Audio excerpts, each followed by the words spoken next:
everybody and our viewers, especially these are landmark democratic elections. You see, when we say landmark judgment of the people of the Jammu and Kashmir especially, because the first time these kind of elections after independence, what I think.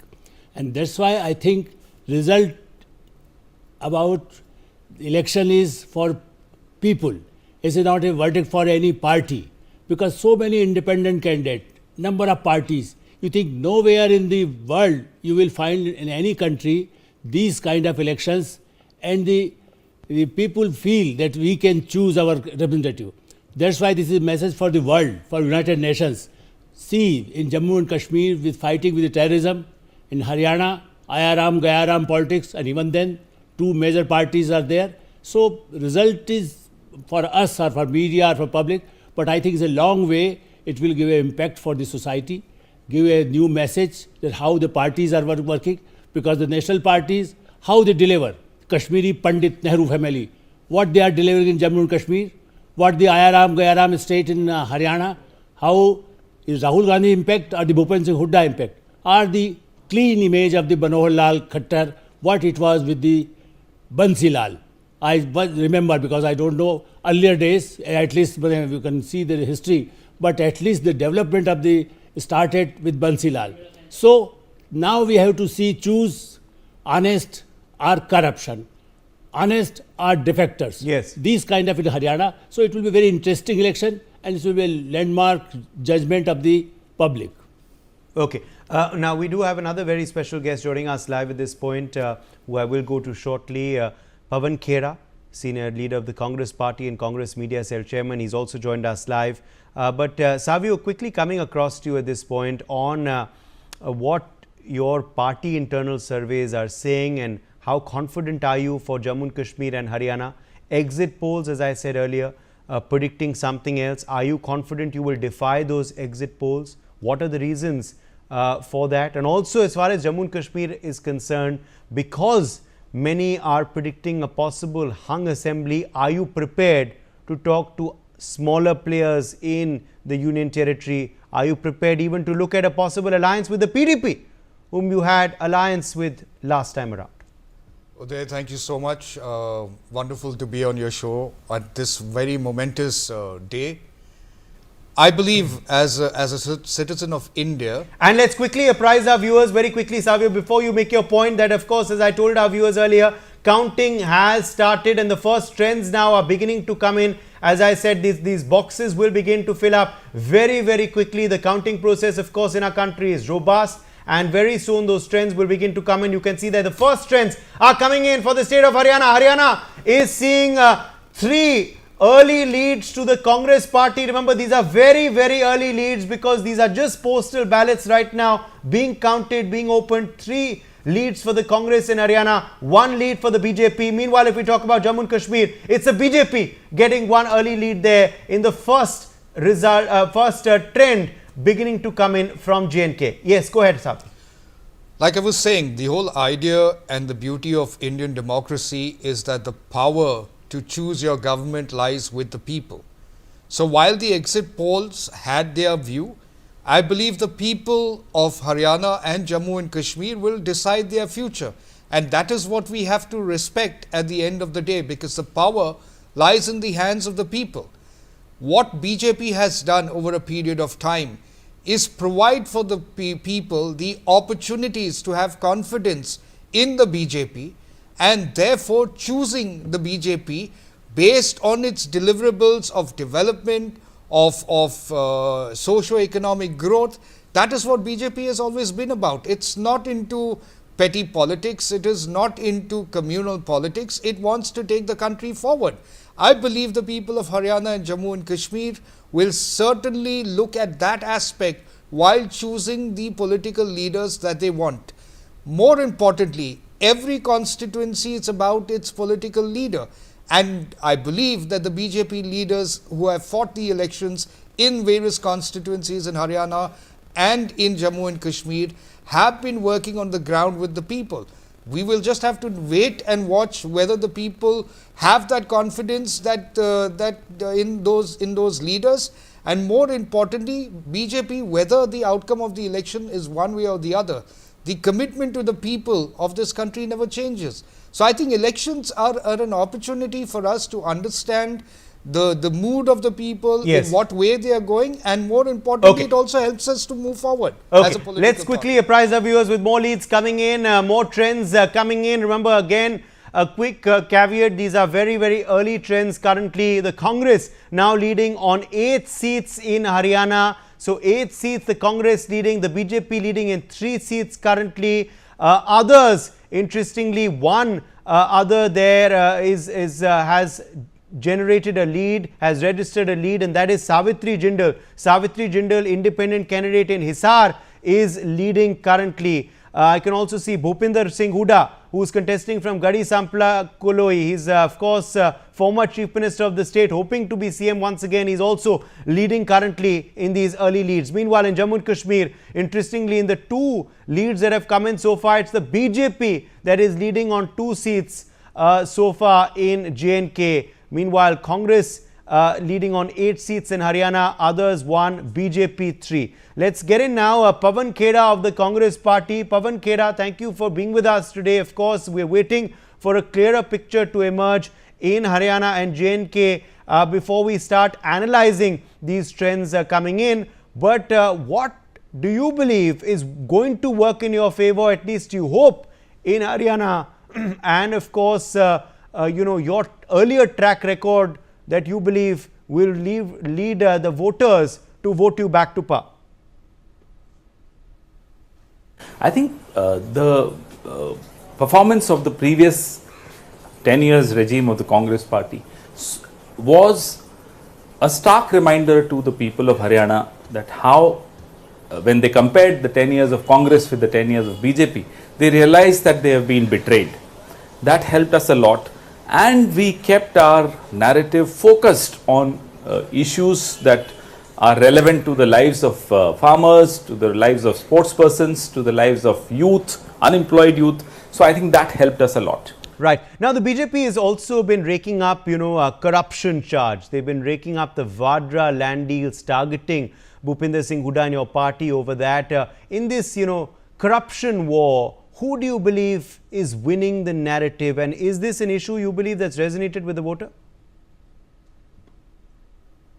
Khattar himself gave a clean chit to Robert Vadra. Now, after that, during elections, they again try and take his name. That shows how bereft of issues the BJP is. If I was in Mr. Robert Vadra's place, I would have really filed a defamation case against these people. Now, Pawan Kheda, the fact is that, infighting is also something that often plagues the Congress party in multiple states. In Haryana too, the Hooda and Shelja equation or lack of equation is known to all. Do you believe that's something that is going to affect you? No, I mean, people realize that, in all families, in all parties, there are differences of opinion.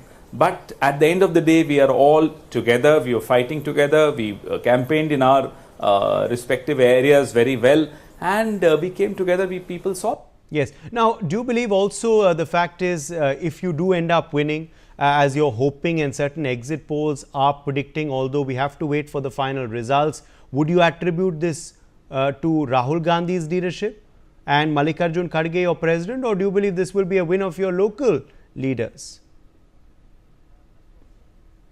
No, it's a collective effort always. Mr. Rahul Gandhi has definitely, through his Bharat Jodo Yatra and then Bharat Jodo Nyaya Yatra, helped reinvigorate the workers of the party, the supporters of the party, and undoubtedly also helped us. Mr. Kharge, in his repeated assertions on social justice, Mr. Rahul Gandhi, in his repeated assertions on caste census, all these issues were brought back into the spotlight by Mr. Kharge, Mr. Rahul Gandhi, and the entire state leadership. All right, my final question before we let you go, Pawan Kheda, and look at the results in greater detail is on an issue that you often speak about and what we heard from voters as well this time around, jobs, unemployment. Does the Congress have a plan to tackle unemployment that you often rake up and target the BJP on?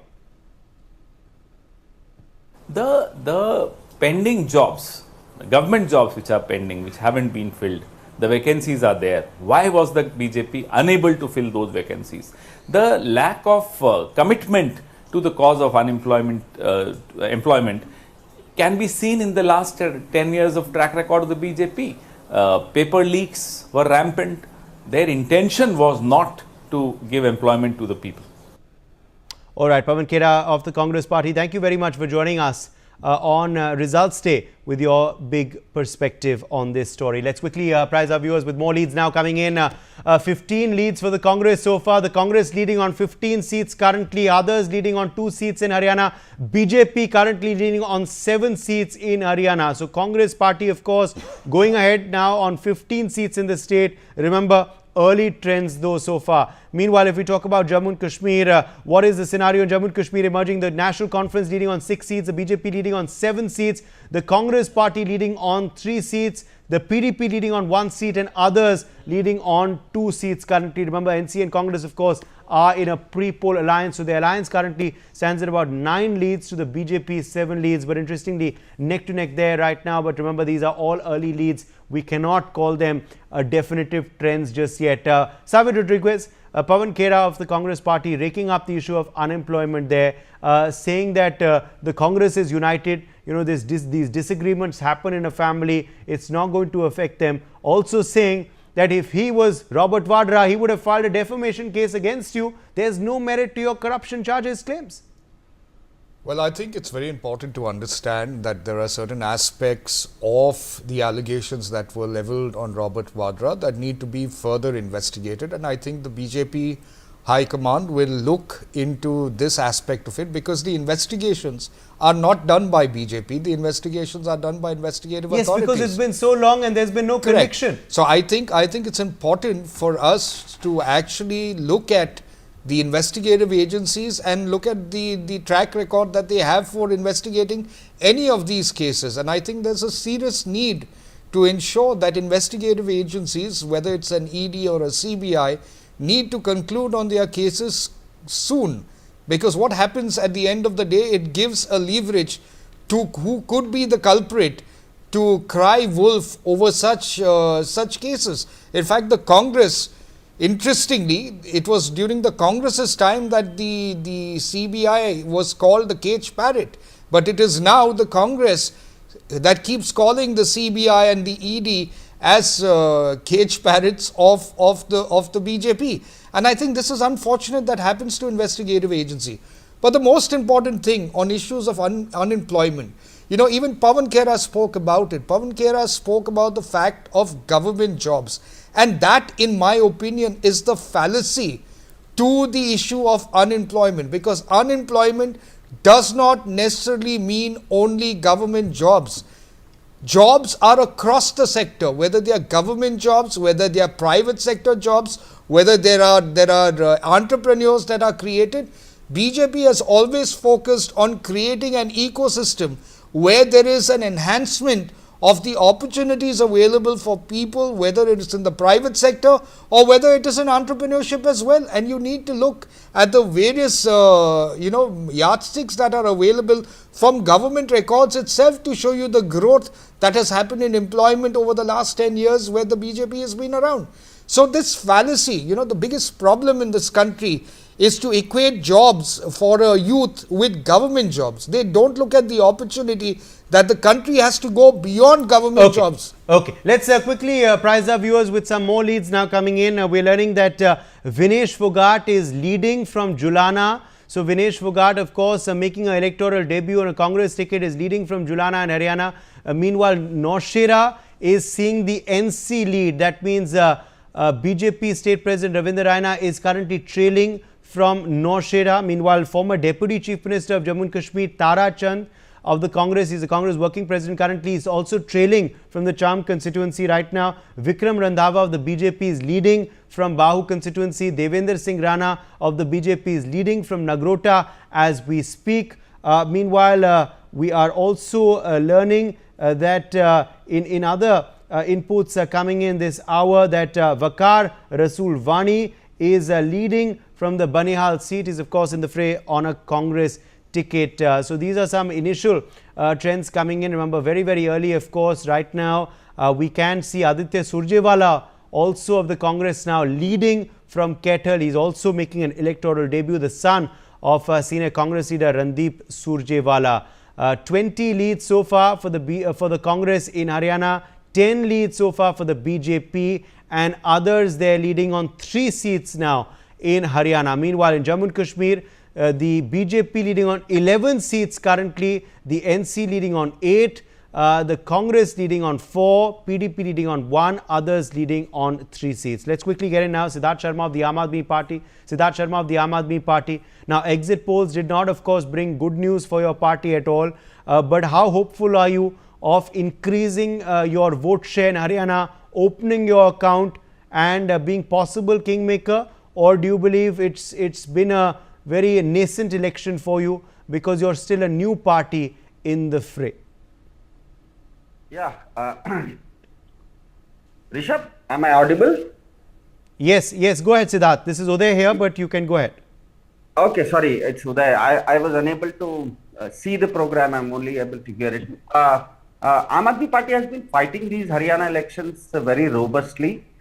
We have a very good organization. Now, as far as the results are concerned, according to the reports that we are getting from ground, I think the counting right now is only the postal ballots, but our performance in the postal ballots is also in at least 3 seats we are leading. That's what our internal counting agents are giving us.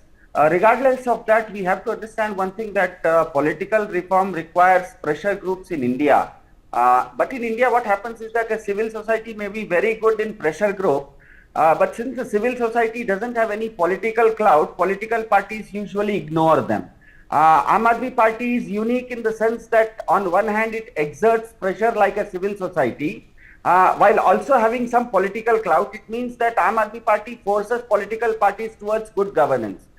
Free electricity by Siddaramaiah in Karnataka is an example. Free bus rides being offered by the BJP for the disadvantaged in Haryana is another example. Unemployed youth having been being promised allowances of 1,200 rupees in Haryana is also proof enough. So I think Aam Aadmi Party, what it does is that we all of us know that in a democracy we need pressure groups, and most of the pressure groups are from the civil society. Unfortunately, in India, because of the political dispensations, there are so many calculations like caste, religion, etc. What happens is that these civil societies, although they become a pressure group, but the political parties do not take that pressure because they don't have that political clout. What Aam Aadmi Party is bringing is that kind of political clout, and that's why many times Aam Aadmi Party, even Arvind Kejriwal says that हम राजनीति करने नहीं, राजनीति बदलने आए हैं.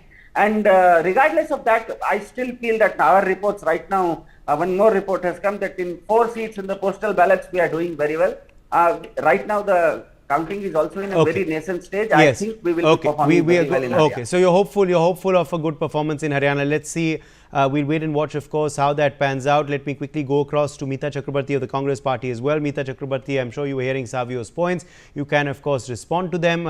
But also, Meeta Chakrabarti, we were seeing earlier this morning, K.C. Venugopal, your General Secretary, go into a huddle with, of course, your poll observers for J&K and Haryana. How confident are you for both the states? Also, in J&K, are you prepared to talk to other players if you do fall short of a majority? And by you, I mean your alliance with NC. First of all, wishing you and everyone, all your viewers, a very good morning. And yes, it does promise to be a great day for the Congress Party and for the India Alliance. We are very hopeful both in Haryana and in J&K. And we are extremely confident of the hard work and the efforts that we have put in.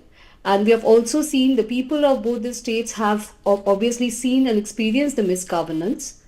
And a lot of factors had been pointed out, like, for example, the unemployment rates are so high, the price rise is an issue. In J&K especially, the drug menace is there. And people are definitely looking for a very definitive change this time. Now, in J&K, we are confident that NC and Congress will be able to form a government on its own. But we'll have to wait for the results to come out. And yes, we are always working with like-minded parties.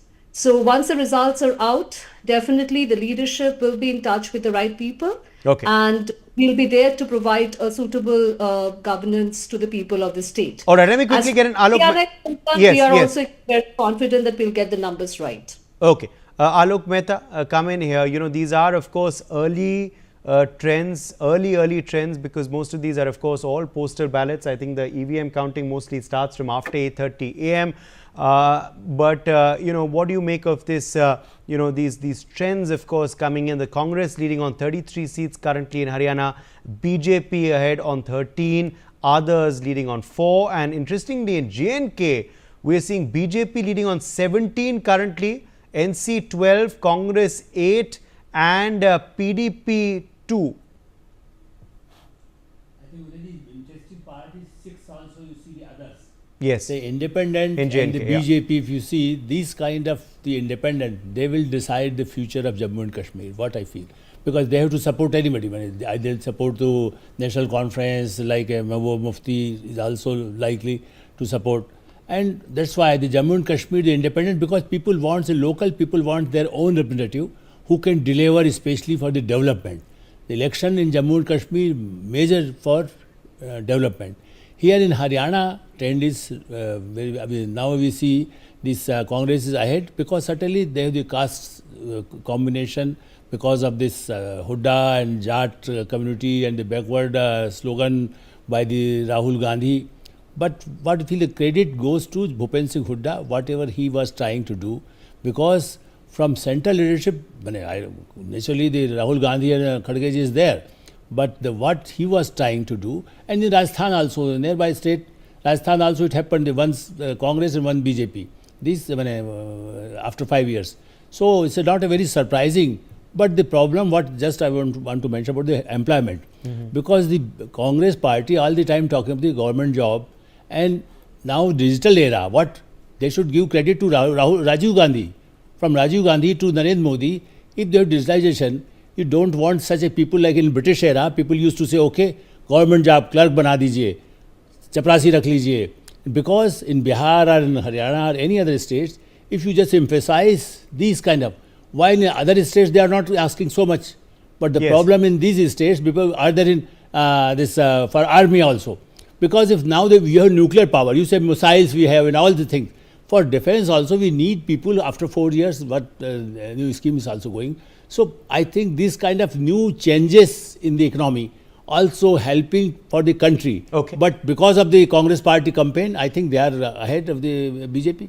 Okay. Now, Siddharth Sharma, looking at, of course, you know, what's happening in Haryana and this, you know, lead that the Congress party is getting in these early morning postal ballot trends, do you believe in hindsight that possibly an alliance with the Congress would have been good for your party? You know, we do know talks were happening. It fell through, of course, last minute. You decided to go it alone and contest on all seats.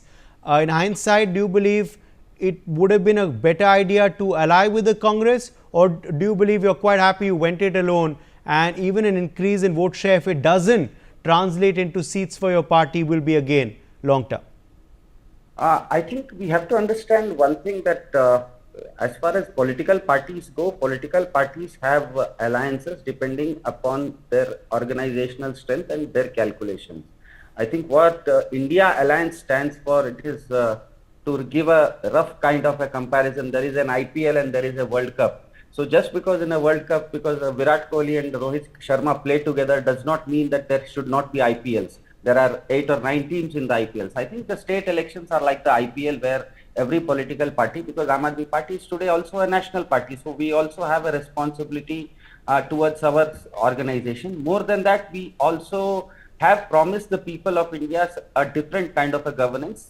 We have a governance model in Delhi or in Punjab, which transcends the usual kind of narrative that other political parties bring in, maybe the caste calculations or the communal calculations. We don't play on that. So if we are giving something different, I think we should be continuing to give that.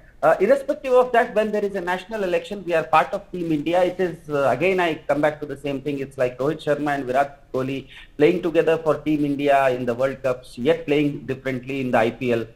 Both add to their value. I think both have their own spaces and both add to their value. Okay, more breaking updates are coming in. Ravindra Raina of the BJP leading now from Naushera. Meanwhile, Shakti Parihar is leading from Doda West constituency. Jugal Kishore Sharma is leading from Vaishnu Devi, is of course a BJP candidate there, is former minister. Beg your pardon, he is an independent candidate this time, he's former minister. Also from Doda, Mehraj Malik of the Aam Aadmi Party is leading currently there. Interestingly, Arvind Gupta leading from Jammu North currently. Also, we are learning that GM Saruri, former minister, independent from Inderwal, is leading currently. Mohan Lal is leading from Aknoor, and former CM Omar Abdullah, he is leading currently from the Ganderbal seat.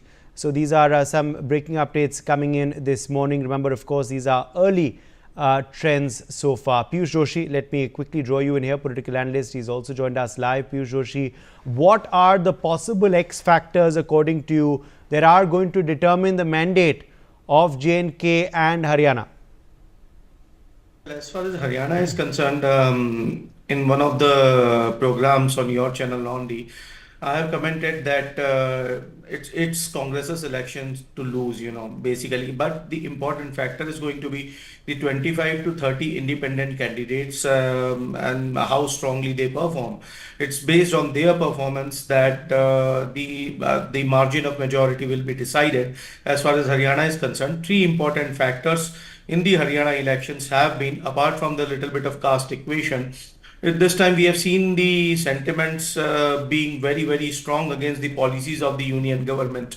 And why so? Because the opposition parties, so to say the India Alliance, basically fought the elections on three core issues. Those were Jawan, Kisan and Palwan. We all know that. And that's what built up the sentiment. And not only built up the sentiment, there have been sentiments and feelings of anti-incumbency in many parts of the country. But here they are able to mobilize their own cadre. In Haryana at least, they are able to associate with the masses. They are able to convey what the general public of Haryana is feeling. Jammu and Kashmir, it's very interesting to see how what is going to be the percentage of vote of Congress in the Jammu region, because I personally feel that Congress at least is going to get more than 30% votes in Jammu. So if Congress does that if it gets more than 30% votes in Jammu, then we are seeing interesting times ahead in the state of Jammu and Kashmir. How the alliance is going to form in Jammu and Kashmir, that is again very, very interesting, because the independent MLAs that the BJP is strongly banking upon, I don't think they will want to lose their electorate like the PDP did. PDP lost all its vote base because it partnered with the Bharatiya Janata Party in Valley. So who has the the guts to partner with Bharatiya Janata Party remains to be seen. Okay. Still, it's too early to call the shots. I think we'll have a clear picture by 12:30 to 1 o'clock, and then only we will be able to predict how it's going. But I think it's Congress's election to lose in Haryana. But just one quick comment on Siddha, because I have been a very strong supporter of Aam Aadmi Party style of politics, that is the education and healthcare. But the thing is that Aam Aadmi Party, this is third bad performance for Aam Aadmi Party. So someone has to analyze, someone has to do the thinking as to what's going wrong. Yes. And what's going wrong where. Because Haryana is a state, in which we have a strong presence, and we have been having strong presence right from the time of Naveen Jain. So, election after election after election, we have been performing not so well in Haryana. So, analysis has to be done, and introspection is mandatory as far as Aam Aadmi Party is concerned. You cannot shut your eyes and just imagine that everything is hunky dory. Okay, let's Siddharth quickly respond to that. Okay, let's Siddharth Sharma quickly respond to that. Yes. Yeah, obviously, I think irrespective of a team, whether it wins or it loses, if you go and see an India team coach, even if they win well, they would point out to certain deficiencies. So obviously, I take Piyush's suggestions in the right spirit, and we will have to calculate, analyze our results, and I'll tell you again, right now it's just postal ballots. These are not the final results. Yeah. Let us just wait for the big fat lady to sing. It's too early days yet. Okay, let me quickly, before I go back to Savio Rodriguez of the BJP, get back in Meeta Chakrabarti, because Meeta, we're seeing, of course, very, very early trends right now, but Haryana, the Congress surging ahead in these postal ballot trends, 43 leads for your party right now as compared to 17 leads for the BJP and 5 leads for others. Are you confident that these leads are going to turn into results? Were your internal surveys also predicting this, that it was going to be a decisive win for your party in Haryana, or do you believe things could go down to the wire, Meeta Chakrabarti? And also, what were the main issues you believe have worked for your party there in Haryana? Has it been a local leadership, sort of vote by the people for Bhupinder Singh Huda's leadership, or will this be seen as credit being given to Rahul Gandhi and Mallikarjun Kharge in the centre if these trends do turn into results? And as I said, I need to add a big if, because these are still very, very early trends. First of all, about the level of confidence, we are extremely confident that these trends will translate into actual results. We are confident about the amount of effort that we have put in, just not in the campaign phase, but during the last few years. As far as building our block level organization is concerned, as far as reaching out to people are concerned, as far as trying to address the issues of the common people. So when we are talking about unemployment, and one of the co-panelists did speak about why government jobs should not be the only answer. And I completely agree, though there are many unfulfilled government jobs in the state of Haryana, but at the same time, ensuring that you have the right economic policies, ensuring that you are giving a complete support to the small to medium sized enterprise, which happens to be the backbone of employment creation and generation, is also part of the government's fiscal policies and government's responsibility. So to say that the government of the day has got limited role to play as far as unemployment rates are concerned is absolutely a wrong statement to make. Now, coming back to the state of Haryana, yes, we are very confident because of the amount of effort that we have put in. And as far as who should get the credit, it has to be the collective leadership. Okay. Yes, we have Bhupinder Hooda and the local leadership who had been leading this campaign in the state of Haryana, and they have done a tremendous job. And at the same time, it is the collective leadership of Mr. Rahul Gandhi ji's Bharat Jodo Yatra, and Kharge sir, and the entire AICC leadership that has also helped the state leadership. Okay, so breaking developments there coming in now, breaking developments coming in there now. In these early trends, in the postal ballot trends now, the Congress party has crossed the halfway mark. So these are of course very, very early trends, as I said earlier. But in these postal ballot trends, the Congress now leading on 46 seats in Haryana, the BJP leading on 19 currently, and others of course leading on 6 seats in Haryana. If we talk about Jammu and Kashmir, well, in Jammu and Kashmir, it's a very, very close scenario right now in these postal ballot trends. Is the BJP that's leading on 26 seats currently in J&K, the National Conference leading on 20, the Congress leading on 9, so the Alliance leading on 29 currently. And if we talk about the PDP is leading on 4 seats currently, others leading on 10 seats. So that others box is going to be very, very crucial, at least right now, it seems, in Jammu and Kashmir. Remember, again, a caveat, these are early morning trends. Let's tell you some more VIP trends coming in. Irtija Mufti in early trends, trailing currently from that seat in Bijbehara that she's contesting. Aditya Surjewala leading from Kettle. These are all, of course, VIP scions. Iltija, the daughter of Mehbooba Mufti, Mr. Aditya Surjewala, the son of Randeep Surjewala, Ravinder Raina leading on Norshera, Umar Abdullah leading from Gandarbal. These are some of the VIP candidates trends emerging. Anil Vij, former Home Minister of Haryana, leading currently in the early trends. He's of course in the fray from Ambala, Kant. These are some of the other VIP leads and trails coming in. I'll quickly go back to Alok Mehta in a second, but first, Savio, let's quickly bring you in here, Savio, on these early trends emerging. BJP behind Congress in Haryana, quite a distance right now.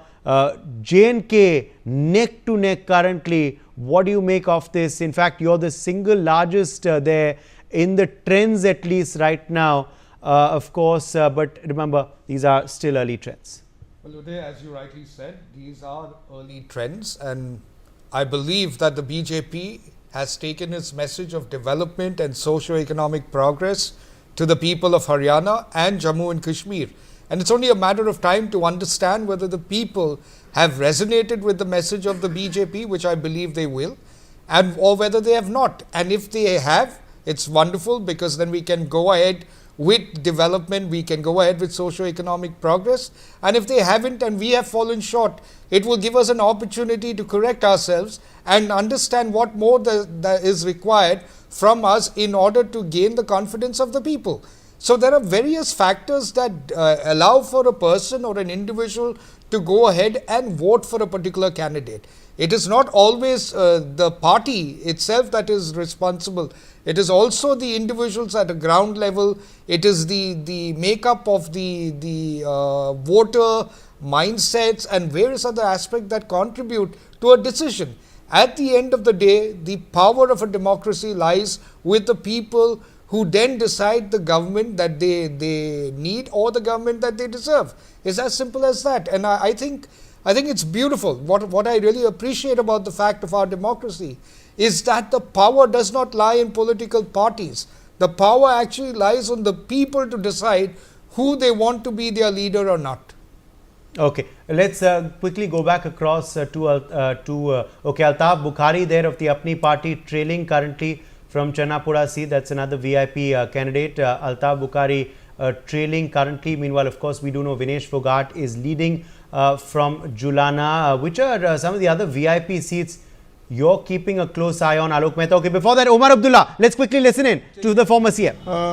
Raj Bhavan को और मरकज़ की हुकूमत को जिस तरह हम लोगों का फैसला तस्लीम करते हैं, पार्लियामेंट में तस्लीम किया, आज जो भी लोगों का फैसला होगा, हमारे हुक्मरान जो है उस फैसले को तस्लीम करें, वही है। कोalition पर कितनी कॉन्फिडेंस है? एक वजन है जो कोalition हुई है एनसी कांग्रेस में।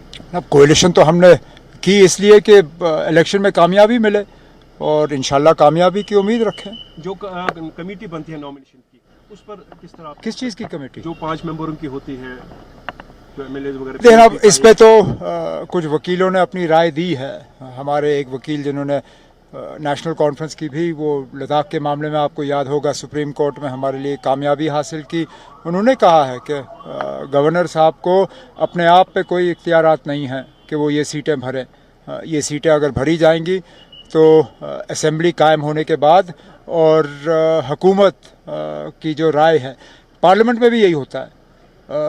प्रणब मुखर्जी साहब प्रेसिडेंट थे, कांग्रेस के बने हुए प्रेसिडेंट थे, लेकिन जब नॉमिनेशंस किए तो मोदी साहब की हुकूमत के राय के मुताबिक किए, कांग्रेस के उन्होंने मेंबर नहीं चुने। तो इसी तरह बेशक गवर्नर साहब मरकज़ की हुकूमत के यहाँ नुमाइंदे हों, लेकिन उन्हें आइन का ख्याल रखना चाहिए और ये 5 सीटें अगर भरी जाएं तो यहाँ की हुकूमत जो बनती है आज, उसकी राय के मुताबिक। पीडीपी की कोई तजवीज़ मिली है?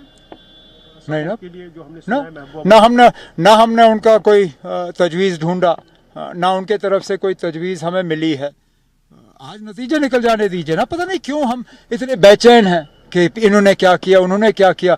अभी किसी के पास नंबर नहीं है। सुना था महबूबा जी ने कहा we are ready to provide support if need. नहीं ना, वो नहीं कहा।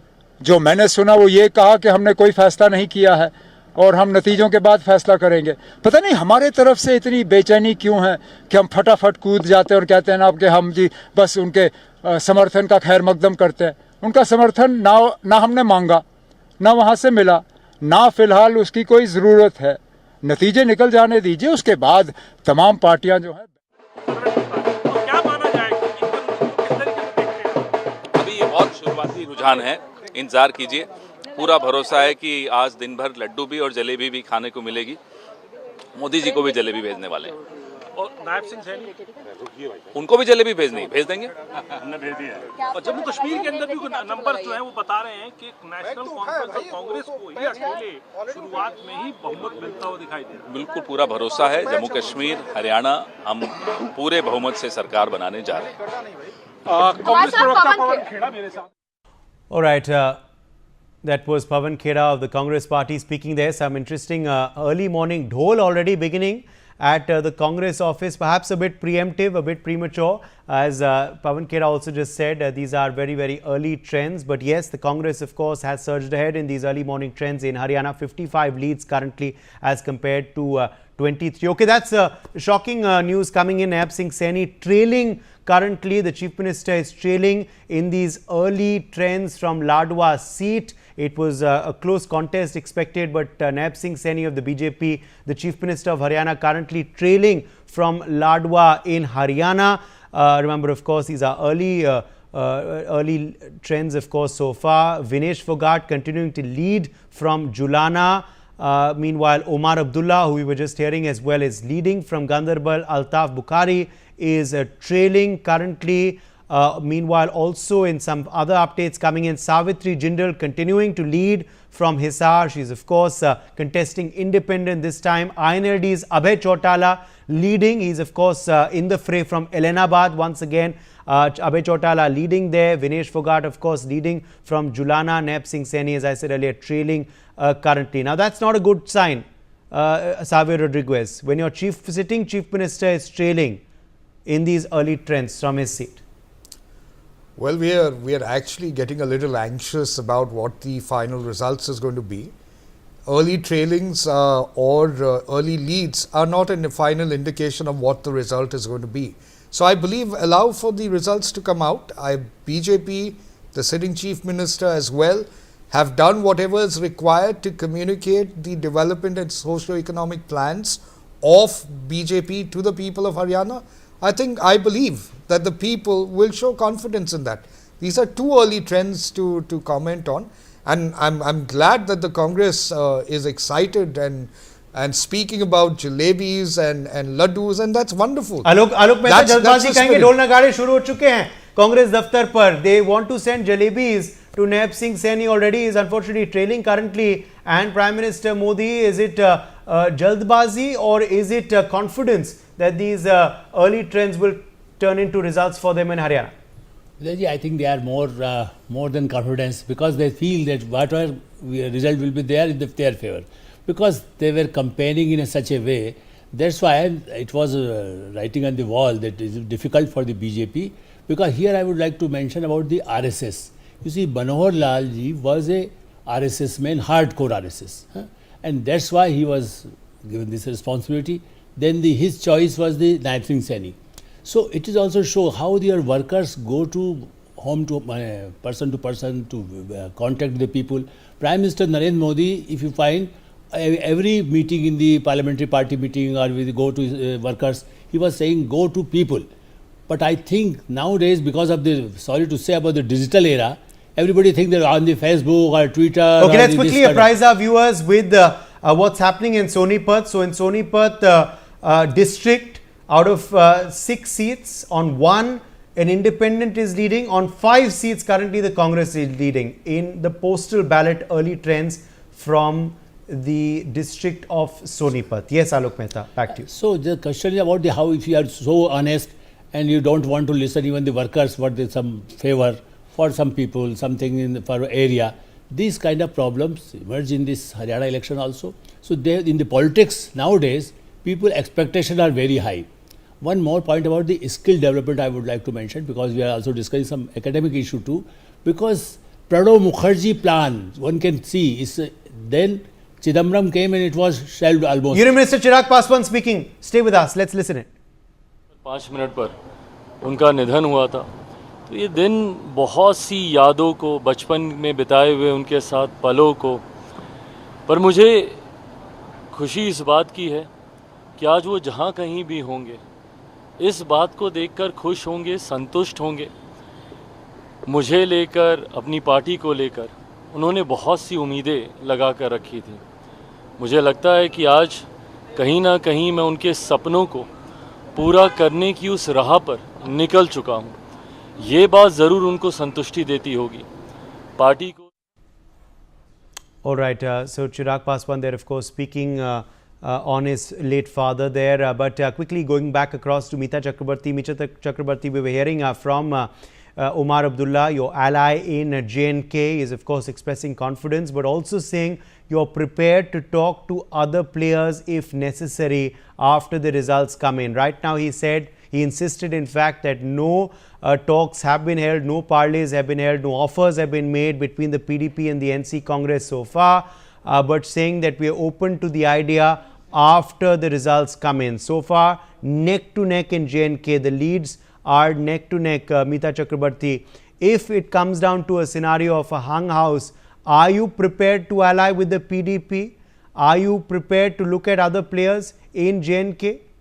Or would you risk then the BJP perhaps doing the same? See, every political party who are close to the finishing mark are going to try in their own ways to reach the magical figure.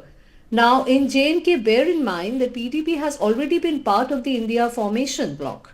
So in Lok Sabha election, when we fought the Lok Sabha election, and there was support, PDP was definitely part of that alliance bloc when we spoke about an alternative vision for the country. So there is no reason why we should not speak to like-minded party if needed. But at this point in time, it's still very early trends. We are very confident that the pre-poll alliance that has been formed between NC and INC will give the magical figure, and we'll be able to form the government on our own. We are extremely confident of that. But if needed, yes, we are open to talking to like-minded parties so that we can give the right kind of governance to the people of J&K. All right, let me quickly bring in Siddharth Sharma back again into the conversation. Siddharth Sharma, these of course, elections are happening at the end of 2024. There's still Maharashtra and Jharkhand to go. But then all eyes are going to be on Delhi and also, of course, on Bihar in 2025. What bearing will today's results have on the assembly polls in Delhi? Well, one thing is very clear, Uday, that India today, after the Lok Sabha elections, has rejected the BJP's model of punishing people. Let us understand that when a voter votes for in any election, he votes for certain services. He expects a government to serve him. Unfortunately, BJP sees power as a right to punish people. Now, if BJP decides to target 150 individuals to punish, those targets might be Arvind Kejriwal in Delhi, or Hemant Soren in Jharkhand, or somebody in Tamil Nadu, Mr. Santhil Balaji kind of people, then what about serving the 150 crore people of India? I think the BJP has to understand that power is equal to not punishment, power is equal to service. And if you see the trends after the Lok Sabha elections, it's very clear that the people of India are giving a message to the BJP to start serving people and stop punishing people. I think BJP has to understand that power does not equate to right to punish, because in India, the punishment lies with the judiciary. A government is not supposed to punish. It is the judiciary which ultimately punishes people. But unfortunately, you see the entire BJP's narrative and the BJP's behavior in the last 10 years. It has been, sometimes it punishes farmers, sometimes it punishes wrestlers, sometimes it punishes its opposition, sometimes it puts people, sitting chief ministers like Arvind Kejriwal in jail. Savio responding to. Okay. Yeah. While it's very humorous to listen to what the AAP spokesperson is talking about, let's also tell our viewers that Arvind Kejriwal is not acquitted of the charges that have been leveled on him. He's only got bail. Let's be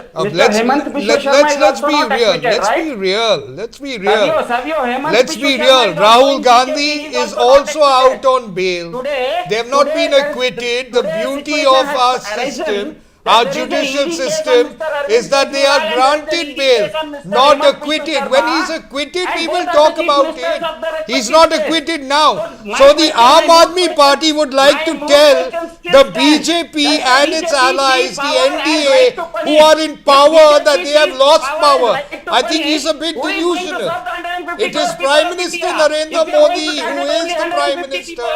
It is the NDA led by the BJP that is running the country. So my friend of the Aam Aadmi Party, don't be delusional. BJP is not running the country. Don't Savio, correct yourself. governing, BJP is right now governing, on two crutches. governing Mr. the Modi is on country, two crutches. governing the One crutch is country, Nitish Kumar, the another governing crutch is the named country. Chandrababu Naidu. They all a BJP part is of running NDA, the my country. friend. They all a part of BJP is NDA. running What was minority Aam government in India. Aam The Aadmi hubris Party's that BJP performance had in the all Lok these 10 Sabha? years, What was Aam BJP Aadmi's has given the performance in mandate. the Lok Sabha? What was Aam Aadmi Party's performance in the Lok Sabha? What has been BJP? What has been Aam Aadmi's performance in the What Lok has been Sabha? BJP's You are performance nothing in without the Kerala? India Alliance. What has been You are BJP's nothing performance without in the Tamil India Nadu? Alliance. Just because You BJP could not is even not contest the performing in election Tamil on your Nadu. own. Do you say that You are BJP nothing is not without the fighting in India Tamil Nadu? Alliance. You are surviving at a national level because of the And India you are Alliance. surviving. You are Savio, surviving you are at a surviving national because level of because of Mr. the Nitish India Kumar, Alliance. Mr. Otherwise, why Modi did you ji contest on your own? You are saying you're a national party. You are saying you're a national party, but you don't behave like a national party. Okay, let's talk about Jammu and Kashmir now once again. Because Savio, while Meeta Chakrabarti of the Congress was saying on our show just a short while back, and also Omar Abdullah in that soundbite, that they are already preparing to speak to others if necessary. Will the BJP also do that, Savio? Are you open to, as I said earlier, to an alliance again with the PDP, whom you've allied with before, but whom you've been criticizing on, and with whom there is no semblance of opinion, particularly on the main issue of 370 and 35A? See, to be very honest, every election is dependent on the results. And if we realize that there are like-minded people who are a part of the development and the socio-economic progress that we want to bring into Jammu and Kashmir, that we have been doing over the last couple of years since the abrogation of Article 370, we will talk to those people. It is not against the law to do that. The point is this. The point is, what is it that the people of Jammu and Kashmir want? And that is sacrosanct. If the people of Jammu and Kashmir want to continue with the ideologies and the plans and the socio-economic development that BJP is bringing forward to Jammu and Kashmir, the people will. But if you look at the trends that are happening, the people of Jammu and Kashmir are currently weighing both options. They're not, so it's not moving in one direction. They are deciding on whether should be the BJP or the NC and Congress alliance. And that's how a competition should be. At the end of the day, in an election, I repeat, it is the people's decision of choosing the leadership and the political parties they want to be governed by. Yes, let's quickly apprise our viewers then with those trends now coming in. So if we talk about, yes, Piyush Joshi, I'm coming to you in a second, Haryana. Well, once again, of course, still the picture is looking pretty similar to what it looked like earlier in the morning. Once counting started, the Congress clearly ahead in these trends. 57 leads for the Congress party, 22 leads for the BJP, and 3 leads now for the INLD in Haryana, 8 leads now for others. JJP is standing at 0 right now. So not good news at all for the party that was in power with the BJP till not too long back in Haryana. Let's quickly also talk about Jammu and Kashmir. In Jammu and Kashmir, it's the BJP that's leading on 29 seats currently. It's the National Conference that's leading on 24 seats currently. It's the Congress that's leading on 13 seats currently. So if you add them up, it's 37 seats that the NC Congress Alliance is leading on currently. PDP leading on 5 seats. Others registering 12 leads currently in Jammu and Kashmir. Meanwhile, if we talk about VIP candidates, well, VIP candidates so far, let's talk about their leads and trails. Bhupinder Singh Hooda continues to lead in Haryana. Meanwhile, Tariq Hamid Kara is also leading in J&K. Is of course the sitting Congress president. Vinesh Fogart continues to lead from Julana. She's of course the star wrestler making her debut. Naib Singh Saini is leading now. So finally some relief for the Chief Minister. Is leading now from his seat of Ladwa. Iltija Mufti is also leading now currently. So that's also some good news for the former CM Mehbooba Mufti's daughter. Yes, Piyush Joshi, you wanted to come back in. Go ahead.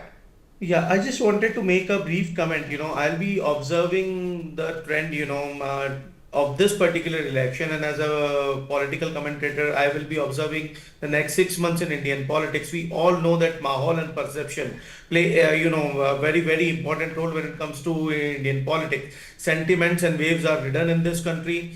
So let's say if we form, if the India Alliance is able to form the government in these two states, Maharashtra and Jharkhand to come on in the state of in the month of November, and then Delhi in the month of January and February.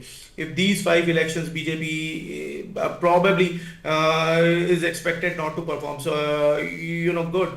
So if BJP loses these 5 elections, then we are in for a paradigm shift in the mindset of the electorate, and the electorate is giving a very clear message to the Bharatiya Janata Party and Narendra Modi and the union government ki kaat ki handi baar baar nahi chadti. Taxation, inflation, employment, these are the issues that the union government needs to address, and address strongly. The justice needs to be done, and justice is also seen to be done. So both the things are there. The BJP is definitely disconnected. We have seen the trends from the Lok Sabha election, and that's how the vehicle is rolling as of now. And the next 6 months, very, very interesting times in Indian politics. Absolutely. Next 6 months will be interesting times on Indian politics. What bearings will today's results have on those upcoming assembly polls, according to you, Alok Mehta? I think this will be very interesting for Haryana, especially when the Congress party choose their chief minister. Because you see this kind of problem in the Congress party, Shailja, Chaudhry Viren Singh also there, Surjewala is also there. So I think if this leading is going on, and then if they win, then certainly there will be a problem for the Congress party also to decide. And how the Rahul Gandhi decide, it also depends. Because ultimately, the long way, what happened in the Madhya Pradesh, Sindhia went to BJP with the 20 MLAs. So these kind of combination will also come. And for Jammu and Kashmir, I feel that the 5 members nominated by a governor, because like a president he was mentioning about, but I think their power with the governor, they decide, not with the leader of, because like in the nomination in the Rajya Sabha, same thing with the president, and there the governor can decide. So the 5 nominated people, then independent, how they behave and how they decide. But the alliance, if the alliance have a number, then the governor to invite first the majority of anybody who alliance is there. And the BJP also have to prove that we have the number 1 party as an alliance. Then he will invite the, otherwise there will be a hung assembly, and there will be maybe it will continue the president rule. Yes, we have to of course wait and see how Jammu and Kashmir of course pans out. But so far Haryana is looking quite clear. If we talk about these early trends, 57 leads for the Congress party vis-a-vis 22 leads for the BJP. If we talk about some VIP seats, which are those seats you are keeping a close eye on, Alok Mehta, in Haryana and J&K? Is it are they the seats of Aam Abdullah? Are they the seats of Naib Singh Saini? Is it Savitri Jindal's seat? Is it Vinesh Phogat's seat? Which are the VIP contests which you are keeping a close eye on? I think the Omar Abdullah and Mahbooba Mufti's, where they have the daughter is there. So it's a crucial for them after this legacy of the family. The problem in there, the Sheikh Abdullah is still ruling there, want to rule what happened with the Congress party. So I think this is the more interesting constituency in Rashid engineer, because you see his followers, what they do in this Jammu and Kashmir. Okay, elections. Anand Singh, my colleague, is speaking exclusively with the senior leader of the Congress party. Let's go live across to Anand Singh. As you can see, you can also hear the sounds of the crackers and laddus and jalebis all being distributed at the Congress headquarters over here. So how do you... We are upbeat. We are very confident of a very good result, both states, Jammu and Kashmir and Haryana.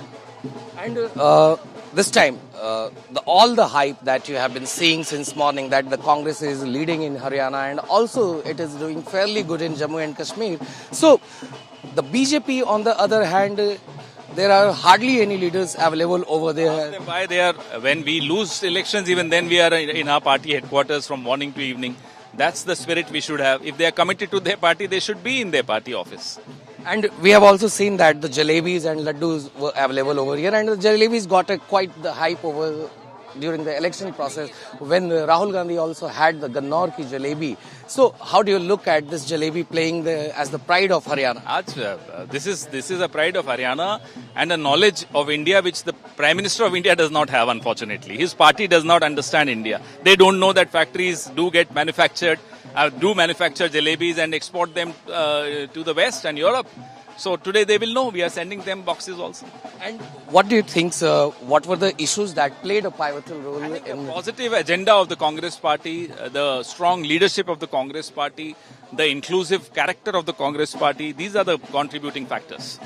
And even BJP has been saying that every time you people kept on complaining about EVMs, but this time there is no... Today, if somebody were to bring their doubts about the EVMs, we will definitely convey our doubts to the Election Commission. That's our duty. Okay. Thank you very much, sir. So this was senior Congress leader Pawan Khera, who is also the CWC member, and who said clearly that the positive agenda of the Congress was on the play during the crucial Haryana assembly polls and also in Jammu and Kashmir, due to which the party has gained ground in both the crucial assembly seats where the party has been contesting. With camera person Ajay Kumar, Anand Singh, NewsX, Delhi. All right, Pawan Khera there, Congress Media Cell Chairman, speaking exclusively to my colleague Anand Singh. Pawan Khera reacting to NewsX on these trends emerging in Haryana. Already jalebi preparations underway there. Dhol, band baja being seen at the Congress office this morning. It seems they are preparing for a big victory celebration. Savio Rodriguez. Well, I'm happy to see that. I think the jalebi is a wonderful sweet, and I've gorged on a lot of jalebis in my life.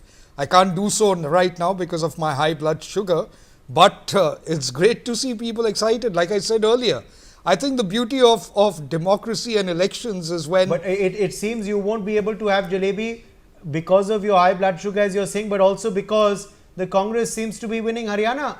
That's what Pawan Khera is claiming. These are early trends, but he is confident. Well, let's look at hypothetically the Congress does win, okay, and the people of Haryana have selected the Congress leadership for reasons best known to them, and they are confident about it. For us as the BJP, we respect the mandate of the people at that point of time when the final decision comes out. Right now, since we are talking about the jalebis, I think in your studio you should get the jalebis so that we can actually enjoy ourselves, have a sweet tooth while we are talking about something very serious, because really this is the dance of democracy. This is not about me against the Aam Aadmi Party or me against the Congress. This is about people's power and people coming out and deciding, and that's what makes India beautiful. That's what makes this election. If the Congress were to win, it's for reasons best known to the Haryana voter. Savio doesn't know why. Do you know those reasons, Siddharth Sharma of the Aam Aadmi Party? First things first, it's very nice to see Savio of BJP eating a humble jalebi. So there's a saying in English. Well, I can't eat that anymore. I've got high blood sugar. That's okay. I think what he said, I agree to that this is a dance of democracy and we should accept the people's mandate. I also come back to the same point that since the Lok Sabha elections, the trend has been very clear. This nation now needs governance. State after state, nation, even in the national elections, the results are very clear. There is a resounding verdict from the people of India that they want governance now. There are certain issues that are the pain points of the people. It might be price rise, it might be unemployment. These kind of things, unless a government addresses, and unfortunately the Modi government has not addressed it, and that is the result why they are ready to eat that humble jalebi today. As far as Aam Aadmi Party is concerned, I again say that my reports still suggest that we are still getting postal ballots from Haryana. Although in Jammu and Kashmir, one of our strong candidates, Mehraj Malik, is doing good. I would rather wait for the final results. But all said, Aam Aadmi Party fought a very good election. We salute each of our volunteers, our candidates. We are out here for the long run. We are a long run horse, long range horse, and we are ready to put in the difficult paces that are needed to deliver to the people. We have a sample, we have a model, be it Punjab, be it Delhi. Our model has been accepted by certain people, certain segments of society in Goa, in Gujarat also. So we are a growing party, and we fought these elections very robustly, and we still hope that we will be getting few seats Haryana and surprisingly in Jammu Kashmir also. Okay, let's quickly get in Savio Rodriguez, of course, on also now the interesting scenario, of course, emerging in J&K, where obviously your party is doing good in Jammu as you were expected, but are you disappointed in the leads emerging from Kashmir, where your party is not doing quite well as we speak? Well, like I said, it's too early to be disappointed until we get the final results. But yes, if at the end of the day we have realized that the people of Kashmir are not as confident on the development and the socio-economic progress that the BJP has been doing since the abrogation of Article 370, then we need to work and gain confidence of the people in Kashmir. We do believe that the people in Jammu are extremely confident about the BJP. In Kashmir, we will continue to work in winning that confidence. At the end of the day, it is the importance of us as a political party to understand what is it that the people at a ground level expect of the political party, expect of the leaders, and more importantly, expect on the development and socio-economic progress yardsticks. And that's really what's going to matter. So I think it's got to be a lot of introspective, whether we are leading or whether we are not leading. But that's the way the BJP functions. We like to learn and we like to move ahead. Yes, absolutely. Also, Savio, the fact is that, these elections coming so soon after the Lok Sabha polls and also coming before crucial assembly polls in Maharashtra, in Jharkhand, in Bihar and Delhi, what bearing will today's results have on those upcoming polls? Well, in my opinion, I think each individual state is governed by the dynamics of that individual state. So what an election result does bring is probably a perception battle, but it really does not affect the dynamics that are happening individually in a particular state. Let's say, for example, in Maharashtra. In Maharashtra right now, there are lots of news going around that BJP is weak. We believe, on the contrary, very quietly, BJP has been working to do the right ground level work with the Karyakartas and reaching out to the voter base. In Jharkhand also, there is a situation where people say that the BJP might not fare too good.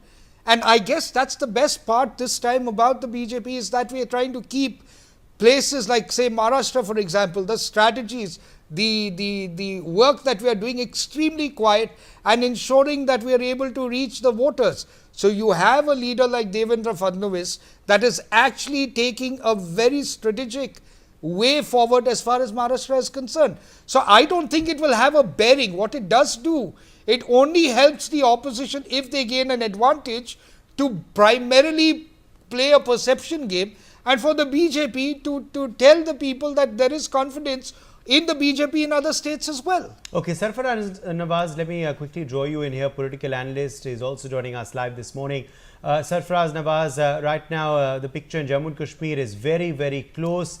Right now, no one alliance or party has crossed the halfway mark in these leads, in these morning leads. What do you make of this scenario emerging in J&K? Of course, the NC Congress alliance is ahead right now of the BJP.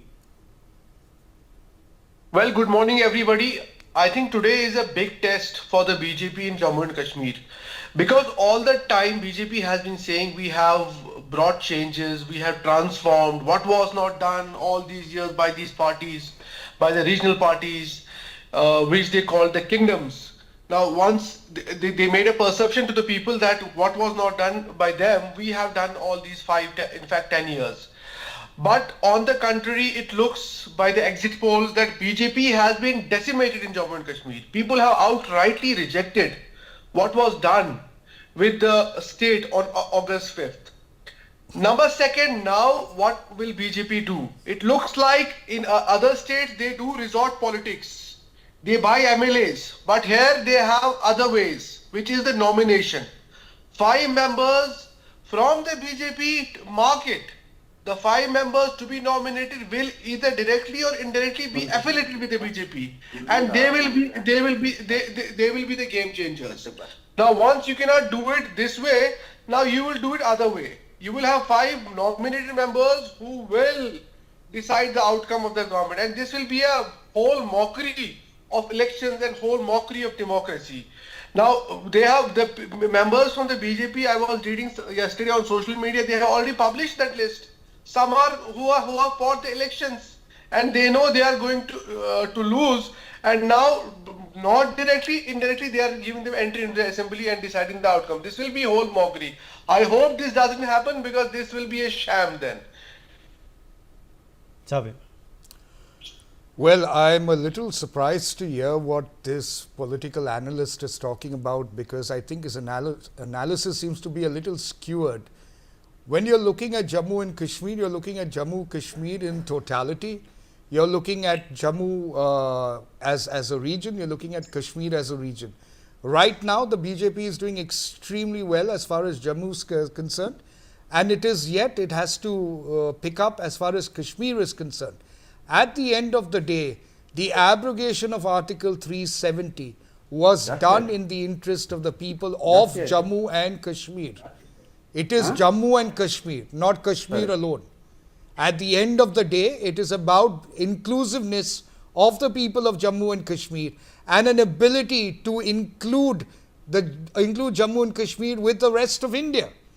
The development plan, the socio-economic welfare plan that is happening to the people of Jammu and Kashmir was what the BJP's plan was, is and will always be. Okay, let's quickly apprise our viewers with some more trends emerging from the two states. So let's quickly apprise our viewers with news regarding the Finance Minister of Haryana. JP Dalal is of course in the fray from Loharu. He is currently leading from his seat. Also Arjun Singh Chautala is leading from Rania. He is of course the chief of the students wing of the INLD, the ISO. He is also the son of Abhay Singh Chautala. Abhay Singh Chautala himself is leading from Ellenabad. Also Anil Vij currently leading from Ambala Cant. He is the former Home Minister of Haryana. Manish Grover is currently leading from the Rohtak seat. So Manish Grover is ahead right now. These are other details emerging, and Kettle of course is seeing Mr. Surjewala continue to lead. Okay, meanwhile in DH Pura, it's Sakina Itu of the NC. She is leading currently. Also Ali Mohammad Sagar is leading from Kanyar. Also he is from the National Conference there in Jammu and Kashmir. Interestingly now, Aditya Surjewala is now trailing from Kettle. So the Congress's Aditya Surjewala is now trailing from Kettle. So it's going up, down, it's going up, down. You can see Iltija Mufti there. She's now trailing from that seat. So Iltija Mufti is trailing. In fact, Abhay Singh Chautala, I'm seeing a trail for him as well in Ellenabad. So it's going to be up, down, because these are of course early trends. We'll begin to see the picture, clearly of course emerging in only about an hour from now. But right now, another interesting development emerging from Jammu and Kashmir. So the NC Congress alliance now has just about reached the halfway mark there if we talk about these early leads. So good news emerging for NC Congress in these early leads now.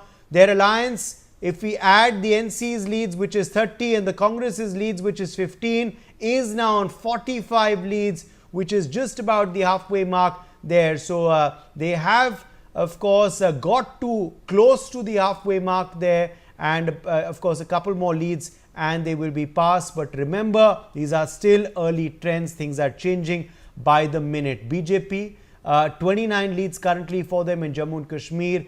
PDP 5 leads, and others leading on 10 seats. Meanwhile, Sajjad Lone also leading currently. These are also more developments coming in. Sajjad Lone, good news for him after his Lok Sabha loss. He's leading currently. If we talk about Haryana, well, Haryana is seeing a clear picture beginning to slowly emerge. The Congress is still ahead. They are on 55 seats leading currently. The BJP leading on just 25 seats.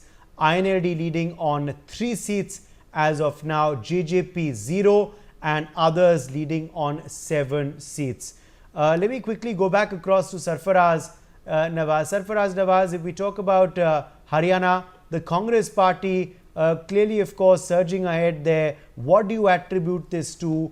And do you believe we are looking at a possible hung house in J&K? Or do you believe it could be now the NC Congress alliance which will muster up the numbers to form government on their own?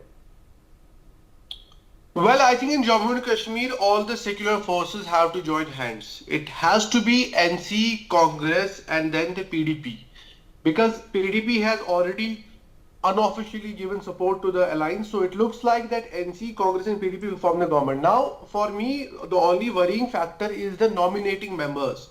The 5 the members which are to be nominated by the LG, which as per me should be nominated by the Chief Minister only, because once you have an elected representative, he should do that. Now, if LG nominates 5 members, that will be the game changer, because the majority mark will change. They will be from BJP, because the LG is the viceroy. It's a procedure. It's a procedure. Obviously, he will be from BJP. It's a procedure. It's a procedure. If the LG has the authority, the LG is a constitutional figure at the end of the day. Sarfaraz. Well, I think there is a discretion between a Pondicherry model and J&K model, because India has different federal structures. You have union territories, you have union territories like Delhi, you have union territory like Jammu and Kashmir. I think once you have an elected chief minister, his concurrence must be sought before nominating the members, because in the the list when it comes to Pondicherry, there is an express mention that it is the central government which should appoint. But when it comes to the Reorganization Act, the mention is the Lieutenant Governor. So the word central government has been skipped, deliberately skipped, because it is the concurrence which is to be sought from the elected chief minister. Okay, Savio, quick response, and then I'll go back to Siddhartha. Well, I'd like to ask this supposed political analyst to please define what secular means, because he said Jammu and Kashmir requires secular party. Can he tell the people of this country what is the meaning of secular in his definition, so I can correct him? What is secular, Sarfaraz? Well, all those parties which believe in hate, which believe in hatred, which believe in division, which bash people for the food. That's your definition like of BJP, secular. No wonder, my friend, you are where you are. No wonder, because your own definition can never be clinical. Your definition itself is not clinical. Let me educate you. Let me educate you, Sarfaraz. Let me educate you what secular means. The clinical definition of secular. The clinical definition of secular. The clinical definition of secular is the acceptance of no religion in matters of governance. That is the clinical definition of secularism.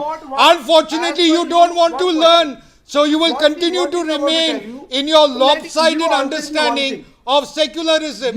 Secularism is not the acceptance of all religion in matters of governance. Secularism is the acceptance of no religion in matters of governance, where the citizen is the most important criteria of a government. A citizen without his religion, the religion is not important. That is what secularism is all about, not acceptance of all religion. Unfortunately, you are not educated, so I would suggest You go to school and learn the definition of Congress has secularism. leaders from Hindu party also. Learn NC has Pandits I'm also. a Christian, So by the my way. definition of I'm an secularism is Indian not Christian, religion. by the way. My definition I'm an of Indian secularism Christian. is that And BJP is not a Hindu party. hatred, all BJP the is a divisions Bharatiya party. BJP Bharatiya tries to party. sort Bharatiya Jammu and means Indians. That has been rejected. Bharatiya, not That Hindu you have been party. decimated. I'm an Indian Christian. We have an It's a alliance of Bharatiya National Janata Conference, Party. Congress. Bharatvasi, Congress is linked from Jammu also. Bharatiya, which means Indian. Unfortunately, sir, for us, you live in a world that is clouded You are by not your ready to listen to me. absurd attitude. That's your problem. Okay, Siddharth Sharma of the Aam Aadmi Party, let me quickly bring you in here. Siddharth, if these trends do emerge into results and it is clear that the people of Haryana are voting out the BJP government, then what do you believe are the main factors that have contributed to that? I think I was just looking through the Election Commission's website. Yes. Because your graphics right now are showing the seats. Election Commission website is also showing a vote share. In Jammu and Kashmir, PDP and Congress together, Indian National Congress and NC together, that is the India Alliance, is getting 39% of the vote share, and BJP is getting less than 30% of the vote share. So the India Alliance is around 40% of the vote share and BJP is around 30% of the vote share. In Haryana also, the India Alliance led by Congress is getting 40% of vote share and BJP is getting 33% of the vote share. So put together, according to your graphics, 90 seats in Haryana and 90 seats in Jammu Kashmir, that is 180 seats, and BJP has not yet crossed even 1/3 of it. Even they are not getting 60 seats. They are, Yes, I want to quickly, in fact, now that you've mentioned that, I want to quickly apprise our viewers with the fresh developments coming in for Jammu and Kashmir. In the fresh leads that are emerging from J&K, the NC Congress has crossed the halfway mark. So this is the big news coming in from Jammu and Kashmir. Remember, again, a caveat that these are early leads right now, but in these early trends, J&K is seeing NC Congress cross the halfway mark. So their alliance not needing as of now any support from anyone else. They have crossed the halfway mark. The NC is standing at 37 leads currently and the Congress at 15. So if you add that together, they are leading, of course, on 52 seats as of now. The PDP leading on 4 seats.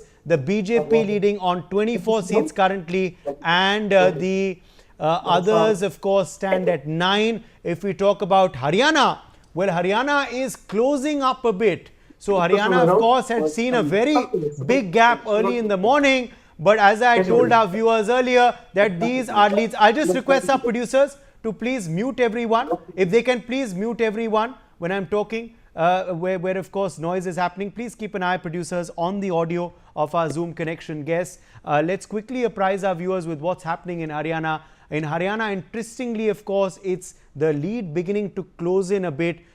Congress, of course, still ahead, but right now leading on 47 seats. The BJP now leading on 32 seats. INLD leading on 3 seats and others leading on 8 seats. So Congress just about now crossing the magic figure, the majority mark in the leads. Currently, BJP's leads have gone up significantly in the last few minutes. But remember, as I said earlier, these are early trends. It'll keep changing as we go into every passing hour. Let me get in Arshpreet Singh Khadial now of the Congress Party. Arshpreet Singh Khadial, so far, of course, good news for your alliance in J&K and your party in Haryana, but these are early trends right now. Dhol Nagada being spotted at your at your Congress office in Delhi. Your media cell chairman is talking about distributing jalebis there and sending some to PM Modi and to CM Saini as well. Overconfidence, confidence, preemptiveness, what does one call it? One calls it confidence because everybody in Haryana was saying Congress is bar 75 par or Bharatiya Janata Party Jamna par, and that's exactly what's going to happen.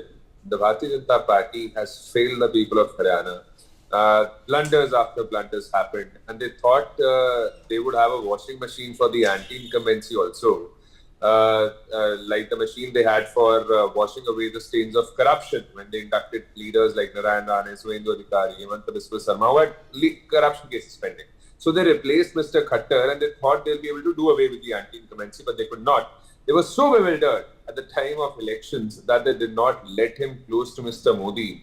They did not let him on any platform where Mr. Modi was standing, and they were bewildered that if he would be seen with him, it would cut our votes. It nevertheless would. And number two, the Bharatiya Janata Party's leaders were leaving them at the 11th hour, joining us. There was major rebellion in the Bharatiya Janata Party. Senior leaders like former ministers, former MLAs, former VP had to be expelled from the Bharatiya Janata Party because of the rebellion. And the Congress Party was gaining, and the wind was in the favor of the Congress Party, could be seen there and there. And there was major fight between the senior leaders of the Bharatiya Janata Party. We saw how Mr. Anil Vij was also saying, I am the CM face. Mr. Khattar was also trying to stake claim for the CM face. Mr. Naib Singh Saini was also trying to claim the CM face. So therefore, there was this infighting, the blunders, the failures of the Bharatiya Janata Party has led to all of this. That's one. Okay. Number two, the Bharatiya Janata Party failed the women of Haryana was one of the major issues. Beti Bachao, Beti Padhao is what they said, but they did not stand with the women wrestlers of India when they were demanding action against their senior leader, Brij Bhushan, who has been now, against whom charges have now been framed of sexual assault, outraging modesty of women. They stood with Kuldeep Sengar, Chinmay Anand, Sandeep Singh like leaders. And then we had the farmers issue. The Bharatiya Janata Party back in the day had promised doubling of farmers' income by 2022. They brought black farm laws. 700 farmers were martyred. 1 year got wasted. Nevertheless, they did not give MSP, something that Mr. Modi had promised back in the day when he was the chief minister. Second farmers' protest happened, did not give the MSP. Our farmers like Shubkaran were martyred. There were farmers like Kritpal, etc. 300 plus farmers who had been injured, eyesight lost, whatnot. And nevertheless, they did not stand with the farmers of Haryana or the other farmers. They stood with the police, and they rewarded the police for that, for having done that to the farmers. So, vote ki chot, when it hit the Bharatiya Janata Party, the BJP's arrogance was shattered, khata khat. And now it's time. Mr. Modi has a famous dialogue. हम तो फकीर आदमी है जी, झोला लेके चल पड़ेंगे. Haryana and Jammu Kashmir has provided that chance to you on a silver platter. The Bharatiya Janata Party. Savio, your response. Is it the Kisan and the Pehlwan because of which this scenario is emerging in Haryana? Although, of course, these are still early leads. Well, Ashpreet is a very articulate spokesperson of the Congress, and I quite like what he says and the points that he has made. However, you know, the important aspect of what we need to understand and what the BJP actually works on is to try and understand the errors that we have made, which we will know on the results that will finally come out on what our errors were and what we need to correct. And if he is saying that we had some errors to do with the farmers, we failed in gaining the confidence of the women, these are very valid points, and at times you will take the best points from your critiques, and that's what Ashpreet is doing. So we take those points, we process it and try and understand where we've gone wrong, if we have gone wrong, and work towards it. And that's the change. This notion, where I lost him completely for the wonderful things he said earlier, was when he brought this fakir analogy that he's talking about. Because I think that's something that Prime Minister Modi has always spoken about. He's not got a legacy like the politicians that have come from families after families in the Congress party, and they want to give it further to other family members as well. You know, Prime Minister Narendra Modi has come in as an individual. He will go with a Jola, Fakir Jola as you call it, and he will continue to serve people in the best way, whether he's the Prime Minister or not. The point is this: if Congress wins the elections, which is what the trends are looking like, but that's not the final result, then it is for us as BJP to introspect what we have done wrong as far as Haryana is concerned, and to be working with the people to correct whatever perception or or understanding they've got of Okay, meanwhile, we're of learning issue. NC is leading from Mendhar constituency. We're also learning that Sunil Sharma of the BJP is trailing from Padar seat in J&K. So these are some more trends emerging from there. Okay, so Omar Abdullah leading from both the seats that he's standing on now. So Omar Abdullah leading from both the seats that he's standing on from Gandarbal and from Badgam. Iltija Mufti meanwhile continuing to trail, so that is of course a concern. Sajad Lone continuing to lead there in these trends. Also Tariq Hamid Kara continuing to lead as well in these trends.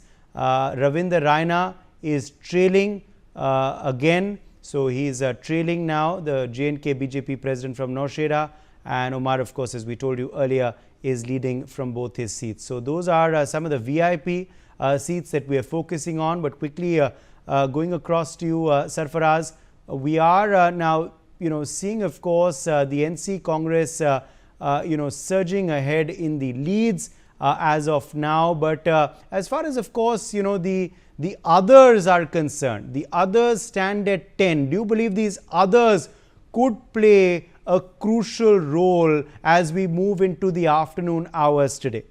And what do you attribute this strong showing of the others to?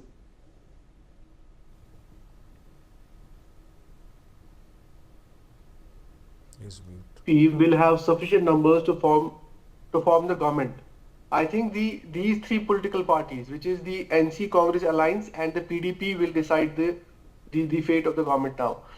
And there are certain seats which will be surprising. Like one seat is the Birwa constituency, where a person who is jailed has contested and relying on the sympathy votes. I think this has been the biggest issue in Jammu and Kashmir. You see the manifesto of the parties, see the manifesto of certain parties, independents, who were saying we will bring the jailed people back. So I think BJP needs to look this, that in Kashmir they have been decimated only because of the reason that you have there are so many Kashmiris languishing in jails outside Jammu and Kashmir. And you have booked people under Public Safety Act, you have booked people under UAPA and certain other laws, preventive detentions. I think this has been one of the primary concerns of the people, that there are many people who are languishing in jails. Now you see Engineer Rashid fighting MP elections and winning. Now you see the Birwa constituency. This will be surprising. This has been a belt of the National Conference. You saw Omar Abdullah also winning on this seat. Now you see the Sarjan Barkati, who is somebody who is booked under Public Safety Act. You see him leading from there. So this is something which is interesting. Yes, yes, those are some interesting developments coming in, of course, but we will have to wait and watch how things pan out. Yes, you were making an interesting point, Siddharth Sharma, about, of course, the the vote share that is emerging in J&K as well. But I was trying to draw you in here earlier on, of course, the bearing that all this will have on not only the upcoming assembly polls, but on national politics as a whole. Any bearing, or should these be looked at as local elections and that's it? There's definitely going to be a bearing, because the Lok Sabha elections already very clearly gave a mandate for a BJP government, but a minority government. Basically, I think again BJP sees power as something like they have a right to punish XYZ. Okay, quick updates for our viewers. Quick updates for our viewers. Nayaab Singh Saini continuing to lead from Ladwa. Meanwhile, Digvijay Chautala is trailing from Dabwali of the JJP. Former Deputy CM Dushyant Chautala is also trailing from Ucha Kalan seat. Yes, go ahead, Siddha. Yeah, I think this is a resounding no for the BJP and Mr. Modi's policies that they have been following for the last 10 years. As I think Arshdeep said, in Haryana, be it Kisan, be it Pahalwan, or be it the Mahilaen, the way the BJP treats these people, the way BJP despises its citizenry, I think that's the resounding verdict, not just the Lok Sabha elections, but these elections also. Between Haryana and Jammu Kashmir, there are 90 seats. and 90 and 90, 180 seats, and BJP hasn't even crossed 1/3 of it, even not even 60 seats. That clearly shows that the people of India have rejected BJP's model, and BJP better tighten its laces and start serving people, because the people of this nation they see government as something that delivers to the people. They don't want a sermonizing government. They don't want a prime minister who comes on television on a Sunday and gives a man ki baat. Everyone has a man ki baat. Kaam ki baat kuch karni chahiye. So the way inflation is going up, the way unemployment is going up, the way the women are treated in this nation, the way farmers are getting treated, I think these are the issues. The policy, BJP is, I think the verdict is on the bankruptcy of BJP as far as policy is concerned. I think the BJP will have to understand that this is not how India runs, and I think all congratulations to Team India, especially the Congress and the NC in Haryana as well as Jammu Kashmir. Okay, more developments now coming in from Haryana. In Haryana now, BJP leads have increased. BJP now leading on 35 seats in Haryana. Congress leading on 46 seats in Haryana.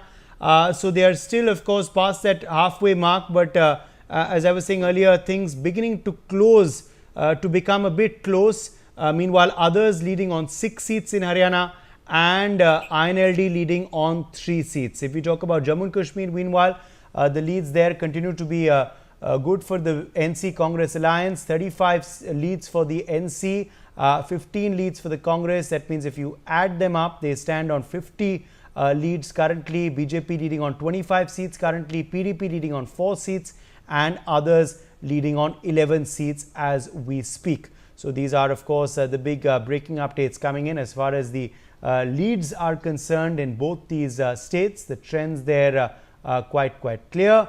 But quickly going back across to Arshpreet Kadiyal. Arshpreet, now as far as, of course, the internal fighting in the Congress party is concerned, do you believe you managed to contain that? Because, it was an open secret in Haryana that many of your leaders do not get along with each other. There was also news, of course, that Kumari Shelja was upset.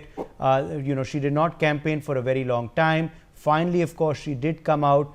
But she was pretty unhappy with a number of her loyalists being denied tickets and herself also not contesting. Meanwhile, Randeep Surjewala also wanted to contest himself, finally had to relent and give the ticket to his son, Aditya. Meanwhile, of course, Bhupinder Singh Hooda dominated the ticket distribution list with most of his loyalists getting tickets. But do you believe that things have been contained and controlled by your party? And even as we speak, Congress's leads have come down now to 44. BJP's leads have gone up to 38 in Haryana. Yes, Arshpreet. Thank you. See, number one, the Congress party was together, is together, and will stay together. We are a family. And given that we have speech and expression, we have democracy, we of course sometimes have a difference in opinion, but that does not mean there is infighting like it was in the Bharatiya Janata Party, where everybody was staking claim to be the CM face there. Number two, you talked of Kumari Shelja. She had in very clear words said that the decision lies with the High Command. All our leaders said one thing in one voice. Okay, another breaking update coming in there. Shakti Rani Sharma is leading from Kalka seat. So that's another big breaking development coming in. Shakti Rani Sharma is leading from the Kalka seat. She's, of course, in the fray on a BJP ticket. Yes, Arshpreet. Yeah. What I was saying was that as far as the seats are concerned, see, since we have talked of Haryana, I think something should be said about Jammu and Kashmir as well. Number one. Okay, another interesting development now coming in from the state of Haryana. The leads beginning to become very close there. The Congress now leading on 43 seats. The BJP has gone up to 40 leads in Haryana. Neck to neck in Haryana right now as things stand at 9:40 a.m. Remember, of course, early morning in the postal ballots, the Congress had surged ahead. Now things beginning to close up a bit. But remember, these are still early trends. But now Haryana is looking neck to neck. Congress party 43 leads currently, BJP 40 leads, INLD 3, others leading currently there in Haryana on also about, I think, 6 seats. Yes, 6 seats currently. Savio, what do you make of this fresh turn in developments? You know, my opinions at the start when the numbers started coming and my opinion now will remain the same. These are trends, these are leads that are coming. I believe that the BJP has taken its development and socio-economic progress to the people of Haryana. The people of Haryana will show its confidence in the BJP and we will realize it by the end of the results. But there was dhol and jalebis at the Congress office. Well, Congress is, you know, the uniqueness of Congress is that they love to be overexcited, and I hope that they continue to give the jalebis and the laddus that they were talking about to other people as well, because whether you win or lose is not the question. The question is that you put up a good fight. There is the democracy of the country that is upheld, and I wish the Congress all the very best, because at the end of the day, like I said at the start, it is not a political party. It is the people in a particular state that decides the future governance that they are looking for in their particular state. If it is Congress, well, so be it. I will go and hug them and tell them that, you know, congratulations, all the best. And if it's the BJP, well, I hope they can come and hug us and say, you know, all the best, let's go ahead. We can fight over television. At the end of the day, it is about us delivering to the people on the ground. And that is the core essence of a political party. Okay, Abhay Singh Chautala now beginning to trail from Ilhanabad. That's another big breaking update coming in. Abhay Chautala is trailing from Ilhanabad. Ashpreet Karyal, your quick response to Savio. Savio saying the jalebis at your office might need to be sent to the BJP because they might end up winning and not you. You are getting too overexcited this morning. Well, they can send it without winning also. What he meant was that the Bharatiya Janata Party would need a conciliatory prize. You know, we'd send them some jalebis, we'll send them some laddus also, we'd make them happy. It's okay, losses happen, failures happen, it is a part and parcel. It's neck to neck right now. It's neck to neck right now. If I may, like House of Cards, one after another, khata-khat, all the states will be gone like this and the Bharatiya Janata Party. Oh my, you're delusional, my friend. If I may, number two is that the Bharatiya Janata Party would also be losing in Jammu and Kashmir, and I'll tell you why. Statehood was delayed. Elections were delayed. Employment was delayed. Mr. Modi coming to Jammu and Kashmir, again delayed. In the last 5 years, he visited not more than twice. And Mr. Amit Shah had back in the Okay, Ashmi, just hold on for a second. Anil Vij is speaking right now. He is leading currently from Ambala Cant, former Home Minister of Haryana. अभी आगे बढ़ने दें, फिर स्थिति का पता लगेगा. Area का फर्क होता है.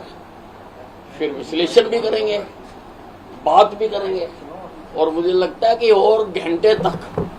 अभी तो पहला राउंड खोला, उससे पहले पोस्टल बैलेट हो रहे थे, उससे पहले स्कैनिंग होती थी. स्कैनिंग के बाद पोस्टल बैलेट हुए हैं और फिर पहला राउंड अभी खुला है. तो अब पहले राउंड में अगर 38-48 हारे हैं तो देखो आगे देखते हैं. अच्छा भी सब आप बड़े रिलैक्स मोड में नजर आ रहे हैं, छोटा बच्चा गोद में है. आपको कोई आप अभी थोड़ी देर पहले नहीं, मैं तो ऐसे ही हर चुनाव में ऐसे ही रहता हूं. मैं तो ऐसे पहले राउंड में आप दूसरे नंबर पे हैं. कितना होना चाहिए था ना. सर, आपने कहा मुख्यमंत्री आवास पर मुलाकात होगी, तो अभी अगर हम चुनाव आयोग के नतीजे देखें, जो अभी तक रुझान आ रहे हैं, 35 पर बीजेपी है, कांग्रेस 29 सीटों पर है. चुनाव आयोग के रुझानों में आप आगे चल रहे हैं अभी तक. हाँ, तो मैंने आपको बताया ना, अभी it is too early to say anything. अभी बक्से खुलने शुरू हुए हैं, ईवीएम खुलने शुरू हुई हैं. अभी पहला राउंड हुआ है, पोस्टल बैलेट खुल गए होंगे सबसे ज़्यादा से ज़्यादा. तो अभी तो बराबर है. हाँ, बाकी अभी राहुल गांधी जी की फैक्ट्री का, जलेबियों की फैक्ट्री का दरवाजा खोला नहीं है, पता नहीं खुलता. अच्छा भी साहब, कल बड़े रिलैक्स मोड में आप थे, गाना गा रहे थे, जिंदगी का साथ निभाता चला गया. आज भी कोई गाना हो जाए आज के मौके के हिसाब से. आज के मौके से क्या समझ, ये हंसता हुआ कारवां जिंदगी का न पूछो चला है किधर. तमन्ना यूं ही साथ चलते रहे खत्म हो न कभी ये सफर सब जो अभी से कांग्रेस के अंदर जो है वो सीएम को लेकर स्टार्ट हो गया है। हुड्डा साहब ने कहा है ना मैं टायर्ड हुआ हूँ ना मैं रिटायर्ड हुआ हूँ। ऐसी बात अक्सर मैंने बुजुर्गों को कहते सुना, जो जवान होते हैं वो ऐसी बात नहीं करते। तो सर मुख्यमंत्री आवास में नजर आएंगे आप अपने? अगर हरियाणा की जनता चाहेगी और हाई कमांड का आशीर्वाद होगा तो जरूर आएंगे, अभी तो दूर नहीं लग रहा। It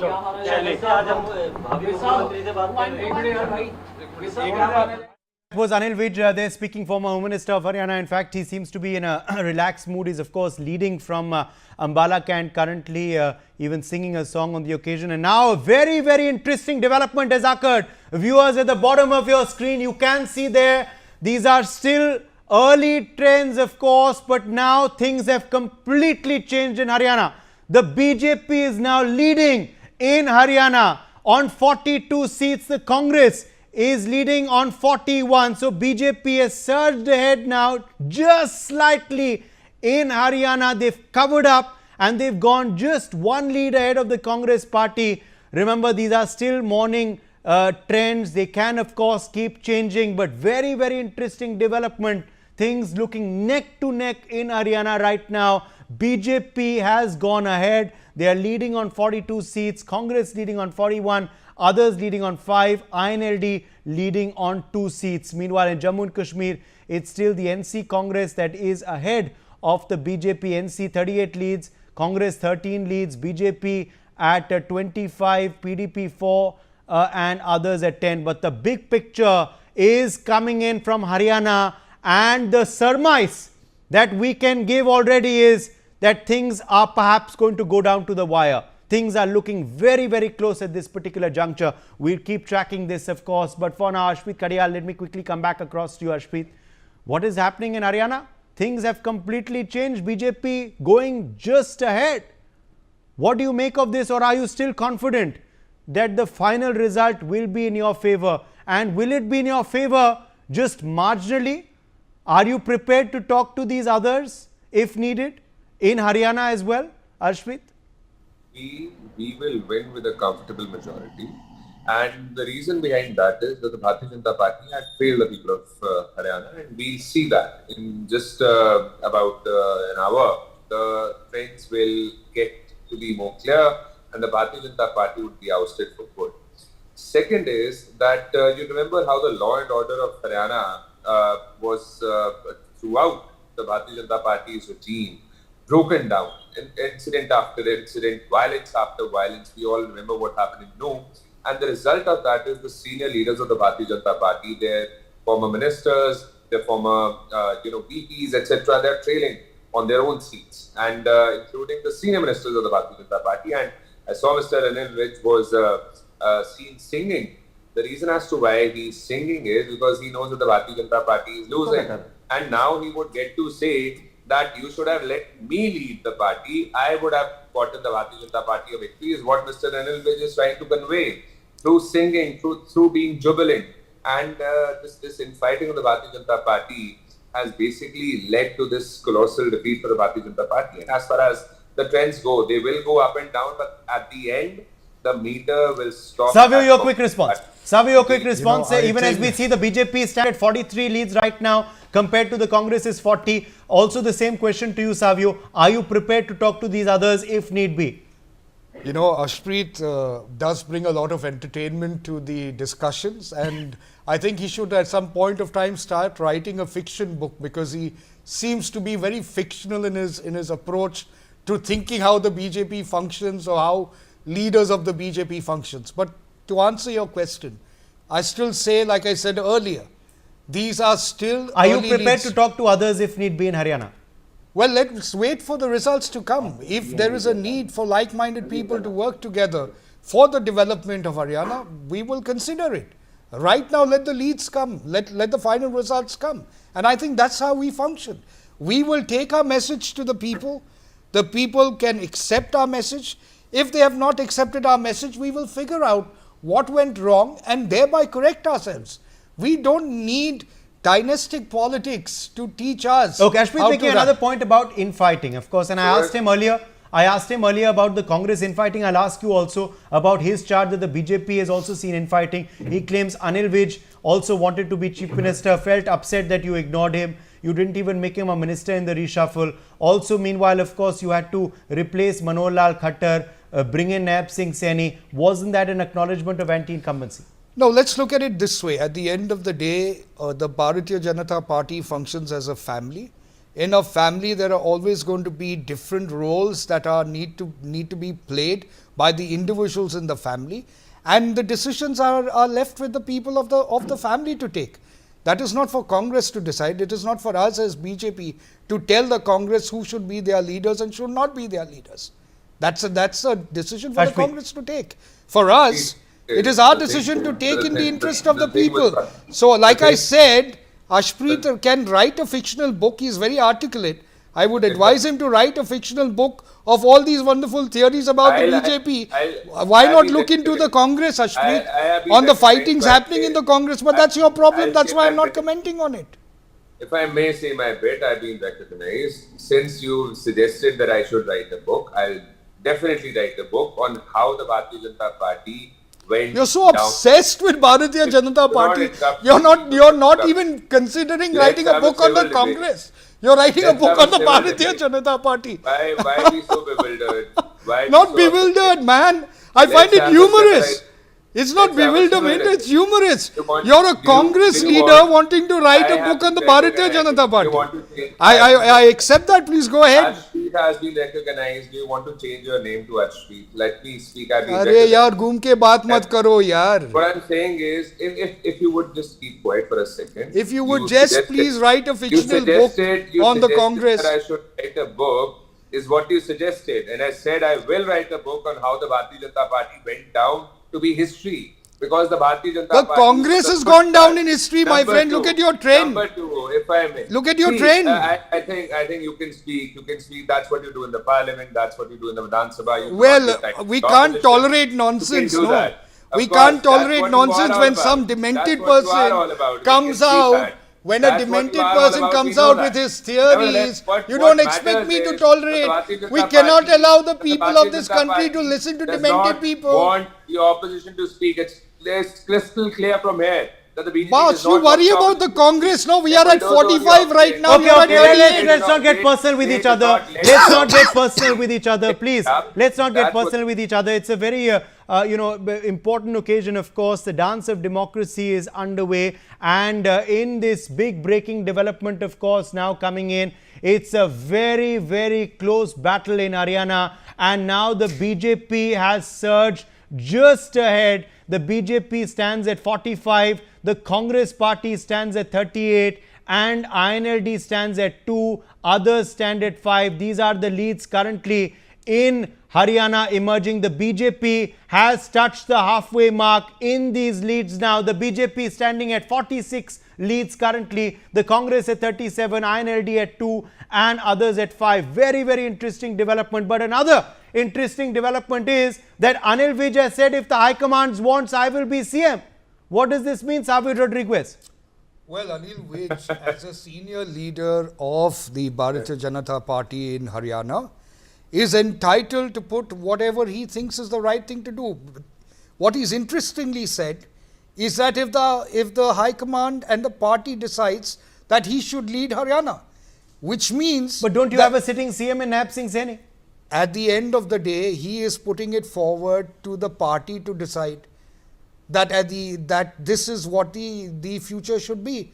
So what is wrong with that? Khadia. Nothing wrong in that. So I'll tell you what Mr. Anil Vij is trying to say. He's trying to say that nobody else in the Bharatiya Janata Party is as confident, as competent, as visionary, as experienced as he is. And he's basically questioning the choice of the High Command, because the High Command has already said Naib Singh Saini is our CM face for this election.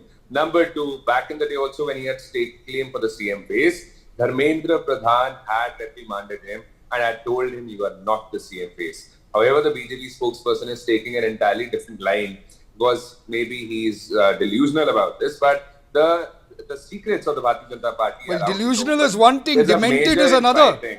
There's a You are major more concerned infighting about the happening. BJP than And the Congress. See, it's Please already look at the happening again. divisions in the He Congress. gets bewildered. Please He gets look at the nervous, divisions in the he gets Congress. afraid, and then he Ashpreet, starts interrupting. I am and that's what he having does all the time. You can a continue to do that. conversation with you. You can continue You to cannot. interrupt us. That's what I'm you do in having the a parliament. conversation That's with what you do you. in the legislative You assembly. go after the Or you could just BJP. keep quiet I and will let not me go make- after the Congress. The Bharatiya Janata Party is accustomed to this. The Bharatiya Janata Party has trained you for this. But you can hold your horses. Okay, so- Speak at a time. All I'm saying is that the Bharatiya Janata Party is on the verge of being ousted. It's just We Okay, can Siddharth see. Sharma. Siddharth Sharma, come in We here. can Siddharth see. Sharma of the Aam Aadmi Party, come in here on this twist in the tail that seems to be coming in Haryana, that it's going to go down to the wire clearly. Right now, of course, the BJP has gone ahead in these leads. We don't quite know whether they'll turn into results or not. But what do you make of this twist in the tail that's happened? Two things. There is a denominator here. Nearly 1.2 crore voters voted in Haryana, and as of now, only around 10 lakh votes have been counted. So less than 10% votes have been counted. So these results, whatever they are early trends. Another point is that the India Alliance and especially the Congress is leading by more than 3% vote share in Haryana. That is the fact. But that aside, if just your graphics on the screen, there are 5 others who are leading. According to my estimate and my news that we are getting from Haryana, there are 2 seats in which we are performing well. So the question to BJP is that if they fall short of 2 seats, would Savio be as adversarial towards me right now in the show as he is if he falls short by Are 2 you seats giving and an Aam open Aadmi Party offer? gets 2? Are you giving an open offer? No, I'm not giving an offer. I'm wondering what language Savio would use if he falls short by 2 seats and in the others 2 seats come to Aam Aadmi Party. My dear friend Siddhant, right? My dear friend Siddhant, at the end of the day, I started this discussion on the elections on the fact that this is a dance of democracy. It is not you, it is not me, it is not the Congress that is important. It is the people. Let the verdict come out, no? Okay, let's go across to Arzu Seth in Srinagar. She has one of the senior leaders who's contesting with Arzu. Over to you. Well, Uday, joining me, Ajaz Hussain, who is the BJP candidate from Lal Chowk, very important constituency, sir. Thank you so much for talking to NewsX. How do you see the early trend? It's showing from the Lal Chowk, NC is leading. How did you see these trends? These are all early trends. I don't find any, let us wait for some time, and I'm very hopeful that what your people have decided, they had decided for the best, and I'm very hopeful about outcome of the result. And we're hopeful of winning some seats from Kashmir Valley also. Either it will be Lal Chowk or Gurez or Karna, but we'll definitely open the account from Valley also. Also, if you talk about the overall performance till now, how did you see it in the Valley and in the Jammu? See, in Jammu, most of the seats will go to BJP, but over in Kashmir, we had a tough competition with all the regional parties. They had tried to create a propaganda over here that BJP is a Hindu party and you should not vote for BJP. And you saw Aam Abdullah and Farooq Abdullah speaking very articulate about why people are giving votes to BJP, and that was the cause. And I am very hopeful that people would have rejected their ideology, but at the end of the day, it's all about people whom they will decide, and I'm very hopeful they will give chance to we people also. If you see the alliance here in the Valley, NC is already with Congress party, but also there has been a talk of the, alliance with the PDP, NC opening door for the PDP. How did you see all these alliance that are going to happen or they're talking about? See, first they had one alliance as Gupkar alliance. That also got broken. Then they came up with some other alliance. And now again they are coming up with an alliance. I don't find any kind of alliance. They're all about power and politics, right? And all these political parties, they know how to play and when to play. And I don't find if they make an alliance also, but that will not sustain for more than 6 months. And how much you are hopeful of your win, because now, right now you're on the second position in the Lal Chowk. See, we'll definitely come in first position. I'm very hopeful about voters of Lal Chowk constituency, and the way Prime Minister came over here in Lal Chowk constituency and asked for votes in favor of his candidate. I am very hopeful that we had done wonderful job from all these years, and if people elect us, we'll definitely do better for them. You talked about doing better for the people. One main issue of the Lal Chowk that you think needs to be prioritized? The development over in Lal Chowk constituency, that should not be focused to only clock tower. The clock tower is not actual Lal Chowk. There are so many rural and urban areas associated with Lal Chowk which needs to be prioritized. And I am very hopeful that if we come in power, we'll make world-class hub to Lal Chowk also. Okay. So Uday, early trend shows that the NC and Congress is leading, but the BJP is very hopeful. We talked from Ajaz Hussain, who is the BJP candidate from Lal Chowk, and he is also very hopeful of his win in the valley. Yes, Uday, over to you. Thank you so much for joining us on the broadcast with those details. And of course, we continue our rolling coverage. We will come back in just a moment. Viewers, stay on with us. A short break.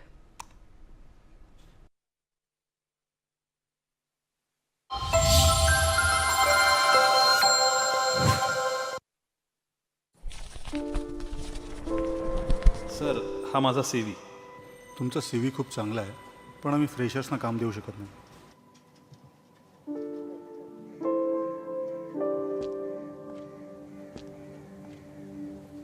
आई वडिलांच्या या इच्छा आम्ही कधी पूर्ण करू शकेन का?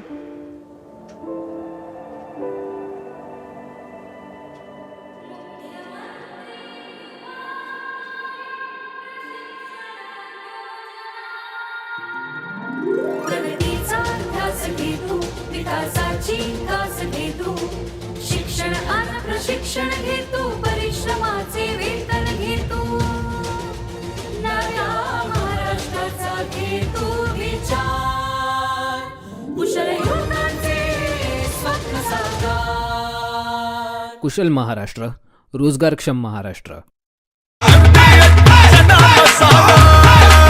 अब छोलिया हो या लोबिया सफेद चने या काले चने सब कुछ मजेदार बने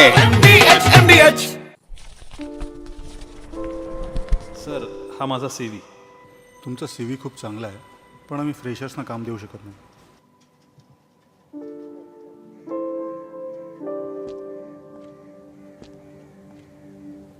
आई वडिलांच्या या इच्छा आम्ही कधी पूर्ण करू शकेन का?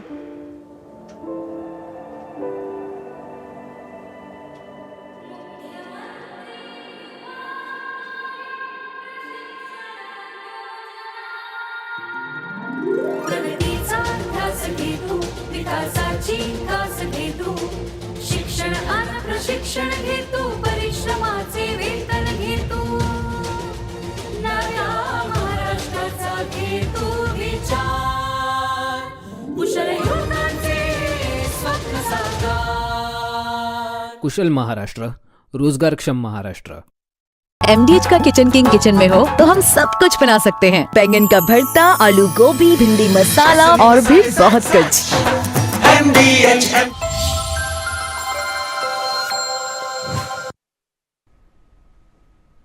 Good morning, viewers. This is, of course, our rolling coverage of the results in two major states and one union territory. We're looking at Haryana and, of course, Jammu and Kashmir. The results, of course, some of the early numbers there reflecting at the bottom and at the top of your screens. We are looking at 10 a.m.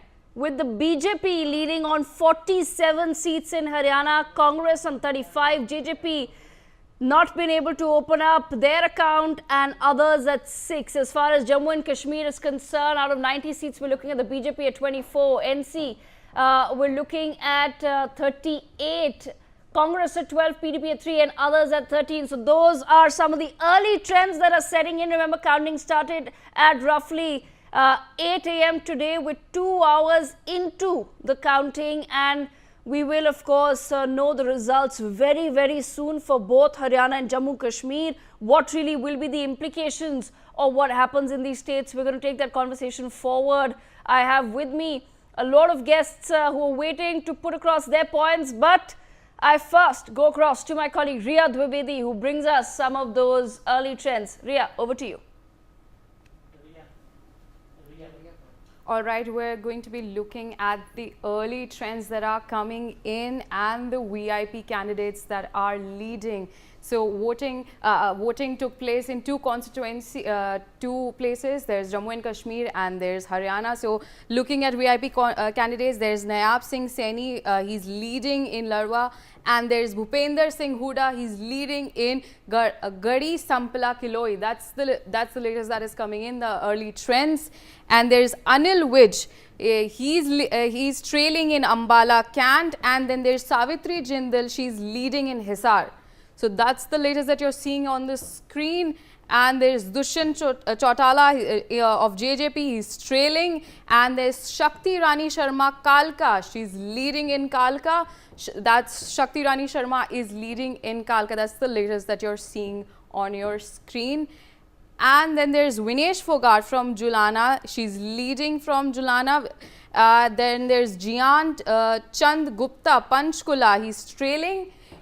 Moving on, there is Aditya Surjewala Kathul, he's trailing from there. And then there's Digvijay Chautala Davwali, that's trailing.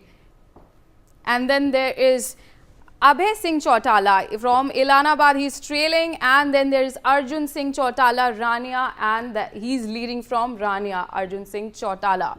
So that's the latest. There's Ravinder Raina from Naushera, he's trailing. Umar Abdullah, he's leading from Budgam, and that's the latest that you're seeing on your screen. And the early trends show that Tariq Hamid Kara, he's leading from Central Shalteng, and there's Ghulam Ahmed Mir, he's leading from Duru.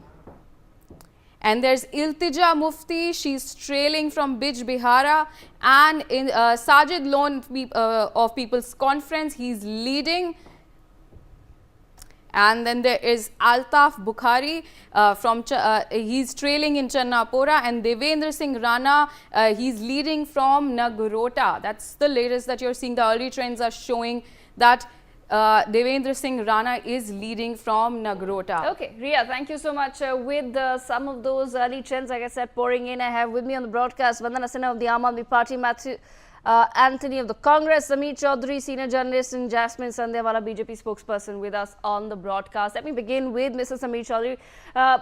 Mr. Chaudhary, I want to begin with Haryana because that's been one of the surprising early trends this morning. Of course, the exit polls predicted something else entirely. But as far as the numbers are concerned, and if I'm looking at the Election Commission website right now, Bharatiya Janata Party at 41, Congress at 34, INLD at 1, BSP at 1, and Independents at 4. What do you make of what's happening in Haryana?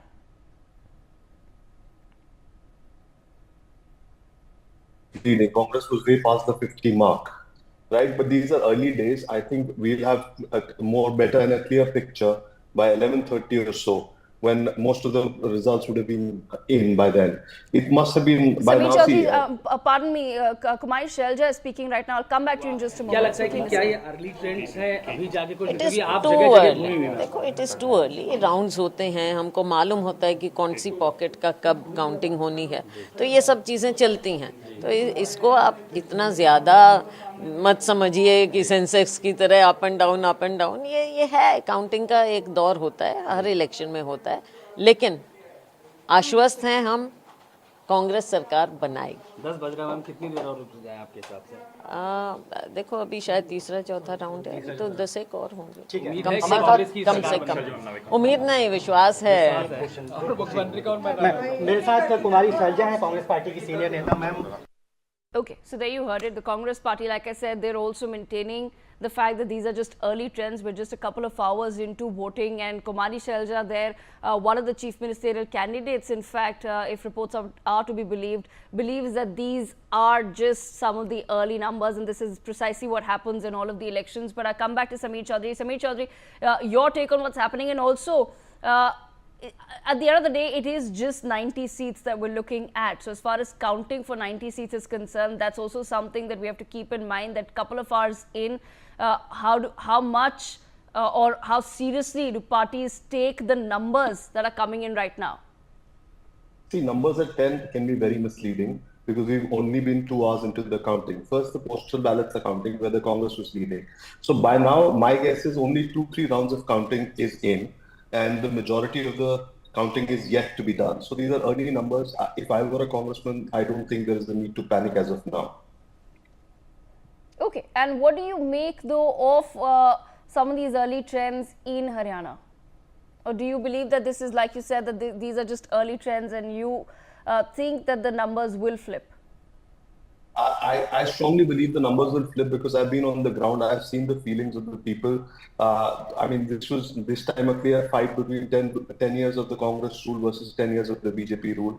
And there was discontent among the farmers, the Pehlwans, like they say, the Japaki factor was at play. So let's see when the final numbers come in. I think the numbers will change. Okay, I want to bring Jasmine Sandhewala into the conversation as well. Jasmine Sandhewala, how is the BJP feeling as far as the numbers right now are concerned? And did the BJP also do enough in the last leg to really convince the voter of Haryana?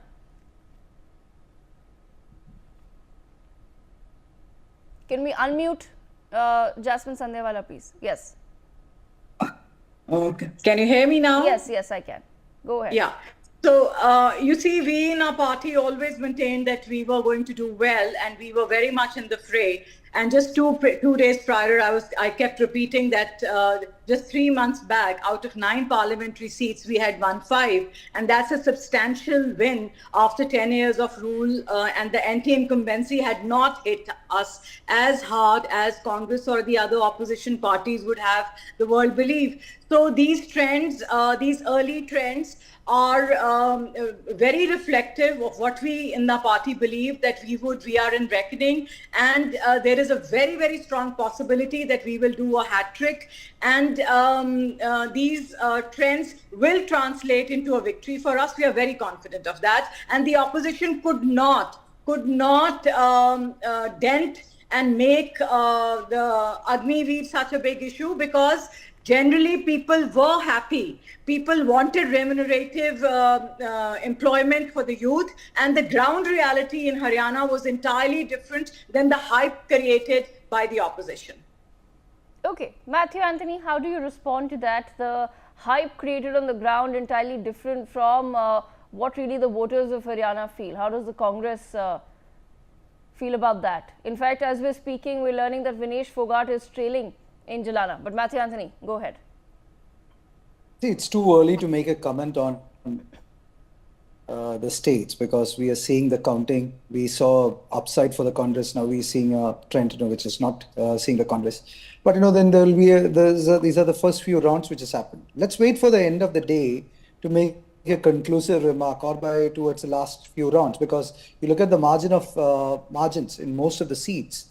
It's not that great to kind of, give both sides a convincing story to tell at this point of time. So let's have patience till the end of the day. And that's how, you look at it at this point of time. All right. I want to bring in a quick word from Vandana Sinha as well. Vandana Sinha, the Aam Aadmi Party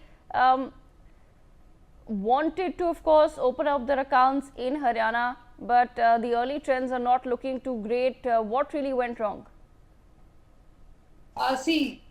Making any comments on the basis of early trend, I guess it's a not right thing to do, because there are so many changes will come, and end of the day we will reach to a conclusion, because making any conclusion as of now, it's just 10 o'clock, and so many things are going up and down.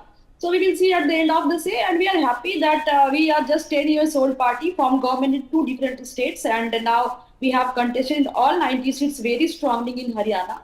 And we got the love of the people of Haryana, and definitely they like the model of governance, Arvind Kejriwal model of governance. So let's see what will happen at the end of the day. So making any comments or coming to any conclusion as of now is not right things to do. Is the Aam Aadmi Party still hopeful in Haryana though? Definitely, because making any comments is not right. Let's see what will happen. And even though, like as I already told you, I already mentioned that we have contested very strongly in Haryana for all 90 seats, and we got the love of the people of Haryana. We have a very strong organization in Haryana as of now. So let's see what will happen, and don't come to any conclusion. And it's a long way to go now. Okay, I want to come quickly back to Jammu and Kashmir, where the results are even more interesting. Sameer Chaudhary, bringing you back into the conversation. J&K, we're looking at, as far as early trends are concerned, the BJP looking at 26 seats right now. If I'm following the Election Commission website, by the way, so 26, they're leading on 26 seats.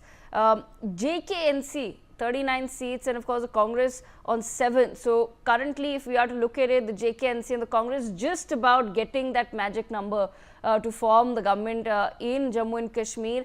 Do you think that the narrative or the promises of bringing back 370, of restoring statehood, all of that really worked in the favor of the JKNC?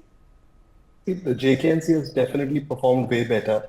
I mean, you have to remember that they contested only about 50 seats, and out of that, they're leading in about 40 seats. So they've performed definitely better than expected. It is the Congress which is actually pulling them down in Jammu and Kashmir.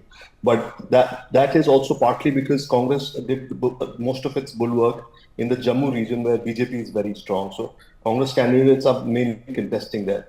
Now coming to Article 370, I think that's a very emotive issue. And once we moved on from Article 370, to say that we will bring it back is something that parties should not get into and not politicize the issue of Article 370. What is more relevant is the state of J&K, and democracy in J&K must be strengthened at all costs. Okay. Interesting that you say that it's the Congress party that's bringing down the JKNC in Jammu and Kashmir. I want to bring Matthew Anthony back in the conversation. Matthew Anthony, how does the Congress party feel about this particular comment? On Jammu and Kashmir, I will maintain the same stand as that of Haryana. The trend is looking good for us because, when I say that we are leading in Jammu and Kashmir, then I should accept that we are not leading in Haryana. So the position is very clear. The trends are looking positive for us, but let the election results come to a closure, then we will claim the victory on that part.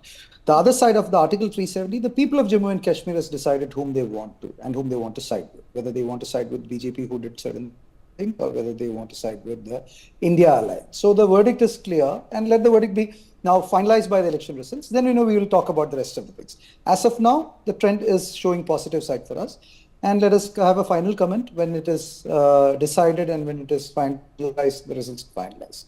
But Matthew Anthony, what becomes the Congress party's position as far as 370 is concerned then? Nobody has been able to give a clear answer on that, whether the Congress will be backing the JKNC entirely as far as that particular promise is concerned.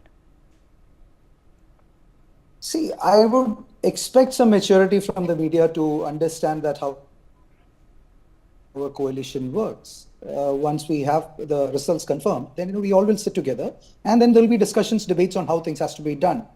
It's too early and premature for us to say about anything on Article 370 at this point of time.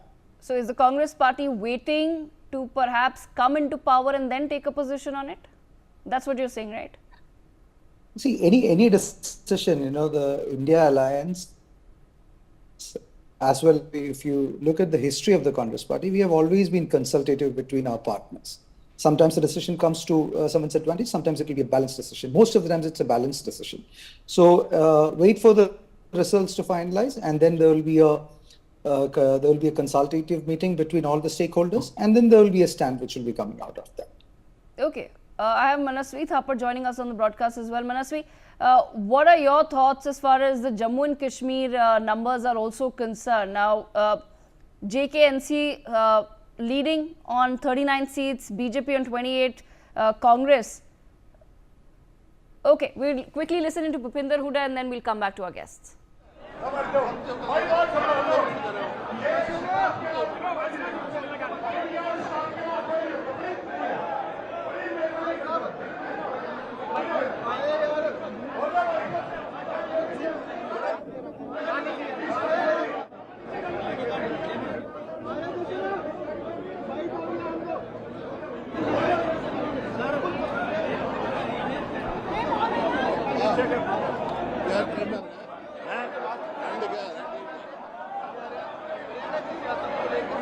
BJP 40 दिखा रहे हैं, कांग्रेस 41।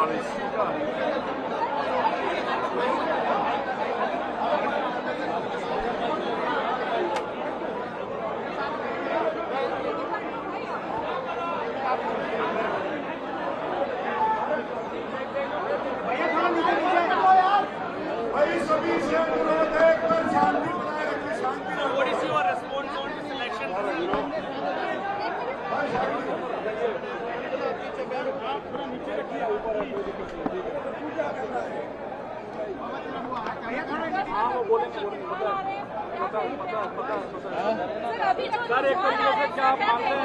रुझान आ रहे हैं उसके अनुसार कांग्रेस की सरकार बनने जा रही है। नहीं वो तो अभी 2 राउंड 3 राउंड हुए हैं, वो जितने रिपोर्ट जाती है उतने सारा जो खबर आई है कांग्रेस की बहुमत आ रही है। 10 साल के बाद क्या कांग्रेस पार्टी उत्तर भारत में वापसी कर रही है? 10 साल के बाद? हाँ, 10 साल के बाद क्या कांग्रेस की सरकार बनने जा रही है। जो ट्रेंड सर चल रहे हैं उसमें बीजेपी खेमे से कहा जा रहा है कि बढ़त बनाएंगे। कहीं नहीं बढ़त बनेगी, आप देखना नतीजा है कांग्रेस का जो ट्रेंड आ रहा है वहाँ कांग्रेस का ज्यादा बहुमत आ रहा है। हजारों लोग नारा लगा रहे हैं भूपेंद्र सिंह हुड्डा जिंदाबाद मुख्यमंत्री के तौर पर आपको देखना चाहते हैं। ये पार्टी फैसला करती है। बीजेपी के बड़े लीडर जो पिछड़ते हुए नजर आ रहे हैं, बीजेपी के बड़े लीडर पिछड़ते हुए नजर आ रहे हैं। कांग्रेस की सरकार बनने जा रही है भाई। सर आपको किसी अलायंस की जरूरत पड़ेगी या कांग्रेस एबल टू? यानी कांग्रेस अपनी मेजोरिटी लाएगी। सर फुल फ्लैग मेजोरिटी वाली कांग्रेस की सरकार बनेगी, पूरी उम्मीद है आपको? हाँ, कह तो जगह कितनी बार कह रहा हूँ। Sir credit goes to Rahul Gandhi and Bhupendra Singh Hooda ji only. Credit goes to party, Rahul Gandhi ji, Mallika खड़गे ji, Priyanka ji, all leaders of the Congress. So what's your and priority, real credit goes to the people of Haryana. What will be your priority, sir, after the form government? What will be your priority? How many questions will you ask? You ask one question. There are others also. Sir काफी रुझानों में close contest नजर आ रहा है, ऐसा expected था क्या? नहीं था, जहाँ कहीं क्लोज है कहीं पे है, लेकिन कांग्रेस इज गेटिंग मेजोरिटी। आपके लिए नतीजे आने वाले हैं, जो नतीजे अभी दिख रहे हैं? नतीजे मेरे को मालूम है कांग्रेस की सरकार बनने जा रही है।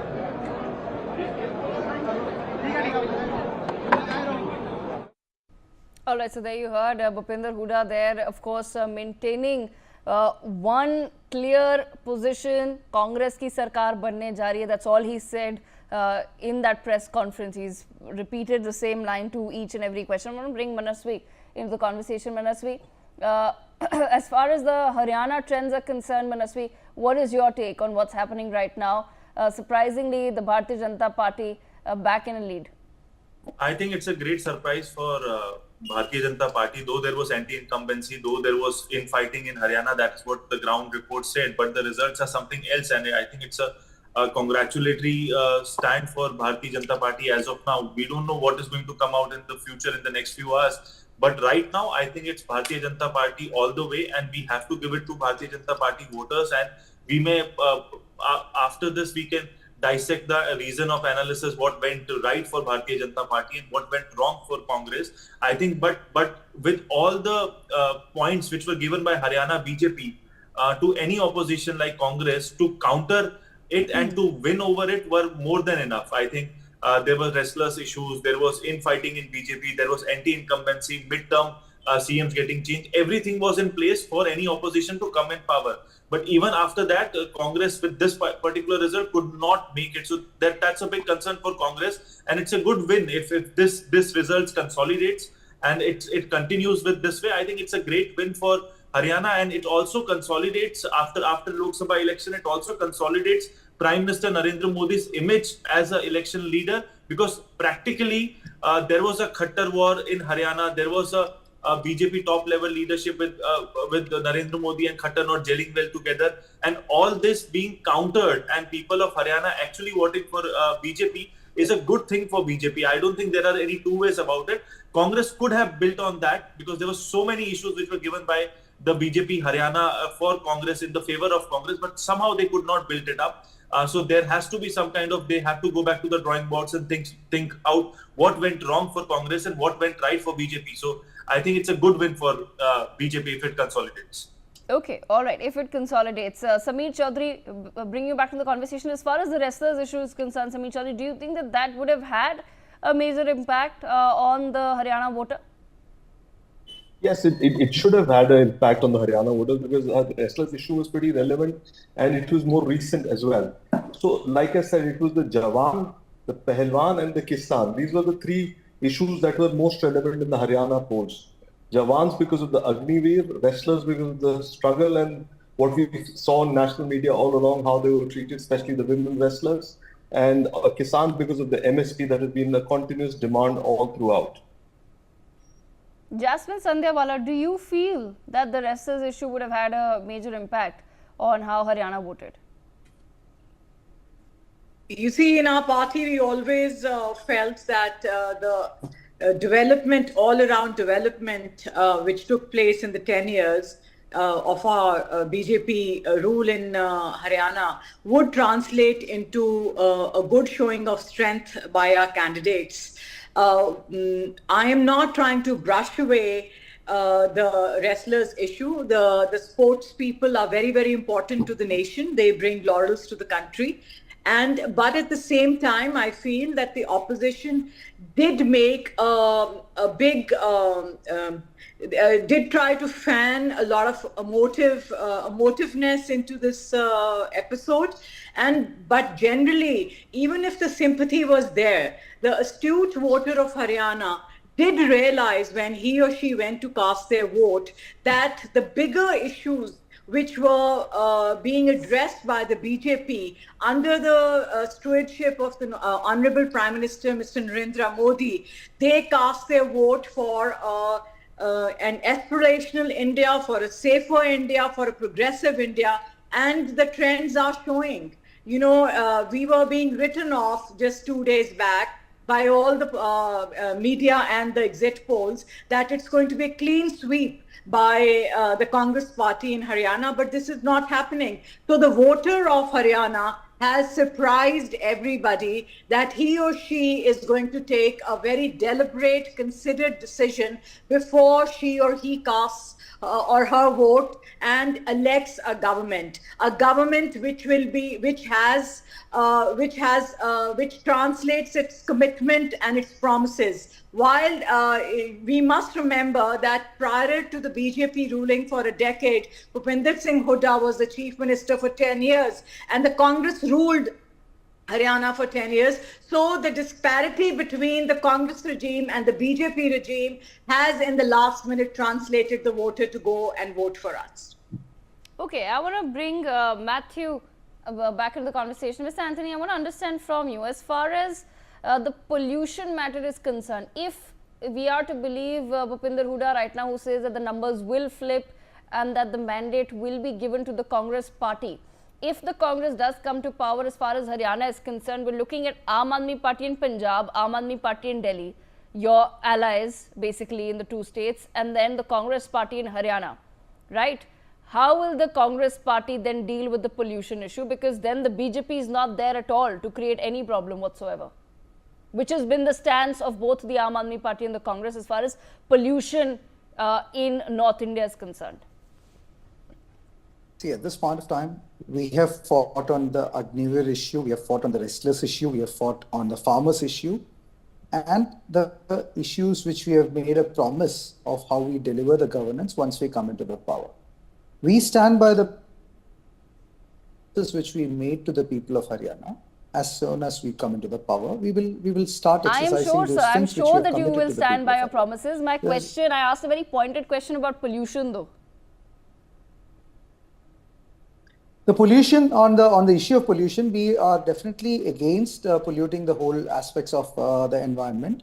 And where we have to take a decision as a ruling party, then we will have to consult with the stakeholders. I repeat the same thing, that no, we are not like BJP who make unilateral decisions. We make consultative decisions. We consult all the stakeholders, and we then make the decision, which is a balanced decision for all the people involved and for the environment involved. That's where it's very clear from our side. We don't have to go in between here and there.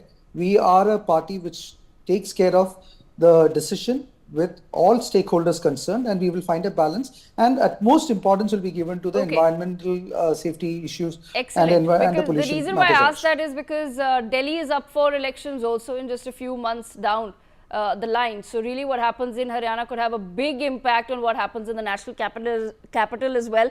Vandana Sinha, are you hopeful for the Congress party to come to power in Haryana? And then, like I said, the entire belt which suffers from the major pollution, which also has been proven to cause the major pollution, will be the India Alliance. So is there a plan of action in place?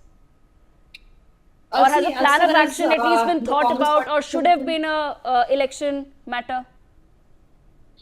See, as far as that forming the government in Haryana is concerned, see, we are into the very early stage to comment on. No, I'm not asking about you forming the government in Haryana. Yes, you may later on, if the numbers consolidate in your favor, you may join the Congress party. I'm talking about your ally in the India bloc possibly coming to power in Haryana. Yes, this is what I told you. Maybe at the end of the day, we will have the keys to form the government in Haryana. We never know what is going to happen. And as far as the pollution is concerned, since that Aam Aadmi Party is in government in Punjab, we have reduced the 50% of the pollution. And Delhi, we worked hard because the pollution is one of the biggest problem in Delhi as well. And it's not for today. It's since long. And since the Aam Aadmi Party is there in the government in Delhi itself, we are working hard on it, and even so many new policies has came up, and definitely we will do something when let's see what will happen at the end of the day, whether Aam Aadmi Party, Congress is forming the government or BJP. So no discussions have happened so far between the Aam Aadmi Party and the Congress? Sorry, I didn't get No discussions have happened so far between the Aam Aadmi Party and the Congress, given that you are allies at the national level, right? You may be contesting the elections separately. That's absolutely fine. That's your prerogative. But you did come to power. You did, of course, fight the national elections together as part of the India Alliance. So I'm just trying to understand, as far as Delhi's problems are concerned, we're looking at pollution, we're looking at water. Will all of that be fixed if the numbers were to flip and put the Congress in power in Haryana? At the end of the day, when we come to know what will happen, so we will decide as per the result. And see, as far as the Delhi is concerned, we did well. And then the Arvind Kejriwal government, model of governance is a world famous governance. And Punjab, we are doing really great. And therefore, the people like us, and whatever the problem we had, we already fixed it in Delhi and Punjab.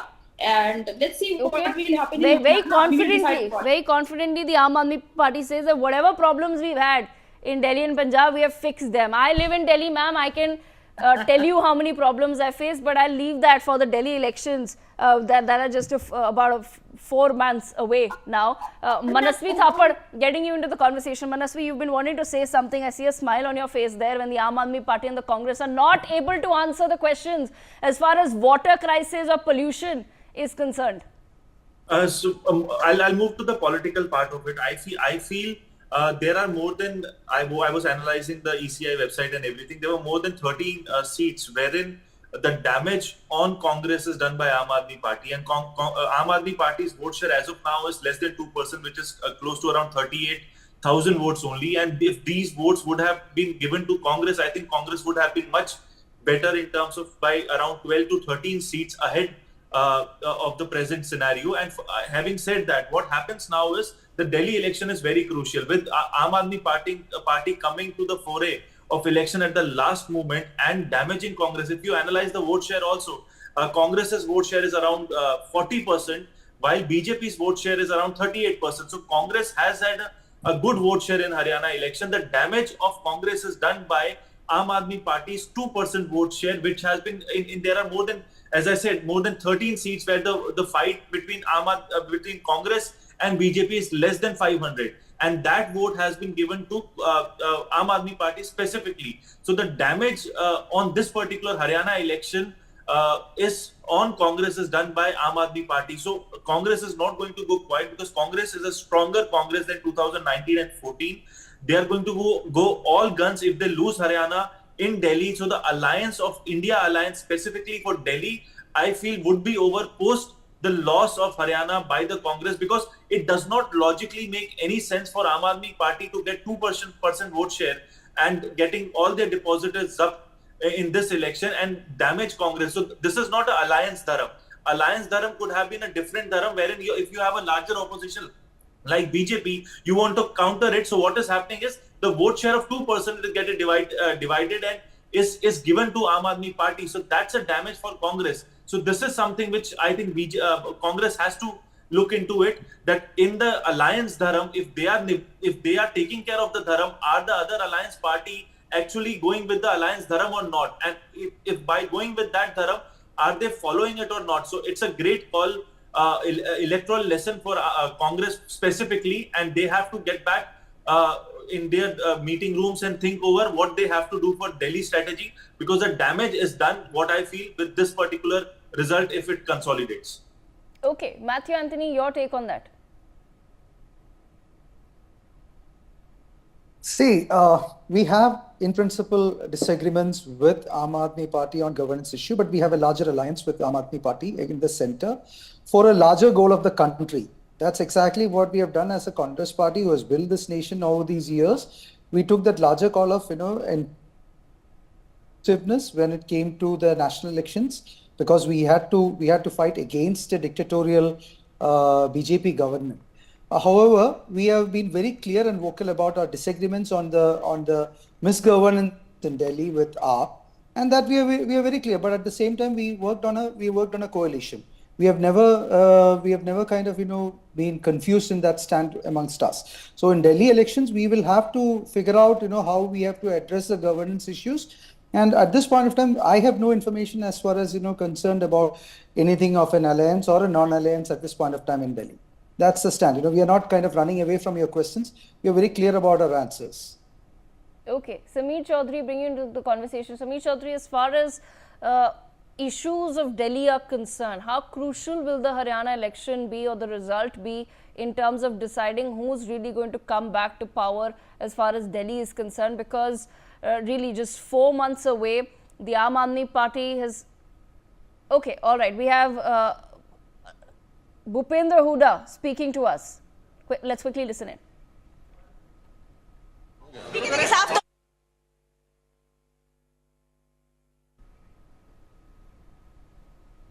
All right, we will get Bhupender Hooda back with us on the broadcast. Sameer Chaudhary, just taking my question back with you. As far as the Haryana elections are concerned, how crucial will be the result for Delhi? Yeah, I think that whatever the result of the Haryana elections is will have no bearing on the election results in Delhi for two reasons.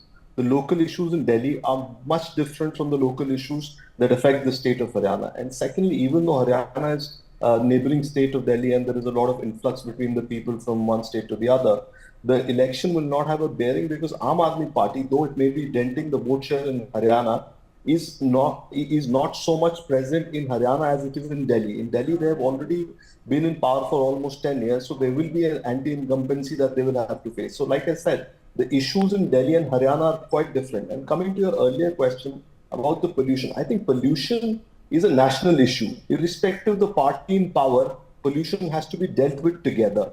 The water problem is a national issue. It has to transcend political lines, and any party in power must work towards the benefit and the public interest at large, not just politically only. So these are the real issues that have to be worked upon.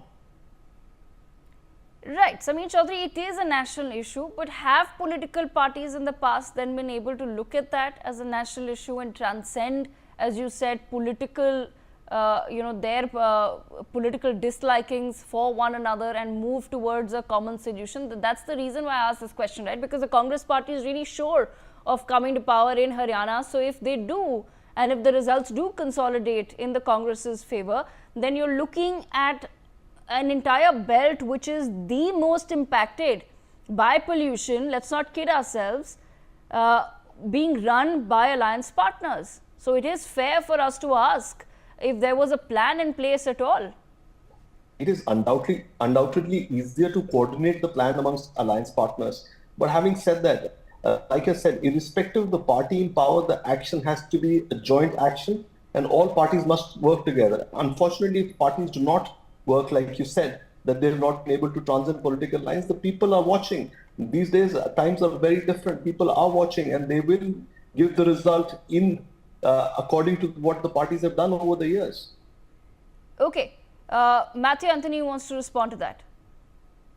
So I agree with the mayor on this, that irrespective of the political party, the issues of politics, the issues of pollution as well as the infrastructure should be addressed. Now, I have a counter question to you.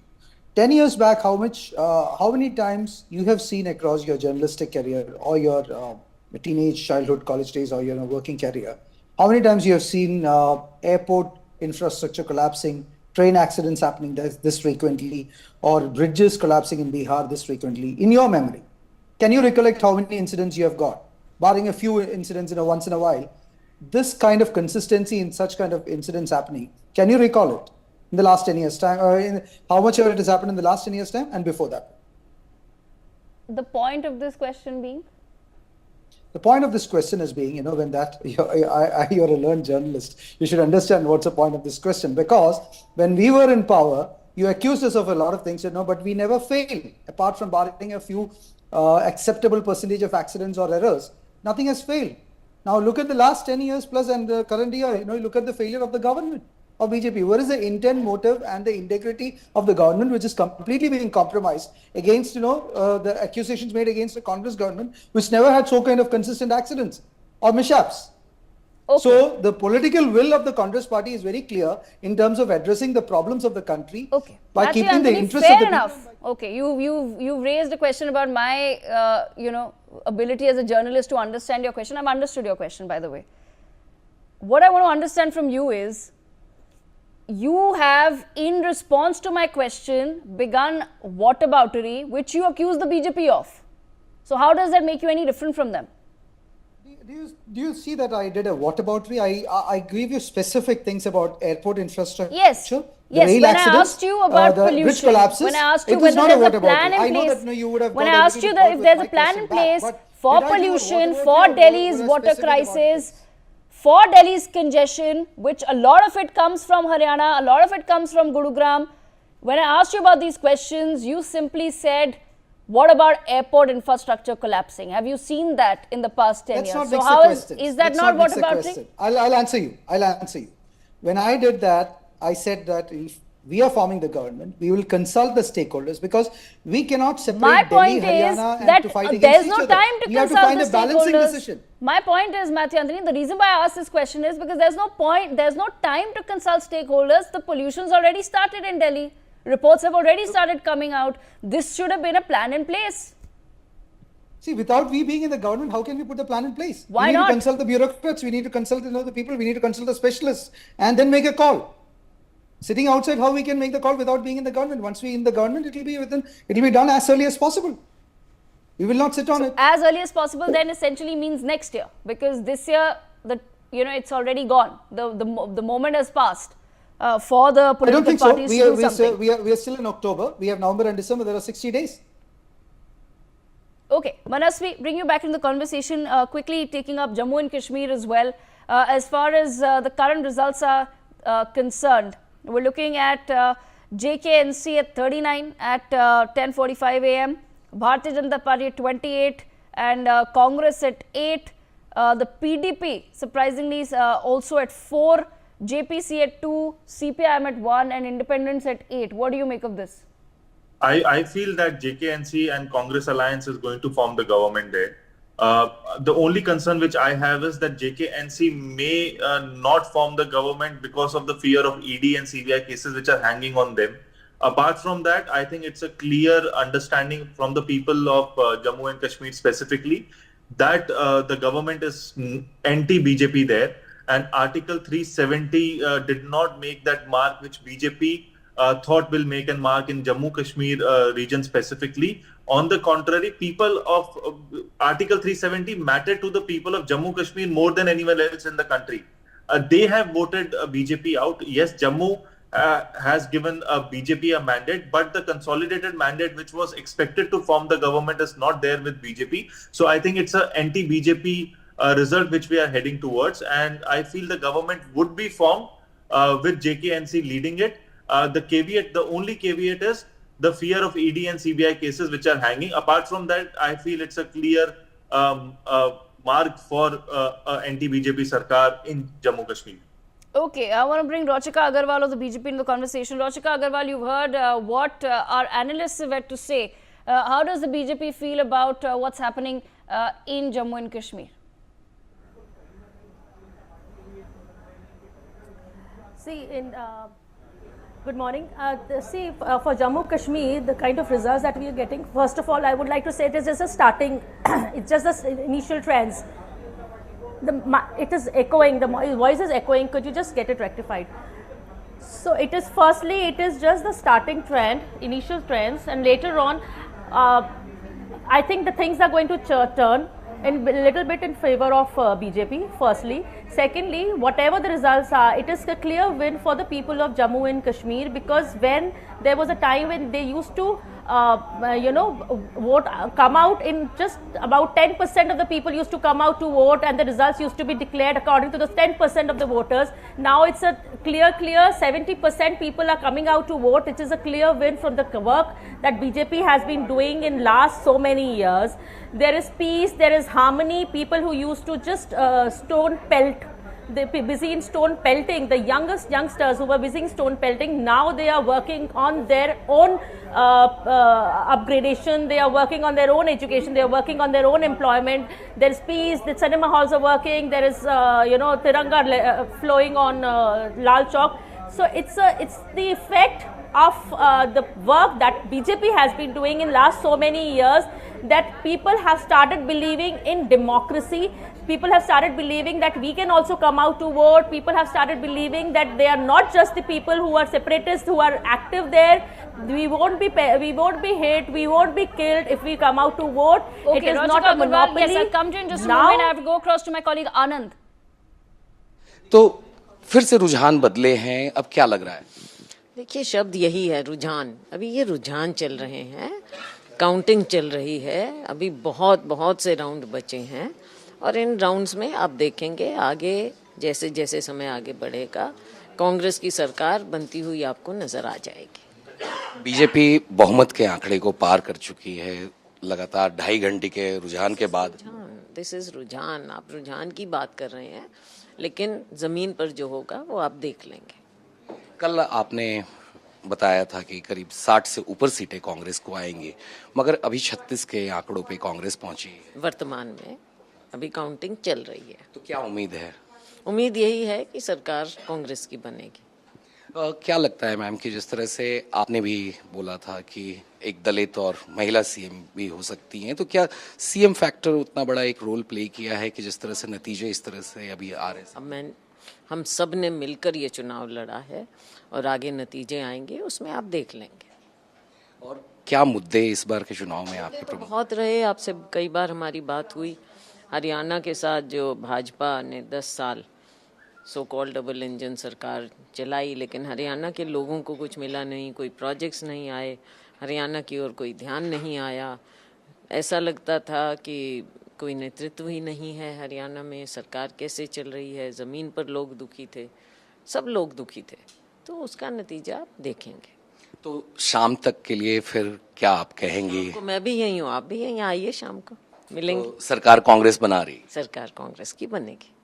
तो ये थी कांग्रेस के वरिष्ठ नेता कुमारी संजय, जिन्होंने साफ तौर से कहा कि ये अभी सिर्फ एक रुझान है, और दिन ढलने तक जो है कांग्रेस वापस से वहां पे हरियाणा में सरकार बनाएगी. कैमरा पर्सन अजय कटियार के साथ Anand Singh, NewsX, Delhi. All right, so there we've heard Kumari Selja as well. I want to bring Rachika Agarwal back into the conversation. Rachika Agarwal, you were of course talking about the early trends. Go ahead.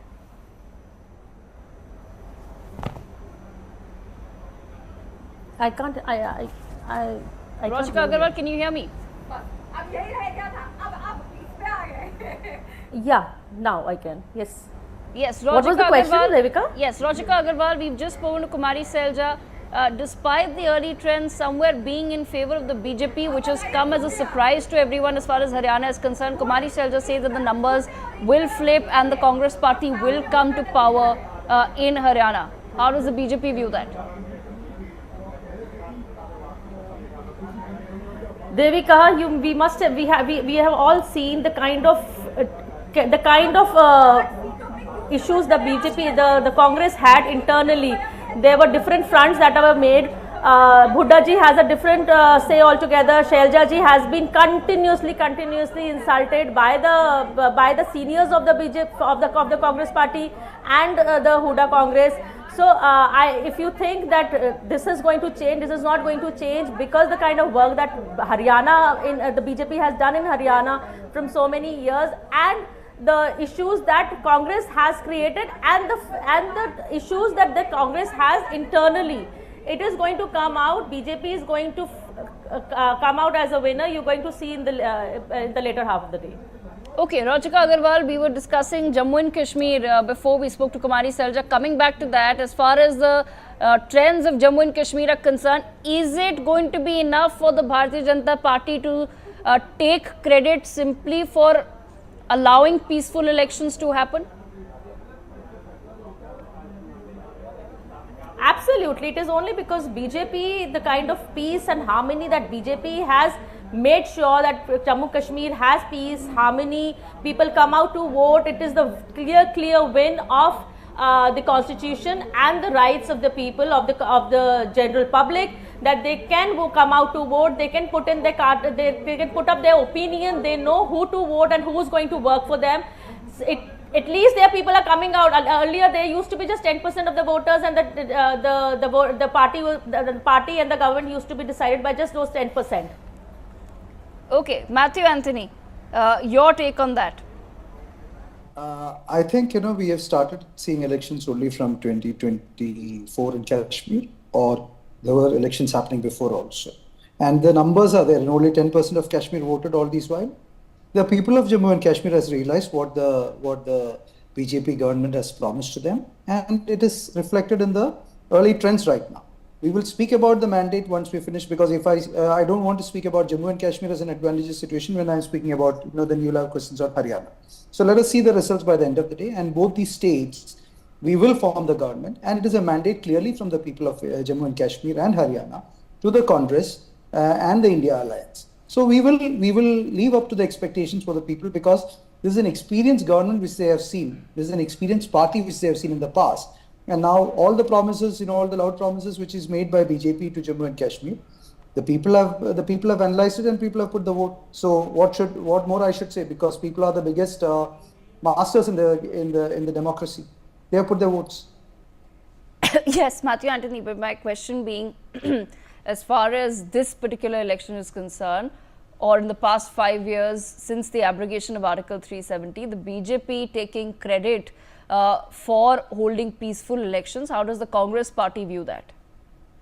See, the BJP has been taking credits from 2014 for building India.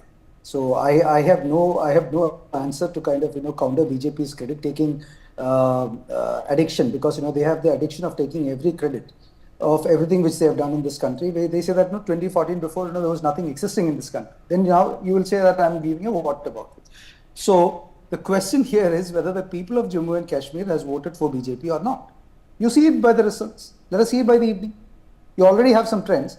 Let's see by the evening there is no point in me commenting nor a Congress party commenting at this point of time. We should look for the mandate of the people both in Jammu and Kashmir and in Haryana, what the people have voted for. You will see it in exact numbers. Whether the people of Jammu and Kashmir has trusted BJP or the Congress and the India Alliance. Okay, Manasvi, it's the numbers to speak. Yes, I've heard you. Manasvi, bring you into the conversation. Manasvi, as far as Jammu and Kashmir is concerned, will it be enough for the Bharatiya Janata Party to simply take credit for the fact that, as they claim, peaceful elections have happened for the first time and people of Jammu and Kashmir have been able to celebrate democracy, whether they're able to come into power or not? I think this notion itself is a very wrong notion projected in a democracy as strong as India, wherein when we say that peaceful election in the valley Jammu Kashmir happened for the first time, that means since last 75 years India did not have peaceful elections in Jammu Kashmir. That notion itself is very wrong. Yes, BJP did an abrogation of Article 370. It was peaceful. Yes, the election of 2024 happened. They were peaceful. That does not mean, and previously also elections happened in our country. People were voted in power through electoral voting system. And I don't know, this air of taking credit of everything and people also believing it. The bigger, tougher question what comes to my mind is that people are still believing it, but yet not voting for BJP. So this is something that if abrogation of Article 370 would have been so great for the people of Jammu and Kashmir, they would have voted for BJP in thumping majority, which is not there. If this was the most peaceful and the only peaceful election in Jammu Kashmir, people would have still voted for BJP, which is not the case. Yes, it's a good start for BJP, but when you fight an election, And BJP, which is the largest political machinery of the world, not India, will not fight an election to come second or third. They would fight an election to win an election, but in Jammu Kashmir it does not look like that. So they are not winning elections. So the plank on which they were fighting, one was abrogation of 370 is great for Jammu and Kashmir. That also falls on their face. Second was that it's the most peaceful election in the history of Jammu Kashmir. That also falls on their face. So what is the reality? So the reality is something which is very distant, which the BJP needs to understand that this is not the reality. Yes, on in terms of social media, in terms of people who don't live in Jammu Kashmir supporting them, in terms of media supporting them in these issues, but the people who are most affected, the voters of Jammu Kashmir, are not in favor of the BJP. So after abrogation of Article 370, when did the election light come to Jammu Kashmir? After 5 years. So people were without election, people were without representative there. So this is the voice of the people, and that has to be respected. And the voice is not with the BJP. The BJP is a great party, is a very strong party, will understand that these gimmicks are political gimmicks, but when it comes to the ground reality, it's a distant reality for BJP to enter Jammu and Kashmir as a strong force, as a political force, wherein they come with their own chief minister. That's a distant reality. Okay, Sameer Chaudhary, your take on that. Free and fair polls are a backbone of the democracy. So I agree with Manasvi when he says that it's a wrong claim to make that this is the first time peaceful elections have been held. What is important is that elections have been held, and what must be considered is that elections have been held after a considerable delay, that too after an order by the Supreme Court that elections have to be held in any case before 30th of September. Otherwise, the central government would have been held in contempt. So claiming credit is not the right thing. What needs to be seen if these trends are to continue, that the people of Jammu and Kashmir have rejected these very claims themselves by the ballot. Okay, Rochika Agarwal, how do you respond to what's been said? That it's not enough for the Bharatiya Janata Party to simply try and take credit for holding peaceful elections in Jammu and Kashmir. The fact that the people's mandate as far as these current trends are concerned is not in the favor of the BJP. So perhaps Article 370 was more of a stickler than the BJP gave it credit for. So like I said earlier, it is just the starting trend. We're just waiting for the things to turn up. There was a different trend for Haryana also early in the morning, and later during the day, we're going to see a lot of change in the results. Anyways, whatever is going to happen, we are not the ones who are going to crib for the EVM and etc. etc. We are going to accept the people's verdict, and we are going to figure out what is going to what works and what doesn't work. We'll readily accept the people's verdict. But again, like I said, it is too early in the day to predict the final results. Okay. All right, I will request all our guests to stay on with us because we have to slip into a very, very quick break. But please stay on. We will come back in just a short moment from now.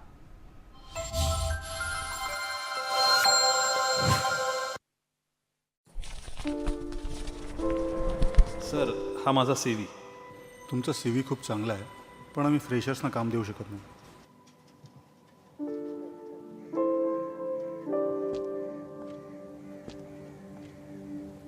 आई वडिलांच्या या इच्छा आम्ही कधी पूर्ण करू शकेन का?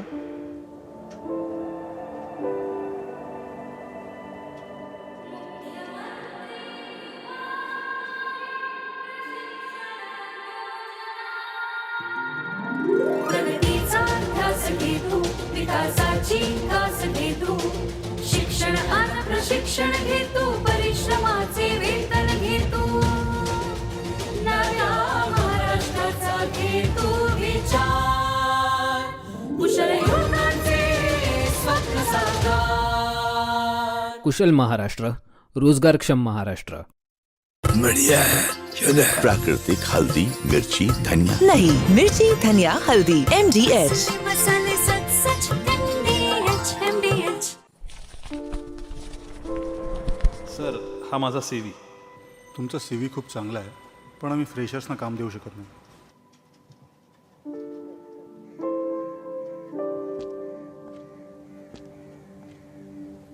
आई वडिलांच्या या इच्छा आम्ही कधी पूर्ण करू शकेन का?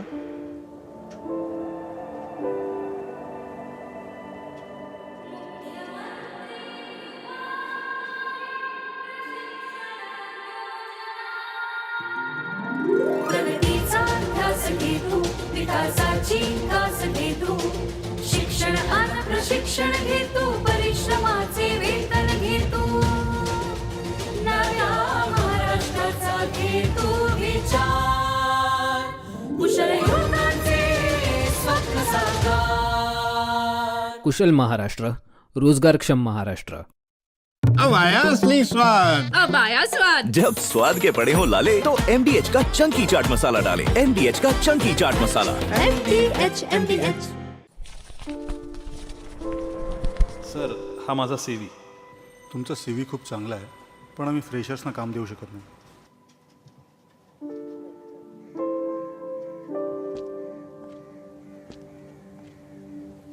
आई वडिलांच्या या इच्छा आम्ही कधी पूर्ण करू शकेन का?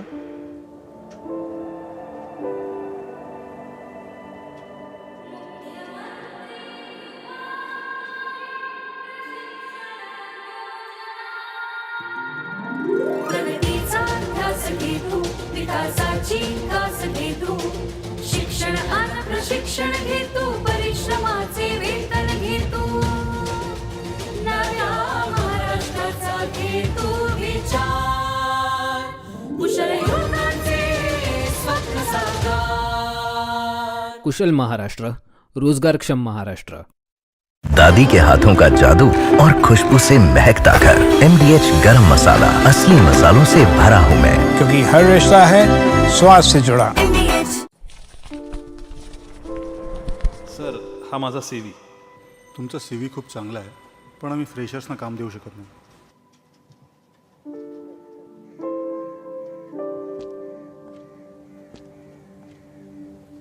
आई वडिलांच्या या इच्छा आम्ही कधी पूर्ण करू शकेन का?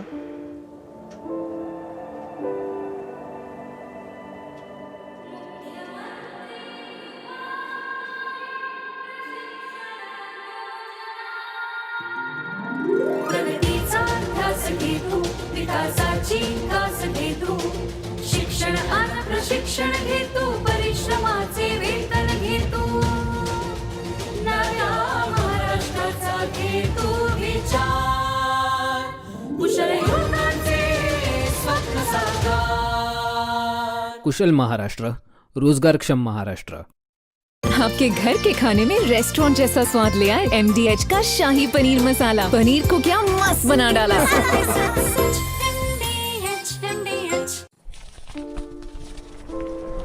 सर, हा माझा CV. तुमचा CV खूप चांगला आहे, पण आम्ही फ्रेशर्सना काम देऊ शकत नाही.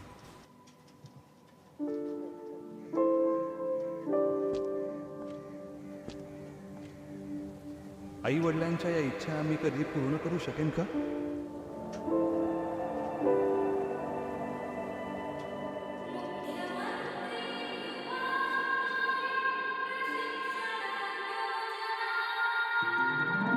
प्रगतीचा ध्यास घे तू, विकासाची कास घे तू, शिक्षण आणि प्रशिक्षण घे तू, परिश्रमाचे वेतन घे तू, नव्या महाराष्ट्राचा घे तू विचार, कुशल युवकांचे स्वप्न साकार. कुशल महाराष्ट्र, रोजगारक्षम महाराष्ट्र. MDH की देगी मिर्च, देगी मिर्च का तड़का, अंग अंग फड़का. MDH की देगी मिर्च. सर, हा माझा CV. तुमचा CV खूप चांगला आहे, पण आम्ही फ्रेशर्सना काम देऊ शकत नाही.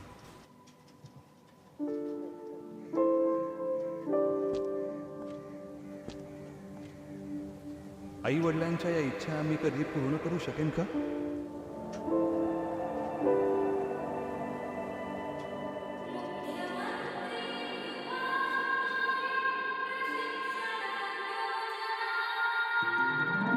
प्रगतीचा ध्यास घे तू, विकासाची कास घे तू, शिक्षण आणि प्रशिक्षण घे तू, परिश्रमाचे वेतन घे तू, नव्या महाराष्ट्राचा घे तू विचार, कुशल युवकांचे कुशल Maharashtra, रोजगारक्षम Maharashtra.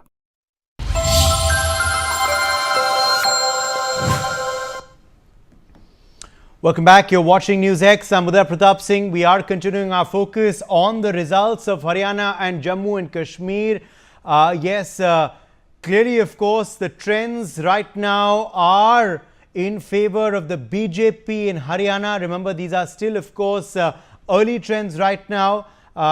Results have not been declared on any seat currently. But right now, clearly, of course, as you can see here, the BJP is leading on 47 seats right now. So if these trends turn into results, they are past the halfway mark. The Congress currently leading on 37 seats. JJP leading on 0 seats currently. INLD leading on 2. Others leading on 4 as of now. So good news for the BJP so far in Haryana. We have to wait and watch how things pan out, of course, later this morning. If we talk about Jammu and Kashmir, well, in Jammu and Kashmir, it's looking good for the NC Congress alliance right now. The NC is on 40 leads currently, the Congress on 8. That means if you add them together, they are past the halfway mark. The BJP stands at 28 leads currently, others at 11 in at 10 in J&K, and PDP is leading on 4 seats. Now, if we very quickly talk about some of the VIP contests, well, Savitri Jindal is leading currently from Hisar. Abhay Chautala is trailing. Shakti Rani Sharma is leading from Kalka of the BJP. Abhay Chautala of the INLD is trailing from Elenabad. Naib Singh Saini is leading from Ladwa seat, Chief Minister of Haryana. Vinesh Fogart of the Congress is trailing from Julana.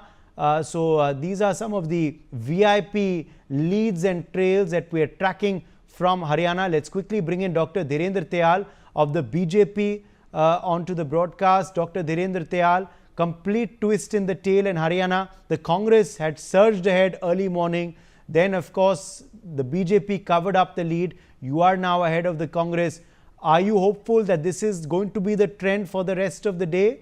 Or do you believe, are you wary that there could be another flip? Also, Dr. Dhirendra Tyal, if things go down to the wire, are you prepared to talk to others and INLD in Haryana if need be? Thank you, Uday. Firstly, the question that you asked, whether there can be another twist in the tail, I don't think so. Now, and I'm only speaking as in scientific terms because I was on another channel there. It was early time, and that at the time, the anchor had used the word that the Congress is romping home in Haryana. So what I had said there is that the initial votes were the postal votes. So if we take that as a sample, we cannot extrapolate that for a simple reason, because that is not a random sample at all. And that is exactly what has happened. But now the votes which have been counted, these are the actual physical votes. So the probability of any serious turn like the one we saw in the morning is very, very remote. So I don't think that is going to happen. Two, I literally do not see the possibility that we would need to go to anybody. And I think we would, as the numbers are showing as of now, we would form the government on our own. This was also reflected, some time back I was watching, Mr. Hooda was on air, and what he was speaking and his body language were at discordance with each other. There was complete tension, particularly because we are leading even, I think, 52% strike rate in what is called, what people had been calling Hooda's Jatland. Now, traditionally, that is not a place where people would have felt that BJP will do well, but we are doing exceptionally well there also. So, if the results from there coming in are so good, I think we will comfortably form the government, and it will be remarkable because this will be the first time ever in the history of Haryana that any government would have been repeated for the third time. Absolutely. And it's going to be, of course, very, very, unprecedented if these trends do hold into results. But we have to wait and watch to see how that pans out. A quick comment on J&K from you, Dr. Dhirendra Tyal. J&K right now looking in the favor of the NC Congress. It started out close in the morning, but BJP now well behind the coalition, total tally. Yes, at the moment we are, I would say that we are not so far behind from what we had been projecting. Yes, at the moment we are a little behind from what we had projected. But yes, what was expected was that the others would do better. So the lead which NC has taken is primarily at the cost of others. So in the exit polls, the seats which had been given to others, somehow it seems that the others have not performed as well, and NC has been able to capitalize on that, and that is what has gone in favor of NC. However, the performance of BJP, I would at the moment the numbers where they stand may be marginally lower, but yes, I think the numbers still look good for us. Okay, let me go quickly across to Vandana Sinha of the Aam Aadmi Party as well. Vandana Sinha, how are you reflecting on these trends so far? Clear, of course, decisive mandate for the NC Congress so far, it seems, in J&K. We'll have to wait and watch how that pans out. Meanwhile, in Haryana, the BJP has surged comfortably ahead. For the Aam Aadmi Party, it's not a very good day, is it, if we look at these two state trends? Yes, see, this is what I already told, because it's early trend, so coming to any conclusion is not the right thing to do. And let's see what will happen at the end of the day. So just on the basis of this early trend, we will not, comment on it. And as far as the Bharatiya Janata Party is concerned, they are leading as of now, but let's see what will happen. Because see, as far as the Aam Aadmi Party is concerned, we contested on 90 seats, and we contested very strongly, because everyone know that how the Arvind Kejriwal was sent on jail, and we did not get an opportunity to campaign well in Haryana, but still we did well. And let's see what will happen at the end of the day. And definitely that Haryana and they love the Arvind Kejriwal model of governance. And we did well. This is how we wanted to convert Haryana into the way we are working on Delhi and Punjab.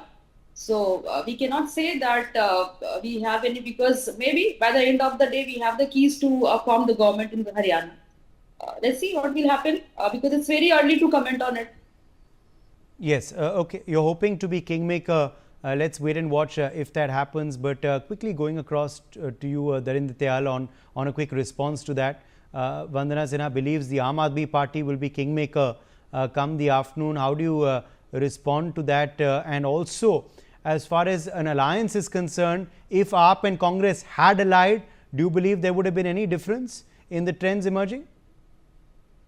Firstly, what Vandana said, that this is early, I don't think it is very early any longer. We are, it's 11:15. It's not very early. I think more or less in most places, almost we would have touched the halfway mark. So it is not really very early if we go by that. That is one. Second, one does not expect as of now that the Aam Aadmi Party would even touch a whole digit in terms of the votes, percentage of votes. So to feel that the people love the Arvind Kejriwal model of governance, if there is one, is well. I mean, she also said that maybe we will hold the keys to the ministry. So to dream is everybody's birthright, and I shall not deny that to Vandana also, or to the Aam Aadmi Party. But it is nowhere close by, it is nowhere in the reckoning, and there is no Arvind Kejriwal model of governance. We've seen in Punjab, the way Punjab is, the finances are absolutely, all the promises have been withdrawn. It's in a mess.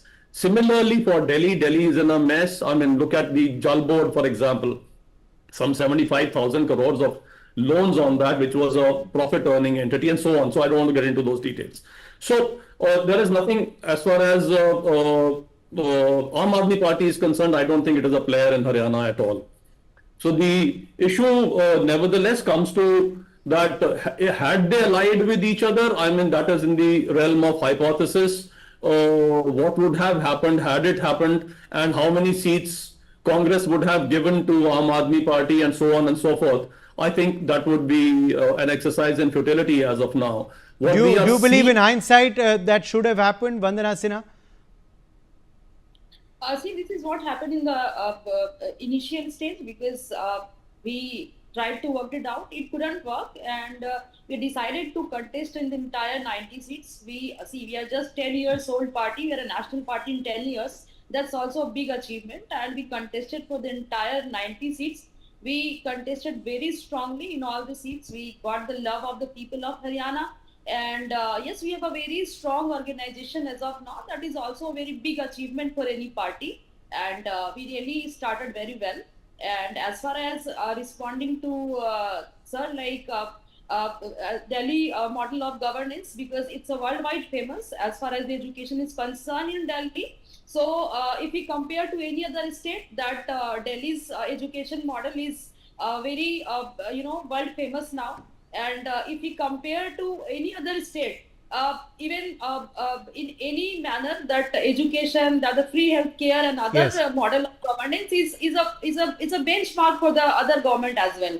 And if you talk about the BJP government, and everybody knows that how Arvind Kejriwal was barred from the campaigning in Haryana. He was sent to jail. He was behind the bar, and end of the. I don't know how much that has affected though. Because we are seeing you are not doing well at all in Haryana. So at the end of the day, I don't know what kind of impact that has had or not on the voters of Haryana. I'll come back to you. Let's quickly bring in more details coming in. So Shakti Rani Sharma now leading from Kalka by 6,131 votes. These are the latest updates coming in. Captain Abhimanyu of the BJP trailing from Narnaul by 4,131 votes. Omar Abdullah is leading from both the seats he is contesting from. Naib Singh Saini is also leading currently by 5,430 votes. Vinesh Fogart is continuing to trail by 1,147 votes. These are the latest updates coming in from Haryana, where of course now things are looking all right for the BJP. But the gap is closing a bit. The Congress is on 38 leads currently. The BJP on 46 leads. INLD on 2, others on 4. Are back channel talks already opening up with these others, Dharinder Tayal? Like I said, the possibility in politics, the realm is always open, but I can see it very clearly that this is not going to be required, and we will form the government on our own very clearly. So there is not going to be a need to do that at all. So we will form the government on our own. The numbers are coming up. The numbers are clear. Okay. Salman Soz, Congress spokesperson, also joins us on the broadcast. Salman Soz, mixed bag for your party so far, although these are still, of course, trends. They are not final results just yet. You are now behind the BJP in Haryana, but in J&K, coupled together with the NC, are looking good at forming a government by yourself. Currently, as per the latest trends, how do you view the picture emerging from the two states? From Jammu and Kashmir, I think we were cautiously optimistic before the election that given, I think, the misgovernance of the past 10 years, people would seek out a new dispensation, something to help them give voice to their issues. And I think that is what the people of Jammu and Kashmir have done. They've gone ahead with the National Conference Congress Alliance, which is the India Alliance. So, but we're still not at the end of counting there. So we have to wait and see how the final results are, because there are lots of things that the BJP has at its disposal, like nominated seats, etc., that they can use to subvert a democracy in Jammu and Kashmir one more time after basically destroying our state in 2019. And by demoting the state to union territory status, the first time that has happened in India's history. In Haryana, I think our state leadership is confident of forming the government. So as you noted yourself, some of these results are now narrowing, and some seat leads are narrowing. So Congress has gained, as I can tell from within the last 1 hour. So I think it may still be too soon to tell who's going to form the government there. But yes, there is no doubt that the BJP has fought hard, but the Congress party has also fought very hard So let's see where the final result comes in. In J&K, do you believe you'll possibly need support from the PDP and others, or are you confident of the numbers by yourself? At this stage, I feel that we will not need additional support because some of the independents are also allied, or those who are called independents. For example, we have Mr. Taregami, who's a member of the Communist Party, who's part of the India Alliance. His number shows up as independent, but he's part of a registered party, so he's already with us. So our numbers will probably be higher already because some of the independents are, some of them are kind of friendly candidates. So I think we will probably not need any additional people. But Salman, so it's a strong NC showing.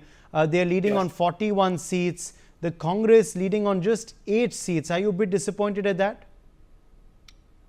Absolutely disappointed with that. Well, first of all, for the National Conference, of course, our alliance partner, I'm very happy for them that they've done so well. The National Conference became the default anti-BJP, anti-BJP and anti-central government voice in this election. The PDP, which was in some ways the biggest single party in the last election, you've seen that they've lost a lot of seats, and the reason for that is because I think people feel that by bringing in the BJP last time, there's been a lot of disruption, and I think the blame has gone to BJP, although they've still managed to hold on to 3-4, or they're still holding on to 3-4 seats. So, and National Conference has done exceptionally well. No party has gotten to the 30-seat mark for many elections now. As far as the Congress Party is concerned, absolutely, this was an opportunity for us, given how much resentment there was against the BJP throughout the state, throughout Jammu and Kashmir, and not just in Kashmir, but in Jammu also. I think there are two things one has to say. One, there's obviously deficiencies within the Congress, which I accept. But also, I think we have to acknowledge that the BJP has fought hard in Jammu, despite resentment against the party. So, I'm not averse to giving credit to the BJP when it deserves credit. But, we really have to look at why the Congress did not do better in the Jammu region.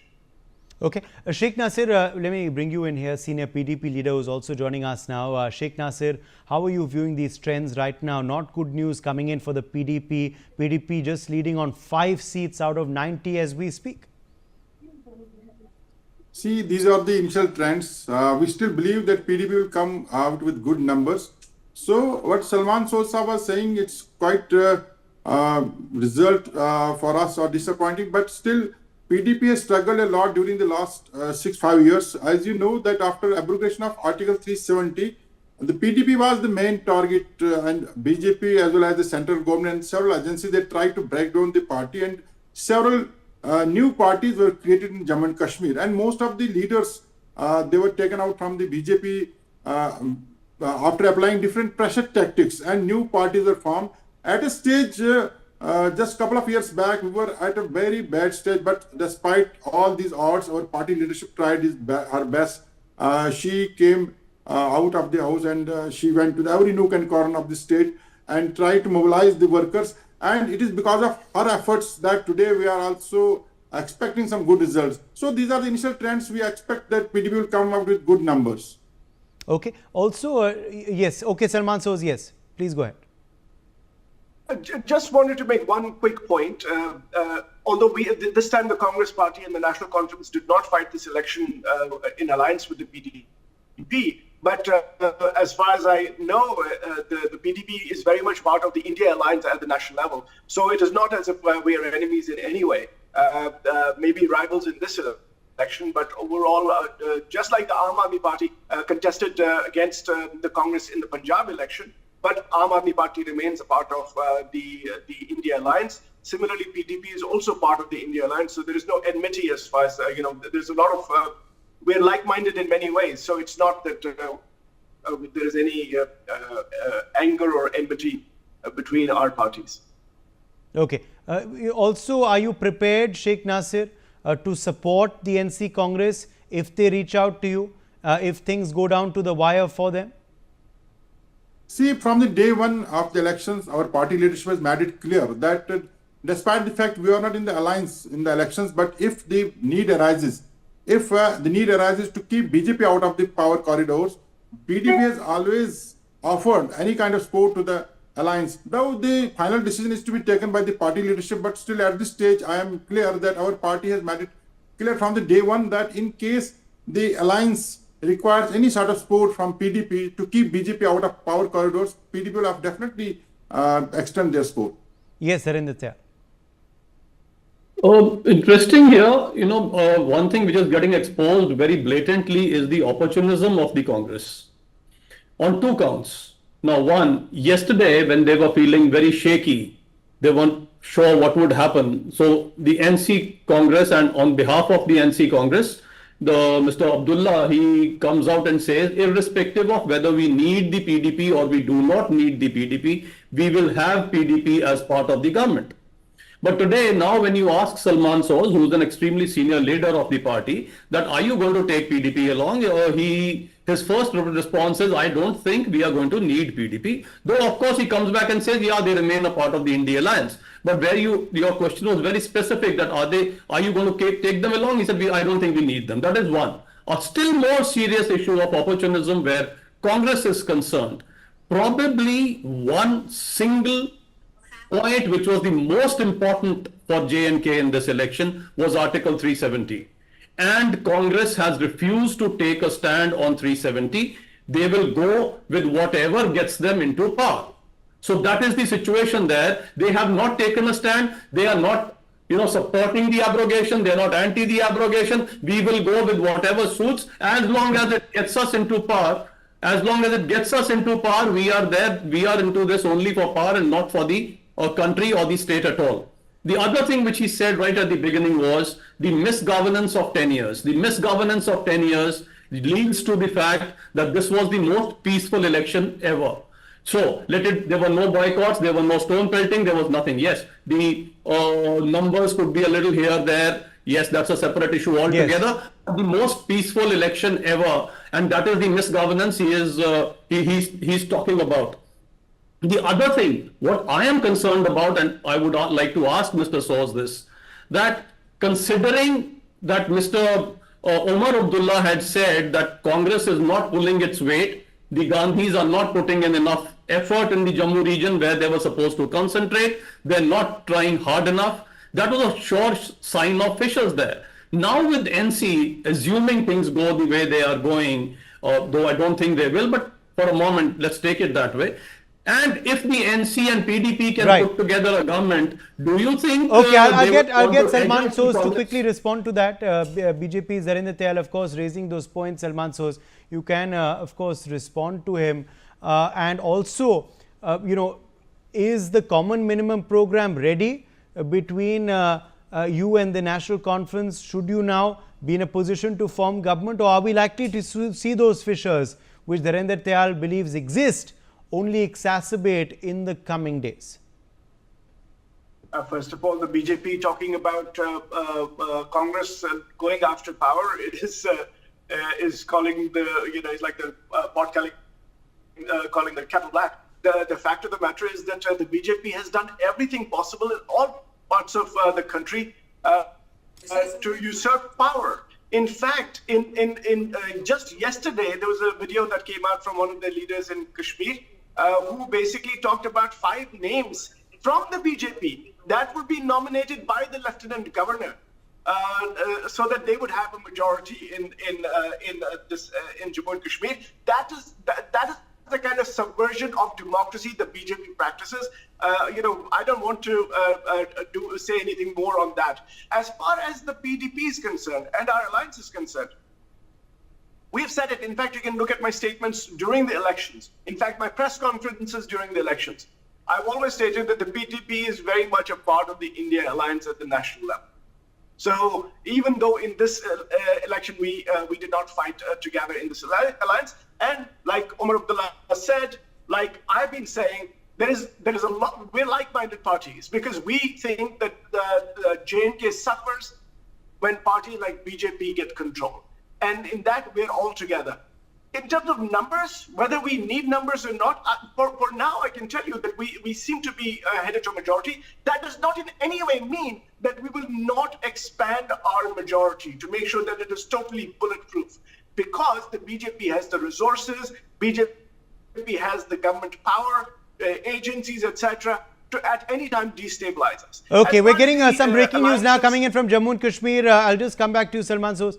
Iltija Mufti has conceded defeat from Bijbehara on social media platform X. Iltija Mufti has put out a statement saying she has accepted the mandate of the people while thanking PDP workers for their relentless hard work through the campaign. So Iltija Mufti accepting defeat, saying we worked so hard throughout the campaign. I thank my workers, but I accept the mandate of the people of Bijbehara. So Iltija Mufti conceding defeat. Remember, she's of course been trailing from that seat since the morning today. So that clearly is a big setback for your party, Sheikh Nasir. No, nothing like that. Iltija is the future of the party, and we have always been saying that PDP, for winning or losing election, PDP has nothing to do. PDP was established with a mission to resolve the Jammu Kashmir issue, mission to give peace to the people of Jammu and Kashmir. So winning or losing doesn't mean serious to the party. So elections are not the priority of for the PDP. We have been saying it from day one, and even before. You are a political party. Of course, elections are a priority for you, and this was Iltija Mufti's debut. No, listen to me.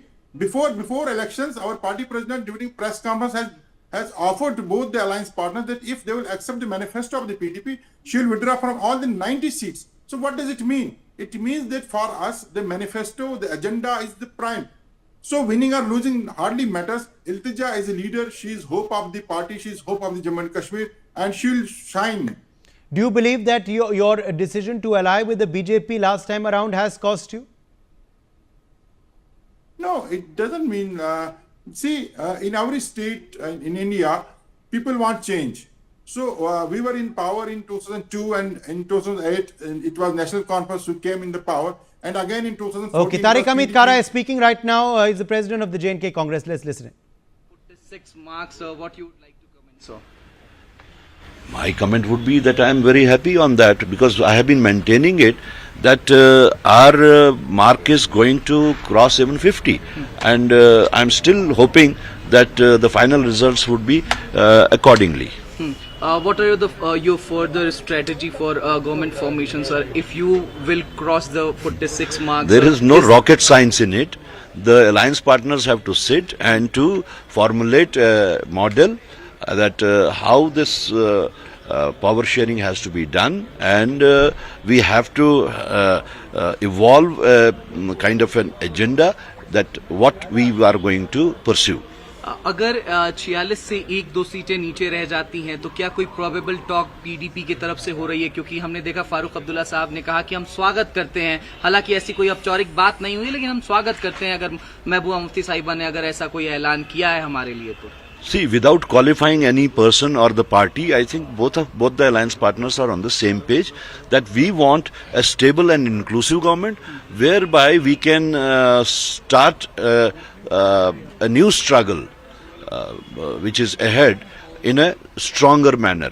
So, and as I said earlier also, I have been maintaining it that any person, any political party who is on the same page of keeping BJP away from the powers corridors of the power are most welcome. कई लोग ये कह रहे हैं कि अभी तो बाजी सामने भी नहीं आई है, लेकिन 5 रन बीजेपी ने पहले ही बना लिए हैं. एलजी साहब 5 मेंबर्स नॉमिनेट करने वाले हैं जिनके पास वोटिंग पावर होगी जी. तो इस पर क्या स्टैंड रहेगा? देखिए, ये तो अगर मैं अपनी जबान में इसको कहूँ तो ये pre meditated, pre conceived, pre poll rigging थी जो उन्होंने 5 सीटों के को इस तरह अनकॉन्स्टिट्यूशनली सामने लाया, और इसमें ये टोटल अनकॉन्स्टिट्यूशनल और अनडेमोक्रेटिक है. अनडेमोक्रेटिक की आप जो पॉपुलर मैंडेट है उसकी बेइज्जती करते हैं, उसकी इज्जत नहीं करते. आप ये सारा खेल जो आपने रचा है, आपका पहले से ही ये मकसद था कि मेजॉरिटी को माइनॉरिटी में कैसे कन्वर्ट किया जाए और माइनॉरिटी को मेजॉरिटी में कैसे कन्वर्ट किया जाए. कॉन्स्टिट्यूशनली ये बिल्कुल ही गलत है। जहां एक प्रेसिडेंट ऑफ इंडिया को ये आर्बिट्ररी अथॉरिटी नहीं है, ये आर्बिट्ररी पावर्स नहीं है कि आप विदाउट कंसल्टेशन किसी को नॉमिनेट कर सकते हैं। इंडियन कॉन्स्टिट्यूशन कहता है कि इस सूरत में जहां पे नॉमिनेट करने हैं प्रेसिडेंट ऑफ इंडिया को, ही और she has to do it on the aid and advice of the government and that is cabinet. So इस लिहाज से हम ये कहते हैं कि ये टोटली आर्बिट्ररी अथॉरिटी जो है वो एक गवर्नर को, एक एलजी को कैसे हो सकते हैं, जबकि प्रेसिडेंट ऑफ इंडिया को ऐसी अथॉरिटी नहीं है। एग्जिट पोल्स में ये सामने आ रहा था कि हरियाणा में आप 50 के ऊपर जाएंगे। अब जो अर्ली ट्रेंड्स आ रहे हैं और 1-2 घंटे में नतीजे भी सामने आएंगे, इलेक्शन कमीशन के ट्रेंड्स आ रहे हैं, उसमें आप हरियाणा में पीछे दिखाई दे रहे हैं, भारतीय जनता पार्टी से काफी पीछे दिखाई दे रहे हैं। हालांकि जम्मू कश्मीर में आपके पास एज है। देखिए, ये अभी कहना बहुत मुश्किल है कि वहां आखिर के नतीजे क्या होंगे। Let us wait for the final results.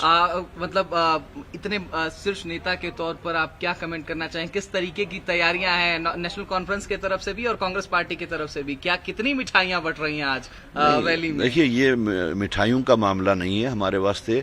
जो हमारा लक्ष्य है, हम लोगों का जो पर्पस है, दैट इज वेरी पायस। इसमें मिठाई बांटना और जुबिलेट करना is something which workers of course would like. All right, that was Tariq Amit Kara. He's confident that the alliance will cross the 50 mark. He's saying we'll stay above that for sure. Meanwhile, also saying that it's an arbitrary decision to appoint 5 individuals by the LG hitting out at the centre. Yes, Harinder Tyal, you can respond to that charge by the J&K Congress president. Yeah, so that is something, the charge that he has made, and that is also something that Salman Soor said. Now, the interesting part about all this, which your viewers should know, that having nominated members to the assembly is nothing new, and it began in the year 1962, and it was Congress which started this in Puducherry. So it was Lal Bahadur Shastri.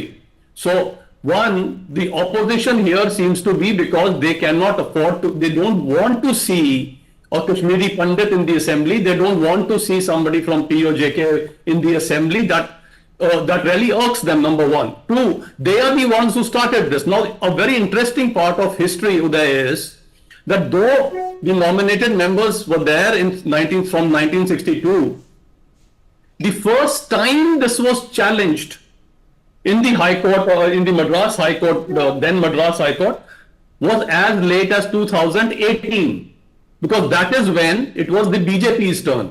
So for all those years from 1962 to 2018, it was a perfectly valid, legitimate, constitutional thing to do. But the moment the issue got onto the other court, the Congress immediately got shivers, went to the court. Of course, the court threw out the petition and they went to Supreme Court. There also it got rejected.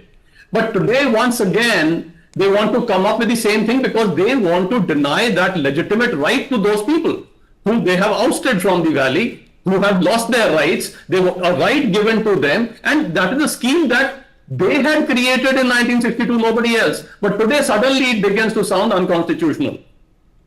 So that's the same thing which Salman said, and that is what the J&K president is saying.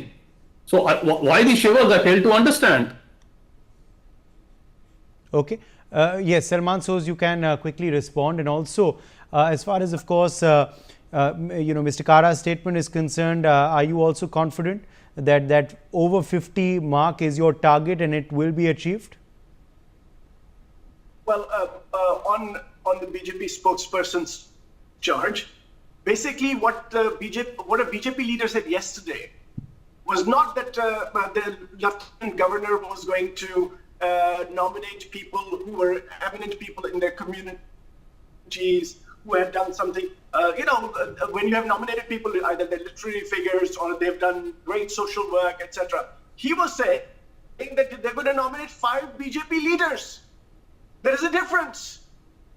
Nobody can argue that all Kashmiri Pandits are with BJP. Nobody can argue that. Even the BJP cannot argue that. Nobody can say that all the people from POJK are just with the BJP or they're in the BJP as party members. That is the problem. We need a transparent way of nominating people. That is what we are fighting for, not against any community as the BJP. The BJP's problem is that they cannot get out of their DNA is about dividing people. That is their DNA. It is in their DNA. So this whole charge is totally bogus.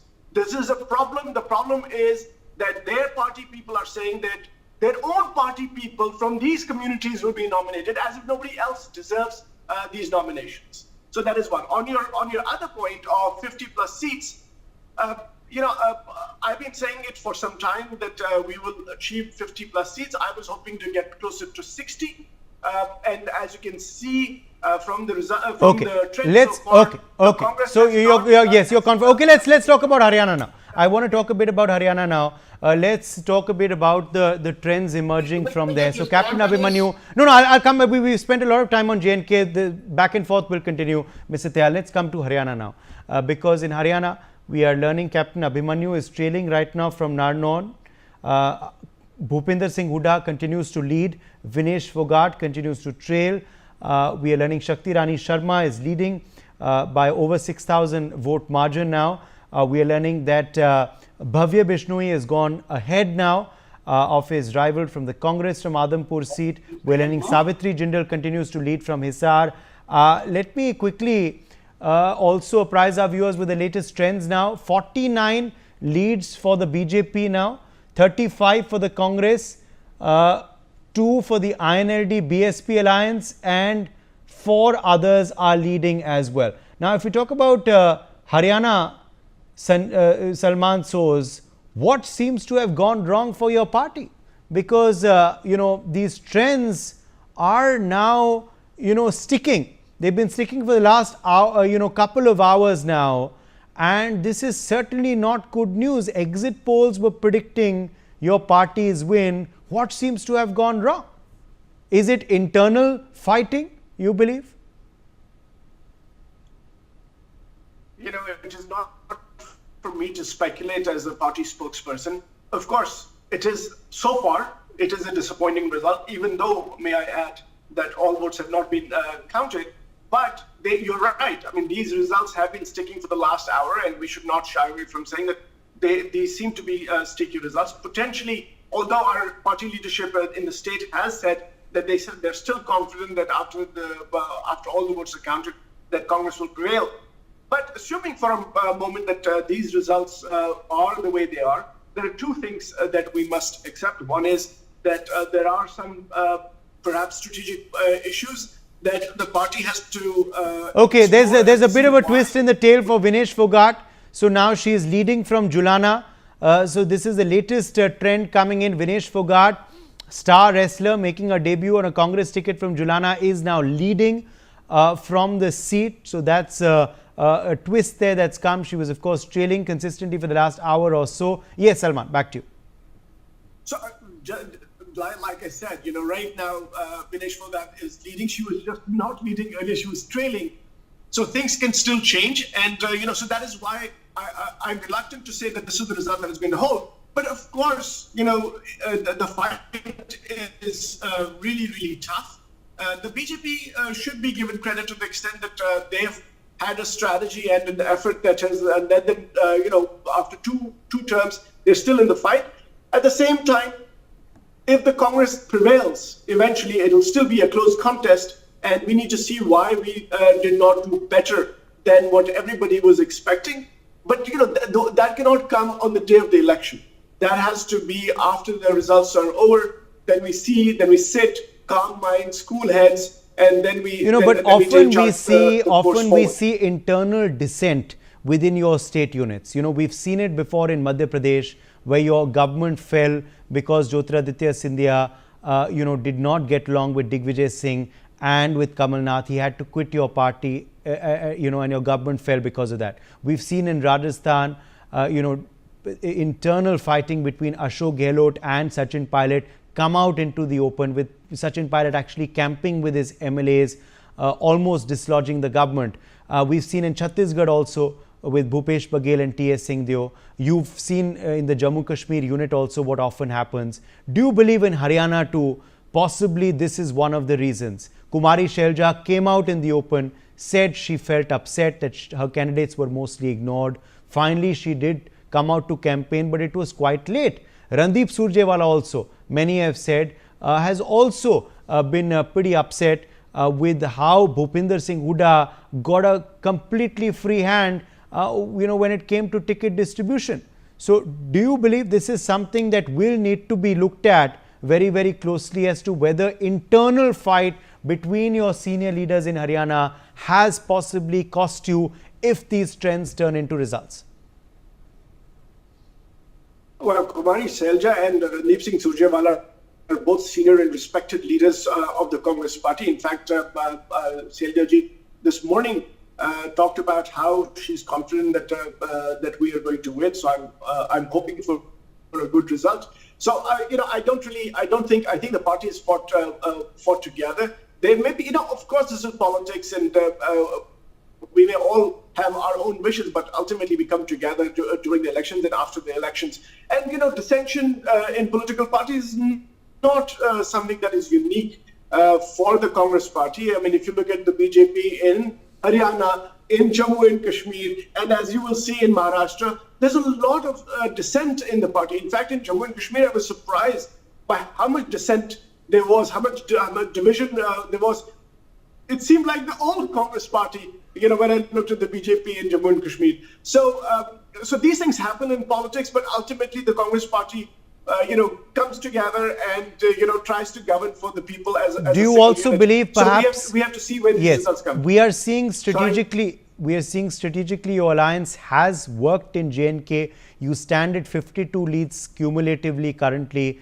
That's a pretty comfortable figure, above the magic figure, above the majority mark. Do you believe, in hindsight, an alliance with the AAP should have been stitched up? Would that have possibly helped in Haryana? That I cannot really, to be honest with you, I cannot really weigh in on that, because these are things that the local party, they're the ones who know the lay of the land best. When we make a decision, it is after taking all factors into account. And you saw yourself, the exit polls until just 2 days back were giving us a huge majority there for the most part. So we don't really know what has happened so far. I'm still hoping for a change in these results, just as we saw in the results of Finalizing Haryana. So fingers crossed. But if we fall short, we will have to take a look at what happened. But that'll come after the results day, but not before that. Okay, talking of course very quickly now back to Jammu and Kashmir, where things are of course looking good for your alliance. The BJP was targeting your party by saying that you are not taking a stand on the issue of 370 and 35A. Why is that? Yes. Okay, so, what we've said consistently, I mean, I've said it, other leaders have said it. When you form an alliance, everybody has an agenda. Everybody has a manifesto. When the BJP formed an alliance with the PDP, exact opposites. They came up with an alliance, kind of an agenda for governance in Jammu and Kashmir. So the National Conference and the Congress Party are ideologically far more similar than, say, the BJP and the PDP. And what will happen after the results are declared, when we are hopefully in a position to form the government, what we will do is we'll form an agenda for governance. And this is, the National Conference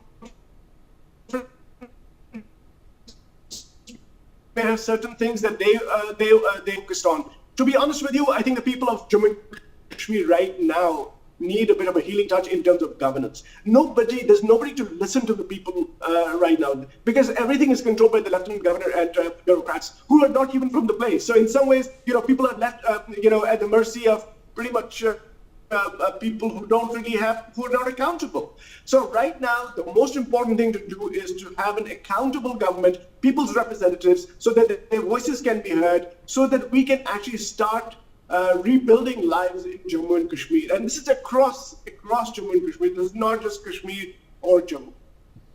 Okay. Is Omar Abdullah likely to be your CM face? That is something that obviously the National Conference is the leading partner in this alliance. They will obviously have the bigger say in this. Of course, they'll consult us as well. But this is something that will happen after the results are declared.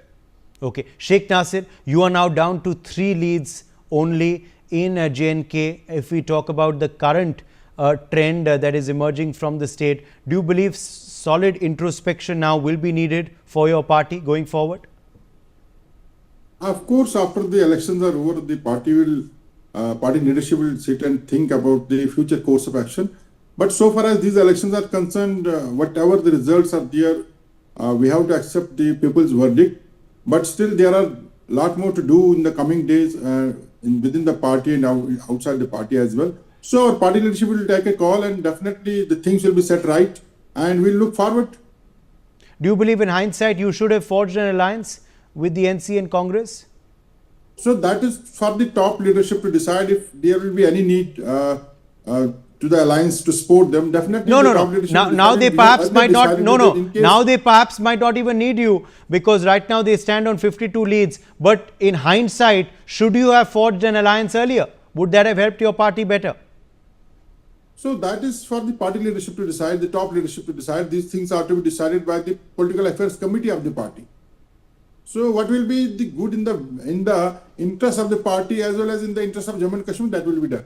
Okay, let's get in Tom Vadakan. He's also joining us now, BJP national spokesperson. Tom Vadakan, we are seeing a good news coming for you from Haryana so far. 49 seats you're leading on compared to 35 seats for the Congress. There was a twist in the tail. Of course, the Congress had surged ahead early in the morning. There were even sweets being distributed there. Dhols were being brought into the Congress office, and there was a euphoria there. Suddenly things changed. What do you make of what has happened, and are you confident now that these leads are going to turn into results, or do you believe perhaps you might need help from some of the independents in the state of Haryana?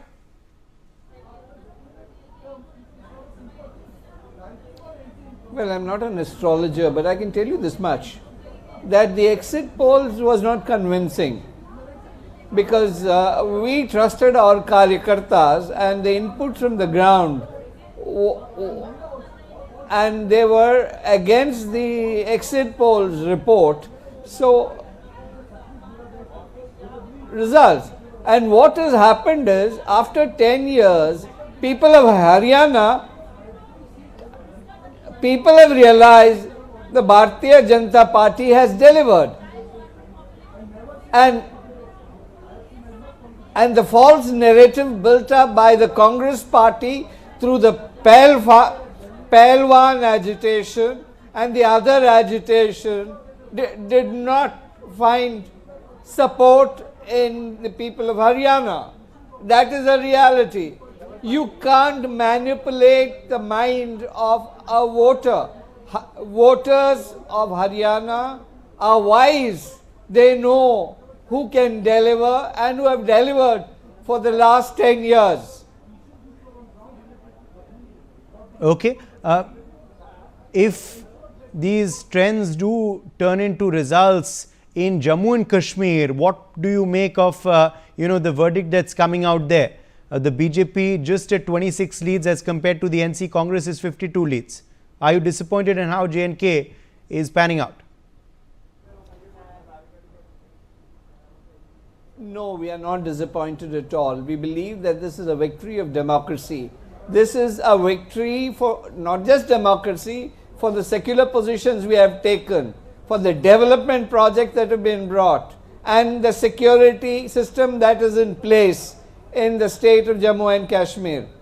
You have seen Rahul Gandhi going and enjoying ice cream without security in Lal Chowk, and the voting percentage was about 80% to 90% in some constituency. This is a victory for democracy. This is a victory for our people. This is a victory for India. So for us, we celebrate the democracy that is being brought out in the state of Jammu and Kashmir. Whoever wins, democracy wins. Okay, whoever wins, democracy has won in Jammu and Kashmir is what you're clearly saying. Now, what factors do you believe worked for your party, which is leading to these trends in your favor in Haryana? The exit polls predicted otherwise. The Congress believed there was solid anti-incumbency. But what factors do you believe have worked for you? Was it a smart strategy in changing your chief minister, bringing in ML Khattar to the centre, bringing in Naib Singh Saini? Do you believe that helped erode anti-incumbency? What are the factors that have worked for you, which have helped you prove the naysayers wrong? Anti-incumbency has been tested on the BJP floors in Madhya Pradesh, in various other states. And we have now come to a position that these things don't matter if you deliver. And you are delivering and you're working for development of the state. They developed a narrative to manipulate the voters' emotion. Especially the wrestlers' agitation and other agitations were an attempt to create confusion. But the reality is the voters of Haryana have opened their eyes, opened wide, and have voted in favor of the BJP. That is the ground reality. Okay, Salman Soz, your quick response to what factors the BJP believes have worked for them and against you in Haryana. Also the fact that they say it's because of them that Rahul Gandhi is able to roam around and eat an ice cream in Srinagar, and it's because of their policies that such a robust voter turnout has been seen. It's laughable that Tom Anakin would come and start spreading disinformation on a national channel. Voter turnout this time in 2024 is below the voter turnout in 2014. And he talks about 80% to 90% voting. No seat in Jammu and Kashmir has gone to 90% voting this time or in previous times. There have been seats that have gone to 80% plus voting this time. But there were more seats with 80% voting in 2014. So Tom doesn't come prepared for television debates, especially with me. He should get data from the Election Commission and then talk about these things. In terms of bringing democracy to Jammu and Kashmir, they're the ones who disrupted Jammu and Kashmir's democracy in 2019 by breaking up the state, demoting it to union territory status. They cannot talk about democracy. And in terms of and the peace that they talk about, let me tell you a little bit about the peace, because he may not have this data, because I come from Jammu and Kashmir, I have the data, and I'll share it with you. The Home Ministry data says that between 2019 and 2023, in these 5 years, more people and more security personnel were killed than in 2011 to 2015. This is all propaganda. This is the reason why the Prime Minister's party in the Lok Sabha election almost lost their government. The Prime Minister's victory margin came from 5 lakhs to 1.5 lakhs. He was about to lose his seat. So I request my BJP colleagues to not spread lies, to level with the people of India, to not take them for granted, to not make fools of them.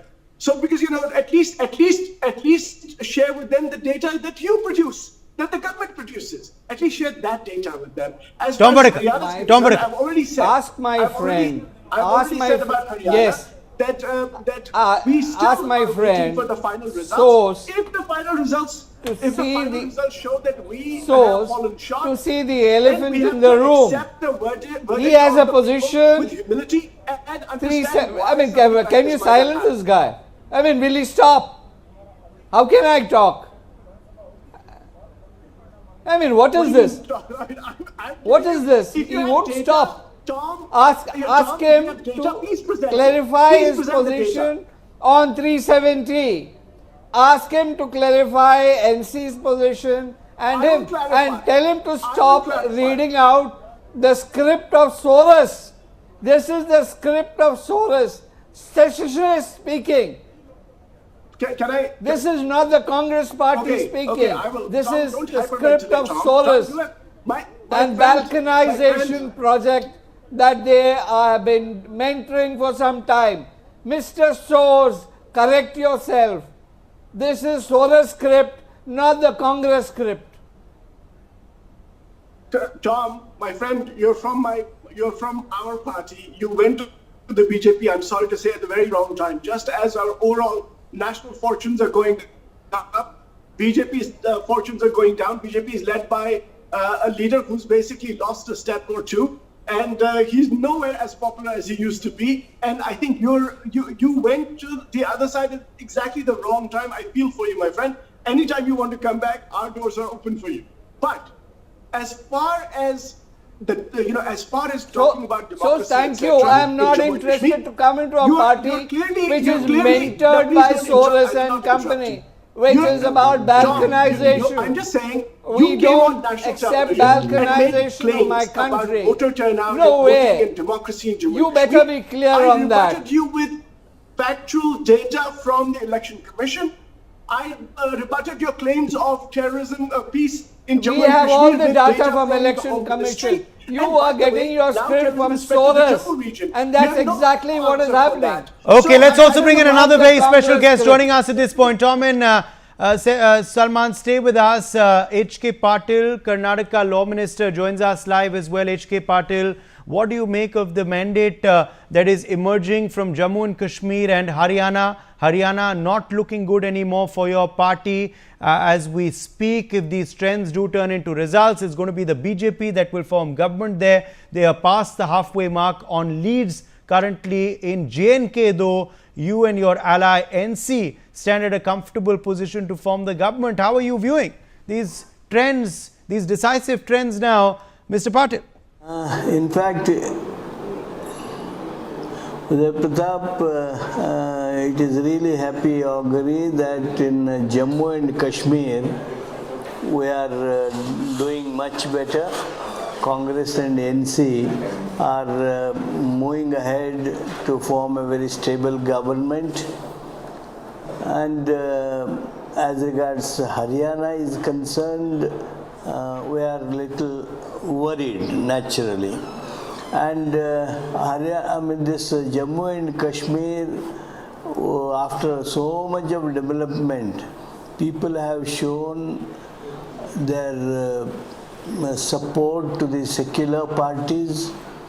People have shown that whatever BJP has decided in last few years are wrong steps. They are working against the people, people's will, etc.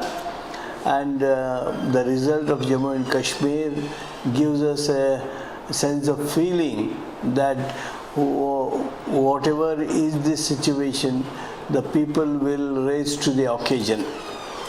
As regards Haryana is concerned, there is a worrying point for us, but as we see the results, the slow counting process going on, none of the seats are yet declared, and more than half of the voting is yet to be counted.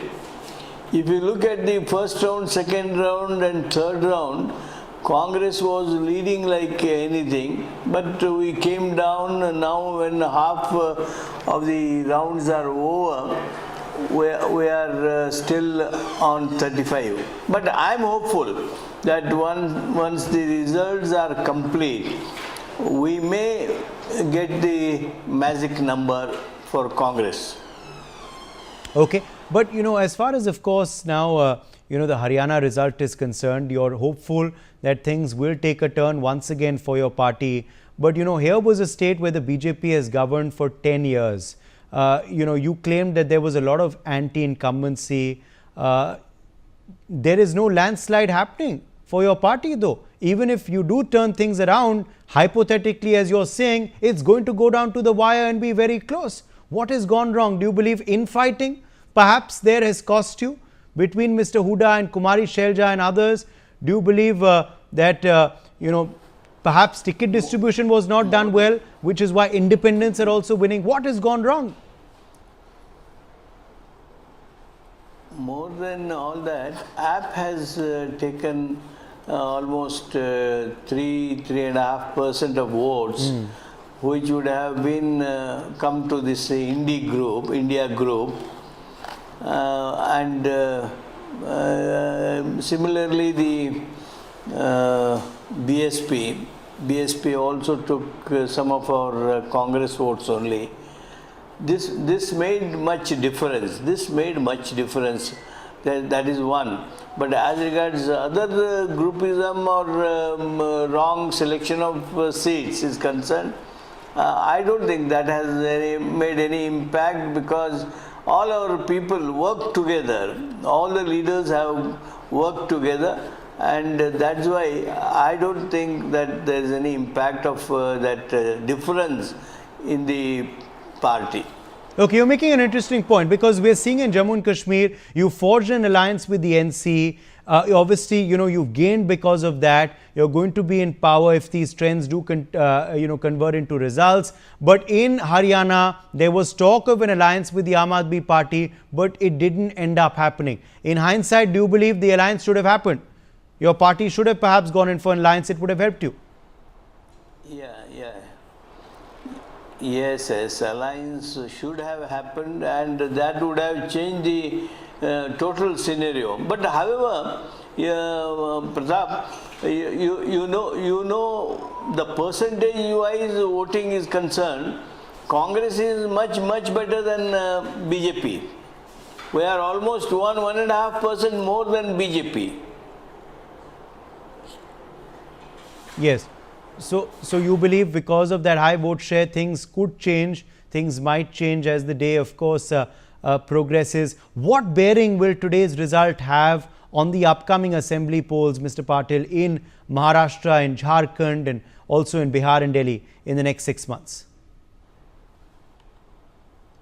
Maharashtra, we are going to sweep Congress, then Shiv Sena and NCP. These three together will sweep in Maharashtra. Okay. People will forget how dirty politics BJP played in Maharashtra in last 1.5 years, Yes. Now you are claiming that there was no internal fight there, but this is a problem that the Congress has to continuously grapple with in state after state. We saw in Rajasthan how there was a battle between Pilot and Gehlot. We've seen it in Madhya Pradesh in the past between Scindia and Kamal Nath and Digvijay Singh. Scindia finally left the party. We've seen it even in your home state of Karnataka between DK Shivkumar and Siddaramaiah. So do you believe this internal fighting is something that does affect the Congress's prospects? No, who said there is internal fighting?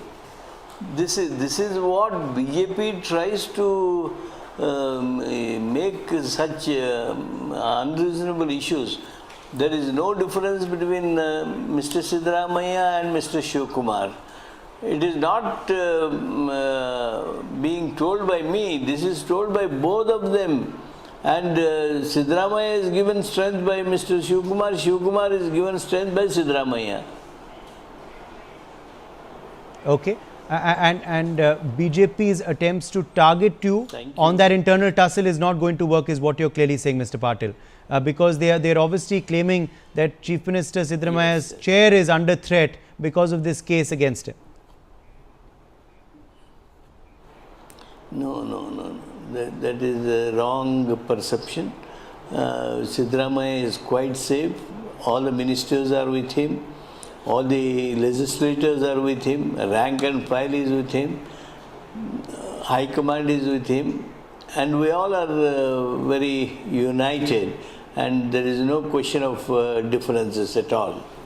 What are the factors that have worked for your alliance in Jammu and Kashmir?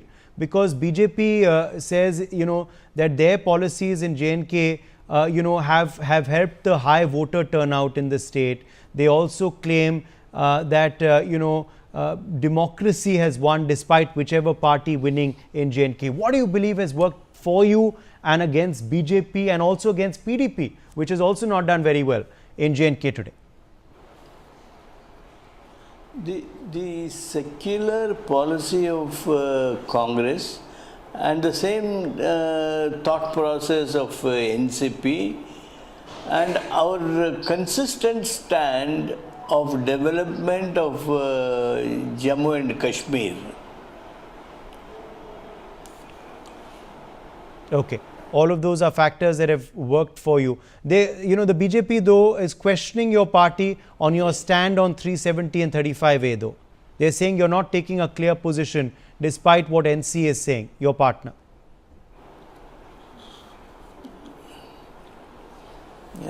That may be their point of view. We can't just ignore that also. Do you believe that Article 370 and 35A should be restored to Jammu and Kashmir? No, our party will take a stance. Okay, your party will finally decide on that, is what you're clearly saying. Okay, appreciate you joining us, Mr. Patil, with your perspective on this story. Let me quickly go back across to Salman Soz of the Congress, who also continues to be with us. Salman Soz, one of your senior leaders there, making that point that perhaps an alliance should have been stitched in Haryana. It may have helped your party. At the end of the day, 3.5% is quite a lot if the Aam Aadmi Party is taking that away from you. I think it is too early to do a post-mortem.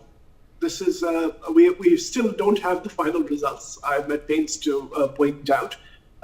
We should wait for those results. Then if we do fall short, as seems to be the case right now, then the party has to do a proper introspection. I think that'll happen. I think we have to Have you gained from that, Tom Badakan? Have you gained from a splintered opposition in Haryana? The AAP fighting separate, Congress fighting separate, JJP fighting separate, INLD fighting separate. Has the BJP benefited from a split and splintered opposition?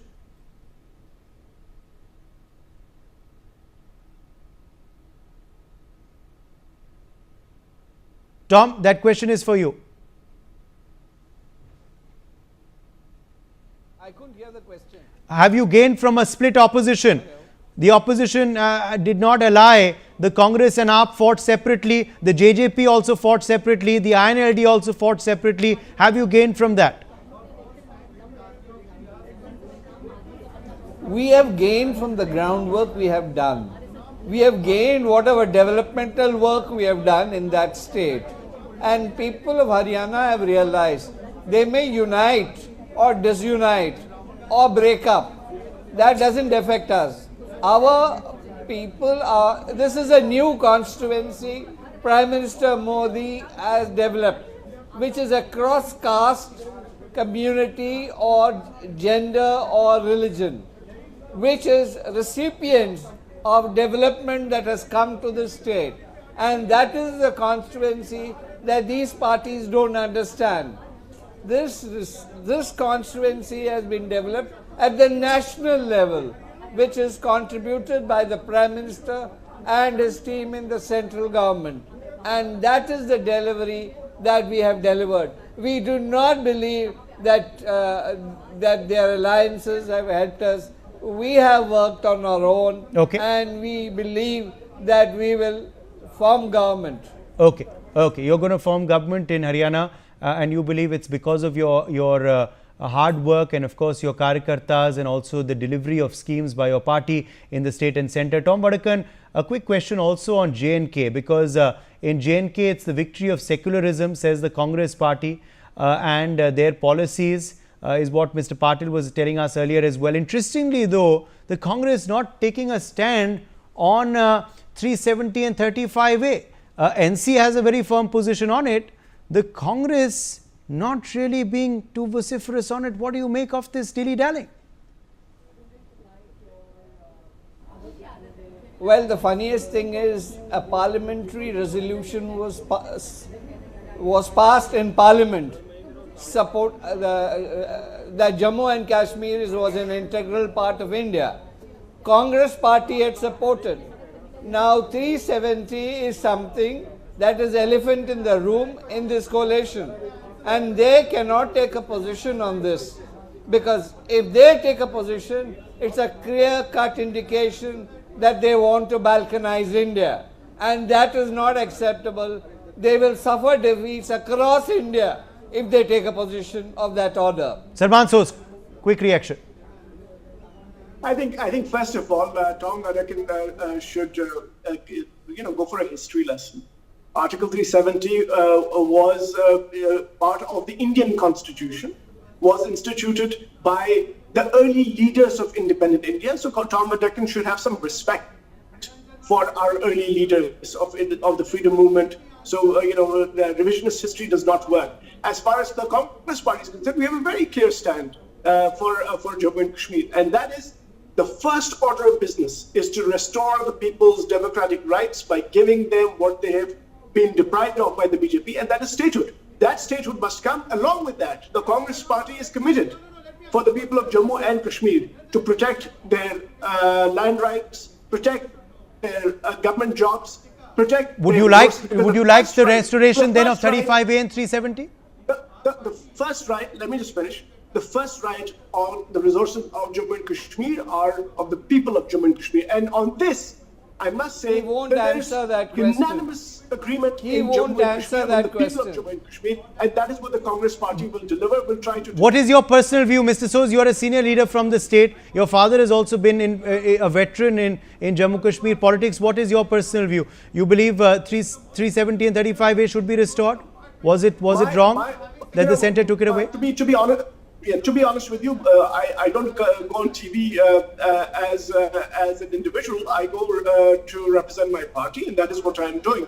As far as you see, ultimately, what I see that has happened in Jammu and Kashmir this time is the following: the people of Jammu and Kashmir have been very, very upset for a number of reasons. For example, highest youth unemployment, highest female unemployment in the country is in Jammu and Kashmir. Okay. Drug problem, massive drug problem. 10% of our people are afflicted, are victims of drugs. Okay. Those are the kinds of issues that are top of mind for people. Also, they're worried about their land rights and their government jobs. Okay. Those are the kinds of things we have absolutely, to fight for, and which is why we are seeing a mandate for your alliance so far in these clear trends emerging from the state. All right, I'm going to have to take a short break at this point. We're back on the other side with lots more. Don't go anywhere, viewers. Our results coverage, of course, will continue through the day right here on NewsX.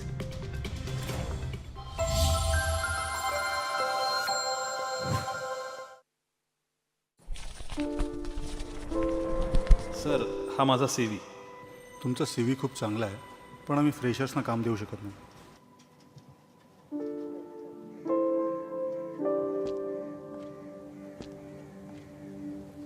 आई वडिलांच्या या इच्छा आम्ही कधी पूर्ण करू शकेन का?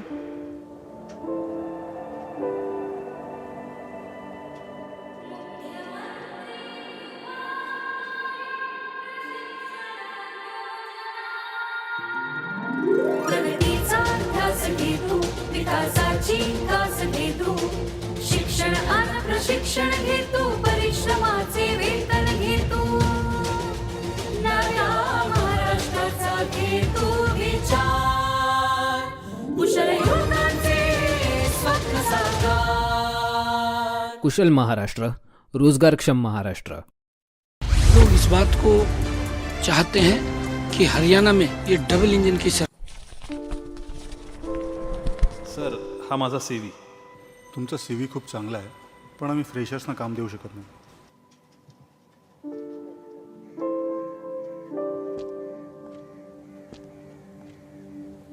आई वडिलांच्या या इच्छा आम्ही कधी पूर्ण करू शकेन का?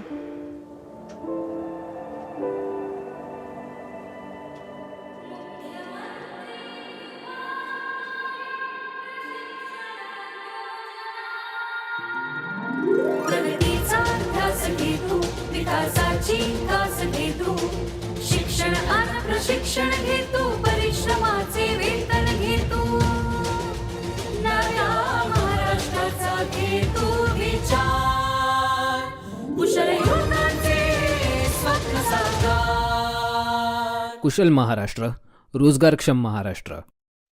लोग इस बात को चाहते हैं कि हरियाणा में ये डबल इंजन की सर, हा माझा CV. तुमचा CV खूप चांगला आहे, पण आम्ही फ्रेशर्सना काम देऊ शकत नाही.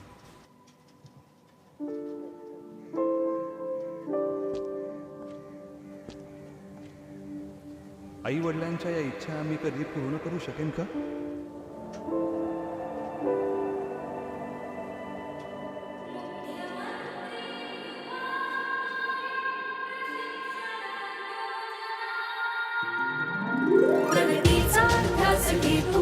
विकासाची कास घे तू शिक्षण आणि प्रशिक्षण घे तू परिश्रमाचे वेतन घे तू नव्या महाराष्ट्राचा घे तू विचार कुशल युवकांचे स्वप्न साकार कुशल महाराष्ट्र, रोजगारक्षम महाराष्ट्र।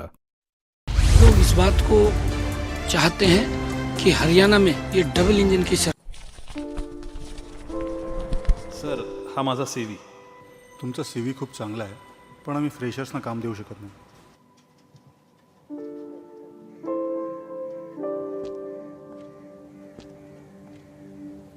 आई वडिलांच्या या इच्छा आम्ही कधी पूर्ण करू शकेन का?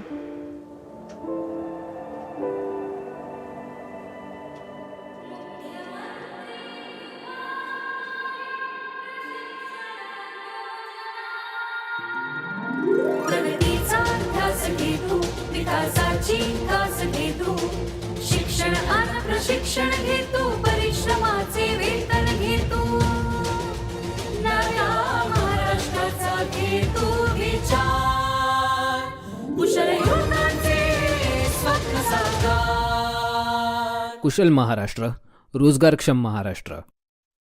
लोग इस बात को चाहते हैं कि हरियाणा में ये डबल इंजन की सर हा माझा CV, तुमचा CV खूप चांगला आहे, पण आम्ही फ्रेशर्सना काम देऊ शकत नाही।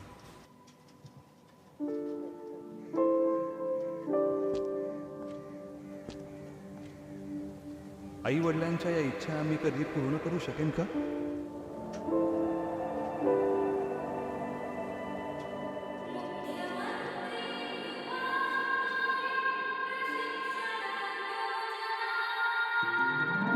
प्रगतीचा ध्यास घे तू विकासाची कास घे तू शिक्षण आणि प्रशिक्षण घे तू परिश्रमाचे वेतन घे तू नव्या महाराष्ट्राचा घे तू विचार कुशल युवकांचे स्वप्न साकार कुशल महाराष्ट्र, रोजगारक्षम महाराष्ट्र।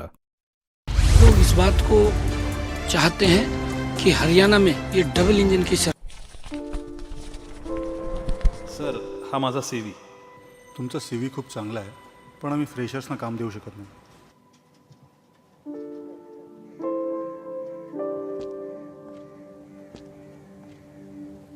आई वडिलांच्या या इच्छा आम्ही कधी पूर्ण करू शकेन का?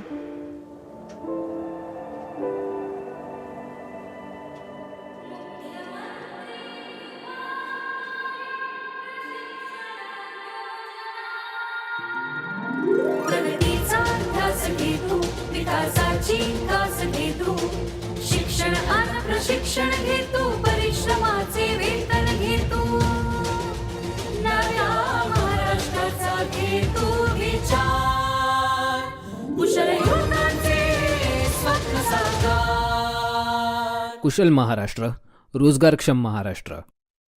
लोग इस बात को चाहते हैं कि हरियाणा में ये डबल इंजन की सर हा माझा CV, तुमचा CV खूप चांगला आहे, पण आम्ही फ्रेशर्सना काम देऊ शकत नाही।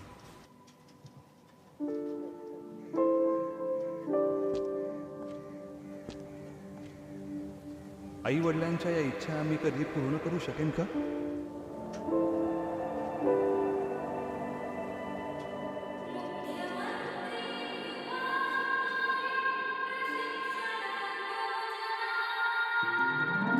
प्रगतीचा ध्यास घे तू विकासाची कास घे तू शिक्षण आणि प्रशिक्षण घे तू परिश्रमाचे वेतन घे तू नव्या महाराष्ट्राचा घे तू विचार कुशल युवकांचे स्वप्न साकार कुशल महाराष्ट्र, रोजगारक्षम महाराष्ट्र।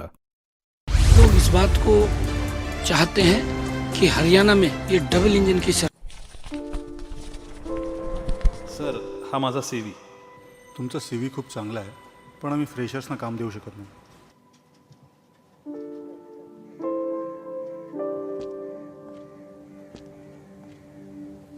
आई वडिलांच्या या इच्छा आम्ही कधी पूर्ण करू शकेन का?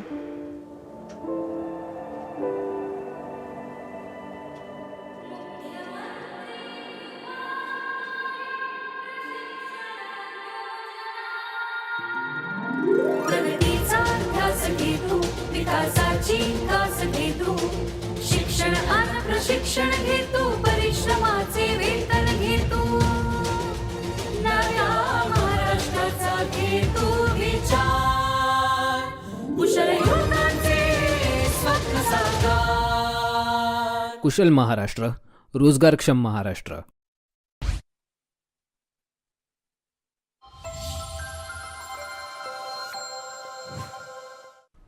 Hello and welcome. You're watching NewsX. I'm Megha Sharma and we are on the rolling coverage. Today is the result day. Counting at this point of time represents these trends that have become decisive, with BJP taking a massive lead in Haryana. This has been a dramatic move, even as the early trends showed that Congress was in the lead.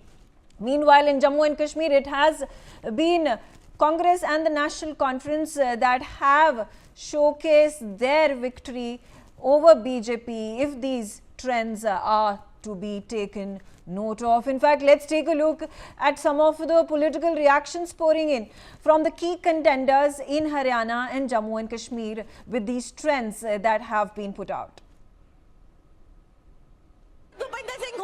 बातचीत करते हैं sir, जिस तरह के रुझान आ रहे हैं, क्या कहना चाहेंगे? आपको लग रहा है कांग्रेस पार्टी कांग्रेस की सरकार बनने जा रही है, बहुमत कांग्रेस को मिलने जा रहा है। लेकिन बीजेपी के दावा कर रहे हैं कि जिस तरह के रुझान है, बीजेपी की सत्ता वापसी करने वाली है हरियाणा। मेरा दावा है कि कांग्रेस की सरकार बनने जा रही है। क्या कहना चाहेंगे मुख्यमंत्री को लेकर? क्या आपको लगता है कि सरकार बनेगी और मुख्यमंत्री बनेंगे आप?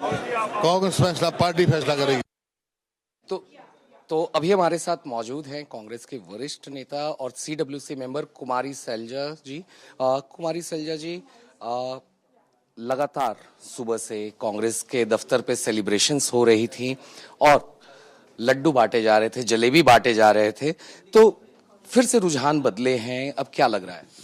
देखिए, शब्द यही है, रुझान। अभी ये रुझान चल रहे हैं, काउंटिंग चल रही है, अभी बहुत से राउंड बचे हैं और इन राउंड्स में आप देखेंगे आगे जैसे जैसे समय आगे बढ़ेगा, कांग्रेस की सरकार बनती हुई आपको नजर आ जाएगी। बीजेपी बहुमत के आंकड़े को पार कर चुकी है लगातार 2.5 घंटे के रुझान के बाद। दिस इज रुझान, आप रुझान की बात कर रहे हैं, लेकिन जमीन पर जो होगा वो आप देख लेंगे। कल आपने बताया था कि करीब 60 से ऊपर सीटें कांग्रेस को आएंगी, मगर अभी 36 के आंकड़ों पे कांग्रेस पहुंची है वर्तमान में। अभी काउंटिंग चल रही है। तो क्या उम्मीद है? उम्मीद यही है कि सरकार कांग्रेस की बनेगी। क्या लगता है मैम कि जिस तरह से आपने भी बोला था कि एक दलित और महिला सीएम भी हो सकती हैं, तो क्या सीएम फैक्टर उतना बड़ा एक रोल प्ले किया है कि जिस तरह से नतीजे इस तरह से अभी आ रहे हैं? हम सब ने मिलकर ये चुनाव लड़ा है और आगे नतीजे आएंगे, उसमें आप देख लेंगे। और क्या मुद्दे इस बार के चुनाव में आपके प्रमुख? बहुत रहे, आपसे कई बार हमारी बात हुई। हरियाणा के साथ जो भाजपा ने 10 साल सो कॉल्ड डबल इंजन सरकार चलाई, लेकिन हरियाणा के लोगों को कुछ मिला नहीं, कोई प्रोजेक्ट्स नहीं आए, हरियाणा की ओर कोई ध्यान नहीं आया। ऐसा लगता था कि कोई नेतृत्व ही नहीं है हरियाणा में, सरकार कैसे चल रही है। ज़मीन पर लोग दुखी थे, सब लोग दुखी थे, तो उसका नतीजा आप देखेंगे। तो शाम तक के लिए फिर क्या आप कहेंगे? तो मैं भी यहीं हूँ, आप भी यहीं आइए, शाम को मिलेंगे। तो सरकार कांग्रेस बना रही? सरकार कांग्रेस की बनेगी। तो ये थी कांग्रेस के वरिष्ठ नेता कुमारी सैलजा, जिन्होंने साफ तौर से कहा कि ये अभी सिर्फ एक रुझान है और दिन ढलने तक जो है कांग्रेस वापस से वहां पे हरियाणा में सरकार बनाएगी। कैमरा पर्सन अजय कटियार के साथ आनंद सिंह, न्यूज़ दिल्ली। हमारे साथ जुड़ चुके हैं कांग्रेस लीडर पवन खेड़ा। सर, कांग्रेस दफ्तर में जलेबी और मिठाइयां बंटनी शुरू हो गई है, क्या? आप भी खाइए, मोदी जी को भी खिलाइए, ये उन्हीं के लिए है ये जलेबियां। सर, क्या वजह रही कि हरियाणा में इस तरह के शुरुआती रुझान आ रहे हैं? भारतीय जनता पार्टी से अब लोगों को नफरत होने लग गई, घृणा होने लग गई। सर, मुख्यमंत्री कौन होगा, हुड्डा होंगे या सैलजा? एक तरीका है, प्रक्रिया है, जो विधायक दल की बैठक होगी, जो निर्णय लिए जाएंगे, उसके बाद उसी। तो आज ईवीएम की जीत होगी? ईवीएम की नहीं होती, जनता की होती है। जनता को अगर ईवीएम पे शक होता है तो वो शक भी जाहिर करना जरूरी है। सर, आखिरी मोदी जी को क्या संदेश देंगे? जलेबी खानी चाहिए उनको। तो इस तरह से पवन खेड़ा कह रहे थे कि अब जलेबी जो है सो बंटनी शुरू हो गई है और बीजेपी और मोदी जी को भी जलेबी खानी चाहिए। कैमरा पर्सन अजय के साथ मनोहर केसरी, इंडिया न्यूज। हमारे साथ बातचीत करने के लिए नेशनल कॉन्फ्रेंस के यूथ प्रेसिडेंट जो है और फॉर्मर मेयर मौजूद हैं। सर, किस तरीके से देख रहे हैं जो अभी स्टार्टिंग के रुझान आ रहे हैं, उनको किस तरीके से ले? हम इसको जीत के पैमाने पे देख रहे हैं और हम इंशाल्लाह देख रहे हैं मेजॉरिटी है नेशनल कॉन्फ्रेंस कांग्रेस अलायंस को, यहाँ के लोगों ने हमारे एजेंडा को, हमारे मैनिफेस्टो को कामयाब किया है और वोट किया है। हर उस चीज़ को वोट किया जो हम पिछले 5 साल से कह रहे हैं, और जो 2014 में यहाँ की मैंडेट से बरखिलाफी हुई थी, जो यहाँ का मैंडेट पीडीपी ने बेचा था बीजेपी को, उस सारा पिछले 10 साल में जो भी कुछ हुआ है उस सारे के खिलाफ ये मैंडेट है।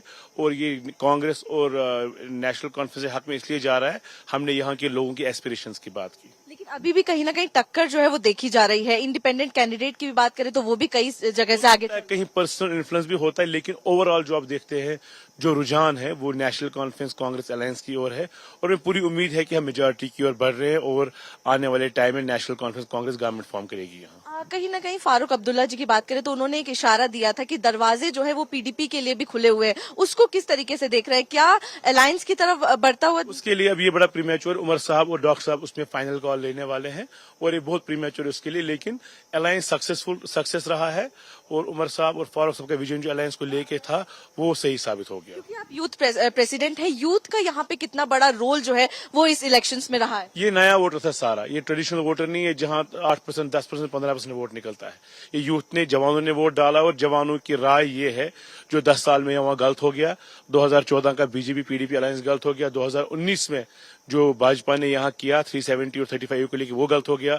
स्टेट को यूटी बनाया वो गलत हो गया। उस सब के अगेंस्ट ये मैंडेट है, ये बीजेपी को समझना चाहिए। मेरा आखिरी सवाल ये रहेगा, कितने आश्वस्त हैं जीत को लेकर और क्या लग रहा है कब तक पिक्चर जो है वो क्लियर हो जाएगी? Another 2 hours, inshallah, hopefully National Conference Congress Alliance will get more than majority mark. Thank you so much for talking to NewsX India News. तो आप सुन रहे थे सलमान सागर जी को, नेशनल कॉन्फ्रेंस के यूथ प्रेसिडेंट है और वो कह रहे हैं कि बिल्कुल आश्वस्त है जीत को लेकर और बहुत बेहद जल्द नेशनल कॉन्फ्रेंस की सरकार जो है वो जम्मू कश्मीर में बनने जा रही है। कैमरा पर्सन अविनाश के साथ मैं आरजू सेठ, इंडिया न्यूज, NewsX, श्रीनगर।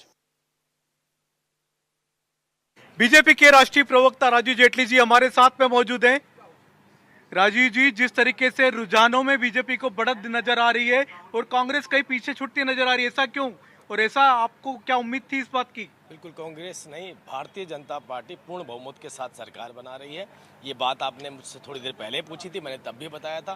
आपने मुझसे पूछा था वो जलेबी खा रहे हैं, तो मैंने आपसे कहा था कि हलवाई की दुकानें बंद नहीं हुई हैं। आपने बोला लड्डू बांट रहे हैं, तो मैंने कहा मंगलवार है, प्रसाद के रूप में बांट सकते हैं। लेकिन प्रदेश की जनता को जो असली प्रसाद चाहिए वो भारतीय जनता पार्टी दे सकती है, उनके अधिकार उनके दरवाजे पर, और वो आपको अब जो है आंकड़ों में नजर आने भी शुरू हो गए हैं। भारतीय जनता पार्टी हरियाणा के अंदर पूर्ण बहुमत के साथ सरकार बनाने जा रही है। तो क्या जलेबी बीजेपी में भी बटेगी? बीजेपी भी जलेबी बांटने वाली है, खाने वाली है?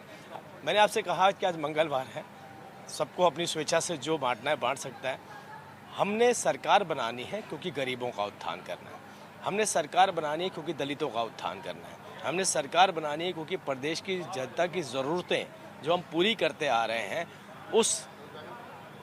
उसी ज़रूरतों को आगे बढ़ाते हुए अंतिम व्यक्ति तक उनके अधिकार पहुंचाने, इसलिए भारतीय जनता पार्टी प्रदेश में दोबारा से आ रही है। क्या ये जो जीत जो हरियाणा में जो आपको जो बढ़त दिखाई दे रही है, इसमें आपको लगता है प्रधानमंत्री नरेंद्र मोदी का भी योगदान है? देखिए, बहुत बड़ा योगदान है। मैंने आपको बताता हूँ, कई बार हमारे विधायकों से किसी बात को लेकर किसी की नाराजगी हो सकती है जनता में, लेकिन जैसे ही वो देश के प्रधानमंत्री नरेंद्र मोदी जी की तरफ देखता है तो उसकी नाराजगी खत्म हो जाती है और अपना मैंडेट सीधा देश के प्रधानमंत्री को डालता है। बहुत बहुत धन्यवाद। ये थे राजीव जेटली, जिनका कहना है कि हरियाणा में बीजेपी स्पष्ट बहुमत से सरकार बनाने जा रही है। और जहां तक प्रधानमंत्री नरेंद्र मोदी की बात है तो सिर्फ एक बार जिससे बात कर लेते हैं उसकी नाराजगी दूर हो जाती है। Sanjay Sharma, India News, Delhi.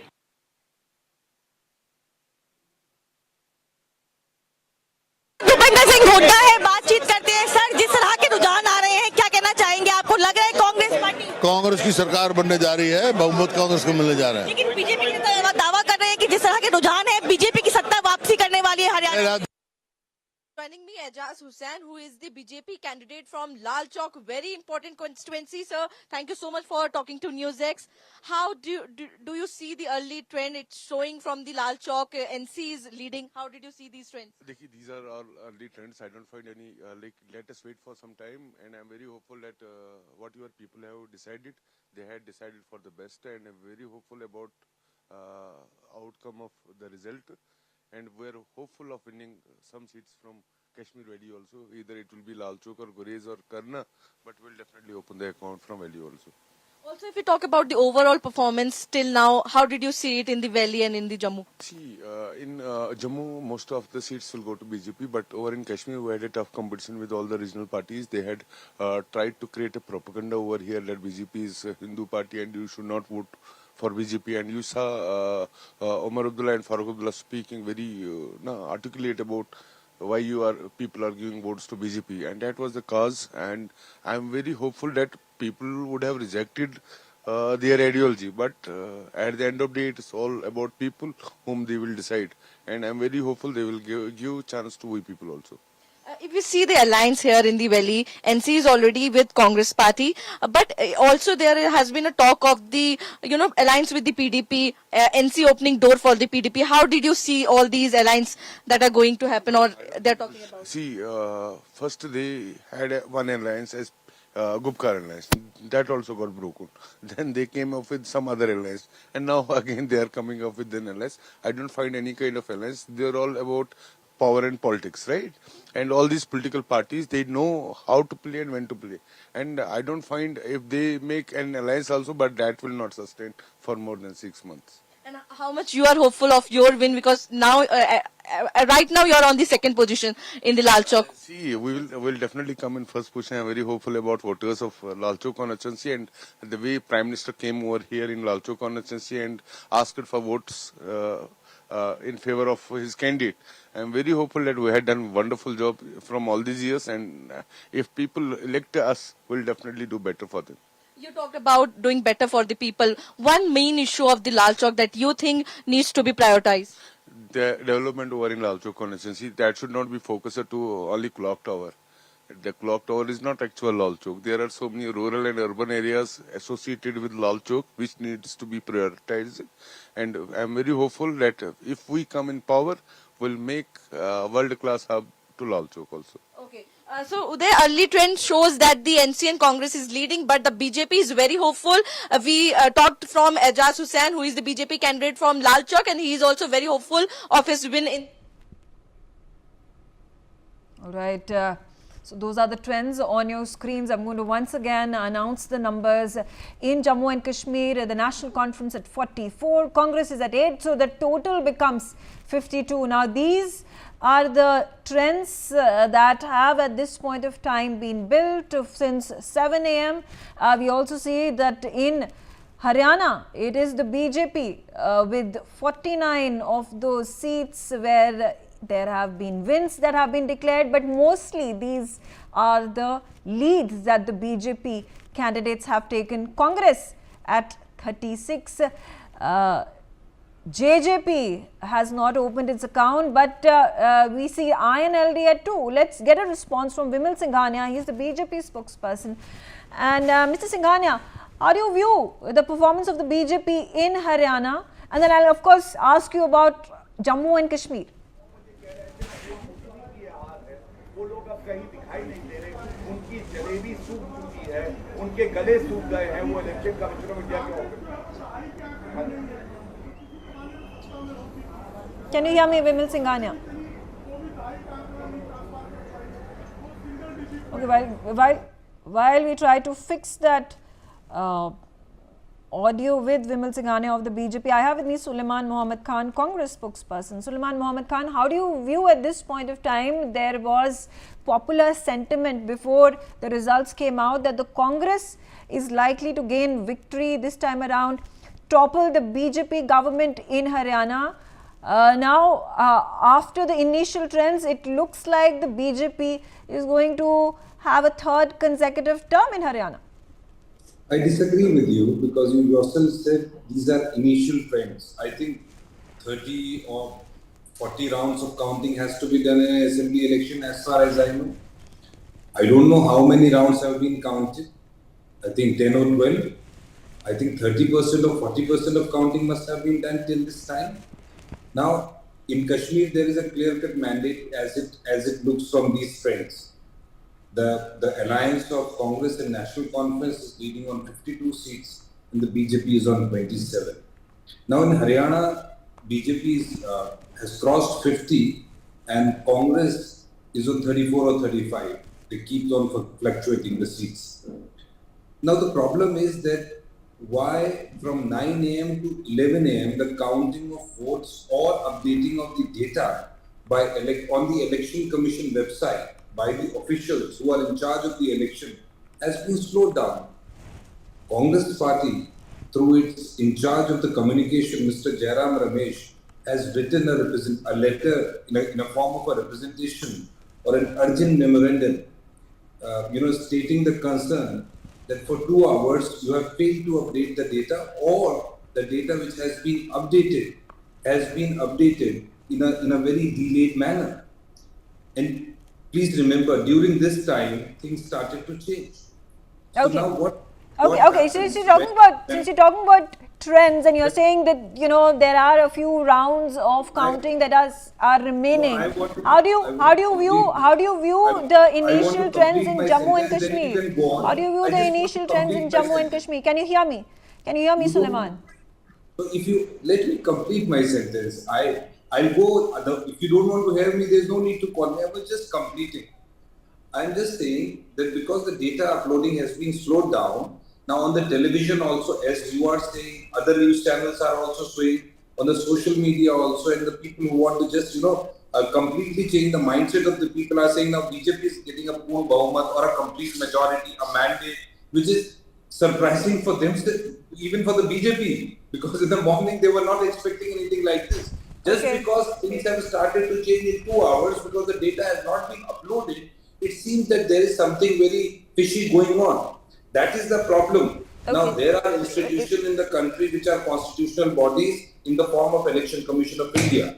What I have analyzed in past 10 years, Election Commission along with other constitutional institutions have lost their reputation because of all these things. You have to be completely neutral. Okay, so then are you saying that there seems to be something fishy when the Jammu and Kashmir trends have also been reflected, which mind you has shown National Conference and the Congress at a very decisive victory, perhaps as more information trickles in as to who are the MLAs, who are the candidates who won versus those who have lost.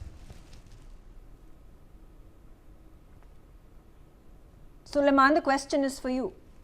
I'm not able to get the question. What are you saying? I'm saying then, are you at this point of time, you're questioning the Election Commission and its credibility. Are you at this point of time also then wondering how is it that the Congress and the National Conference are in the lead? You at this point of time think that there could perhaps be a fair chance that the BJP takes over, BJP leads, as there are rounds of counting that are taking place, and then again questioning the Election Commission when the Jammu and Kashmir results are going to be released soon? Yeah, it's not the first time this is happening. These questions have been put to us many times for past 10 years. There are elections to 4 states, Congress is winning in 2 or 1, losing badly in 2, unexpected. We say what's happening, there's some hanky-panky things happening, like slowing of the data. Then this question, how are we winning in this state? Okay, we lose. Please, because they'll defeat us from there also. It's a fair question. I'm just trying to understand. No. Madam, please, we are not naive. Neither you are nor I am. You understand what I am saying? But I'm saying if an argument has been put one way, it needs to be put the same way on the other side as well. Okay, all right. Vimal, again, let's keep aside the Election Commission and the alleged funny business at this point of time that you're accusing of the Election Commission. My question to you with regards to Haryana, and there at this point of time, like I said, the initial trends show that the Congress was leading. Now you have the BJP, 49 of those seats where BJP is either won the seats or they are at this point of time leading. How do you view what may have gone wrong with the Congress? Was it because of the suspected infighting with regards to one political leader pitted against the other wanting to become chief minister?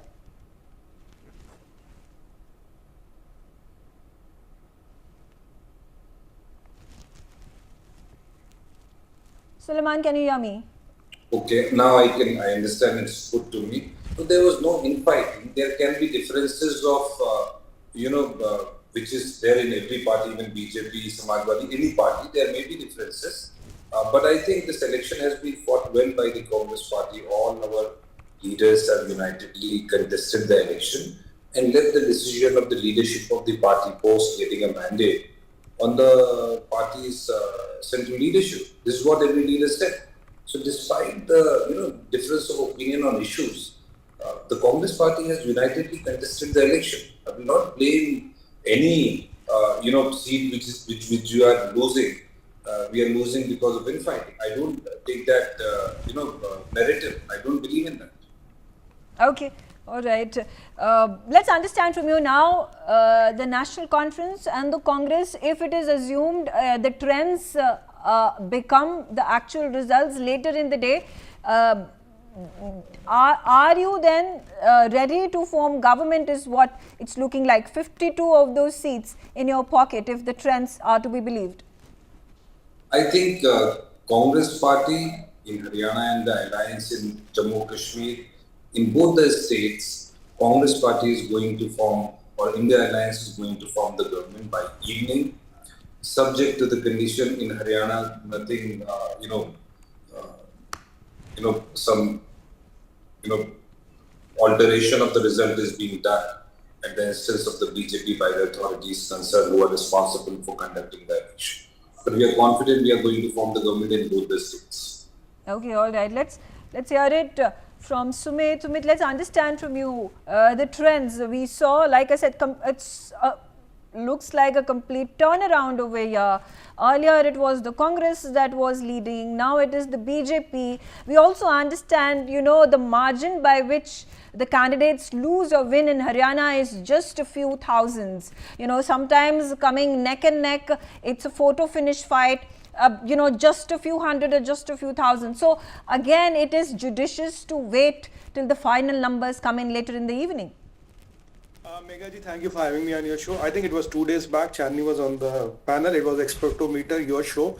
I had clearly stated my neck out and said BJP is getting minimum 42 to 45 in Haryana, and in Srinagar and in J&K, if there's 30 to 32, that's the best it can do. I'll explain you why.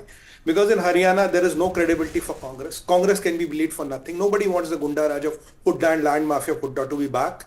And whatever you want to say, you might say 1,000 things about Mr. Khattar and Mr. Saini and Mr. Modi. But people of Haryana know, because I know the place, I've lived in the place. This is where the hearts and minds are. You can bring about Hazar Kisan protest, Hazar wrestler protest. And if somebody thinks only on a Jat vote, you can be the king of Haryana, well, those days are gone. I told you it's Punjabis, it's Baniyas, it's so many things. When it comes to even Pahlwans of the wrestling, why only Fogats and why only Punyas are important? Why not a Manu Baker? Why not a Chopra? Because they're not Jats. So this card which Congress tried to play has fallen back badly. And second thing, when you do exit poll in Haryana, you cannot reach the women folk. It's very difficult to read their minds where they have voted. When it comes to the women of Haryana, they will vote for BJP. They will vote for Modi ji. There is no doubt on that. And that is what the numbers look like. And the last point is, there is no 20% Muslim population in Haryana. If it was a 20% Muslim population, results would have been something different. I'll be very candid on your show. Now let's come back to J&K.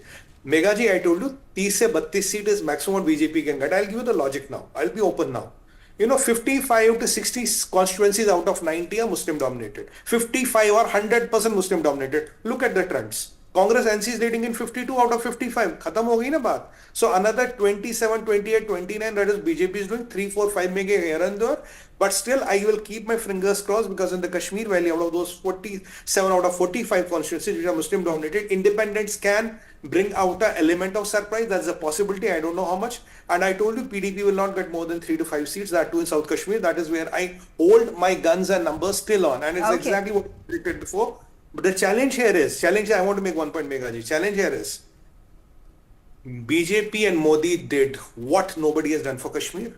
BJP and Modi did what was mission impossible. BJP and Modi ji gave them what is unthinkable. But the fact remains, ground ki vastavikta hai, the fact remains, BJP did 10 years back 24. Now it will come to 29, 30. They have consolidated, their voter is with them. They have got few more voters. But that era of changing hearts and minds has not voted. Again, Muslims are voting the India alliance pattern. Wahan vote karo jahan Bhajpa haarti ho. This is what happened. Parliamentary. Okay, all right. Okay, fair enough. Let me get in the BJP spokesperson as well, Dr. Himanshu, on the telecast with me. Dr. Himanshu, your reactions to the trends that are emerging both in Haryana and in Jammu and Kashmir? Actually, we have worked so hard in these 10 years that people have accepted the mandate that BJP is the only party who will be working for the welfare of the people. Whereas in Kashmir and Jammu, you can see that it is increasing day by day. As am I audible? Yes. Yes, you are. Please go ahead, Dr. Himanshu. I can hear you. As you can see that. Okay. So the trends which we can see in the morning, the Congress was laughing and having fun, and then we can see that when the BJP is winning, they have now complained to the ECI. When they lose, they question the EVM, they question ECI, and when they win, everything is normal. EVM is normal in Jammu and Kashmir, but as EVM is having a problem in Haryana. So that shows their mindset that all they have is creating a fuss. So that's what the people have accepted, that they are a faulty party and all they do is do false promises. As we can see in the Lok Sabha elections, all they have done is the false promises. Here they do the caste census, and in the they go international in the US and they say that we will remove the reservations. Whereas in India they do the caste census. They give the false promise of 8,500 rupees to the people, and after that, all we can see that they are doing false and the Jammu and Kashmir election results. Dr. Himanshu, again the first question to you, like talking about after the remark that you've made about how BJP has performed in Haryana. Again, we saw a tide that was favouring Congress initially. In the morning, it has turned in favour of the BJP. A tight contest that is witnessed in number of these seats in Haryana, as has been seen in the past. Just about a few thousands of votes ends up changing the fate of the party. And do you think this is too early for the BJP to be celebrating a potential Haryana win?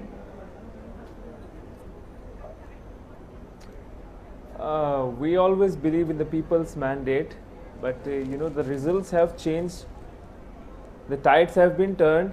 So we accept whatever will be the result, we will accept it gratitudely, but you can see that people are with us. What we have done in these 10 years, so the people are with us, that is why these results are visible. And till the end, in the evening, we will all see how BJP has excelled in their performance.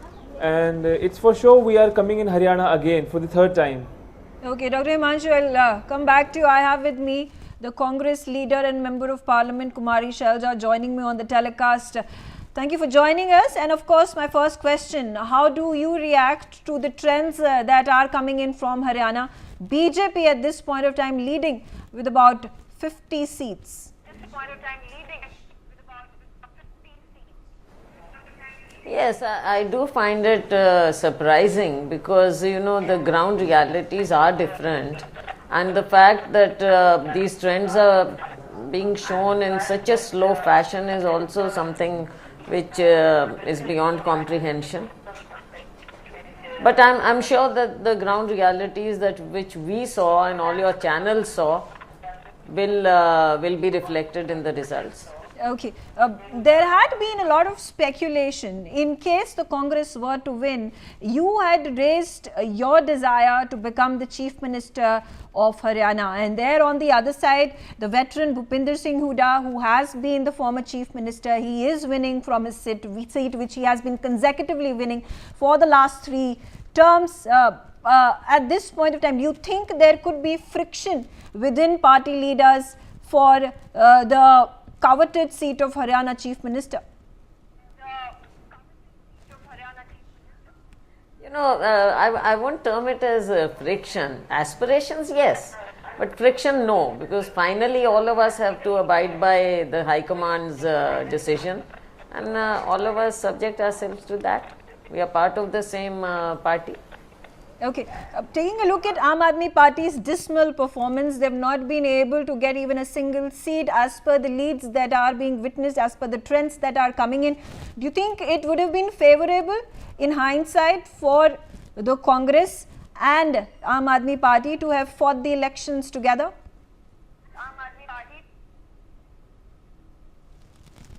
That was a decision which was taken at the right level and at the right time. I don't, these ifs and buts and hindsight, wisdom is always there. But decisions have to be taken at the right time. Okay.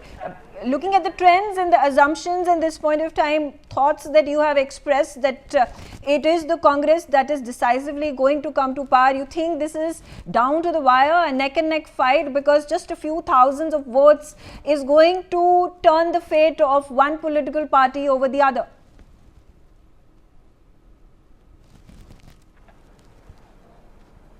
Well, I really don't know about these figures, but I am hopeful, absolutely hopeful that Congress will surge ahead, and these are the trends, and final results will show that Congress will be winning. Okay, hypothetically, if at all the Congress were to reach the halfway mark or closer to it, any probability that there could be a post-poll alliance with the INLD or the independents? That will remain to be seen given the situation. Okay. Also talking about Jammu and Kashmir, where the Congress and the National Conference, the alliance has done fairly well as per the trends that are pouring in. How do you view this performance of the alliance in Jammu and Kashmir a decade after which the assembly elections have taken place? This is a firm rejection of the Bharatiya Janata Party and its Kashmir policy. Okay, talking about, you said that there seems to be some funny business. Why is there unexplained delay? Congress has put out a formal complaint with the Election Commission. Do you think the way Election Commission counts the votes and releases the trends in Haryana and Jammu and Kashmir are different?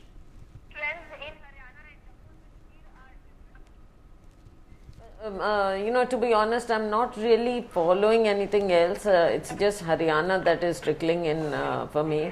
And but I do find it very intriguing and strange that counting and updating of data is so slow with regards to Haryana. Okay, all right. So, if the Congress were to come to power in Haryana, what are the big promises that you are going to fulfill for the people of Haryana, for the voters of Haryana?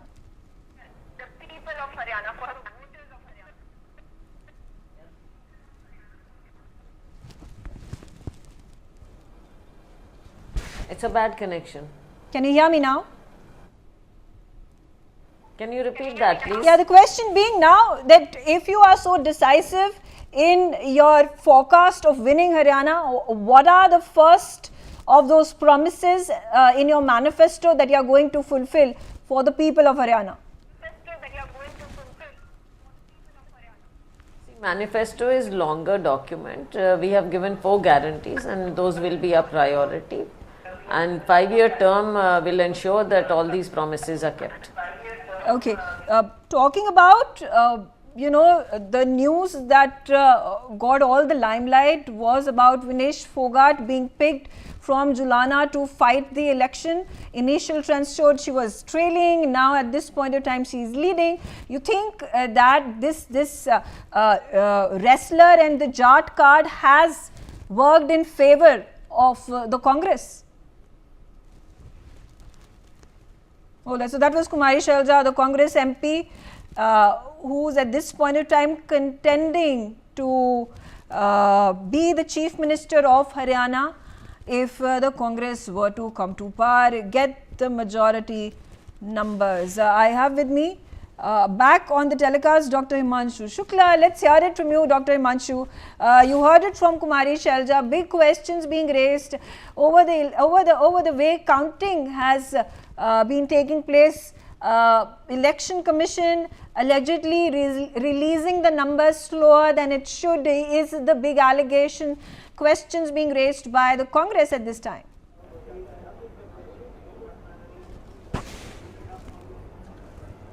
See, the questions which were raised was that Vinesh Fogart, who was, from the time being is on the lead, is being shown that she is on loss. but that was on the fault. That was a false allegation which was made. As we can see, Vinesh Fogart is winning since the morning, so that makes it the false allegation. And as you know, we have been here since years. We have seen that whenever the Congress loses, the only question are ECI and EVM are to be questioned. That's their point. That's their manifesto. That every time we will lose, we will question EVM and we will question ECI. Okay. But who will take the fault on themselves? First you can see that they have sidelined Shelja ji, and their party president is Mallikarjun Kharge ji, and they are being constantly sidelining the Dalits, and then they talk about being equality. They talk about equality. They talk about increasing the representation of Dalits. Okay. But in factual, all they do is false promises. Okay, all right. Chandni Preeti Shah also on the telecast with me. Chandni, what are your reactions? Likelihood of Haryana being won by the BJP? Like I said, it can be a neck and neck fight down to the wire, because just a few hundreds of votes could then seal the fate of one party or the other. Megha, last, before 3 days when we were on the debate, I told you the same thing, that when the Haryana elections would be very interesting, and it would not be a cakewalk for Congress as it was being shown, right? And the same thing we are seeing today. The trends have totally changed, what was shown in the exit polls. And, BJP has always maintained that whatever the people's mandate is, we would accept it. But as usual, Congress has started blaming the ECI, started blaming the EVMs, and this is not new. I mean, this person Jairam Ramesh, he said this on 3rd June that Amit Shah made calls to 150 DMs to manipulate the election results, and when EC asked for the details, he asked for 1 week's time, and 4 months are over, and he has still not given any data to back his grand lie. And the same thing, is happening today. That they are making such allegations that they are uploading the data slowly, and they are making the BJP is trying to manipulate the data. And EC just now, before like 10 minutes, has rebutted Congress's claim and said that Congress has said the same during the LS counting, and they have completely backed off from this kind of allegation. Now, coming to Jammu and Kashmir, again, it is a very different demography altogether when it comes to elections. The good part is that Jammu has 43 seats this time, which was very less. So it was always a one-sided election. This time there is a level playing field in the Jammu and Kashmir elections. 32 to 32 seats in Jammu and Kashmir for BJP is actually a good win. Because out of 90, 55 to 60 seats are predominantly Muslim seats. And coming over there, with 32 seats, it shows that actually there is a flow that is, changing when it comes to political dynamics in Jammu and Kashmir region as well. Okay, all right. Thanks for your analysis, and I thank Dr. Himanshu Shukla of the BJP for joining me on the telecast. I'll take a quick short break. Stay tuned. On the other side, it is the rolling coverage, counting taking place. It is a nail-biting finish that we are expecting in Haryana, or is it going to be a complete tide over by the BJP as the trends right now reflect? On that note, I slip into a short break. Thanks for watching NewsX.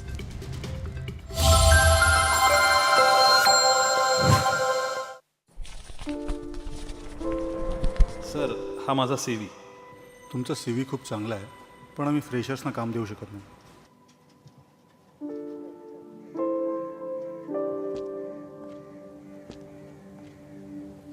आई वडिलांच्या या इच्छा आम्ही कधी पूर्ण करू शकेन का?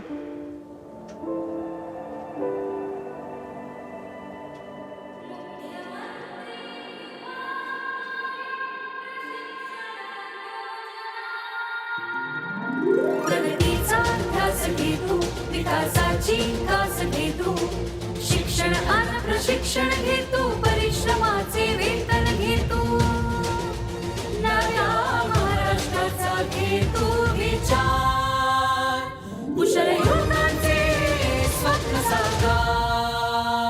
कुशल महाराष्ट्र, रोजगारक्षम महाराष्ट्र। लोग इस बात को चाहते हैं कि हरियाणा में ये डबल इंजन की सरकार मिलकर के गति को, विकास के कार्यों को और तेजी करें। सर, हा माझा CV. तुमचा CV खूप चांगला आहे, पण आम्ही फ्रेशर्सना काम देऊ शकत नाही.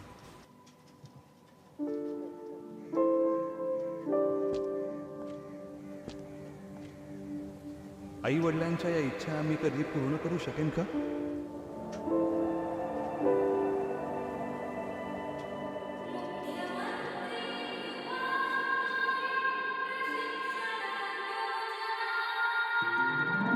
प्रगतीचा ध्यास घे तू, विकासाची कास घे तू, शिक्षण आणि प्रशिक्षण घे तू, परिश्रमाचे वेतन घे तू, नव्या महाराष्ट्राचा घे तू विचार, कुशल युवकांचे स्वप्न साकार। कुशल महाराष्ट्र, रोजगारक्षम महाराष्ट्र। लोग इस बात को चाहते हैं कि हरियाणा में ये डबल इंजन की सरकार मिलकर के गति को, विकास के कार्यों को और तेजी करें। सर, हा माझा CV. तुमचा CV खूप चांगला आहे, पण आम्ही फ्रेशर्सना काम देऊ शकत नाही.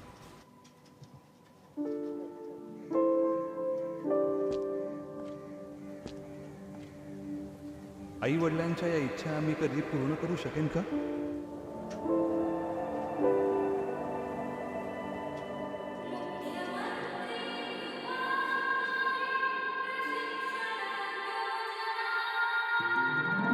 प्रगतीचा ध्यास घे तू, विकासाची कास घे तू, शिक्षण आणि प्रशिक्षण घे तू, परिश्रमाचे वेतन घे तू, नव्या महाराष्ट्राचा घे तू विचार, कुशल युवकांचे स्वप्न साकार। कुशल महाराष्ट्र, रोजगारक्षम महाराष्ट्र।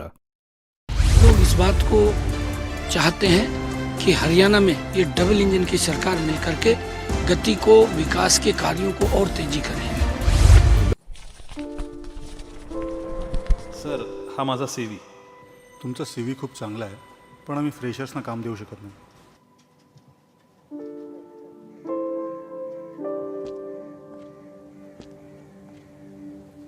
आई वडिलांच्या या इच्छा आम्ही कधी पूर्ण करू शकेन का?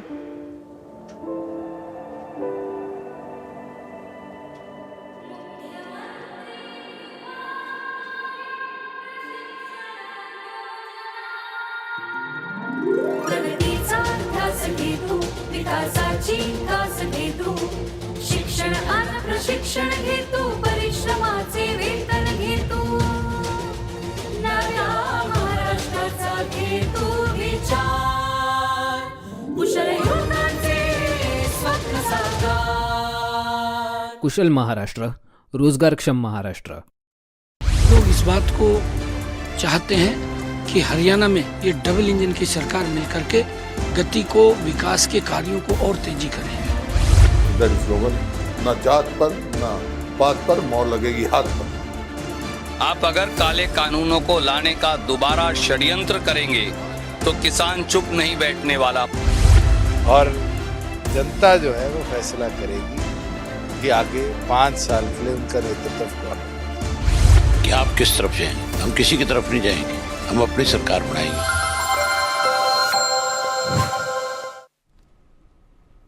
Welcome back. You're watching NewsX. I'm Megha Sharma, and let's quickly take a look at the trends and which are these VIP candidates from Jammu and Kashmir and from Haryana, and how are they faring as per the trends.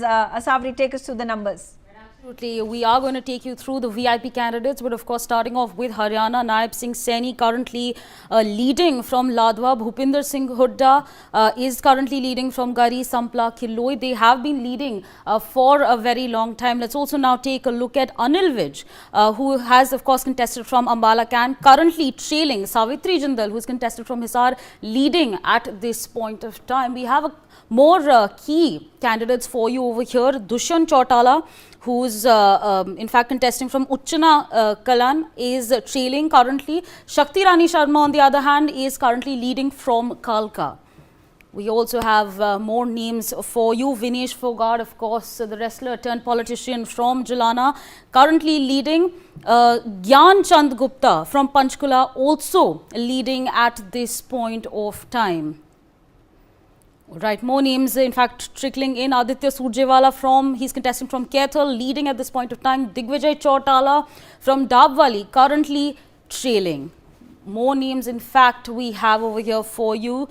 We're now of course looking at Abhay Singh Chautala, who is contesting from Ellenabad, trailing at this point of time, and of course the son Arjun Singh Chautala, who is contesting from Rania, leading at this point of time. Let's now of course take a look at the key candidates from Jammu and Kashmir. Ravinder Raina of the BJP, who's contested from Naushera, trailing at this point of time. Omar Abdullah on the other hand, contesting from Budgam, is leading at this point of time. More in fact names, prominent names from Jammu and Kashmir. Tariq Hamid Karra, who is in fact contesting from Central Shalting, the Congress candidate, leading at this point of time. Ghulam Ahmad Mir, who is contested from Doru, also of the Congress, leading at this point of time. More names and more prominent names from Jammu and Kashmir. Iltija Mufti, who has contested from Bijbihara, is trailing. She's also put out a tweet saying that she has conceded defeat. Sajad Lone, who has is in fact trailing at this point of time. Altaf Bukhari currently trailing from Channapora, and Devendra Singh Rana of the BJP from Nagrota leading at this point of time. These are the prominent names from Haryana and Jammu and Kashmir. Megha, over to you. Okay, all right. Now let's bring in our reporters. They are at this point of time at the headquarters and offices of the various political parties. I have with me my Mahima Kataria. She is at the BJP headquarters in New Delhi. Arzu Seth is at the National Conference office in Srinagar. Ajay Jandal is at the BJP office in Jammu, and Mehndi Garg is in Hisar. I start my conversation with Mahima. And Mahima, what's at this point of time the scenario on the ground? Is there a stark difference that you see, a contrast, when the initial trends came in and the Congress was leading, and now it seems like the BJP has a decisive victory? Well, absolutely, Megha. Counting of the votes is underway for the assembly election in Haryana, where the Bharatiya Janata Party is eyeing a straight third term. But if we talk about the ground reality here, though everybody is waiting that by when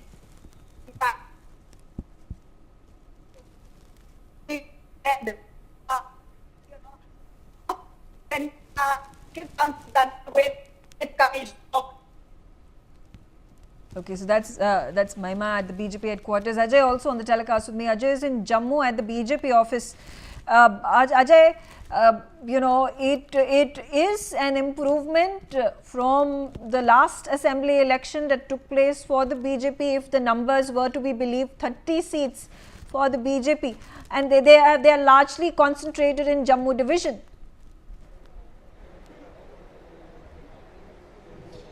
Yes, you rightly said, Megha. Definitely, BJP has a reason to smile because their performance we can say that have improved, because in 2014 they had got 25 seats, and this time they are leading and they won 3 seats and leading on 24 more seats. So it is expected, and that's why you could see that a number of people, workers and the party leaders, they have reached here at the party headquarters and definitely waiting for celebration to begin. After 2 of their senior leaders, they won the seat, like Sunil Sharma, who's the general secretary. He won from Patan Aksani, and Darshan Kumar, who defeated former minister and the senior Congress face Lal Chaudhary Lal Singh from the Basoli, and now Balwant Singh Mankotia, he also won from Udhampur, and several other candidates, they won the seats, and that figure is continuously increasing. So definitely they have a reason to smile. But the way basically National Conference basically they perform, and they are leading on 42 seats, that basically have surprised the BJP as well, because they were not expecting, BJP was not expecting that National Conference could touch, because the way several political parties, they floated, like Engineer Rashid came out and he also started contesting election. His leaders, those who were fighting election, they were expected to perform well. Even Jamaat people, they came out. We have seen that how Apni party, Sajad Loans party, as well as Ghulam Nabi Azad's party, how they contested. So it was expected that something, they'll be able to do, and that could dent national conference, but it doesn't happen as of now, what we have seen on the ground. Let's speak to the senior BJP leader, Sanjay Baru, who's with me. Sanjay ji, जो सोच रहे थे वैसा नहीं हुआ है, मगर सबसे बड़ा धक्का आपके लिए है कि नेशनल कॉन्फ्रेंस उस नंबर पे पहुंच गई है जिसके बाद आपका सरकार बनाने के लिए आगे आना वो मुश्किल लग रहा है। देखिए अजय जी, हमारी सोच पर जम्मू कश्मीर की जनता ने मोहर लगाई है। अगर हम बात करें, आपने देखा होगा जम्मू प्रोविंस की जो 43 सीट्स हैं और उनके जो रुझान अभी तक बता रहे हैं कि 29 सीटों पर हम जा तो जीत चुके हैं, जा आगे हैं, और लगभग 3-4 सीटें ऐसी हैं जहां पे हम बड़े थोड़े 200, 300, 250 के मार्जिन से पीछे हैं। तो कुल मिला के हमारा जो लक्ष्य था कि 30 से 35 के बीच में जम्मू प्रोविंस में हमें सीटें मिलेंगी, तो वो लक्ष्य जो है हमारा भारतीय जनता पार्टी का पूरा हो रहा है। और जो जीत की मैं बात करूं, जो हमारी जीत इसलिए है कि आप देख लीजिए कि across the Jammu province Congress का लगभग सफाया हो गया है। ठीक है, कश्मीर वैली में नेशनल कॉन्फ्रेंस को अच्छा मैंडेट मिला है, हम उनको बधाई देते हैं, लेकिन ये तो आप भी जानते हैं कि कश्मीर वैली में भारतीय जनता पार्टी का बड़ा स्टेक पे कुछ था नहीं, लेकिन हमने वहाँ भी अच्छा चुनाव लड़ा है और 2 सीटों पर नेक टू नेक फाइट हमारी अभी तक चल रही है, अभी उनकी घोषणा नहीं हुई है। मगर अब जिस तरीके के नतीजे आए हैं, क्या लग रहा है, क्योंकि बीजेपी ने 2014 में जब सरकार बनाई कहा कि मैंडेट जो मिला है वो कश्मीर में पीडीपी को और जम्मू में बीजेपी को मिला है। इस बार मैंडेट जो मिला है वो जम्मू में बीजेपी है, कश्मीर में नेशनल कॉन्फ्रेंस है, जबकि एक दूसरे के खिलाफ चुनाव लड़ा है। नॉर्थ पोल साउथ पोल जब 2014 में इकट्ठे हुए थे, इस बार हालांकि नेशनल कॉन्फ्रेंस को लगता नहीं जरूरत बनेगी, मगर क्या कुछ ऐसा है क्या? देखिए, अगर आप इस आज के भी मैंडेट की बात करते हैं तो ये मैंडेट लगभग मैं कहूँगा कि 14 से भी बड़ा मैंडेट दोनों पार्टियों को मिला है, क्योंकि पिछले बार हमारी 25 सीटें थी, इस बार अगर हमारी 30-32 रहती हैं जम्मू प्रोविंस में तो हमें जनता ने पहले से ज़्यादा समर्थन दिया है, और जितनी सीटें पीडीपी की पिछली बार कश्मीर में थी उससे भी ज़्यादा समर्थन नेशनल कॉन्फ्रेंस को कश्मीर के लोगों ने दिया है।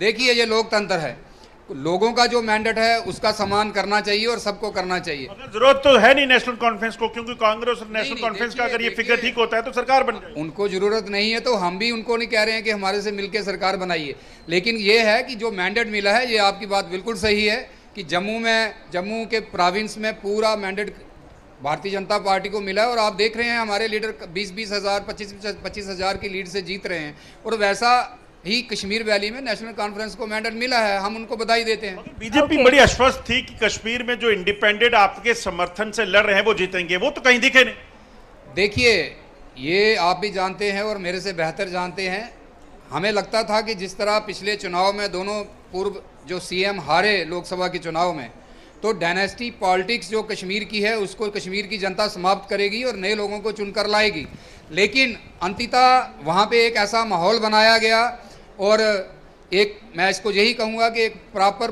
पोलराइजेशन कश्मीर वैली में हुई है और उसका लाभ नेशनल कॉन्फ्रेंस को मिला है। Megha, you can see the clear words from the BJP. They say that mandate which basically both the parties have got, because leading national conference is leading on more than 40 seats, and BJP is in the Jammu. They say that we are not extending support to the national conference. It is up to them what they want. But the mandate which basically both the parties got, that indicates that one has to think about it. Okay, all right. From Jammu, let's shift our focus to Kashmir. I have with me Arzu Seth. She's at the National Conference Office in Srinagar. Arzu, can we see celebrations taking place at the National Conference headquarters already? Well, Megha, the National Conference and Congress Party has crossed the majority mark and all set to form the government in Jammu and Kashmir. Joining me, senior leader from the National Conference, sir. How did you see this mark and this the result that has come? दरअसल BJP ने कोशिश की थी, मरकजी BJP जो leadership है, कि हम नेशनल कॉन्फ्रेंस को जम्मू कश्मीर से हराएंगे। तमाम लीडरशिप प्राइम मिनिस्टर से लेकर छोटे कार्यकर्ता तक जो बीजेपी का था वो जम्मू आए, कश्मीर आए और ये दावा किया कि हमने नेशनल कॉन्फ्रेंस को यहाँ से दफनाया। लेकिन नेशनल कॉन्फ्रेंस शेरी कश्मीर की बनाई हुई जमात है 1931 से लेकर आज तक। कुछ तूफान भी देखे, कुछ आगे गए, कुछ पीछे भी गए, लेकिन लोगों ने आज दिखाया जो धारा 370 और 35 से 5 अगस्त 2019 को बीजेपी ने यहां से उठाया, उसका खमियाजा उन्होंने आज उठाया और लोगों ने भरपूर साथ दिया नेशनल कॉन्फ्रेंस को और बड़े दर्जे से जीत हासिल की। सेलिब्रेशन भी चल रहा था, किस तरीके से देख रहे हैं? ठीक, नेशनल कॉन्फ्रेंस को अच्छा मैंडेट मिल गया, कामयाबी की मैंडेट है बस। यहाँ की पुरानी पार्टी है, यहाँ पे नेशनल कॉन्फ्रेंस सबसे बड़ी जमात है यहाँ पे। इनको बीजेपी वालों को पता चल गया नेशनल कॉन्फ्रेंस किसे कहते हैं। ये क्या तंजीम है? ये क्या तंजीम है? ये क्या तंजीम है? Also, we can see women also sitting here outside the national conference office celebrating. They were also hugging each other, kissing each other. कैसा लग रहा है? How did you see this mandate? बहुत अच्छा लग रहा है। 10 साल बाद चुनाव नहीं जीता, बहुत अच्छा लगा। हमारा दिल इस वक्त खुश है, कश्मीर खुश है। हमारा दिल था इसके साथ, आलबानी के साथ, उमर अब्दुल्ला के साथ, डॉक्टर भारत के साथ, जो है कश्मीर। हमारा यहाँ था जुल्म, आज वो जुल्म दूर हो जाएगा। उमर अब्दुल्ला की बात करें तो दोनों सीटें वो जीत रहे हैं। इंशाल्लाह, क्यों नहीं जीते? आगे लीड चल रहा है, 5,500 वोट वो गांधरबल से आगे हो गया। इंशाल्लाह वो जीत जाएगा हमारा। इंशाल्लाह। So surely, Megha, we can see women are happy here. The national conference is happy. What the mandate they are getting like right I said, now. Very important the fact that Omar Abdullah has won, or at least is at this point of time leading with a comfortable margin in Budgam and in Gandarbal. Stay put over there. I'll come back to you. Also on the telecast with me is Mehndi. She's in Hisar. Mehndi, what's the ground situation? Well, Megha, right now I'm in Sirsa, and how the results are coming up here as BJP is taking a majority according to the results right now. Then if we talk about the situation in the Sirsa district, then here comes 5 major constituencies, and if we talk about the Sirsa main seat, then this was a very close fight between Gopal Kanda from HLP and also from Indian National Congress, Gokul Setia. But now numbers are coming up and Gokul Setia is leading and Gopal Kanda is trailing from this constituency. Gopal Kanda is right now the MLA also, and it has been said that it was a very tough call and it was a very important seat because it considered under the VIP seat also. And also, some days back, Dera Sacha Sauda of Sirsa has also showed the support to BJP because BJP is supporting Gopal Kanda from backwards, as BJP also took the candidate back from the Sirsa and they are not fighting elections from Sirsa. So this is a very important seat right now from where Indian National Congress is leading right now. And apart from that, Elenabad constituency is also a very important seat right now because Abhay Singh Chautala, the INLD Supremo, is fighting the elections from here, but he is also trailing from his seat and he is not at all nearby to win right now. So he is also trailing, but one INLD seat that is being won by the INLD is the seat of Arjun Singh Chautala. He is leading right now from the Sirsa district's Rania Vidhan Sabha seat. So he is the one who is leading right now, the only member from the INLD party from the Sirsa district who is winning. And this can be the only one seat then INLD can, manage to get in these major elections. So this is the situation right now in Sirsa. Okay, all right. Mehndi, while you speak to the locals or the leaders of the Congress, who you could ask all these questions, and what is it that they are looking forward to if the Congress wins the election, and what do they at this point of time, how do they react to these trends of BJP leading in Haryana? Let's come to Mahima at the BJP headquarters in New Delhi. Mahima, the scenario right now, neck and neck fight, has an assumption been made by the BJP that they are going to be victorious in Haryana, or are we at this point of time, because the seats have not been declared as yet, perhaps only one in Nu is where the Congress has won that particular seat, but so far barring one, the other 89 seats, the Election Commission has not declared these seats yet. Well, Megha, absolutely. The counting of votes is underway for the assembly election in Haryana, and where the Bharatiya Janata Party is eyeing a straight third term. And when we talk about Jammu and Kashmir, Megha, which voted in an assembly election after 10 years, and in Haryana, the latest trend shows that the BJP is leading 49 of the 90 assembly seats. But if you talk about the ground reality, to have a look at that. Right, coming back to Mehndi, important Sirsa is what you mentioned. The Congress is winning this seat as per the leads that are at this point of time being reflected. The Election Commission doing those rounds of counting. How has Sirsa traditionally performed? Well, Megha, if we talk about 2019 elections, then it was a very important election for Sirsa because Gopal Kanda was contesting at that time also, and from Congress, Gokul Sethia was the candidate. But at that point of time, Gokul Sethia lost those elections, and Gopal Kanda was. Yes, go ahead, Maima.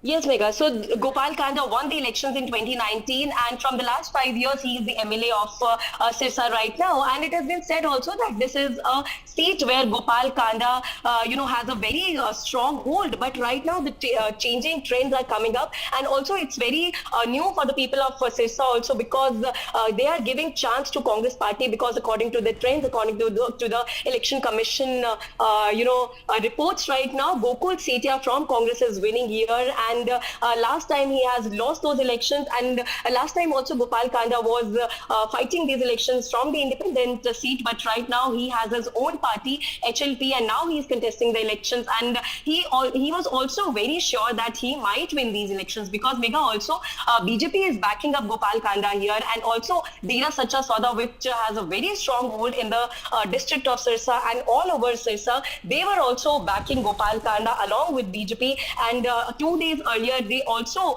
gathered their followers and asked them to vote for BJP, as in for Gopal Kanda. But the trends have changed in Sirsa district, and it is very shocking to see that how Congress party is winning here, is leading here, and Gokul Sethia, if we talk about the final results, then it is a possibility then that he might win these elections. Okay, all right. So there you have it. My reporters at this point of time at all the party headquarters. There seem to be celebrations that have started already at the BJP headquarters in New Delhi, and National Conference Office in Srinagar is gearing up for that massive win if the results were to be kept in mind. All right, on that note, I slip into a short break and stay tuned. On the other side, we keep a close eye on the numbers. It is, a close fight in a number of these constituencies. Some of these candidates from the Congress as well as from the BJP and other parties at this time are, winning or losing by just about 1,000, 2,000 or 3,000 of those votes. So it could go any way. And we'll keep a close track on that, and we'll keep you updated on all the election results. Stay tuned on NewsX.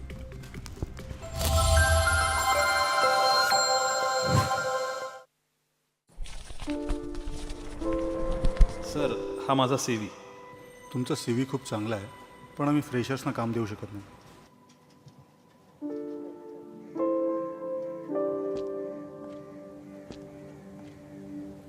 आई वडिलांच्या या इच्छा आम्ही कधी पूर्ण करू शकेन का?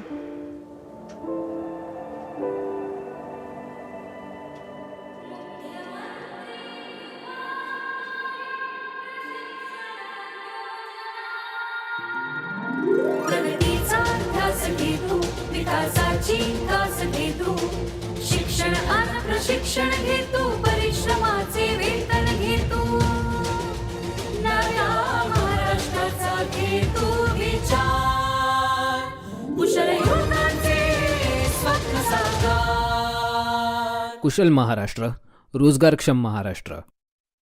लोग इस बात को चाहते हैं कि हरियाणा में ये डबल इंजन की सरकार मिलकर के गति को, विकास के कार्यों को और तेजी करें. सर, हा माझा CV. तुमचा CV खूप चांगला आहे, पण आम्ही फ्रेशर्सना काम देऊ शकत नाही.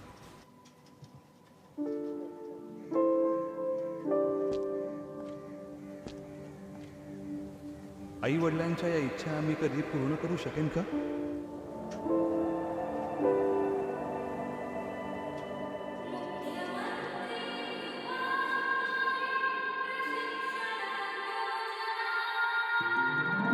प्रगतीचा ध्यास घे तू, विकासाची कास घे तू, शिक्षण आणि प्रशिक्षण घे तू, परिश्रमाचे वेतन घे तू, नव्या महाराष्ट्राचा घे तू विचार, कुशल युवकांचे स्वप्न साकार. कुशल महाराष्ट्र, रोजगारक्षम महाराष्ट्र.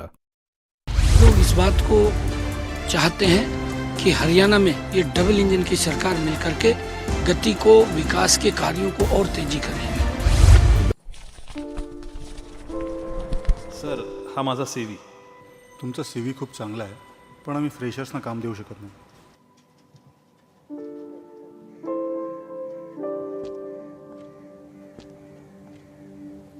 आई वडिलांच्या या इच्छा मी कधी पूर्ण करू शकेन का?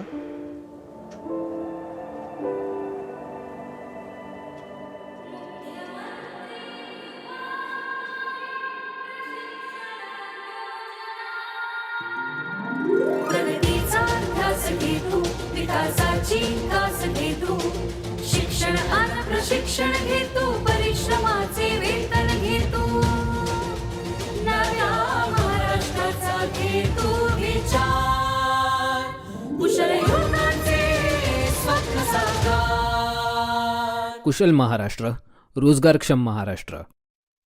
लोग इस बात को चाहते हैं कि हरियाणा में ये डबल इंजन की सरकार मिलकर के गति को, विकास के कार्यों को और तेजी करे.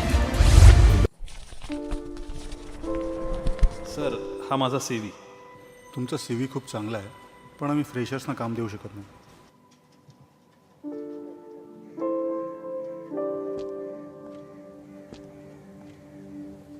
आई वडिलांच्या या इच्छा मी कधी पूर्ण करू शकेन का?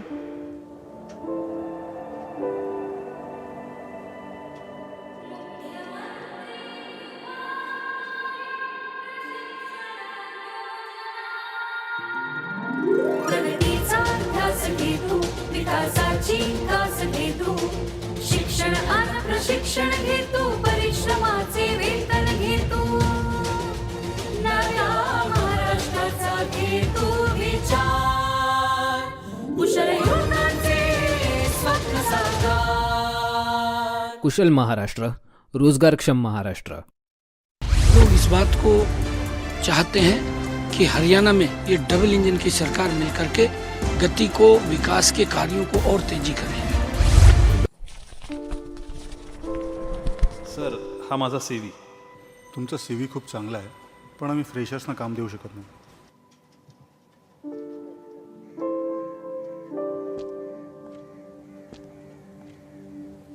आई वडिलांच्या या इच्छा मी कधी पूर्ण करू शकेन का?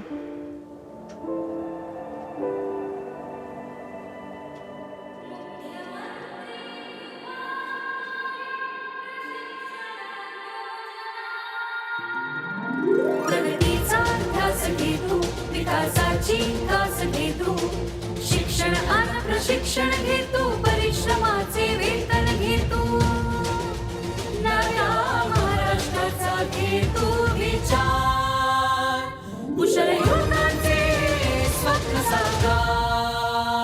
कुशल महाराष्ट्र, रोजगारक्षम महाराष्ट्र.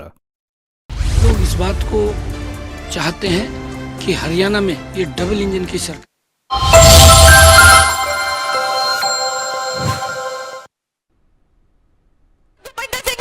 बातचीत करते हैं सर, जिस तरह के रुझान आ रहे हैं, क्या कहना चाहेंगे? आपको लग रहा है कांग्रेस पार्टी कांग्रेस की सरकार बनने जा रही है, बहुमत कांग्रेस को मिलने जा रहा है. लेकिन बीजेपी के दावा कर रहे हैं कि जिस तरह के रुझान है, बीजेपी की सत्ता वापसी करने वाली है हरियाणा. मेरा दावा है कि कांग्रेस की सरकार बनने जा रही है. क्या कहना चाहेंगे मुख्यमंत्री को लेकर? क्या आपको लगता है कि सरकार बनेगी और मुख्यमंत्री बनेंगे आप?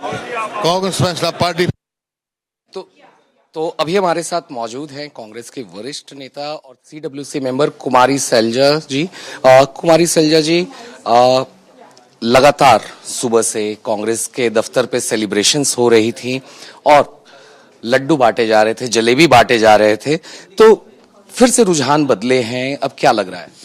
देखिए, शब्द यही है, रुझान। अभी ये रुझान चल रहे हैं, काउंटिंग चल रही है, अभी बहुत बहुत से राउंड बचे हैं और इन राउंड्स में आप देखेंगे आगे जैसे जैसे समय आगे बढ़ेगा कांग्रेस की सरकार बनती हुई आपको नजर आ जाएगी। बीजेपी बहुमत के आंकड़े को पार कर चुकी है लगातार 2.5 घंटे के रुझान के बाद। दिस इज रुझान, आप रुझान की बात कर रहे हैं, लेकिन जमीन पर जो होगा वो आप देख लेंगे।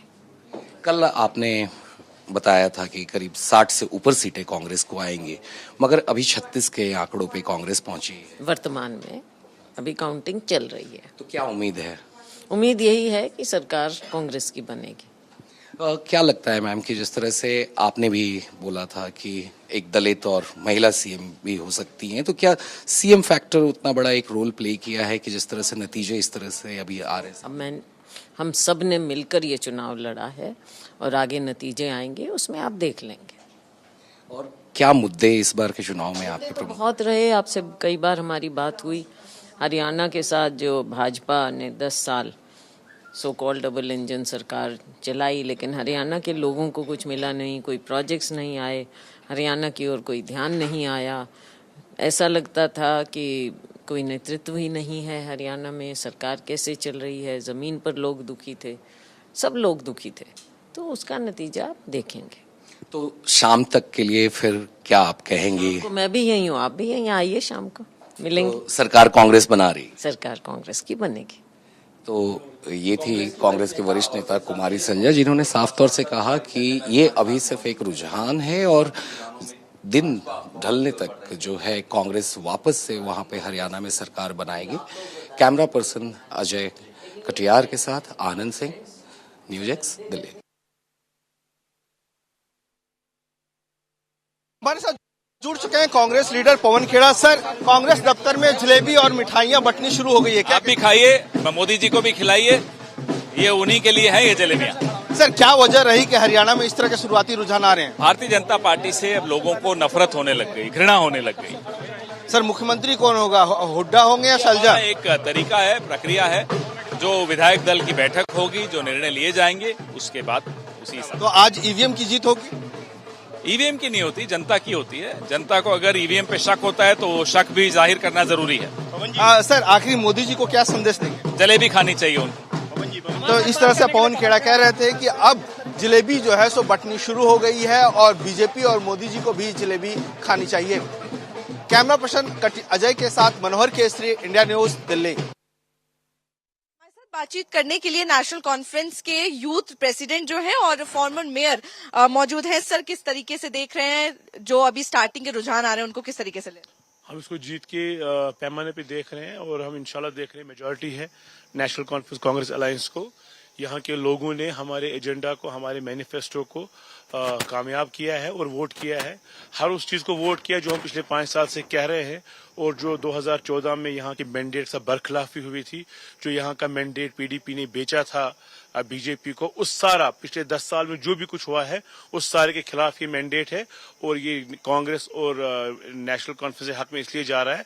हमने यहाँ के लोगों की एस्पिरेशंस की बात की, लेकिन अभी भी कहीं ना कहीं टक्कर जो है वो देखी जा रही है। इंडिपेंडेंट कैंडिडेट की भी बात करें तो वो भी कई जगह से आगे, कहीं पर्सनल इन्फ्लुएंस भी होता है, लेकिन ओवरऑल जो आप देखते हैं जो रुझान है वो नेशनल कॉन्फ्रेंस कांग्रेस अलायंस की ओर है और हमें पूरी उम्मीद है कि हम मेजॉरिटी की ओर बढ़ रहे हैं और आने वाले टाइम में national conference Congress government form करेगी। यहाँ कहीं ना कहीं फारूक अब्दुल्ला जी की बात करें तो उन्होंने एक इशारा दिया था कि दरवाजे जो है वो पीडीपी के लिए भी खुले हुए हैं, उसको किस तरीके से देख रहे हैं? क्या अलायंस की तरफ बढ़ता हुआ? उसके लिए अब ये बड़ा प्रीमेच्योर, उमर साहब और डॉक्टर साहब उसमें फाइनल कॉल लेने वाले हैं और ये बहुत प्रीमेच्योर उसके लिए, लेकिन अलायंस सक्सेस रहा है और उमर साहब और फारूक साहब का विजन जो अलायंस को लेके था वो सही साबित हो गया। क्योंकि आप यूथ प्रेसिडेंट है, यूथ का यहाँ पे कितना बड़ा रोल जो है वो इस इलेक्शंस में रहा है? ये नया वोटर था सारा, ये ट्रेडिशनल वोटर नहीं है जहाँ 8%, 10%, 15% वोट निकलता है।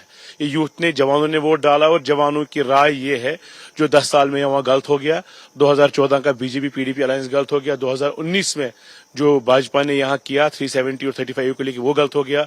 स्टेट को यूटी बनाया वो गलत हो गया। उस सब के अगेंस्ट ये मैंडेट है, ये बीजेपी को समझना चाहिए। मेरा आखिरी सवाल ये रहेगा, कितने आश्वस्त हैं जीत को लेकर और क्या लग रहा है कब तक पिक्चर जो है वो क्लियर हो जाएगी? another 2 hours, inshallah, hopefully National Conference Congress Alliance will get more than majority mark. Thank you so much for talking to NewsX India News. तो आप सुन रहे थे सलमान सागर जी को, नेशनल कॉन्फ्रेंस के यूथ प्रेसिडेंट है और वो कह रहे हैं कि बिल्कुल आश्वस्त है जीत को लेकर और बहुत बेहद जल्द नेशनल कॉन्फ्रेंस की सरकार जो है वो जम्मू कश्मीर में बनने जा रही है। कैमरा पर्सन अविनाश के साथ मैं आरजू सेठ, India news, NewsX, Srinagar. BJP के राष्ट्रीय प्रवक्ता राजीव जेटली जी हमारे साथ में मौजूद हैं। राजीव जी, जिस तरीके से रुझानों में बीजेपी को बढ़त नजर आ रही है और कांग्रेस कहीं पीछे छूटती नजर आ रही है, ऐसा क्यों और ऐसा आपको क्या उम्मीद थी इस बात की? बिल्कुल, कांग्रेस नहीं, भारतीय जनता पार्टी पूर्ण बहुमत के साथ सरकार बना रही है। ये बात आपने मुझसे थोड़ी देर पहले पूछी थी, मैंने तब भी बताया था।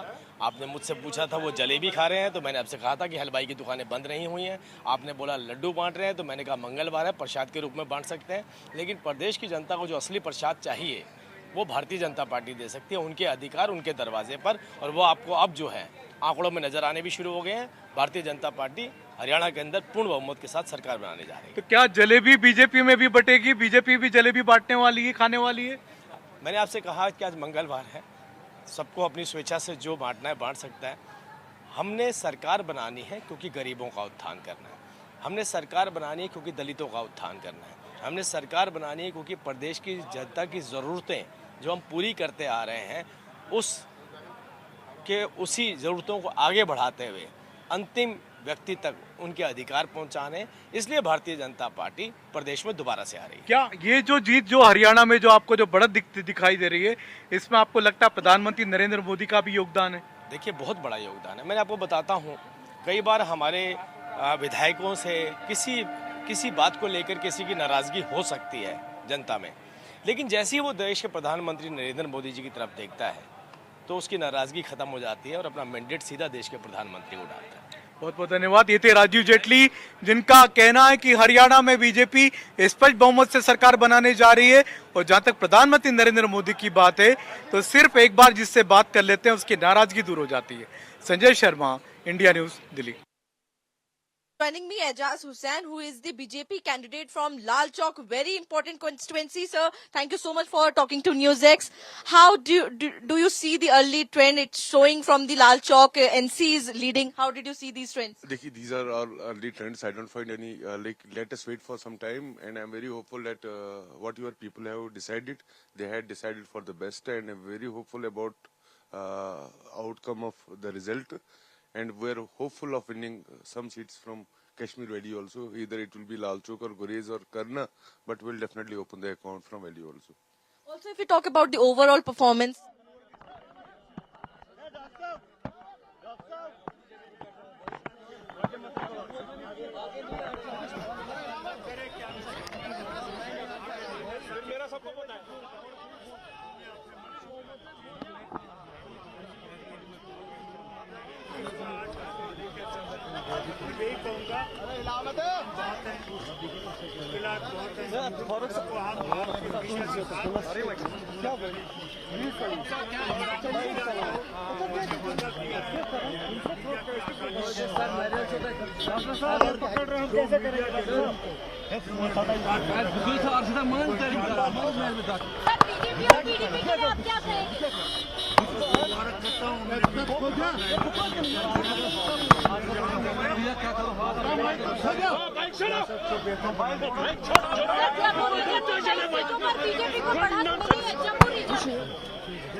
उसके बाद बैठ के हम अपने भाइयों से भी बात करके उस दिन करेंगे जिस दिन हम लोग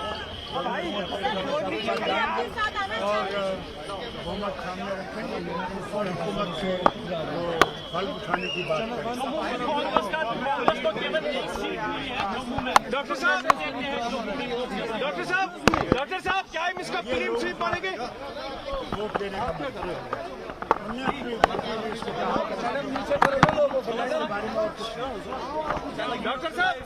साहब क्या लोगों ने पूरा एतमाद आज दिखा दिया है? डॉक्टर साहब आपको लगता है लोगों ने पूरा एतमाद नेशनल कॉन्फ्रेंस पर दिखा दिया है? क्या आपको लगता है नेशनल कॉन्फ्रेंस पर लोगों ने पूरा एतमाद दिखा दिया है? आज लोगों ने अपना फैसला दिखा दिया। लोगों ने यह साबित कर दिया है कि जो इन्होंने इकदाम 5 अगस्त को किए थे वो लोगों को मंजूर नहीं है। क्या एक्सपेक्टेशन से ज्यादा ये जीत मिली है? हमें एक्सपेक्टेशन तो छोड़ दीजिए, काम बहुत करने, मुश्किलात दूर करने, यहाँ पे जो बेकारी है उस बेकारी को दूर करना है, बेरोजगारी को दूर करना है, यहाँ पे जो महंगाई है उसकी तरफ देखना है, जो ड्रग मैनेस है जो इस रास्ते को खा रहा है उस ड्रग मैनेस को खत्म करना है।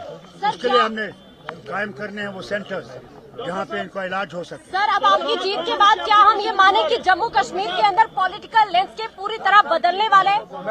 जरूर बदले।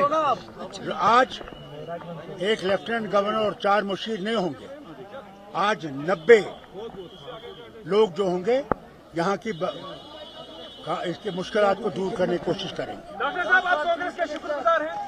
आप कांग्रेस के कितने शुक्रगुजार हैं जो अलायंस में पूरा साथ कांग्रेस ने दे दिया? मैं कहता हूँ मैं सबका शुक्रगुजार कि लोगों ने इलेक्शन में हिस्सा लिया और बड़ी आज़ादी से लिया और अल्लाह का शुक्र है नतीजे आपके सामने हैं।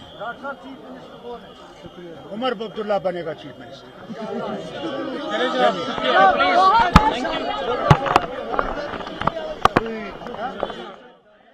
All right, so that was the National Conference's Farooq Abdullah, the former Chief Minister of Jammu and Kashmir, addressing the queries of the media. He said that the people of Jammu and Kashmir have given their mandate to the National Conference. He also said that the people of Jammu and Kashmir have rejected the abrogation of Article 370. Joining me on the telecast is Ashik Mir. Ashik, a decisive victory impending for the Congress National Conference, and particularly Farooq Abdullah talking about the abrogation of Article 370 and claiming that the people of Jammu and Kashmir have rejected it. My name is Camera Sallah. Oh, down. All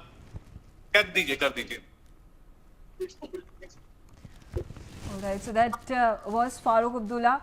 He has come out first time since the trends were favouring National Conference in Jammu and Kashmir. He has addressed the people. He's spoken particularly about the issues of Jammu and Kashmir, which is unemployment. He spoke about inflation. He talked about the drug menace and the resolve of the new party, the new government that will be elected, that will be formed by the National Conference and the Congress Alliance, that has all the plans structured to fight these issues. Ashik, if you can hear me.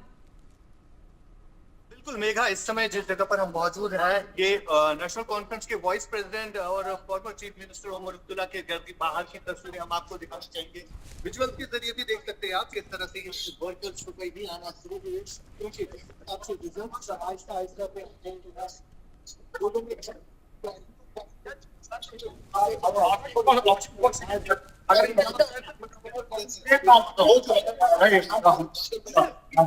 चुनावों में हिस्सा ले रहे हैं और वहाँ अब से कुछ देर बाद एक प्रेस कॉन्फ्रेंस भी करने जा रहे हैं। लेकिन फिलहाल आप देख सकते हैं कि जिस हिसाब से ये रिजल्ट्स आ रहे हैं तो नेशनल कॉन्फ्रेंस के हक में ये रिजल्ट्स जो है दिख रहे हैं और कहीं ना कहीं जो है बहुमत का आंकड़ा जो है नेशनल कॉन्फ्रेंस और कांग्रेस का अलायंस जो है पार कर रहा है। फिलहाल नेशनल कॉन्फ्रेंस के कई सारे लीडर्स जो है वो भी यहाँ पर पहुंच चुके हैं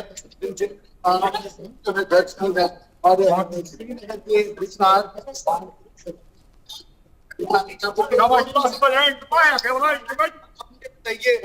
फिलहाल जगहों पर जो है आपकी जीत दर्ज हुई है नेशनल कॉन्फ्रेंस की, सब जगह पर जीत हुई है। बिल्कुल कई जगह पर नहीं है, सब जगह पर जीत हुई है। अलायंस के साथ में हुई है, लोगों ने फैसला किया इस बार इंशाल्लाह बीजेपी को हटाना है, नेशनल कॉन्फ्रेंस को कामयाब करना है। ये आज हमारे बहुत खुशी का दिन है। आज 10-12 साल के बाद बीजेपी का जो इधर का दबदबा हट गया, आज हम इसमें खुशी है। बीजेपी ने यहाँ एक डाका डाला था, वो डाका हम वापस लाने आ रहा है इंशाल्लाह। और लोगों की उम्मीदें हैं नेशनल कॉन्फ्रेंस पर, लोगों की जरूरत है नेशनल कॉन्फ्रेंस पर। आज हम सोच रहे हैं नेशनल कॉन्फ्रेंस एक ऐसी जमात है जिसने आज कश्मीर का फैसला हाथ में लिया है। क्या क्या बदलाव नेशनल कॉन्फ्रेंस करनी जा रही है, क्योंकि इन चुनाव के रिजल्ट जो है नेशनल कॉन्फ्रेंस के हक में आ रहे हैं, तो क्या क्या बदलाव आप महसूस कर रहे हैं, क्योंकि आप भी यहीं के निवासी हैं, क्या क्या होना चाहिए? देखो, हम नेशनल कॉन्फ्रेंस ने ये फैसला किया है, हम गरीबी पहले, बेरोजगारी हटाएगी, बेरोजगारी से दूरी होगी, और जो लोगों के मसलाइल है वो आएगी, स्टेटहुड आएगी वापस। अच्छा, इसके लिए लड़ रहे हैं, नौकरी के लिए लड़ रहे हैं, और जो यहाँ से हमारा जमीन छीने गई है और इलेक्ट्रिक जो आजकल माहौल है उसके लिए लड़ेगी नेशनल कॉन्फ्रेंस।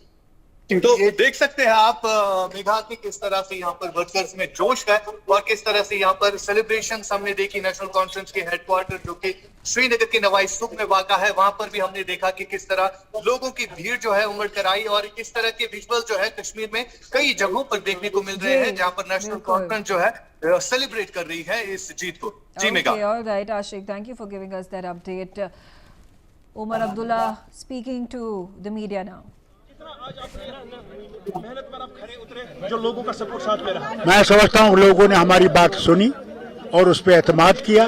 मैं लोगों का बेहद मशकूर हूँ और उम्मीद करता हूँ कि हम उनकी उम्मीदों पे जो उन्हें हमें दिखाई हैं कि हम पूरा उतरे। जो उम्मीद आपको लोगों पर है, आपकी तरफ से कौन सा भरोसा आप दिलाना चाहेंगे लोगों को, जो मिजरीज हैं उनमें, जो शिकवे शिकायतें हैं उनको दूर करने? सबसे बड़ी चीज ये है कि जो दबाव है उस दबाव को हमने खत्म करना है। ये पुलिस राज नहीं होगा, ये लोगों का राज होगा। यहाँ जो बेगुनाह जेलों में बंद हैं उनके लिए हम कोशिश करें कि उनको निकालें। आपके मीडिया के लोग जो सच बोलने के लिए अंदर हैं उनको बाहर निकालेंगे कि सच कायम रहना चाहिए, सच ही हमें आगे ले जाएगा और मीडिया आज़ाद होगा इंशाअल्लाह, और मीडिया लिखेगा। मगर सिर्फ एक चीज़ मैं मीडिया से गुजारिश करूँगा, नफरतों को नहीं दिखाना है, हमने मोहब्बतें बढ़ानी है, हिंदू मुसलमान में एतबार पैदा करना है, वही सबसे बड़ी चीज़ है। जी हाँ, ये बहुत ज़रूरी है। इसमें मुझे उम्मीद है कि हमारे जो गठबंधन के लोग हैं, जो इंडियन अलायंस है, वो हमारे साथ इसके लिए बराबर की जंग लड़ेंगे कि स्टेटहुड जल्दी से जल्दी यहाँ पे वापस आया जाए। मुझे अफसोस है इस बात का, बेहद अफसोस है, क्योंकि वो जीतना हमें पूरा पता था वो जीतेंगे, मगर मेरे ख्याल से इंटरनल डिस्प्यूट जो उनमें थे उसने टोल दिखाया है। मैं समझता हूँ उमर अब्दुल्ला जो है वो सीएम बनेंगे। Thank you very much. Was the very decisive Farooq Abdullah claiming that it is going to be the National Conference and the Congress that will be forming government, and he has already spoken who the Chief Minister is going to be. Omar Abdullah, his son, and the former Chief Minister of Jammu and Kashmir. Okay, all right, I'm going to bring to your attention, there are some more developments that have taken place. Political party leaders, candidates who have won their seat. Shakti Rani Sharma, who has won from Kalka, she's won by a margin of 10,201 votes. There is the Congress candidate Aftab Ahmed, who has won the new seat. In Haryana, Vinesh Fogart has won the Julana seat by a thin margin of 5,761 votes. Ravinder Raina has lost the Naushera seat, the BJP candidate. And it's Aditya Surjewala who has won the seat by 8,183 votes. We've also getting to know that Omar Abdullah, the result has been declared for the Budgam seat. He has won the seat by over 18,500 votes. Gandarbal is a close fight once again. Omar Abdullah leading Gandarbal with a little over 6,000 votes. We have also gotten to know in Jammu and Kashmir, Sajjad Lone, who is leading but with a very thin margin of 728 seats. Ravinder Raina, like we said, has lost Naushera from the BJP. Iltija Mufti a long time ago was declared as the loser from the seat in Kashmir.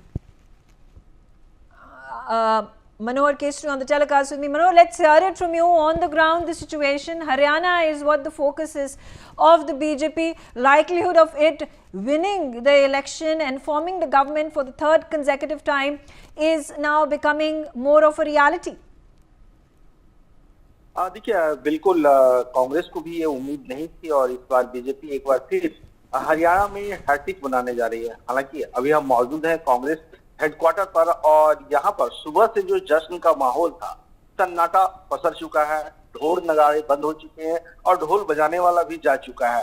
सबसे बड़ी बात है कि जिस प्रकार से BJP की रणनीति थी, हमने देखा कि जब पोलिंग हो रहा था तो पोलिंग स्टेशन पे बहुत ज्यादा साइलेंट वोट पड़ रहे थे, और वो साइलेंट वोट जो है सो बीजेपी के खाते में दिख रहा है। जिस तरह से रिजल्ट आ रहा है, अभी आप देखिए चुनाव आयोग की जो वेबसाइट से डेटा है, उसमें जो है सो 50 सीटें जो है बीजेपी के खाते में जाती हुई दिख रही है, और कांग्रेस के खाते में मात्र 35 सीटें जाती हुई जा रही है। लेकिन कांग्रेस के नेताओं को अभी भी उम्मीद है कि ये संख्या जो है सो सीटों की बढ़ेगी।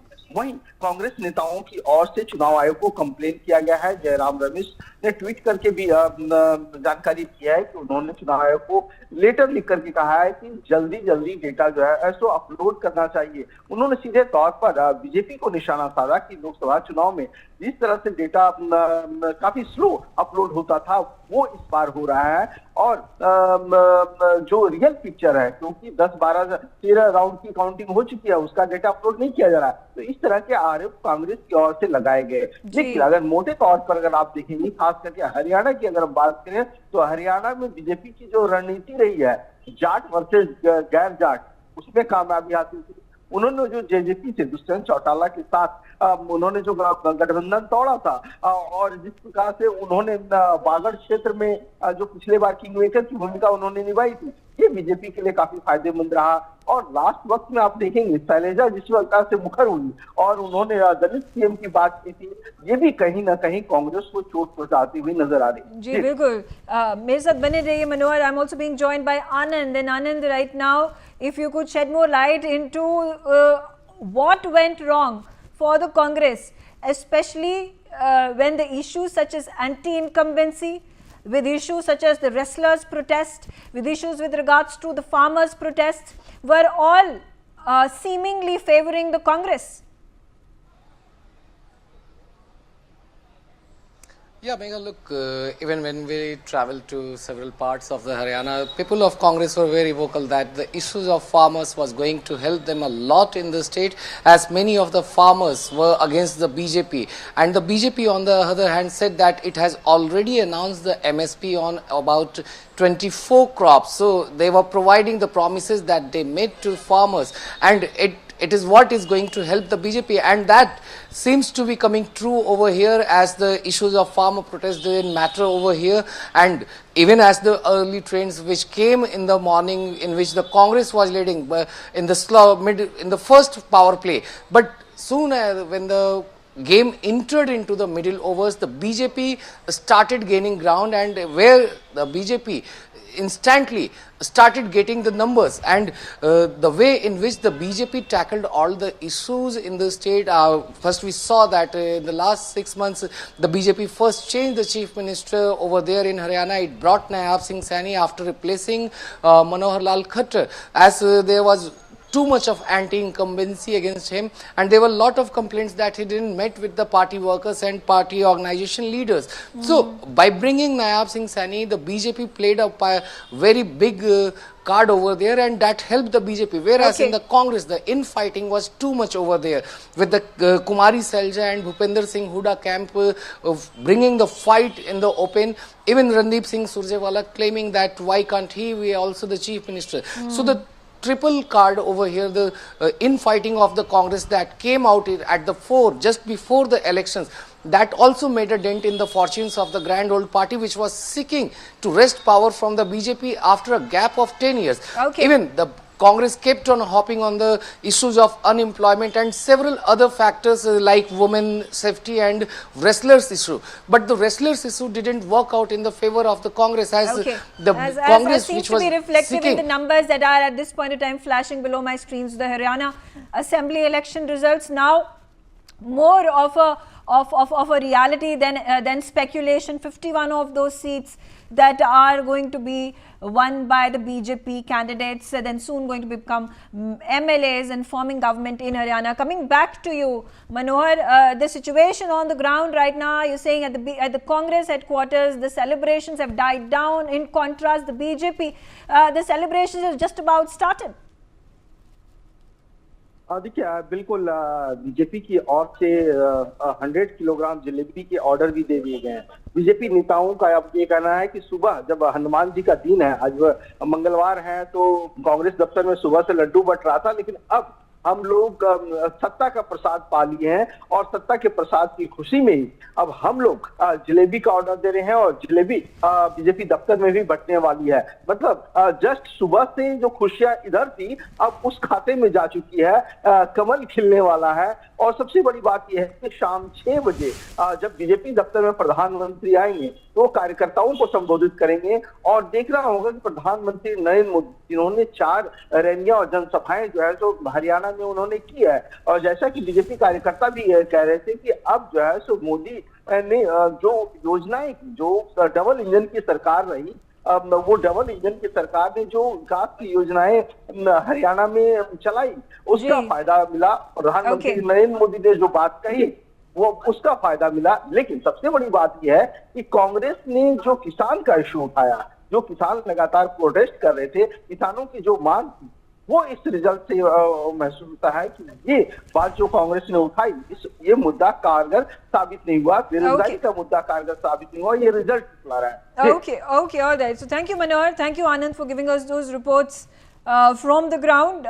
Joining me right now is Arvind Gupta of the BJP, has just won the Jammu West constituency. Thank you, Arvind Gupta, for joining us on the telecast. And first things first, congratulations are in order. You have won the seat and BJP has performed fairly well if the trends are to go by.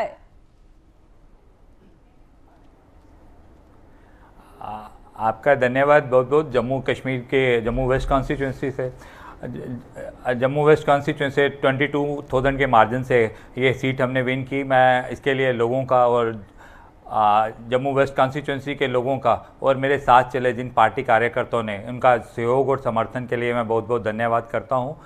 जिस दिन मैंने campaign शुरू किया था और लोगों में जितना उत्साह था, मेरे को लगता था कि इस सीट की विनेबिलिटी जो है मेरी तरफ होगी, भारतीय जनता पार्टी ये सीट जीतेगी। लेकिन जब रिजल्ट में ये बदला तो भारतीय जनता पार्टी के प्रति लोगों का जो प्यार और उत्साह था वो देखने लायक था।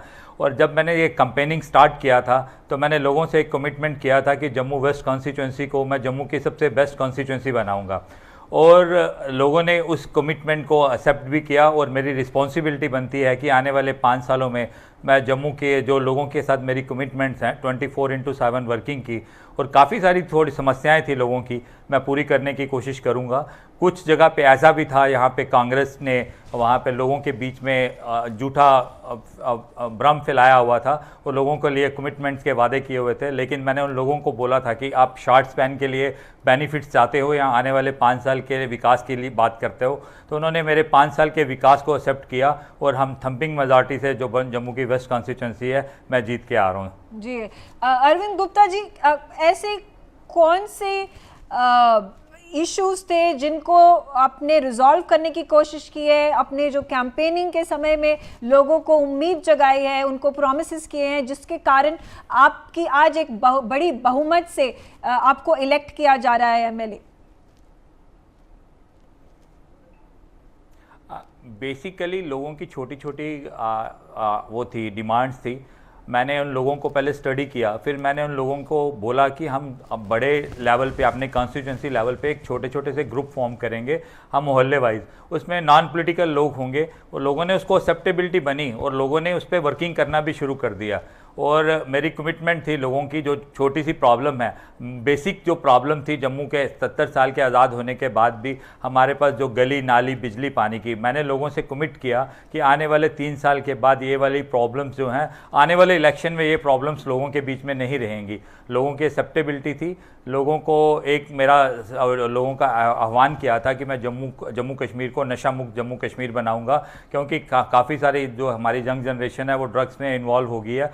मैंने उनको बोला था कि मैं रिहैबिलिटेशन सेंटर नहीं खोलूंगा, मैं जम्मू को नशा मुक्त बनाऊंगा। इसका जो सोल्यूशन है रिहैबिलिटेशन सेंटर नहीं है। हम जो ड्रग्स करते हैं, जो नार्को अपना टेररिज्म है, क्योंकि टेररिज्म से हम टूरिज्म में तो चले गए, लेकिन जो नार्को टेररिज्म है, साइलेंट टेररिज्म था, उसको ख़त्म करने के लिए मैं उसकी जड़ तक जाके आप लोगों के सहयोग से वो कोशिश करूंगा कि आने वाले टाइम में हम जो ड्रग्स हैं जम्मू में, जिसका प्रचलन इतना बढ़ गया, उसको भी ख़त्म करेंगे। और लोगों में भारतीय जनता पार्टी ने पिछले 10 साल में 2014 से लेकर 2024 तक इतना विकास किया हुआ है कि लोगों और पार्टी का 10 सालों में आने वाले जो टाइम था, जो 2014 से लेकर 2024 तक कोई चेहरा जो था फील्ड में काम करता था वो भारतीय जनता पार्टी थी। और मोस्टली जो लोगों की कंप्लेंट थी कि हमारे लोगों के साथ कनेक्टिविटी नहीं है। मेरा रहेगा कि मैं अपने कॉन्स्टिट्यूंसी में हर बंदे के साथ इंटरेक्शन करूं और महीने में कम से कम एक बार हर वार्ड में, हर एरियाज में मेरा जाना रहेगा।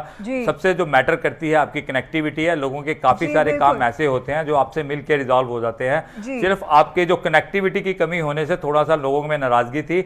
आने वाले टाइम में ऐसा कुछ नहीं होगा। लोगों ने जितना प्यार और उत्साह मेरे को और जितना विश्वास मेरे पे दिलाया है, मैं कभी उनको एज ए अरविंद गुप्ता भी कभी लेट डाउन नहीं होने दूंगा और as a Bharatiya Janata party का स्पाई होने के रूप में भी कभी उनको लेट डाउन नहीं होने दूंगा। अरविंद गुप्ता जी, चाहे बीजेपी की परफॉर्मेंस देखी जाए जम्मू के अंदर काफ़ी अच्छी बेहतर होती हुई दिखाई दी है, पर यहाँ पे रविंदर रैना का जो परफॉर्मेंस है नौशहरा में, वो इस समय अपने कॉन्स्टिट्यूएंसी से ट्रेल कर रहे हैं। ये इसका रीजन क्या हो सकता है?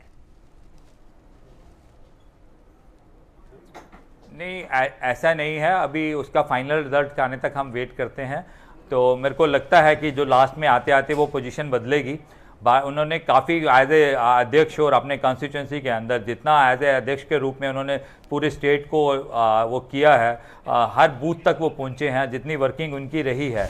तो लोगों में क्या कारण रहा ये तो नहीं मेरे को मालूम, लेकिन एक अच्छा उनका एक पर्सोना है। तो मेरे को लगता है कि वो जब तक फाइनल रिजल्ट आएंगे कुछ ना कुछ उसका चेंजेस आएंगे उसमें। ओके, अरविंद गुप्ता जी, यहाँ पे फारूक अब्दुल्ला का स्टेटमेंट आया है। कांग्रेस और एनसी की गवर्नमेंट बनने वाली है जम्मू एंड कश्मीर के अंदर, और उन्होंने अनाउंसमेंट भी कर दी है कि ओमर अब्दुल्ला चीफ मिनिस्टर बनेंगे। अब नेशनल कॉन्फ्रेंस का यही एक प्लैंक रहा है कि एब्रोगेशन ऑफ आर्टिकल 370 को वो रोल बैक करेंगे। वो इस समय चाहते हैं कि जम्मू एंड कश्मीर को स्टेटहुड भी मिले। क्या आपको लगता है कि लोकल्स में ये जो उन्होंने बात रखी है, ये प्रॉमिस रखा है, ये दावा रखा है, it has gained sentiment amongst the people?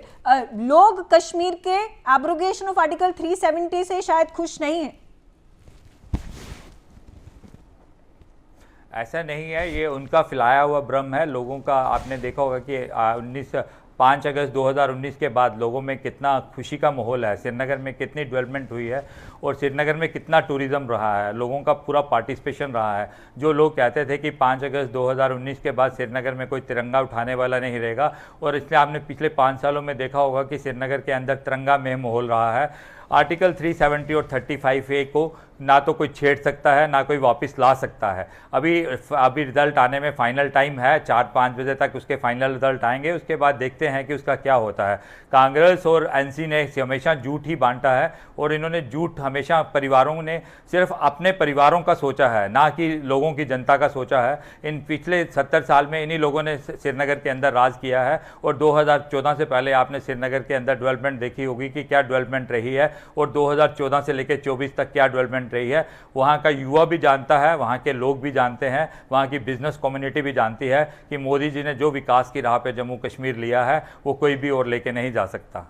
जी, हम अरविंद गुप्ता जी हमारे साथ जुड़ने के लिए बहुत बहुत शुक्रिया। And once again hearty congratulations for winning the seat of Jammu West. On that note, I slip into a short break.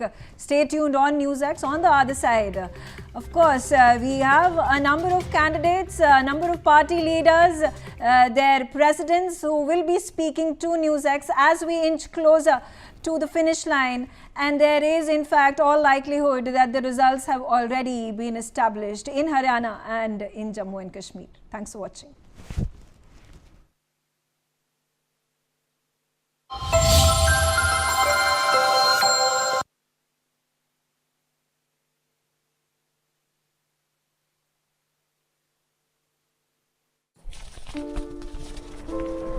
Sir, हा माझा CV. तुमचा CV खूप चांगला आहे, पण आम्ही फ्रेशर्सना काम देऊ शकत नाही.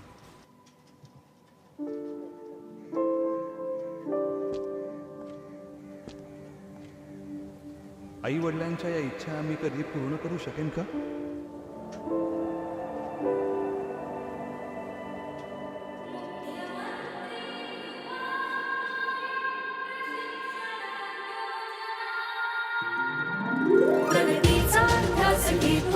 विकासाची कास घे तू शिक्षण आणि प्रशिक्षण घे तू परिश्रमाचे वेतन घे तू नव्या महाराष्ट्राचा घे तू विचार कुशल युवकांचे स्वप्न साकार कुशल महाराष्ट्र रोजगारक्षम महाराष्ट्र। लोग इस बात को चाहते हैं कि हरियाणा में ये डबल इंजन की सरकार मिलकर के गति को, विकास के कार्यों को और तेजी करें। सर हा माझा CV। तुमचा CV खूप चांगला आहे, पण आम्ही फ्रेशर्सना काम देऊ शकत नाही।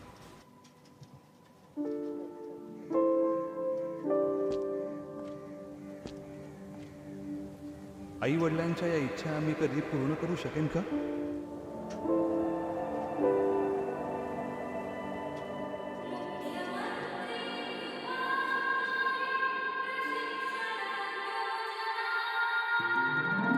प्रगतीचा ध्यास घे तू विकासाची कास घे तू शिक्षण आणि प्रशिक्षण घे तू परिश्रमाचे वेतन घे तू नव्या महाराष्ट्राचा घे तू विचार कुशल युवकांचे स्वप्न साकार कुशल महाराष्ट्र रोजगारक्षम महाराष्ट्र।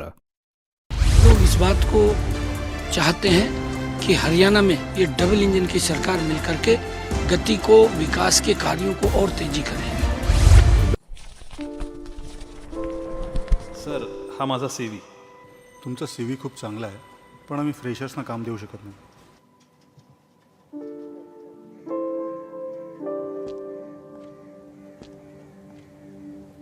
आई वडिलांच्या या इच्छा आम्ही कधी पूर्ण करू शकेन का?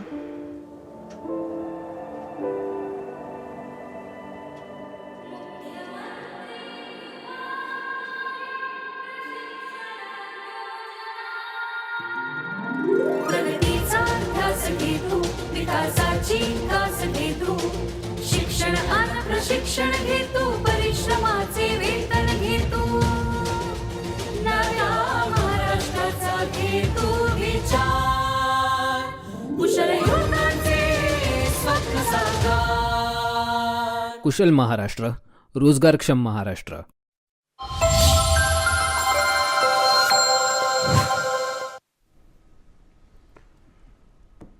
Welcome back. You're watching NewsX. I'm Uday Pratap Singh. You're joining us on the big results day of Haryana and Jammu and Kashmir. And we're beginning with some big breaking developments coming in. Sources are telling NewsX that Aam Abdullah is to be the next Chief Minister of Jammu and Kashmir. This is the big breaking development coming in. Chandra Mishra, political analyst, is joining us live. Chandra Mishra, big breaking news coming in. Sources telling NewsX Aam Abdullah will be the next Chief Minister of Jammu and Kashmir. As things stand, the Congress and NC crossing the magic mark by themselves. That means they will not need anyone else's support. Yeah, BJP coming from nowhere, it has already established itself and becoming the main opposition party there. So that's the advantage of BJP. And as far as 370 is concerned, so we'll come to the analysis in just a second. Let's just talk a bit about this news. Aam Abdullah will be the new CM. That's the news point that's coming in right now. It seems that the Congress has also agreed to this. Obviously, the NC is the senior player there. Given the fact that they have 43 seats that they're leading on currently, the Congress only leading on 5 seats. Aam Abdullah, it seems that his party has decided will be the CM face. Yeah, obviously, there is only Aam Abdullah who can lead this when NC comes to power, and NC has already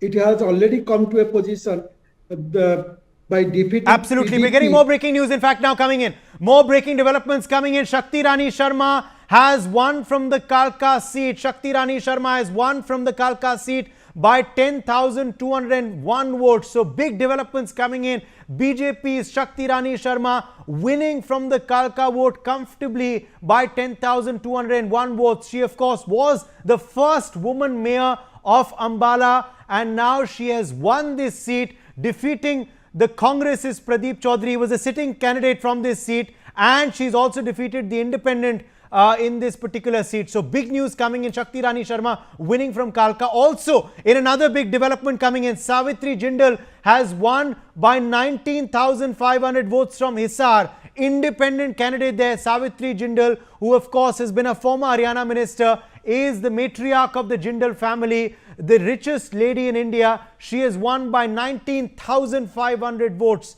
Meanwhile, we're also learning Vinesh Phogat has won the Julana seat by 5,761 votes. So a big debut for the wrestler turned politician. Star wrestler Vinesh Phogat has won the Julana seat by 5,761 votes. Another big news coming in. Ravinder Raina, the sitting Jammu and Kashmir BJP president, he's lost the Naushera seat. So big upset there for the BJP in Jammu and Kashmir. Ravinder Raina has lost the Naushera seat. And finally, another big result coming in. Aditya Surjewala has won by 8,183 votes from Kettle seat. So Aditya Surjewala making an electoral winning debut. He is senior leader and Congress General Secretary Randeep Surjewala's son. He's won by 8,183 votes from Kettle. Let me now bring in another special guest who's joining us live. Kavinder Gupta, former Deputy CM Jammu and Kashmir, is joining us on the broadcast. Kavinder Gupta, welcome to the show. Thank you for being with us. Let me take your first quick reaction to the news that just came in. A big upset. Your sitting J&K president Ravinder Raina has lost. देखिए, चुनाव में हार जीत तो होती है, ठीक है। हमारे लिए एक बड़ा चेहरा थे हमारे रविंदर रैना। रियली उन्होंने बड़ा अच्छा काम किया, अच्छा प्रचार किया, लेकिन वो अपनी सीट को बचा नहीं पाए हैं। लेकिन कुल मिलाकर के भारतीय जनता पार्टी की जो परफॉर्मेंस रही वो बेहतर परफॉर्मेंस रही। हम 30 से 35 सीटें गिन रहे थे, लेकिन 30 का आंकड़ा हमने छुआ है। कांग्रेस जो हमारी मुख्य प्रतिद्वंदी थी उनको हमने सुपड़ा साफ किया है। वो कहीं जम्मू खित्ते में दिखाई नहीं दे रही है। कोई भी एक भी हिंदू कैंडिडेट उनका जीत करके नहीं है। इन सभी विषयों को देखें तो नेशनल कॉन्फ्रेंस हमारी प्रतिद्वंदी नहीं थी, वो कश्मीर में इलेक्शन लड़ रही थी ज़्यादा। और वहाँ पर अगर देखा जाए तो जो दूसरी पार्टियाँ थी जो नई उभर करके आ रही थी उन्होंने परफॉर्म नहीं किया। जी कविंद्र गुप्ता, ये जो प्रदर्शन आपका रहा है, जैसे आप कह रहे हैं कि बहुत बड़ी बात है बीजेपी के लिए, मगर एनसी कांग्रेस अभी इस वक्त सरकार बनाने की स्थिति में है। स्पष्ट बहुमत का आंकड़ा उन्होंने छू लिया है। इन रुझानों को अगर देखें तो इस वक्त 43 सीट्स पर एनसी की लीड है और 5 सीटों पर कांग्रेस की लीड है, यानी कि जो मैजिक फिगर है उसको पार करते हुए नज़र आ रहा है इनका गठबंधन। तो एनसी कांग्रेस की इस जीत को आप किस नज़र से देख रहे हैं? मुख्य कारण क्या रहे? देखिए, ठीक है, पोलराइजेशन ऑफ वोट हुआ है। और विशेष करके ऐसा नहीं है कि भारतीय जनता पार्टी का जितना हमारा फील्ड था उसमें से हम पूरे अच्छे तरीके से जीते हैं। कश्मीर में भी हमने अच्छा परफॉर्म किया है, पहले से ज़्यादा प्रतिशत वोट हमें मिला है। तो कोई समय था जब 15 साल 20 साल पहले जब हमारी एक ही सीट हुआ करती थी। आज अगर हम दो सबसे बड़ी पार्टी दूसरी पार्टी बनकर उभरे हैं तो इसमें कोई छोटी बात नहीं है। ठीक है, अब नेशनल कॉन्फ्रेंस अगर आती है हम उनको मुबारकबाद देते हैं। वो हम और उम्मीद करते हैं वो पाकिस्तान के राग ना गा करके जम्मू कश्मीर की बेहतरी के लिए कुछ करेंगे। जी कविंद्र गुप्ता, बीजेपी का जो प्रदर्शन रहा, कहाँ कहाँ आपको खुशी है और कहाँ कहाँ आप थोड़े से दुखी हैं बीजेपी के प्रदर्शन से? देखिए, दुखी होना या खुश होना ये कहता नहीं, लेकिन कुल मिलाकर के कांग्रेस को अगर देखें तो वो जितनी सीटें लड़ी है 39, उसमें सिर्फ 10% से ज़्यादा वो जीत नहीं पाई है। भारतीय जनता पार्टी ने जितना परफॉर्म किया है 90% सीटों पर हम जीते हैं। ये हमारे लिए बहुत बड़ी अचीवमेंट है। जम्मू कश्मीर की बेहतरी के लिए केंद्र के बिना कोई भी चल नहीं सकता। और मैं ये कहता हूँ हम जम्मू कश्मीर की बेहतरी के लिए, यहाँ के लोगों के लिए काम करते रहेंगे। और ये जो पत्थरबाजी की बात करते हैं, उनको छोड़ने की बात करते हैं, एक मुख्य जो अपोजिशन के रूप में हम अपना दायित्व निभाएंगे। और मुझे लगता है कि ये जो सपने ले रहे हैं 370 लाने की, 35 से लाने की, ये इनका सपना कभी पूरा होने वाला नहीं है। ना तो पाकिस्तान से बात होगी, ना ही पत्थरबाजी छोड़ जाएंगे। जी, पीडीपी का भी निराशाजनक प्रदर्शन रहा है आज। सिर्फ 4 सीटों पर इस वक्त आगे चल रही है पीडीपी। इल्तिजा मुफ्ती भी हारी हैं आज चुनाव बिजबिहारा से। वही मैं कह रहा हूं कि ये पोलराइजेशन ऑफ वोट हुआ है, एक तरफा हुआ है। जम्मू कश्मीर में जो नया समीकरण बन के आ रहे थे वो शायद अपने आंकड़े लेने में चूक गए। खबर ये भी मिल रही है अब कि उमर अब्दुल्ला होंगे अगले मुख्यमंत्री जम्मू कश्मीर के, ऐसा ऐलान कर चुके हैं फारूक अब्दुल्ला। ऐसे खबरें आ रही हैं हमारे सूत्रों से। एनसी कांग्रेस सूत्र हमें ये बता रहे हैं कि उमर अब्दुल्ला अगले मुख्यमंत्री बनेंगे। हाँ, क्या कहेंगे उमर अब्दुल्ला को और क्या अपेक्षाएं हैं उमर अब्दुल्ला की सरकार से आपकी? देखिए, हम यही उम्मीद करते हैं कि जम्मू कश्मीर की बेहतरी के लिए काम करें। जम्मू कश्मीर ने बहुत कुछ सहा है और जम्मू कश्मीर में जो अलगाववाद, आतंकवाद, कौन लोग उसके पीछे रहे, इसको कहीं ना कहीं उसका आंकलन करना होगा। आगे से इस प्रकार की स्थितियां ना बने, इसके लिए भी प्रयास करना होगा। और भारत का संविधान की कसम लेकर के अगर वो ये जम्मू कश्मीर के मुख्यमंत्री बनते हैं तो भारत की बेहतरी के लिए और जम्मू कश्मीर की बेहतरी के लिए काम करना चाहिए। जी, क्या आपको निराशा है कि आप चुनाव नहीं लड़े? क्या आपको लगता है कि आपको, निर्मल सिंह जी को, इन सबको इन्वॉल्व करना चाहिए था ज़्यादा? मुझे कोई इसकी आप चिंता ना करिए। पार्टी ने हमारे लिए बहुत कुछ रखा है, पहले भी बहुत कुछ दिया है। जम्मू कश्मीर की टॉप की पोस्टों पर रहे हैं, आगे भी हम होंगे। ये एक रणनीति होती है, कौन लड़ेगा कौन नहीं लड़ेगा, इससे कोई फर्क नहीं पड़ता है। जी, हरियाणा में बहुत अच्छा प्रदर्शन आपका दिखने को मिल रहा है। बीजेपी इस वक्त आगे चल रही है। बीजेपी जो रुझान इस वक्त हमारे स्क्रीन पर हैं, उन रुझानों के आधार पर बीजेपी बहुमत पार कर चुकी है हरियाणा में। अगर ये रुझान जो है नतीजों में तब्दील होते हैं, हरियाणा के प्रदर्शन पे आप क्या कहेंगे कविंदर जी? क्योंकि वहां कांग्रेस पार्टी को लग रहा था कि उनकी सरकार बन रही है और लैंडस्लाइड होने वाला है। एग्जिट पोल्स भी इसका जिक्र कर रहे थे, मगर फिर भी बीजेपी की हैट्रिक हो रही है हरियाणा में, बहुत बड़ी बात है। देखिए, भारतीय जनता पार्टी लोगों के विकास के लिए और सबका साथ सबका विकास उस आधार पर काम करती है। कांग्रेस की मोहब्बत की दुकान बंद हुई है, ये हमें समझना चाहिए। कांग्रेस को लोगों ने नकारा है, पूरे देश में नकारा है। ये हरियाणा के भी इलेक्शंस ने सिद्ध कर दिया। कांग्रेस सिर्फ 5 सीटों पर इस वक्त आगे चल रही है जम्मू कश्मीर में, मगर फिर भी कांग्रेस ये दावा कर रही है कि वही जनता की पहले पसंद थे बीजेपी के ऊपर। क्या कहेंगे इस पर? ये दूसरियों की बैसाखियों पर खड़े होकर बड़े खुश होते हैं। ये मुझे तो लगता है कि शायद नेशनल कॉन्फ्रेंस इनको, कांग्रेस को बाहर ना निकाल दे। चलिए, शुक्रिया Kavinder Gupta, thank you very much for joining us with your perspective on this big story. Mehbooba Mufti is also reacting, farmer chief minister of Jammu and Kashmir, on the PDP's performance today. Let's play it out.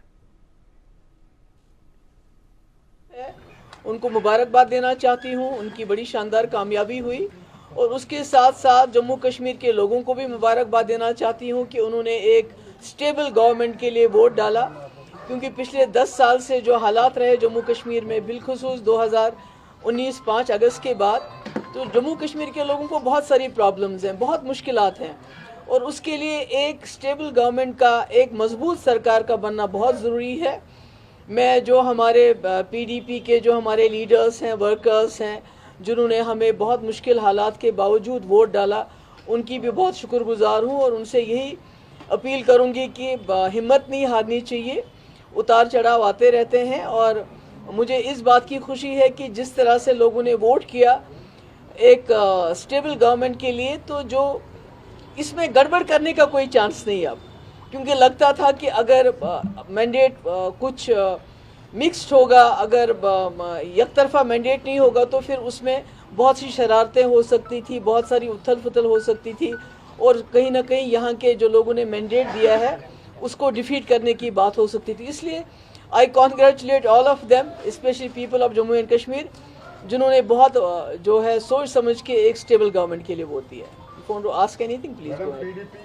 2014 में 28 सीटें, जी जी जी, और 2024 में 3 सीटें, जी जी, क्या 96 में national conference 60 सीटें, 2014 में 16 सीटें। ये उतार चढ़ाव आता रहता है, इसमें क्या करेंगे आप? लोगों की विक्ट्री है, लोगों की चॉइस है। आपको लोगों की चॉइस, जो उनकी मर्जी है, उसकी कदर करनी चाहिए, उनकी इज्जत करनी चाहिए। जमहूरियत में तो यही होता रहता है। the people have initiative for aligning with नहीं, मुझे लगता है कि लोग चाहते थे एक स्टेबल गवर्नमेंट और उनको लगा नेशनल कॉन्फ्रेंस और कांग्रेस जो है वो हमें स्टेबल गवर्नमेंट दे सकती है और कहीं ना कहीं बीजेपी को दूर रख सकती है। I think that is the, मुझे लगता है सबसे बड़ी वजह। सॉरी जी, 2014 में आपने जो बीजेपी के साथ, मैं कहती हूँ वो तो बाद की बात है, अब क्या हुआ, पर मेरा ये है कि जम्मू कश्मीर के लोगों ने एक स्टेबल गवर्नमेंट के लिए वोट डाला, जो उनको लगा कि नेशनल कॉन्फ्रेंस और कांग्रेस एक गवर्नमेंट स्टेबल गवर्नमेंट दे सकती है और बीजेपी का मुकाबला डट के कर सकते हैं, तो उसके लिए उन्होंने वोट दिया। आपने कहा आपके बगैर यहाँ पर सेक्युलर सरकार नहीं बनेगी, तो अब क्या लगता है? नहीं, अब तो मेरे ख्याल में बहुत अच्छी बनी, तो वही मैं तो कह रही हूँ कि लोगों को मुबारकबाद दे रही हूँ कि उन्होंने हंग असेंबली को नहीं चुना, एक स्टेबल गवर्नमेंट के लिए वोट दिए, ये तो मुबारकबाद है लोगों के लिए। Ma'am, as a former chief minister, why do you think people didn't vote for BJP? नहीं, मैं तो बार बार वही बात कह रही हूँ कि नेशनल कॉन्फ्रेंस और कांग्रेस का लग रहा था कि वो गवर्नमेंट बना सकते हैं, मिलजुल के एक स्टेबल गवर्नमेंट बना सकते हैं, और जम्मू कश्मीर के लोगों ने, खासकर कश्मीर के लोगों ने चुना कि हम यकतरफा वोट दे के एक स्टेबल गवर्नमेंट को वोट दें, कि उन्होंने अपोजिशन से ज़्यादा सरकार को वोट देने का जो फैसला किया। मैम, बहुमत का आंकड़ा चूंकि 48 हो जाएगा, ऐसे में अभी पूरी फाइनल रिजल्ट नहीं आए हैं, अगर जरूरत पड़ती है बीडीपी के 2-3 विधायकों देखिए, की, तो क्या सपोर्ट मुझे लगता है कि नेशनल कॉन्फ्रेंस और कांग्रेस 50 तक पहुंच जाएंगे। ये मेरा अपना, ये आज का नहीं है, ये मेरी एक हफ्ते से पहले मेरी एनालिसिस है कि कांग्रेस और एनसी को किसी की ज़रूरत नहीं पड़ेगी सपोर्ट की। हालांकि जब मुझसे कई कांग्रेस लीडरशिप ने बात भी की, मैंने उनको यही बताया, आज से 2-3 दिन पहले मैंने कहा एनसी और कांग्रेस की जो है मिलजुल के आपके इतने सीट्स आएंगी, आपको बाहर के सपोर्ट की जरूरत नहीं पड़ेगी, and that is I have been proved right. Okay, नहीं, मैसेज ये गया है कि जम्मू कश्मीर के लोग बहुत अक्लमंद हैं, बहुत वाइज हैं, और उन्होंने इलेक्शन में इसका सबूत दिया है कि वो नहीं चाहते हैं यहाँ मरकजी सरकार को कोई तोड़ फोड़ करने का मौका मिले, क्योंकि अगर यहाँ पर खुदा ना खास्ता हंग असेंबली होती तो बहुत तोड़ फोड़ हो जाती, और फिर जम्मू कश्मीर के लोगों को इतनी मुश्किल के बाद जो सरकार मिल रही है, शायद वो सरकार भी नहीं नसीब होती। तो अब my all the best wishes are for the जो गवर्नमेंट बनने वाली है, कि और लोगों की बड़ी उम्मीदें हैं, उनसे वाबस्ता हैं, बड़ी मुश्किलात हैं लोगों को, खासकर जो हमारे नौजवान बाहर के जेलों में बंद हैं, उसके हवाले से, अनएम्प्लॉयमेंट के हवाले से, बिजली के हवाले से। तो मैं उम्मीद करती हूँ कि इतना बड़ा मैंडेट उनको मिला है, वो लोगों की जो उनसे जो उम्मीदें हैं उन पे पूरा उतरेंगे। Thank you so much. कौन सी वजह रही आपके हिसाब से जो जम्मू कश्मीर के लोगों से कम्युनिकेशन आप नहीं बिठा पाई? सॉरी मैम, वो ऐसी कौन सी वजह? नहीं, कोई कम्युनिकेशन नहीं है, लोगों की चॉइस है। इस बार लोगों ने चुना कि हम सिंगल कॉम्बिनेशन को मैंडेट देंगे, हम इधर उधर वोट नहीं डालेंगे, बल्कि एक जो अलायंस है उसको वोट देके उनकी सरकार बनाएंगे सर आंखों में। Thank you. Sorry, All right, Mehbooba Mufti there, former Chief Minister of Jammu and Kashmir, speaking about the PDP's dismal performance today, saying that these highs and lows are part of politics. Also, of course, wishing the new government all the best, saying that people have chosen stability and people have decided to go in, of course, for a united alliance, that is NC Congress, and she respects the people's wishes. Chandra Mishra, political analyst, continues to be with us. Also with us is Radhalakshmi Joshi, political analyst. Radhalakshmi Joshi, let me quickly draw you in to Mehbooba Mufti's statement, of course, speaking about the PDP's dismal performance. PDP just leading on 4 seats currently. Iltija Mufti has also lost, Mehbooba Mufti's daughter. Meanwhile, of course, people overwhelmingly voting for the NC Congress coalition. It seems that they are crossing the magic figure quite comfortably. Omar Abdullah said to be the next CM of J&K. How do you view this, Radhalakshmi Joshi? Very firstly, a very Shubh Navratri to you and to all your viewers there. And, I was very amused when I was listening to what Mehbooba Mufti was saying, because she was speaking in such a large-hearted manner. I wish she would have, actually with her large-heartedness, I wish she would have thanked the BJP and the Election Commission also that they have kept the EVMs intact in Jammu and Kashmir and that they have not tampered with it. as they normally do blame the EVMs and they blame the Election Commission and the BJP. So, that is a very good sign. And also, it is such a welcome change that, the very people who always have been encouraging all these separatists and, they have actually now today, they are talking about how everybody has participated in this festival of democracy. So, even what I find really overwhelming is that all these separatists who at one time didn't even think of themselves as a part of the country, they wholeheartedly participated in the entire election process. And Omar Abdullah is speaking right now. Rajlakshmi Joshi, stay with us. Let's listen into what he is saying on the election results victory. हमारा फर्ज बनेगा कि हम अपने आप को इन वोटों के काबिल जो हैं साबित करें, जो हमारी कोशिश रहेगी. All right, Omar Abdullah there saying, of course, that he is happy with the election results and saying that we will work hard now to, of course, fully deserve the people's votes and recognition. Let's listen into Bhupinder Singh Hooda now of the Congress Party. What is he saying? Let's play it out. Majority मिल रही है, data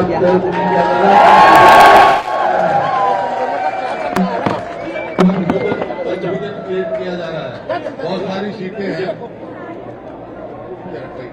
बहुत सारी सीटें हैं जो हम जीत चुके हैं वो अपडेट नहीं की. जैसे चट्टा साहब है, शैली है, रामकरण है, अशोक अरोड़ा है. ऐसे कई सीटें हैं जो हमारे खबर मिली हैं. जैसे आदमपुर में भी हम लीड कर रहे हैं, गज्जे में भी लीड कर रहे हैं. बहुत सारी कॉन्स्टिट्यूंसी हैं, जैसे रोहतक में हम जीतने जा रहे हैं. तो ये अपडेट नहीं हो रहा है डाटा इलेक्शन कमीशन में, और कई जगह काउंटिंग की गई है. तो मेरा एक तो सभी जो काउंटिंग एजेंट हमसे साथियों से निवेदन है कि आप डटे रहो, मेजोरिटी आ रही है. सर आप इतने सीनियर शांत रहो. सर आप इतने सीनियर लीडर हैं, मुख्यमंत्री रह चुके हैं 10 साल तक.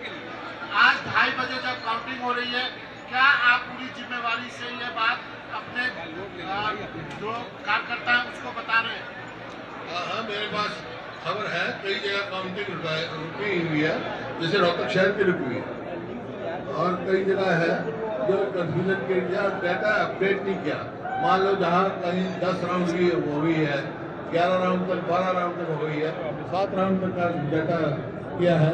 कई जगह जो जैसे थानेसर है, वहाँ जीत हमारा कैंडिडेट जीत भी गया है, सर्टिफिकेट भी ले आया, वो भी अभी उसमें नहीं डाल रहे हैं. इस प्रकार से कन्फ्यूजन है, कन्फ्यूजन क्रिएट हो रहा है. डाटा अपडेट करा तो इलेक्शन कमीशन हुआ तो डाटा अपडेट करें. और जैसे मैंने कहा, ये खेल है, बॉल कभी इधर कभी उधर, लेकिन गोल हम मारेंगे. सर इलेक्शन कमीशन भी कह रहे हैं कि बीजेपी के इलेक्शन कमीशन से मेरी रिक्वेस्ट है कि अपना निगरानी रखें और कोई ऐसी बात ना होने. तो अभी भी आप होपफुल है सर, सरकार आ रही है आपको? आपने मैंने क्या सुना, क्या सुना आपने? सुना नहीं है आपको मैंने क्या कहा है? क्या चुका है? Thank you. इलेक्शन कमीशन ने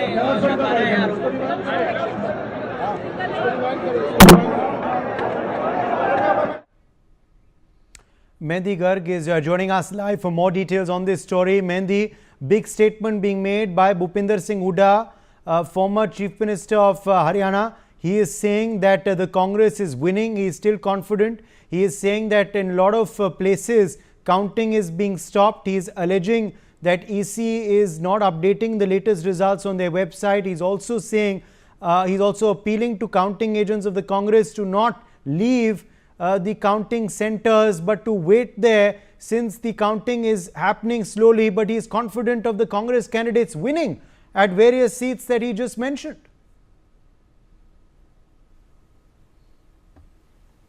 Well, yes, so the big developments are coming because Haryana's exit polls were very different, and now when results are being is releasing and is updating their website very slowly, and also Jairam Ramesh has also issued a notice and also made a statement that the Election Commission is not updating the website very regularly. And also now Bhupendra Singh Hooda has made a statement that Congress is winning, and he is very much confident that they are making the government right in Haryana right now in 2024. And he said that not to trust the BJP and whatever the numbers are showing, whatever the Election Commission website is showing, because he is very confident still that they are winning with majority. This has been said by Bhupendra Singh Hooda, and also Kumari Shailaja has made a statement saying that Congress will, win with the majority. And right now we are in Sirsa right now, and here also we talk about then in Sirsa district there are 5 constituencies, and on 3 constituencies Congress is winning.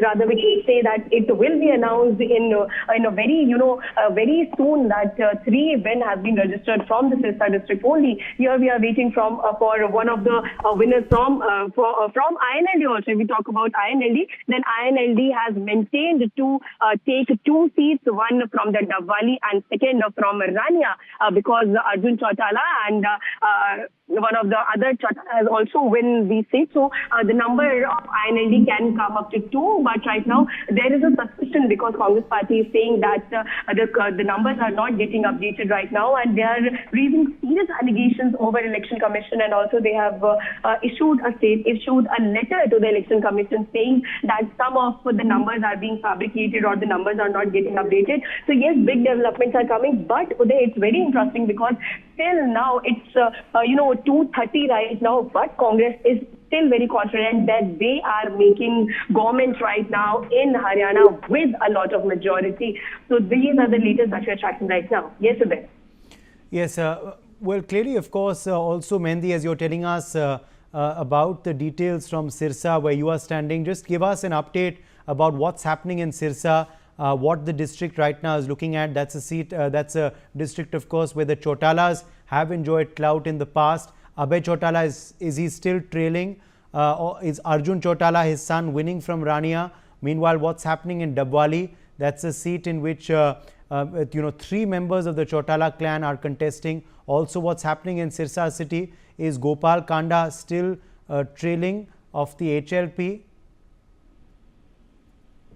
Well, yes, Uday, we are in Sirsa, and this is the main seat where we are present right now. This is the Sirsa seat from where Gopal Kanda from HLP and Gokul Chetia from Congress were fighting elections, and it was a very neck-to-neck fight right now. But if we talk about the results, then it has been said that Gopal Kanda is losing the seat, and these are the latest we are tracking right now. And very soon it will also be announced that Gopal Kanda has lost the Sirsa seat, and Gokul Chetia from the National Congress has won this seat. So this was also a very important seat because it has been considered as a VIP seat also over there. And talking about the different constituency seats that is in the Sirsa district, then one is Dabwali, I told you earlier also, from where Amit Sihag from the Congress was fighting, and Aditya Chautala from INLD. But right now it is being observed that Aditya Chautala is leading right now from this seat, and the Elanabad seat is also a very important hot seat because Abhay Singh Chautala, the Supremo of INLD, is also contesting the elections from this seat. But it is very interesting that he is losing Elanabad right now, and apart from... All right, I think we've lost Mehndi Garg there. It seems we're having some technical trouble with her connection. Let me bring in Chandra Mishra back on the broadcast. Chandra Mishra, interestingly, of course, with now the BJP ahead in Haryana, Bhupendra Singh Hooda is crying foul. He is alleging malpractices by the EC. What do you make of Bhupendra Hooda's latest statement? He's still confident that Congress will win at the end. But is that looking pretty unlikely now?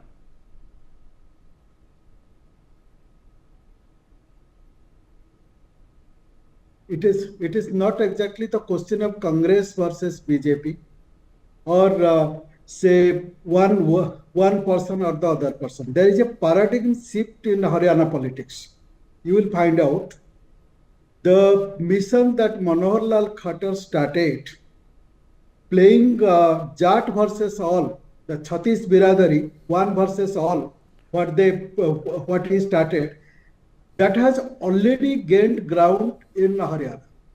So you will see the Jat vote bank has failed in Haryana, be it of Huda, be it of INLD, be even the JJP, or even the Jat leaders inside BJP, like say Om Prakash Dhankar, Captain Abhimanyu, the top leaders. Om Prakash Dhankar, who was even BJP state president there earlier, and so also Captain Abhimanyu, they all lost. So the Jat vote bank, it is no more ruling Haryana. So that is one part that is finalized in these 3 elections together. Number 2, Congress didn't fight Congress there. Sorry, Congress didn't fight BJP there. Congress fought against Congress. Sidelining Selja, the 27% Dalit votes, it had its impact. So that was a major show.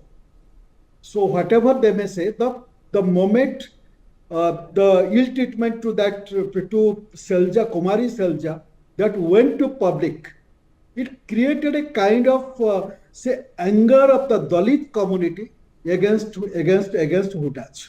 So that was also the second part. Third part, BJP fielded around 30 plus independent candidates there to divide the votes. So also Aam Aadmi Party played the spoilsport.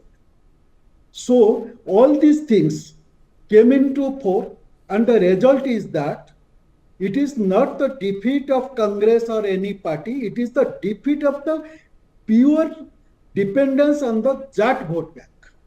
The Haryana politics has now gone beyond the Jat vote bank. The 36 biradari, the 35 biradari minus that Jat, that is ruling it, be it the say Ahir belt of Gurgaon, Rewari, all these things, or even the GT road belt. So they are now ruling it. Yes. Okay, let me go back to Radhalakshmi Joshi on now the Haryana analysis before we come back to J&K. Radhalakshmi Joshi, what do you believe has gone right for the BJP and gone wrong for the Congress party? Of course, Bhupender Singh Hooda is crying foul now. He is blaming the Election Commission. But before I come back to Radhalakshmi Joshi, more reactions coming in. के खिलाफ लड़ा है तो कैसे उनके साथ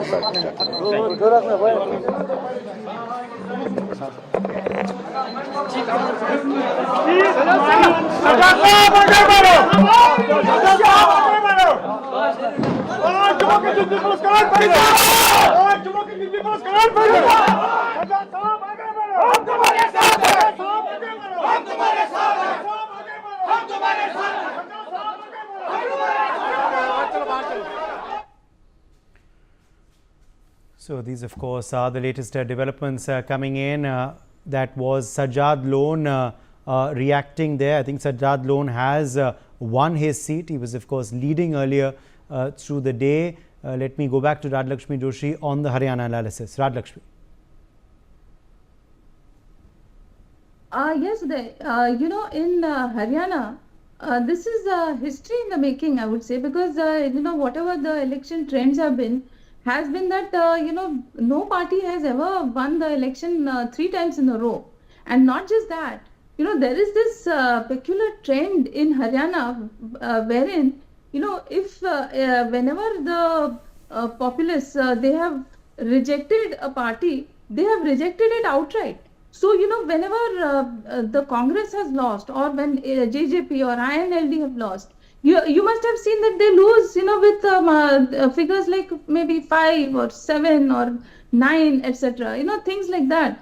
So figures like that. So now, if you see that you know, the BJP has been able to hold ground 3 times in a row, and not just that, they have actually increased the numbers. So that actually speaks volumes, and the very fact that you know, the Jat strongholds, which were at one time supposed to be the complete vote bank of the Congress, that actually the fact that they seem to be going into the BJP's kitty, that also shows that, you know, all these narratives that the Congress was making, they have all failed.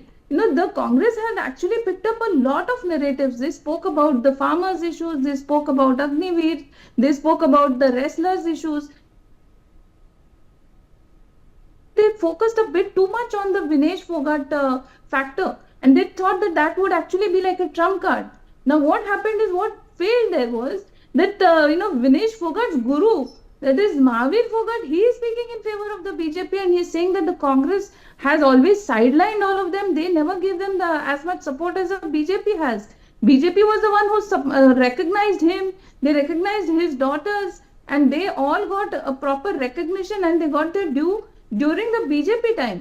And the fact that so many Olympians today are praising Modi ji in the way in which the government has supported the sports persons, that also speaks volumes. So all these narratives actually failed, because now when it comes to farmers' issues, you see that the Congress, which had rejected the thing about the MSP, now today they are talking about MSP, they're talking about OPS, which failed in Himachal Pradesh. Now if you see that, in Himachal Pradesh, again they're facing financial woes because of all the guarantees. So there is no guarantee about the Congress guarantees. So you see that even for building a toilet, now, Modi ji said that we are building toilets and you are taxing people for building toilets. So that, all these kind of issues, actually I think that they kind of backfired. And also, the fact that the Congress didn't really give a very viable solution for the unemployment also. See, he's talking about jalebi ki factory. Now everybody knows that there cannot be a jalebi ki factory. No, these are not these are perishables. So you cannot have such employment over a jalebi ki factory. Now the people who had actually mocked Modi ji about the pakodas, now today they're talking about jalebi ki factory. So, what Modi ji had said at that time was that even a simple pakoda seller also can make a decent living for himself. So that was the kind of a narrative that the BJP was building. And, Modi ji is talking about semiconductors, he's talking about a different level of development for 2047, and all that the Congress is offering is things like caste census, and they're talking about jalebi ki factory, and they're not really actually hitting the right targets. So they're still talking about Ambani and Adani, and they're talking about how there was Nach Gana at the Ram Mandir. So I think that, they, even though they had a lot of issues, they had a lot of things to talk about, they failed miserably when they actually had to hit the target. So I think that, again, the leadership also here is very strongly to blame, because now if you look at it, even though this combine has probably won in Jammu and Kashmir, yes, the Congress has lost miserably. The Congress has not done well at all. In Jammu, they have done miserably. Do you believe then that it's a face-saving performance for the BJP, given the fact that they are at 29 seats currently? Yes, definitely. The BJP has done very well in Jammu. So they have done well in Jammu, and they have retained their entire vote share, and they have done reasonably well in Kashmir also. They have done much better than in the previous years. And the very fact that all these separatists also have actually come out, and they have actually wholeheartedly participated, and all this development, I think that all of that is in itself an achievement. The very fact that these elections happened and they happened successfully, and they happened all these people who were totally against them, otherwise you would have had so much of stone pelting, and all these all these issues would have come up. So today you have had a peaceful election, you had a peaceful counting, and you had so many great events there happening. So all of that is definitely recognized, and at the same time, it is a little difficult for BJP to get votes in Kashmir, because there again there is a lot of polarization. But then similarly, the combined, the NC and the Congress were not able to actually make any dent in Jammu. So that also says that they are not really able to actually do what actually should be done there. So another sad fact is that these families in Jammu and Kashmir have been actually dominating the scene, and they have been totally ignoring what is happening in Jammu. So the population in Jammu has always suffered at the hands of these people there. So this, I hope that at least now, there will be a reasonable representation of people from Jammu and from these parties like the BJP, who will actually make a reasonable contribution for Jammu as well. Because otherwise it was entirely about the entire narrative was about Kashmir and Jammu was totally being ignored. Okay. So I hope that at least now things will change. Okay. Omar Abdullah, as the new CM, what are your expectations from him? Yeah, I hope that he doesn't go back on this. He doesn't go back on this thing about the Article 370, and that he doesn't undo all the good that was done in the last 5 years. So because he has already started saying that this is like the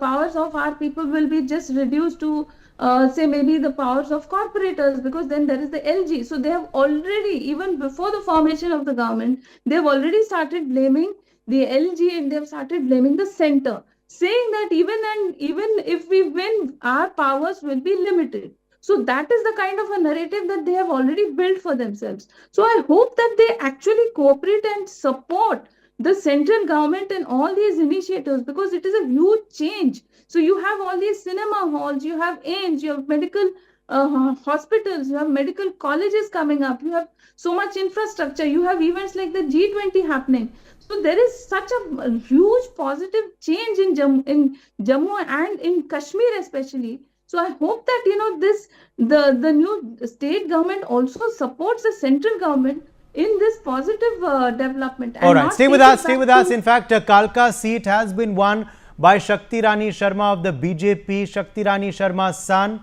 Rajya Sabha MP Kartikeya Sharma, has reacted to this big win for the BJP Shakti Rani Sharma from Kalka. Let's play out that exclusive interview. सांसद कार्तिकेय शर्मा, उनसे बात करेंगे। Sir, किस तरह देखते हैं आप? हम देख रहे थे मुद्दे उठाए थे HMT के, रोजगार को लेकर के, नशा दूर करना, ये तमाम बातें, कारोबार, नशा कारोबार बंद करना, और यहाँ तमाम लोगों ने साथ दिया। बड़ी चीज देखिए, ऐसा है कि हरियाणा की जनता और देश की जनता बहुत जागरूक है, समझदार है, और उनके मुद्दों की बात जो करोगे आप जब उनसे जुड़े हुए सरोकार की बात करोगे तो उनके ऊपर लोग अपनी मंशा दिखाते हैं। लोग इधर उधर की बातों पे नहीं करते जो कांग्रेस पार्टी करती है, क्षेत्रवाद की राजनीति, जातिवाद राजनीति, पर्ची खर्ची की राजनीति। हरियाणा की जनता ने एक बार स्पष्ट कर दी है कि उनको भारतीय जनता पार्टी के गवर्नेंस मॉडल में पूरी आस्था है और डेवलपमेंट के मॉडल पर आस्था है, और श्री नैब सिंह सैनी जी और नरेंद्र मोदी जी के अंदर आस्था है। तो ये बात तो तय है कि आने वाले 5 साल के अंदर हरियाणा एक विकसित प्रदेश के तौर पर हरियाणा पूरे देश के अंदर काबिज होगा पहले नंबर पर, और कालका हल्का भी एक विकसित विधानसभा के तौर पे काबिज होगा। ये क्षेत्र आपके लिए नया नहीं है, जो गोद भी आपने इस लोकसभा को लिया है, पहले भी यहाँ के मुद्दे उठाए हैं। तो आपने जो मैनिफेस्टो तो रखा, ये भी देखा गया 4 अलग अलग मैनिफेस्टो, लेकिन अब प्राथमिकताओं के तौर पे सबसे पहले, क्योंकि यहाँ पर पूर्व में अगर बात करें तो कांग्रेस के विधायक था, नाराजगी थी उनके प्रति, अब क्या प्राथमिकता रहेंगी इस क्षेत्र को? विकास रहेगी प्राथमिकता, रोजगार रहेगी, इंफ्रास्ट्रक्चर रहेगी, सड़कें, पानी, जो ये मूलभूत सुविधाएं हैं, इनके साथ साथ जो भी चीज़ें हमने अपने मैनिफेस्टो में की हैं कमिट, क्योंकि भारतीय जनता पार्टी में और बाकी पार्टियों में एक फ़र्क है, जो कहते हैं वो करते हैं, जो कहा है वो करेंगे। ये मोदी जी की गारंटी है, नैब सिंह सैनी जी की गारंटी है, जो कहा है वो करेंगे। काले धन हम हरियाणा की भी बात करना चाहेंगे। एग्जिट पोल से कई हटके बहुमत की तरफ बीजेपी, एक बड़ी जीत बीजेपी को हरियाणा में मिल रही है, तीसरी बार अगर बात करें। देखिए, एग्जिट पोल्स का तो एग्जिट हो गया है, तो अब उसकी बात आप रहने दीजिए। मैं ऐसा मानता हूं कि अब एग्जिट पोल की बात नहीं है, प्रत्यक्ष को प्रमाण नहीं, आपके सामने है, तथागत यथास्थिति आपके सामने है, परिणाम आ चुके हैं, और हरियाणा की जनता ने अपनी आस्था भारतीय जनता पार्टी में व्यक्त की है, श्री नरेंद्र मोदी जी में व्यक्त की है, श्री नैब सिंह सैनी जी में व्यक्त की है, और कालका की जनता ने श्री शक्ति रानी शर्मा जी में व्यक्त की है। All right, that was Kartikeya Sharma speaking there on the BJP's great performance in Haryana this time around, and also, of course, the win for Shakti Rani Sharma in Kalka. Let's quickly go back across to Chandra Mishra, political analyst who's still with us. Chandra Mishra, now BJP currently standing at 47 leads. A lot of them are translating into results, including, of course, the seat in Kalka. Do you believe that BJP will not need the others, or do you believe the BJP won't mind taking some of the others along to have a complete majority in a stable government? So the vote of BJP in Haryana this time, it was not a vote against somebody. They were not telling against somebody contesting for the third term. They cannot pass on the blame on others. So it was a positive vote. It was a positive vote. They played their equations very tactfully. They changed Manohar Lal Khattarji. They brought in, say, Naib Singh ji. and simultaneously kept Manohar Lal Khattar in charge also. So it was very much evident that Manohar Lal Khattar was playing his cards very well, though the face was Naib Singh ji. So they took everybody with them. As I said, that Chhattis बिरादरी का जो खेल वो लोगों ने शुरू किए थे कि Jat versus all, it has come to a kind of conclusive situation. It has come to a conclusive situation. It was not only the defeat of Jat leaders of Congress or INLD or JJP. It was also the defeat of Jat leaders from BJP like Captain Abhimanyu, like Om Prakash Dhankad. They were defeated last time and they are defeated this time also. So it's a clear signal that Haryana is moving beyond one caste rule, which was going on there for decades, and Haryana is becoming inclusive. That is number one. And number two also, that it is a positive vote. Blaming EVM is very easier. Then whom will you blame in Jammu and Kashmir? Whom will you blame in other such states? It is not the question. Then whom will you blame when BJP got less than the majority there in the parliament? So it is not the question of blaming EVM. Blaming EVM means accepting our own weakness. Congress is always known for the self-goal, and the same thing happened there in Haryana. Congress is unable to come out from the clutches of certain families, be it Huda family there, even the senior leaders like Kumari Selja, like even that Surejwala, they are also fighting very hard to be present there in Haryana. Forget about the ruling. So that's the thing. So Congress needs to come out of the clutches of certain people who means you can say that they have taken the party to the hostage. So Congress has become a slave of its own family rule for last few decades. It is not the question of only Gandhi family. It is the question of Huda family. It is the question of so many families in so many states. BJP under Modi ji very successfully demolished that family rule in different states. Take the question of Rajasthan, Sindhya family. Take the question of even in so many states. Even you can't find Rajnath ji even calling the shots there, or even the Pankaj here in Uttar Pradesh. So absolutely. Let me also get in now another special guest joining us live. Rakesh Sinha, former Rajya Sabha MP, is live with us. Rakesh Sinha, big developments coming in. The BJP has sprung a surprise in Haryana. They proved the exit polls wrong. In early morning today, Congress was leading. Suddenly, BJP emerged stronger and currently on 47 seats leading, looks set to form the government in the state of Haryana. How do you view this result?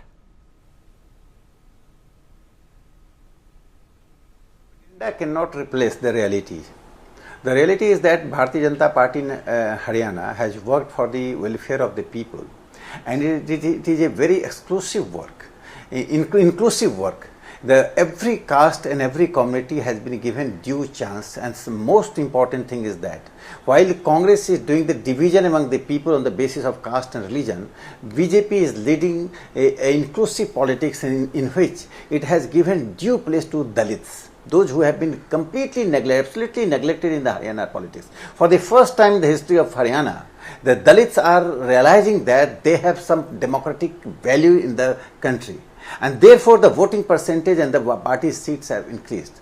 Second important thing which I personally consider that opposition parties took Haryana election as a referendum on Prime Minister Narendra Modi. Imagine the reverse election, reverse results. The entire opposition would have been against not only the forming a government in a state, but they were thinking in terms of the Narendra Modi's popularity has waned, it is decreasing, and Modi lost importance. So this, for the opposition party, this is a big lesson that Narendra Modi's importance, Narendra Modi's policies and Narendra Modi's values are still increasing in the country. It has not decreased, rather it is increasing. The policy measures he has been taking, and that policy measures have been impacting the common people irrespective of caste and creed, religions. That is being endorsed by the people. So I consider Haryana election and a referendum against the opposition party's propaganda. They are not working on the ground. I can tell you, half dozen central leaders, including Sri Manohar Lal Khattar ji, Biplav Dev ji, and Surendra Singh Nagar, Dharmendra Pradhan ji, Kartik Ismail, everybody who has been working in Haryana for last 5-6 months. Going every nook and corner, and Congress party's politics has been being dealt from the homes of either in Delhi or in Rohtak. You cannot treat the people as they are your fiefs, and you cannot treat yourself as feudal lords. In democracy, you have to go to the people. You have to encounter the people. You have to listen the criticism of the people. That makes the BJP a party difference. Half dozen central leaders dedicated themselves. They were not addressing sitting in Chandigarh or big cities, but they were going to homes of the common people, and the workers have been galvanized. That is one of the reasons that we could reach to the people, and our outreach has resulted in a kind of referendum for the central government. But the Congress is still, Mr. Sinha, claiming that they will win finally. Jairam Ramesh is saying that there is slow counting taking place. Bhupinder Singh Hooda has given a statement blaming the Election Commission, saying that counting is being stopped in various places. He's appealing to the counting agents to not leave the field until all results are out. What do you make of these statements coming in from the Congress party? You know, this is like Jairam Ramesh's statement. He's a mature leader. I don't expect such kind of remarks and observation on the democratic process, because the democratic process is on dynamics and it is being handled by an autonomous and independent agency, Election Commission. Bharatiya Janata Party is not handling the democratic election, and every place they have their workers. There are different reasons for the election, the movement of the election process. But what I tell that a bad workman quarrels with his tools. When they get defeated, once I spoke when I was Rajya Sabha member, I said opposition has a flexible morality. When they win election in Karnataka, they say no, everything is fine, nothing wrong. EVM is fine, election process is fine, election commission is fine. When they get defeated, they say EVM is wrong, EVM is misused, election commission has been captivated. Such things don't pay. People understand your intention. So in democracy, you should accept your defeat. If we could have defeated, we have accepted that. So there is nothing wrong. Winning and defeat is a democratic part of a democratic process. But Congress does not have any faith in democracy. Most important thing that you can abuse BJP, you can criticize Prime Minister Narendra Modi ji, but you should not undermine the election commissions or the democratic institutions. They are for the generations, they are for democracy. And once you are doing that tough propaganda against them, this makes some impact on the common people. So kindly don't do such things which lead to erosion of faith in democratic institutions and constitutional bodies. Okay. Also now let's talk about the Jammu and Kashmir result, Rakesh Sinha. Jammu and Kashmir, is it a disappointment for the BJP? Did you expect more seats and a possible alliance with another party to form government in the Union Territory? What do you make of the NC Congress crossing the magic figure by themselves currently? I take the Jammu Kashmir election in different way. It is not in number game. It is not the game of dice. Jammu Kashmir is a ideological belt, ideological domain, where 370 was removed. Not only 370 was removed, for last 6 years, after removal 5 years, the Bharatiya Janata Party government in New Delhi and the Lieutenant Governor in Jammu and Kashmir, all together we have done the best thing. You go to any Sarpanch of Jammu Kashmir, irrespective of the religion, whether he is a Muslim or a Hindu, You go to any individual in a village, Baramulla village, which was a den of terrorism, you will find the living standard has gone up. Schools and colleges are functioning. Hospitals have been opened. Good roads are there. And minimum intervention of the law and order agencies. People are enjoying their freedom of religion. Terrorism-free state. Tourism has increased. So it all added values to Jammu and Kashmir. Irrespective of that, if a particular community not only undermines the developmental process, undermines the democratically and secular developmental work, this means that we have to rethink about secularism. We have to rethink about and particularly Muslim community has to self-introspect. You are hell-bent that you are developing, you are getting everything. Democratically you are participating, still you are not voting to a particular party. This shows that Indian Muslims have to self-introspect, have to change. Multiculturalism is not confined to only culture. In politics also there should be diversities in a community. If a particular community votes in a particular way, that is dangerous for democracy. That is called vote bank politics. And I don't blame only the Congress and NCP and National Conference for appeasement. I blame more to the community. They will come for a peace. Even pro-Pakistani elements will come to them. They are the conscious people. We are living in an age of technology. Okay, we are hearing now that Omar Abdullah is going to become Chief Minister Rakesh Sinha of Jammu and Kashmir. What are your expectations from his government? I congratulate him if he is becoming a chief minister, and I expect that he will work for the national unity integration, more emotional integration. The work started by Bharatiya Janata Party government will be strengthened by him, and he will do nothing which will promote the pro-Pakistani element, which will promote the terrorism, which will again sow the seeds of terrorism. That is the challenge for him. Bharatiya Janata Party is very clear. If a verdict is going to them, we congratulate. We never question the verdict.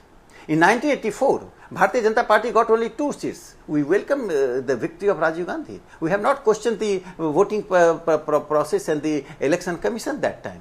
Okay. So we welcome the verdict, and I say that he will work in a way that the state will prosper, not only prosper, but more integration with the rest of the country. All right, appreciate you joining us, Rakesh Sinha, with your perspective on the big result day in Haryana and Jammu and Kashmir. More reactions meanwhile coming in. Let's quickly play them out. सांसद कार्तिकेय शर्मा, उनसे बात करेंगे। Sir, किस तरीके से देखते हैं आप? हम देख रहे थे मुद्दे उठाए थे एचएमटी के, रोजगार को लेकर के, नशा दूर करना, ये तमाम बातें, कारोबार, नशा कारोबार बंद करना, और यहाँ तमाम लोगों ने साथ दिया। बड़ी चीज देखिए, ऐसा है कि हरियाणा की जनता और देश की जनता बहुत जागरूक है, समझदार है, और उनके मुद्दों की बात जो करोगे आप जब उनसे जुड़े हुए सरोकार की बात करोगे तो उनके ऊपर लोग अपनी मंशा दिखाते हैं। लोग इधर उधर की बातों पे नहीं करते जो कांग्रेस पार्टी करती है, क्षेत्रवाद की राजनीति, जातिवाद राजनीति, पर्ची खर्ची की राजनीति। हरियाणा की जनता ने एक बार स्पष्ट कर दी है कि उनको भारतीय जनता पार्टी के गवर्नेंस मॉडल में पूरी आस्था है और डेवलपमेंट के मॉडल पर आस्था है, और श्री नैब सिंह सैनी जी और नरेंद्र मोदी जी के अंदर आस्था है। तो ये बात तो तय है कि आने वाले 5 साल के अंदर हरियाणा एक विकसित प्रदेश के तौर पर हरियाणा पूरे देश के अंदर काबिज होगा पहले नंबर पर, और कालका हल्का भी एक विकसित विधानसभा के तौर पे काबिज होगा। ये क्षेत्र आपके लिए नया नहीं है, जो गोद भी आपने इस लोकसभा को लिया है, पहले भी यहाँ के मुद्दे उठाए हैं।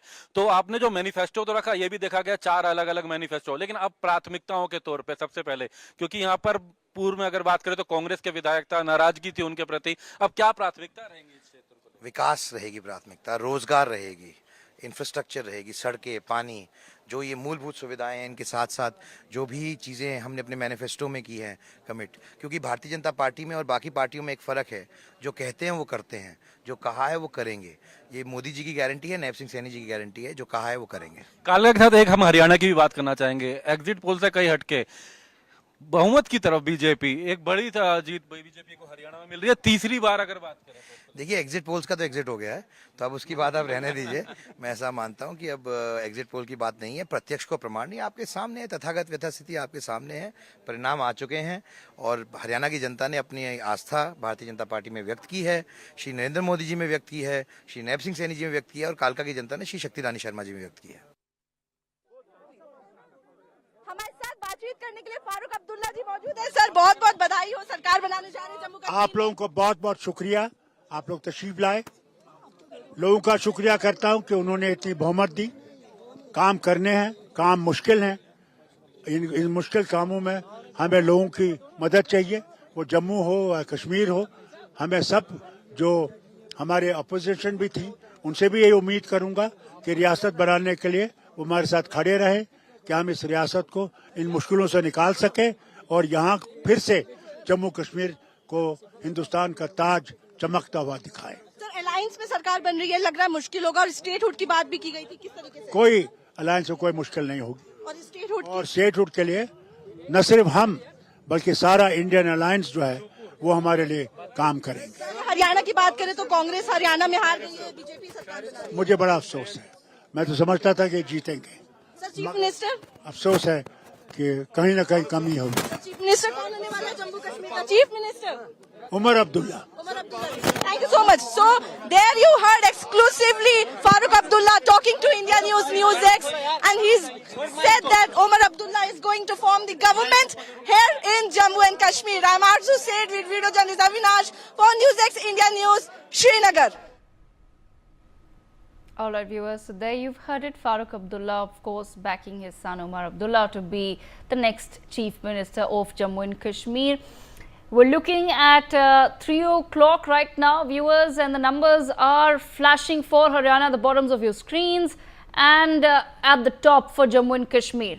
As far as Haryana is concerned, at 3 o'clock, we're looking at 48 for BJP, 36 for Congress, JJP continues to be at a 0 and others at 4. As far as Jammu and Kashmir is concerned, BJP at 29, NC at 41, Congress at 6, PDP at 4 and others at 10, which of course includes some of the independents who were fighting and were the the big fights that we've seen in Jammu and Kashmir this time around. But as far as 3 o'clock is concerned, it looks like the BJP has managed to seal its fate in Haryana, and the NC has managed to seal its own fate in Jammu and Kashmir. My colleague Savri Jindal with us on the broadcast as well. Savri, over to you. Show us some of those key trends. Well, thank you, Devika. Let's also take our viewers through the key candidates across Haryana and Jammu and Kashmir, starting with Naib Singh Saini, who's leading from Ladwa. We're also taking a look at Bhupinder Singh Hooda of the Congress party. He's winning. He's in fact won from the Gari Sampa Kiloi seat. These are again key candidates from Haryana. Let's also take a look at Anil Vij from the Ambala Cant. He's currently leading. Savitri Jindal, who contested from Hisar, has in fact won in these elections. We have a couple of more VIP candidates from Haryana. Dushyant Chautala, who did in fact contest from Uchchana Kalan, is currently trailing. In fact, Shakti Rani Sharma, on the other hand, from the Bharatiya Janata Party, she has won from Kalka. More, in fact, names over here. Vinesh Phogat, the wrestler turned politician. She has won from Julana. In fact, Gyan Chand Gupta is leading from Panchkula at this point of time. All right, we have, of course, Aditya Surjewala over here. A big win for him in Kaithal. Meanwhile, Digvijay Chautala, who is contesting from Dabwali, is currently trailing. All right, we also have Abhay Singh Chautala, the father-son duo over here. He is trailing from Elanabad. Arjun Singh Chautala, on the other hand, is leading from Rania. So these are again the names that we have for you from Haryana. Let's now shift our focus to Jammu and Kashmir. Ravinder Raina of the Bharatiya Janata Party has lost from Naushera. On the other hand, Omar Abdullah has won from Bodgam, and again, there are murmurs that he is going to become the Chief Minister of Jammu and Kashmir. Tariq Hamid Karra is leading from Central Shalteng. Ghulam Ahmed Mir is also, in fact, leading from Doru. More names we have over here for you to give you an update on their performance so far. Iltija Mufti has lost from Bij Bihara. Sajid Lone has won from Peoples. In fact, he is won at this point of time. All right, more names. Altaf Bukhari, he has is currently trailing from Chandapura, and Devender Singh Rana is leading from Nagrota. So these are again the names, the big 20 names that we are tracking for you at this point of time. Devika, back to you. Thanks, Sabri, for that. I'm also joined by Chandra Mishra, political analyst, Nikhil Jain, political analyst, also with us. I have with me Mahendra Mahi from Hisar, Haryana, and Ashik Mir joining me from Baramulla as well. Before I bring in our guests, let me quickly cut across to Mahendra Mahi in Hisar. Mahendra, over to you. Can I leave now? Is Mahendra with us?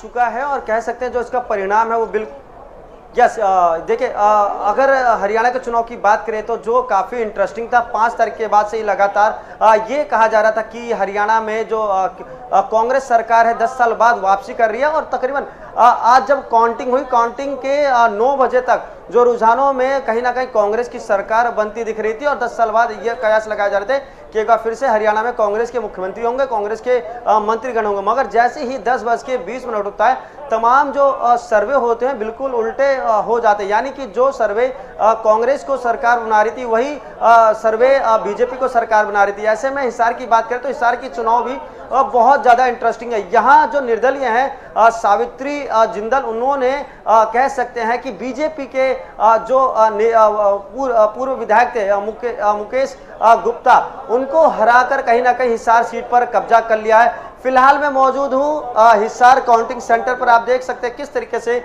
अलग अलग जो party के जो कार्यकर्ता हैं कहीं ना कहीं अपने जो प्रत्याशी जो जीत रहे हैं उनका जश्न मना रहे हैं। ऐसे में आप देखेंगे गाड़ियों में जो पार्टी के झंडे हैं वो हैं। अभी कुछ देर पहले ही हमने शिल्पा से बात की थी जो कि कांग्रेस की विधायक जो उनके पति थे वो जीते हैं। ऐसे में देखिए तमाम जो बीजेपी कार्यकर्ता हैं वो धीरे धीरे पूरे शहर में विजय जुलूस निकाल रहे हैं और कहीं ना कहीं बहुत ज्यादा खुश नजर आ रहे हैं। इन्हीं कार्यकर्ताओं से बात करेंगे, जानने की कोशिश करेंगे। भाई साहब क्या नाम है आपका?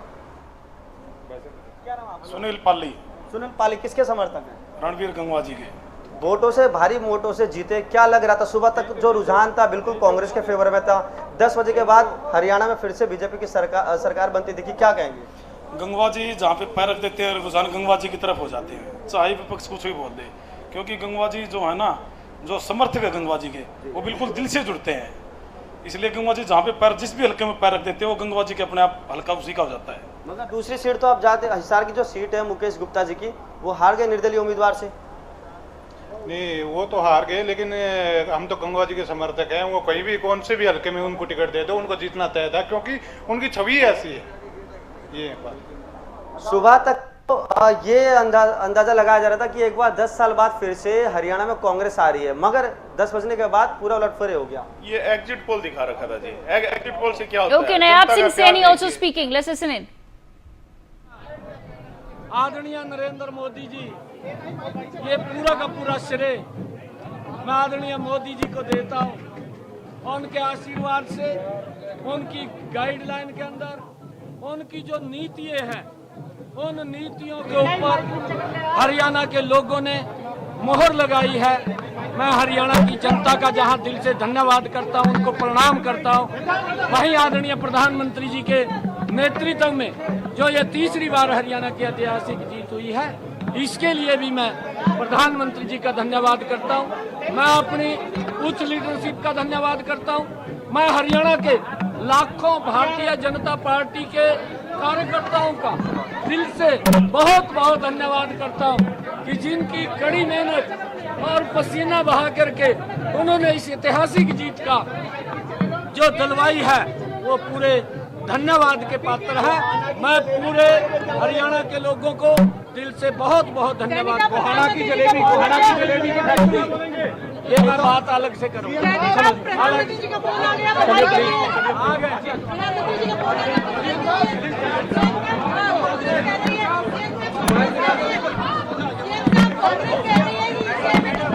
All right, so there you heard it. Nayaab Singh Saini, who is of course slated to come back as Chief Minister of Haryana, they're giving the credit of the victory to Prime Minister Narendra Modi. Let me quickly now hop across to my colleague Ashik Mir, who joins us from Baramulla. Ashik, what really is the update? बिल्कुल, अगर हम बात करें national conference को जो है काफी अच्छी बढ़त जो है कश्मीर वैली से मिली है और समय की तस्वीरें हम आपको दिखा रहे हैं कि किस तरह से यहाँ पर नेशनल कॉन्फ्रेंस के बुजुर्ग जो है सड़कों पर आ रहे हैं, जो सेलिब्रेट कर रहे हैं जीत को। और एक ऐसा मैंडेट जो है नेशनल कॉन्फ्रेंस को मिला है जिसके हवाले से वो लोगों के बीच गए थे 370 या हो या 370 के बगैर अगर हम स्टेटहुड की बात करें तो ये वो चीजें हैं जिनके ऊपर जो है नेशनल कॉन्फ्रेंस ने कश्मीर वैली में जो है वोट लिया है। लेकिन फिलहाल जो है एक अच्छा खासा मैंडेट जो है नेशनल कॉन्फ्रेंस को कश्मीर वैली में दिख रहा है और जम्मू कश्मीर के former chief minister Omar Abdullah की दोनों जगहों से जीत हुई है, बडगाम हो बीरवा हो। तो ये वो इलाके हैं जहां से गांदरबल की अगर हम बात करें तो गांदरबल में भी उमर अब्दुल्ला ने जीत दर्ज की है और कहीं ना कहीं फारूक अब्दुल्ला की तरफ से ये बयान आया है कि जम्मू कश्मीर के अगले चीफ मिनिस्टर जो है वो उमर अब्दुल्ला हो सकते हैं। और अगर हम इंडिपेंडेंट कैंडिडेट्स की बात करें खासतौर पर एआईपी की जिसका खासा दबदबा था, अगर हम नॉर्थ कश्मीर की सीट की बात करें जब लोकसभा के इलेक्शंस यहाँ पर हुए तो किस तरह से उमर अब्दुल्ला को इंजीनियर रशीद ने हराया था, लेकिन वो फैक्टर जो है वो अब कश्मीर में कहीं नजर नहीं आ रहा है। जितने भी इंडिपेंडेंट कैंडिडेट्स हैं वो हारते हुए ही नजर आ रहे हैं। फिलहाल नेशनल कॉन्फ्रेंस की जीत जो है यहाँ पर देखने को मिल रही है उन जगहों पर जिन जगहों से उम्मीद भी नहीं थी नेशनल कॉन्फ्रेंस के कैंडिडेट जीत सकते हैं। एक हिसाब से जिस तरह से 2014 में पीडीपी की वेव कश्मीर में बनी थी, इसी तरह की वेव जो है अब नेशनल कॉन्फ्रेंस की कश्मीर में लग रही है। ठीक है। Okay, Ashik, thank you so much for joining us on the broadcast. Nikhil, bring you into the conversation here. Nikhil Jain, political analyst, also with us. Nikhil, what do you make of the numbers right now? Of course, we're at almost 3:30 p.m. The numbers have pretty much stabilized as far as Haryana is concerned. In fact, they continue to go in the favor of the Bharatiya Janata Party as the clock ticks.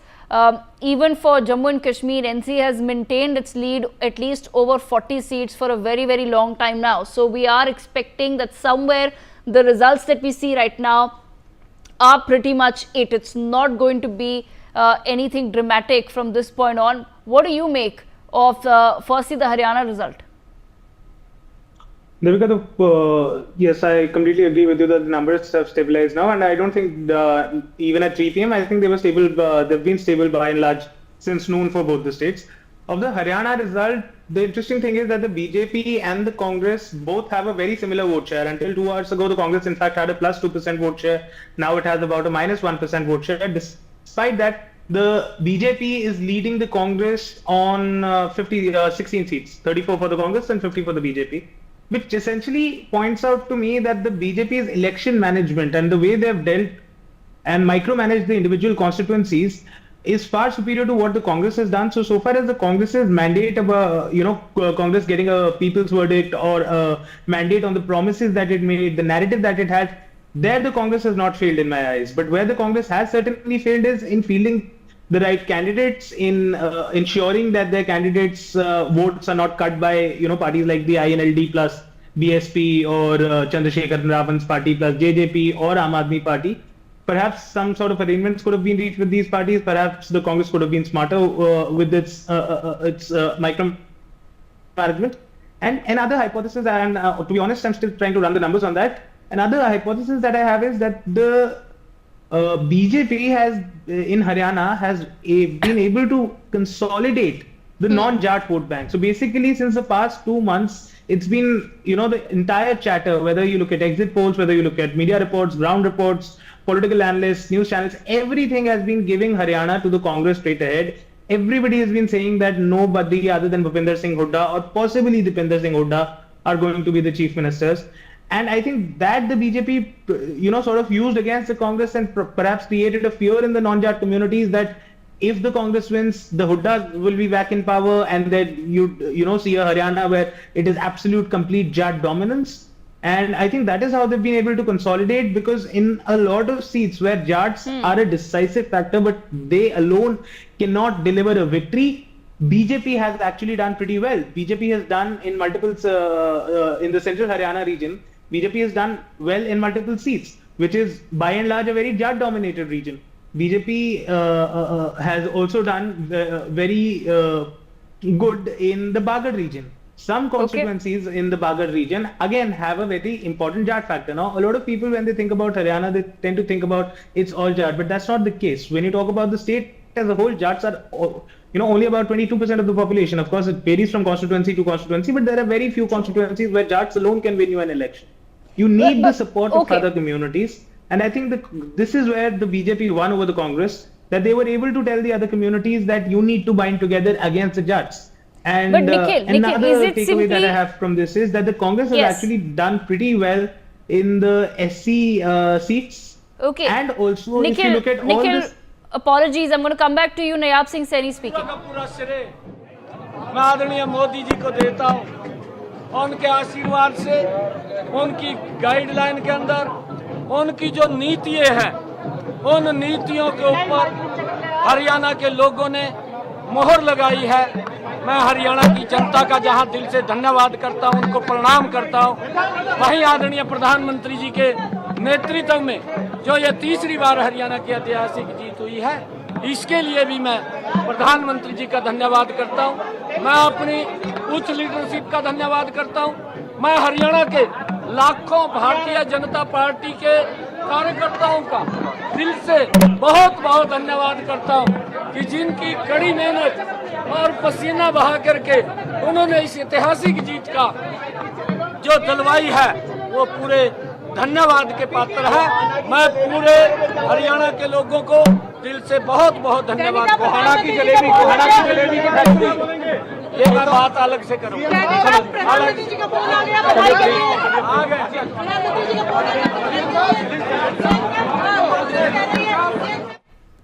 All right, so we once again heard what Nayab Singh Saini has said. Of course, he's thanking Prime Minister Modi and giving Prime Minister Modi the credit for this big historic victory in Haryana. Nikhil, bringing you back into the conversation. Nikhil, I want to understand from you. Yes, the BJP was able to consolidate perhaps the vote share of the other communities within Haryana, but do you feel somewhere the entry of an Aam Aadmi Party or certain regional parties still going ahead solo in the elections became advantage BJP and they in fact cut into the vote share of the Congress party?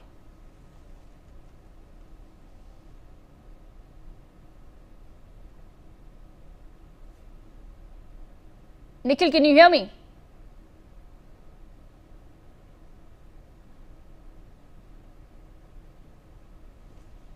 Devika, there's some audio issues, so I could not very clearly hear you. What I could somewhat make out is you were asking about the impact of the entry of the Aam Aadmi Party and the other regional players and their impact on the election. Yes, Before I get to that, I would just like to specifically for complete the the point that I Congress, was making Nikhil, earlier. specifically for the Congress. I'm saying, did it turn advantage BJP at a disadvantage for the Congress?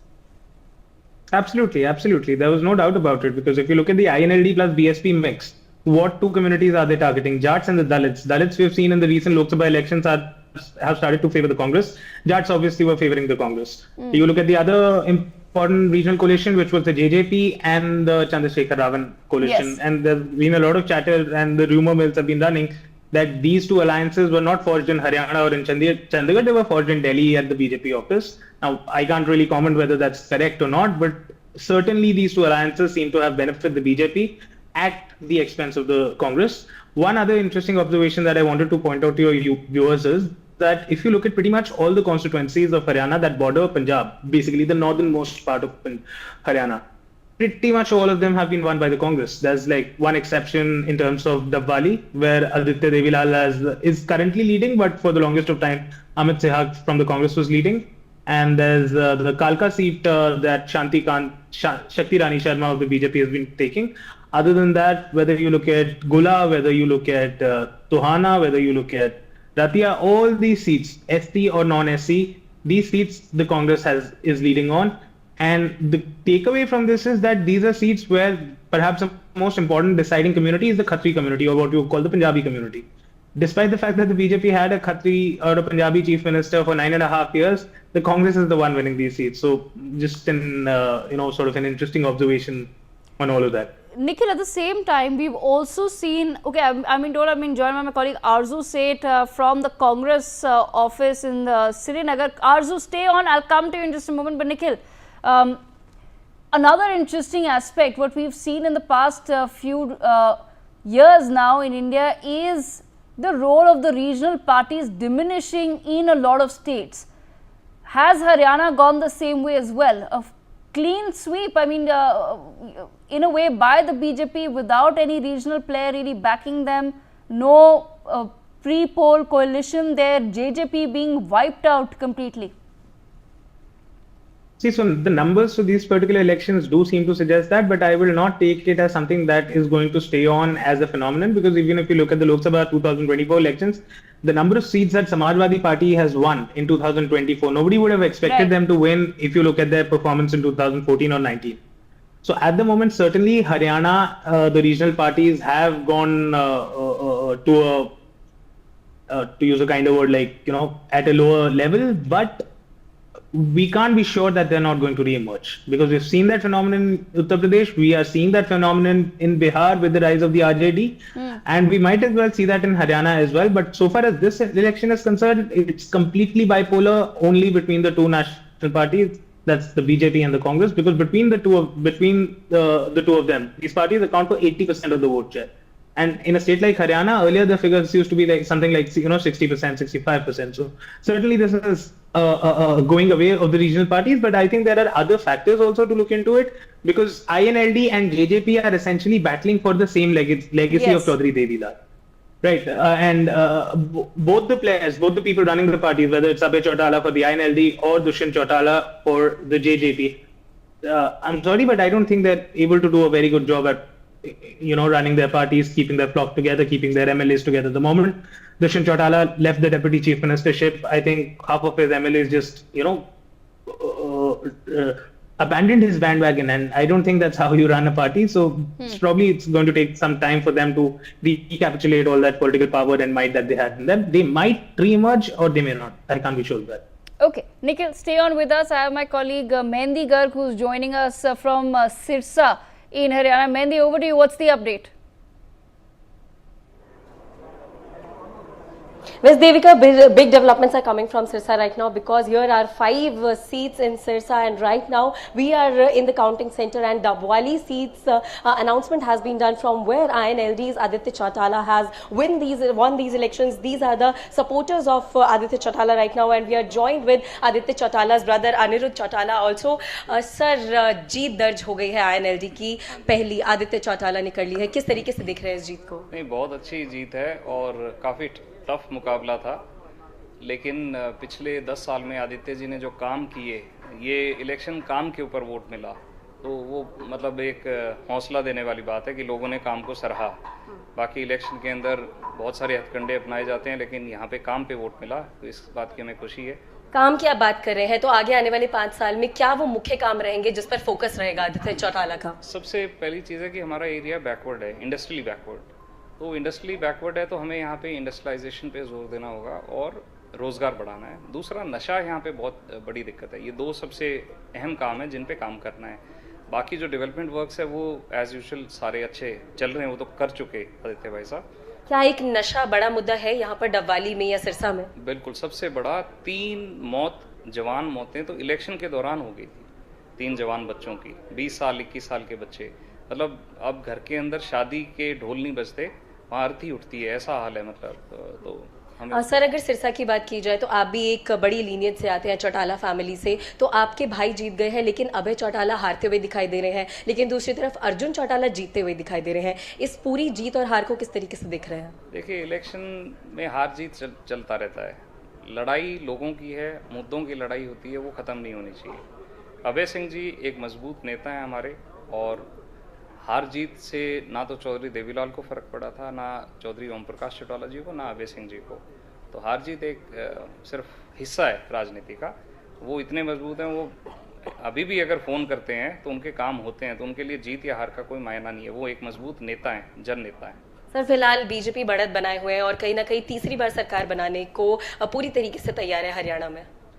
अच्छी बात है, अगर mandate मिल रहा है तो जाहिर सी बात है कि सरकार को मैंडेट मिल रहा है अगर तीसरी बार, तो लोगों का विश्वास रहा है तभी मिल रहा है। तो राजनीति में कोई ज़ोर ज़बरदस्ती तो होती नहीं है, तो बीजेपी को मिल रहा है तो शुभकामनाएं बीजेपी को। Thank you for talking with us. So, Devika, this was Aditya Chautala's brother, Anirudh Chautala, talking with us. Aditya Chautala has registered his win from Dabwali seat of Sirsa from 700 and plus votes, and right now he is inside to collect his certificate, and he'll be out any time. But if we talk about the other 4 seats from the Sirsa district, then the ratio is 3:2, as in 3 Congress is winning, but 2 seats is with INLD right now, from where Aditya Chautala's win has been registered right now. But Arjun Singh Chautala is about to win, and very soon his win also be announced. So these are the latest that we are tracking right now from the Sirsa district of Haryana. Okay. Yes, okay. Devika. Mehendi, I will come back to you. I'm being told we're also getting a soundbite of Manohar Lal Khattar, former Chief Minister of Haryana from the BJP. Listen it.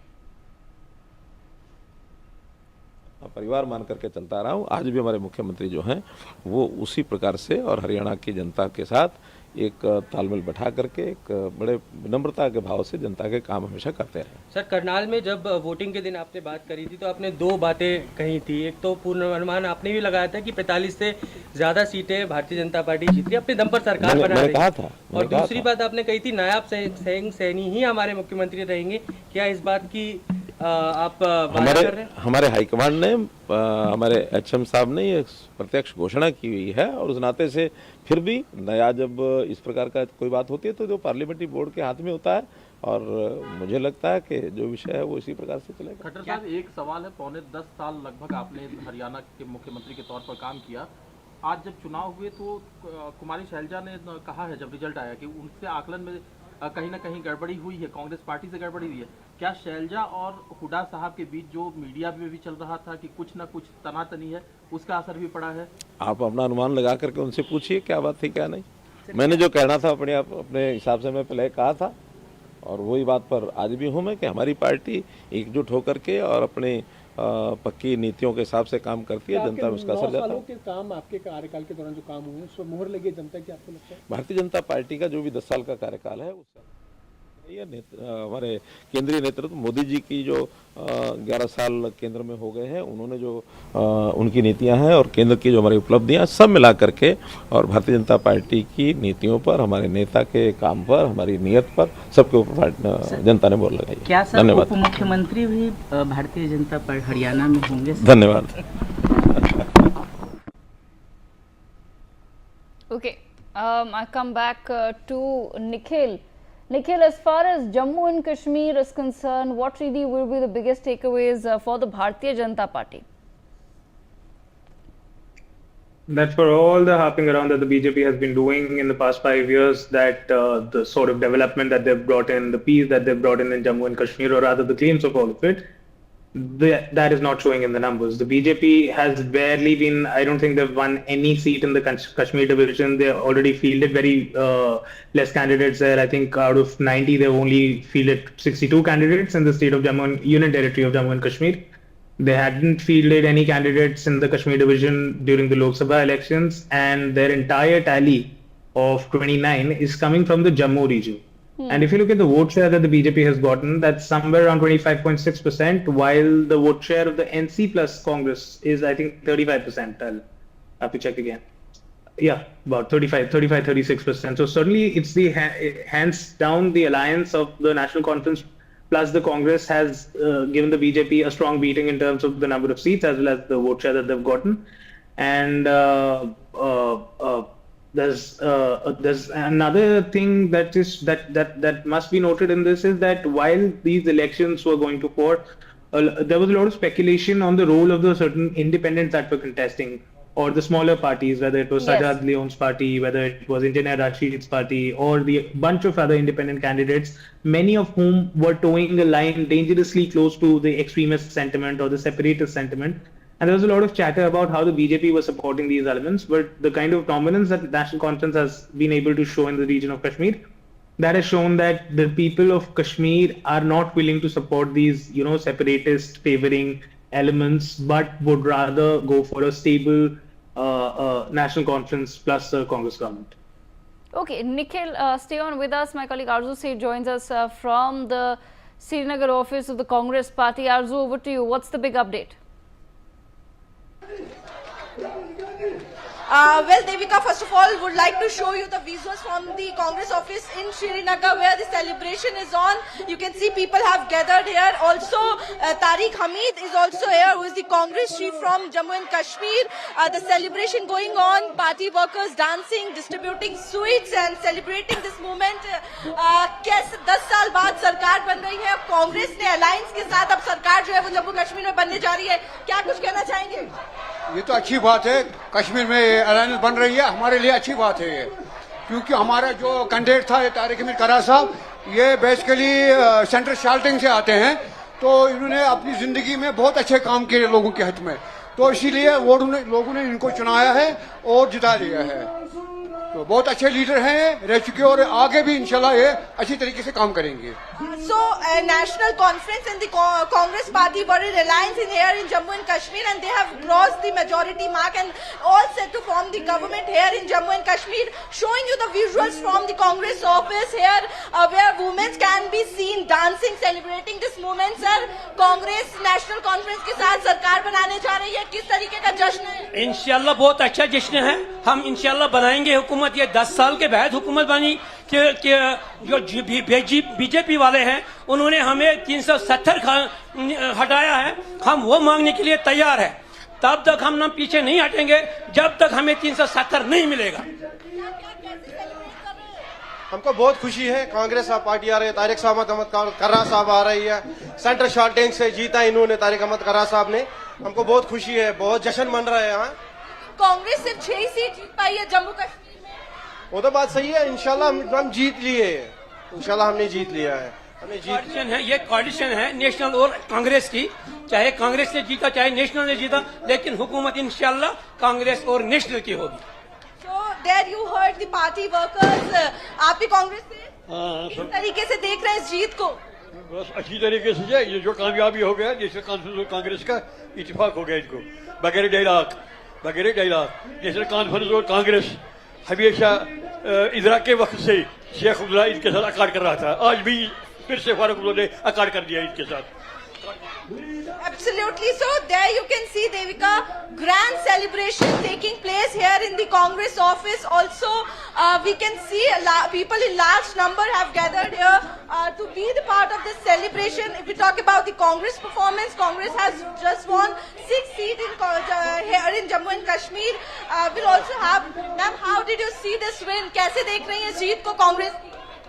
आज बहुत खुशी है हमें, हम बहुत तो खुशी का इजहार करते हैं। देखिए ना आप, ये एमसी और कांग्रेस से कोलेशन की है कि यहाँ की महंगाई है, यहाँ अनएम्प्लॉयमेंट है, यहाँ सारा कुछ डाउन है, मार्केट भी डाउन है, बिजनेस बेचारे आते हैं, कुछ खुशी नहीं होते हैं उनको, यहाँ सड़कें फटे पुराने हैं, इसलिए इसी की वजह से हमने कोलेशन की है ताकि चेंजिंग आई है, इसमें हुकूमत में चेंजिंग आएगा। इंशाल्लाह कांग्रेस और एनसी हुकूमत बनाएगी, सारा कुछ ठीक हो जाएगा। लेकिन कांग्रेस सिर्फ 6 सीट जीत पाई है, लग रहा है कोलिशन गवर्नमेंट चल पाएगी जम्मू कश्मीर? हाँ जी हाँ, चल पाएगी कोलिशन। बल्कि और पार्टीज आए हैं हमें ज्वाइन करने के लिए, जैसे कि पीडीपी वगैरह, वो भी आए हमें कांग्रेस को ज्वाइन करने के लिए। ये कामयाब रहेगी इंशाल्लाह, ये कोलिशन कामयाब रहेगी, लोगों की तकलीफ खत्म हो जाएगी।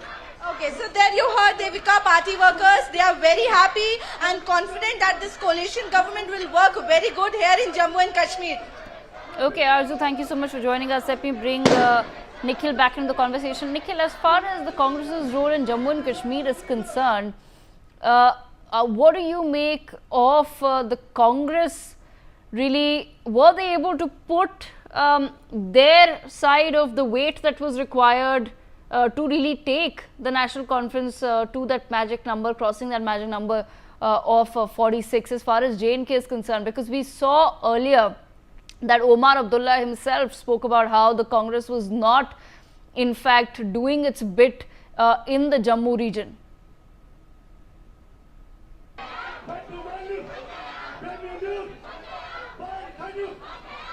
Aam Aadmi Party, there are 1 or 2 independents, and every single constituency goes to the BJP. So definitely the Congress has not been able to pull its weight in the Jammu region.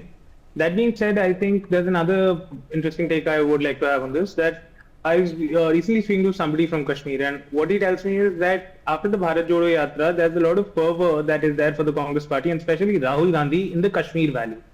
Now, one thing that people were expecting before going into these elections were that these independents that were propping up here and there, they might get a lot of the seats. So perhaps some of the seats that the National Conference has gotten in the Kashmir Valley is not merely on the back of its own political strength, but also on the back of the fact that it was in alliance with the Congress, because the Congress does have an about 8-seat tally, and most of those seats are coming from the Kashmir Valley. But yes, when you talk about the Jammu region, the Congress certainly has not pulled its weight. Okay, I believe I have my colleague Aditya also joining us on the broadcast. Nikhil, stay on. Aditya joining us. Aditya, over to you. What really is the update?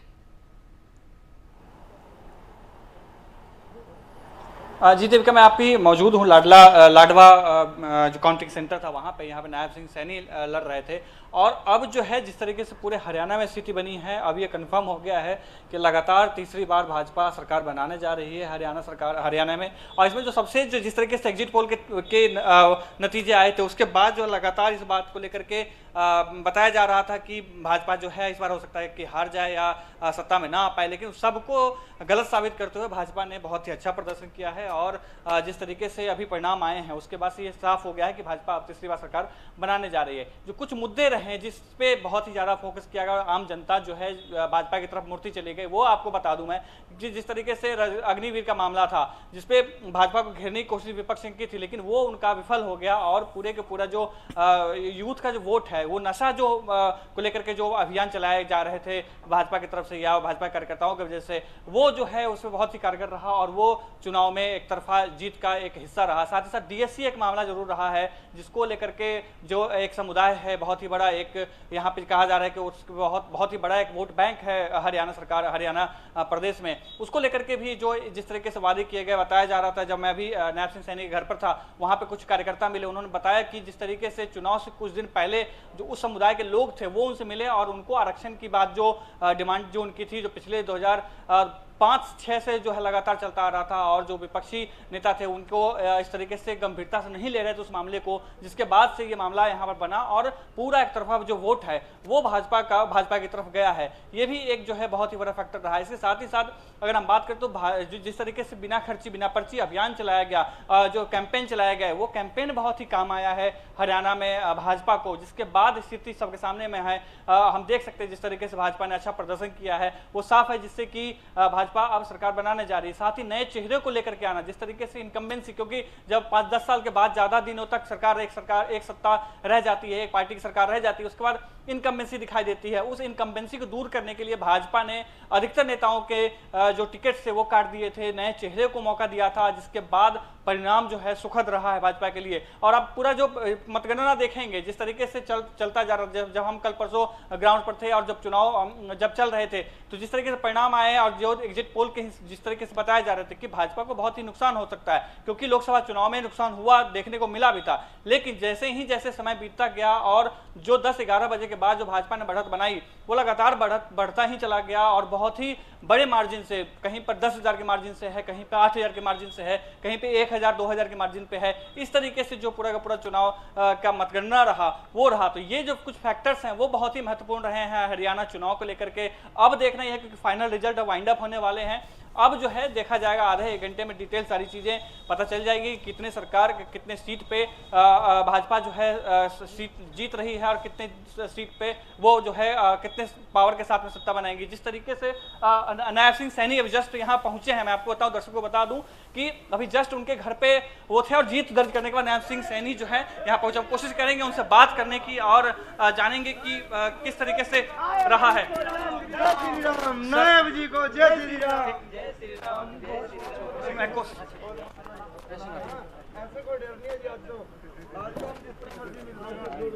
तो देख सकते हैं नायब सिंह सैनी जिस तरीके से party के कार्यकर्ताओं से खुशी मिल रहे हैं। कोशिश करेंगे हम उनसे बात करने की और पूछेंगे उनसे सवाल कि किस तरीके से उनका जो जीत रहा किस तरीके से वो देखते हैं।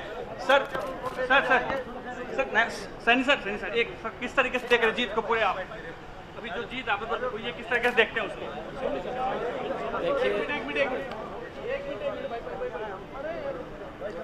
हरियाणा सबसे पहले मैं हरियाणा प्रदेश की जनता का 2 करोड़ 80 लाख लोगों का मैं प्रणाम करता हूं, दिल से धन्यवाद करता हूं कि जिन्होंने भारतीय जनता पार्टी आदरणीय नरेंद्र मोदी जी की नीतियों में एक बड़ा विश्वास व्यक्त किया है।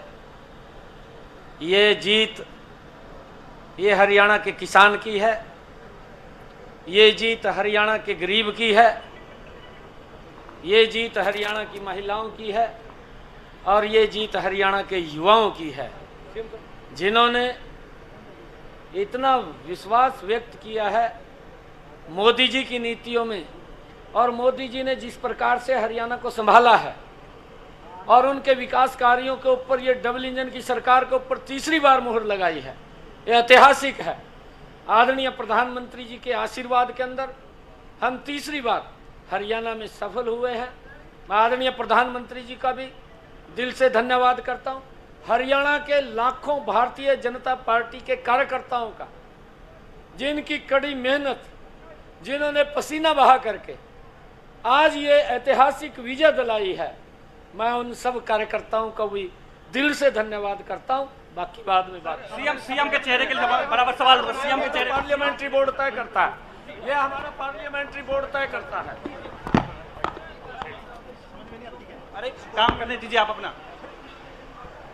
तो आप सुन रहे थे नायब सिंह सैनी को, जिस तरीके से उन्होंने साफ कहा कि मुख्यमंत्री पे हमने सवाल पूछा कि मुख्यमंत्री का पद जो है उस पर बैठे, क्योंकि जिस तरीके से चुनाव से पहले बात चल रही थी, लोग कह रहे थे कि उनके चेहरे बदले जा सकते हैं, या जिस तरीके से उनका साहब उन्होंने कहा कि पार्लियामेंट्री कमेटी इस चीज को चयनित करेगी कि आखिर सीएम का चेहरा कौन होगा। और आपने देखा कि जिस तरीके से उन्होंने कहा, मीडिया से बात करते हुए हमसे बात किया, उन्होंने कहा कि जिस तरीके से प्रधानमंत्री नरेंद्र मोदी के योजनाओं को लेकर के जितनी भी विश्वास जताया है हरियाणा के जनता ने, उसको हम दोबारा कंटिन्यू करेंगे और उनको जो भी चीजें, जो भी डिमांड्स रही हैं जनता को लेकर के, या जो भी उनके पक्ष में बातें रही हैं, वो सभी हम डिमांड्स करेंगे। जी Devika.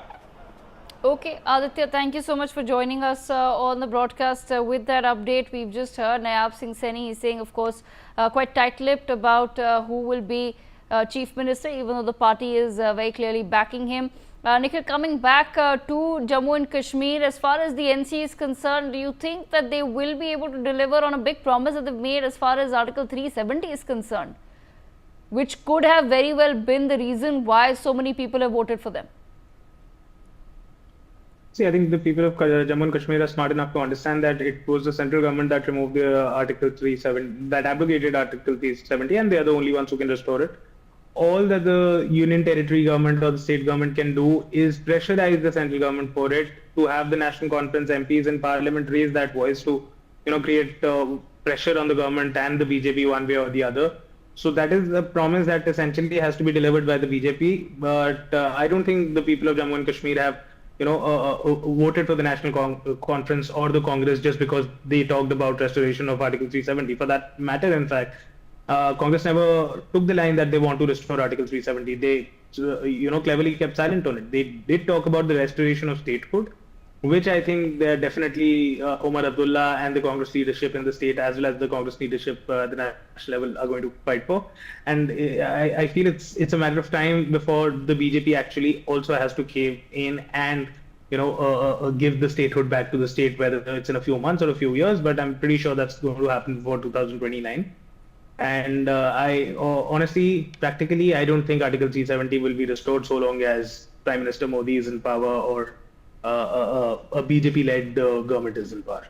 Okay, all right. Nikhil, thank you so much for joining us on the broadcast. We've also heard several leaders today. Let's quickly once again listen in to what is it that they've had to say. कालका से BJP उम्मीदवार शक्ति रानी शर्मा ने जीत हासिल कर ली है। आप तस्वीरें देख सकते हैं कि भव्य स्वागत किया जा रहा है। मैम कालका की जनता ने आपको जीत दिलवा दी। ये कालका की जनता की जीत है और मैं उनको बहुत बहुत बधाई देती हूँ इस जीत के लिए। ये उन्हीं का जो उनका सपना है वो पूरा साकार हुआ है। लोगों का प्यार काफी मिला, देखा हमने कि जिस तरीके से आप जब प्रचार के दौरान गई तो काफी प्यार लोगों का मिला। प्राथमिकताएं क्या रहेंगी? बहुत प्यार मिला, बहुत आशीर्वाद मिला है और मैं उसको 4 गुना करके वापस करूंगी उनको। शुक्रिया हमसे बातचीत करने के लिए। तो शक्ति रानी शर्मा जीत हासिल करने के बाद जश्न जो है पूरा परिवार मना रहा है। तस्वीरें आप देख सकते हैं कि किस तरीके से अभी जीत का सर्टिफिकेट जो है वो दे दिया गया है और पूरा परिवार जो है वो जश्न जो है वो बना रहा है। तस्वीरें आप देख सकते हैं कि कालका से जो शक्ति रानी शर्मा हैं उन्होंने जीत हासिल कर दिया है और कांग्रेस के जो उम्मीदवार थे प्रदीप चौधरी, उनको करारी हार का सामना जो है वो कहीं ना कहीं करना पड़ा है।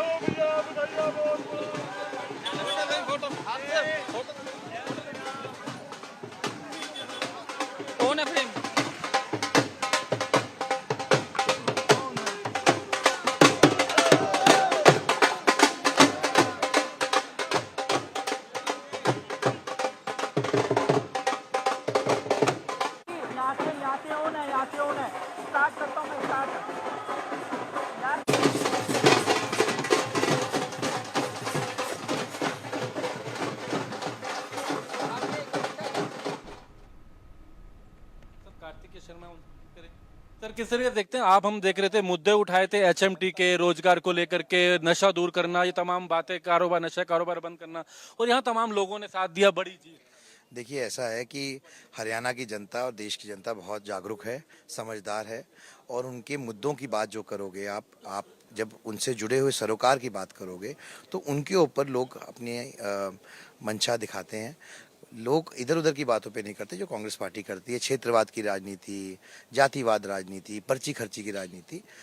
हरियाणा की जनता ने एक बार स्पष्ट कर दी है कि उनको भारतीय जनता पार्टी के गवर्नेंस मॉडल में पूरी आस्था है और डेवलपमेंट के मॉडल पर आस्था है, और श्री नैब सिंह सैनी जी और नरेंद्र मोदी जी के अंदर आस्था है।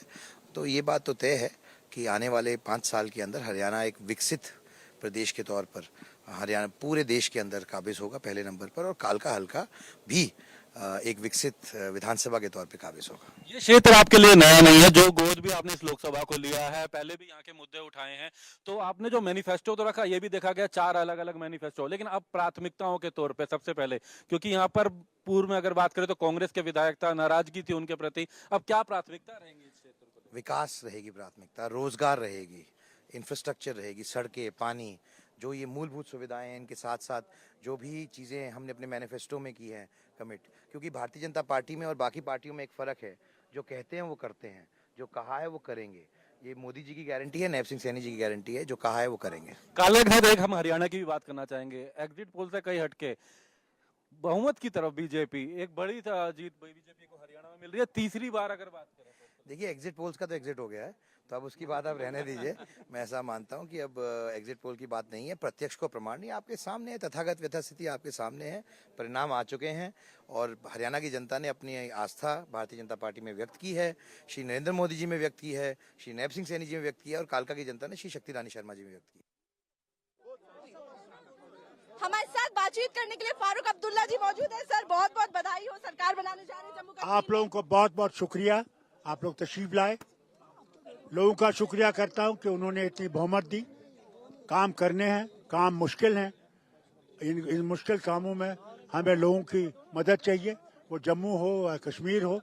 हमें सब जो हमारे अपोजिशन भी थी उनसे भी यही उम्मीद करूंगा कि रियासत बनाने के लिए वो हमारे साथ खड़े रहे, कि हम इस रियासत को इन मुश्किलों से निकाल सकें और यहाँ फिर से जम्मू कश्मीर को हिंदुस्तान का ताज चमकता हुआ दिखाएं। सर अलायंस में सरकार बन रही है, लग रहा है मुश्किल होगा, और स्टेटहुड की बात भी की गई थी, किस तरीके से? कोई अलायंस में कोई मुश्किल नहीं होगी, और स्टेटहुड के लिए न सिर्फ हम बल्कि सारा इंडियन अलायंस जो है वो हमारे लिए काम करेंगे। हरियाणा की बात करें तो कांग्रेस हरियाणा में हार गई है, बीजेपी सरकार बना रही है। मुझे बड़ा अफसोस है, मैं तो समझता था कि जीतेंगे। चीफ मिनिस्टर, अफसोस है कि कहीं ना कहीं कमी होगी। चीफ मिनिस्टर कौन होने वाला है जम्मू कश्मीर का chief minister? Omar Abdullah. Thank you so much. So there you heard exclusively Farooq Abdullah talking to India News, NewsX, and he's said that Omar Abdullah is going to form the government here in Jammu and Kashmir. I'm Arzu Said with video journalist Avinash for NewsX India News, Srinagar. Bhupendra Singh Hooda है, बातचीत करते हैं। Sir जिस तरह के रुझान आ रहे हैं, क्या कहना चाहेंगे? आपको लग रहा है कांग्रेस पार्टी कांग्रेस की सरकार बनने जा रही है, बहुमत कांग्रेस को मिलने जा रहा है। लेकिन बीजेपी के दावा कर रहे हैं कि जिस तरह के रुझान है बीजेपी की सत्ता वापसी करने वाली है हरियाणा। मेरा दावा है कि कांग्रेस की सरकार बनने जा रही है। क्या कहना चाहेंगे मुख्यमंत्री को लेकर? क्या आपको लगता है कि सरकार बनेगी और मुख्यमंत्री बनेंगे आप? कांग्रेस फैसला, पार्टी फैसला। तो अभी हमारे साथ मौजूद हैं कांग्रेस के वरिष्ठ नेता और CWC मेंबर कुमारी सैलजा जी। कुमारी सैलजा जी, लगातार सुबह से कांग्रेस के दफ्तर पे सेलिब्रेशंस हो रही थी और लड्डू बांटे जा रहे थे, जलेबी बांटे जा रहे थे, तो फिर से रुझान बदले हैं, अब क्या लग रहा है? देखिए, शब्द यही है, रुझान। अभी ये रुझान चल रहे हैं, काउंटिंग चल रही है, अभी बहुत से राउंड बचे हैं और इन राउंड्स में आप देखेंगे आगे जैसे जैसे समय आगे बढ़ेगा कांग्रेस की सरकार बनती हुई आपको नजर आ जाएगी। बीजेपी बहुमत के आंकड़े को पार कर चुकी है लगातार 2.5 घंटे के रुझान के बाद। दिस इज रुझान, आप रुझान की बात कर रहे हैं, लेकिन जमीन पर जो होगा वो आप देख लेंगे। कल आपने बताया था कि करीब 60 से ऊपर सीटें कांग्रेस को आएंगी, मगर अभी 36 के आंकड़ों पे कांग्रेस पहुंची है वर्तमान में। अभी काउंटिंग चल रही है। तो क्या उम्मीद है? उम्मीद यही है कि सरकार कांग्रेस की बनेगी।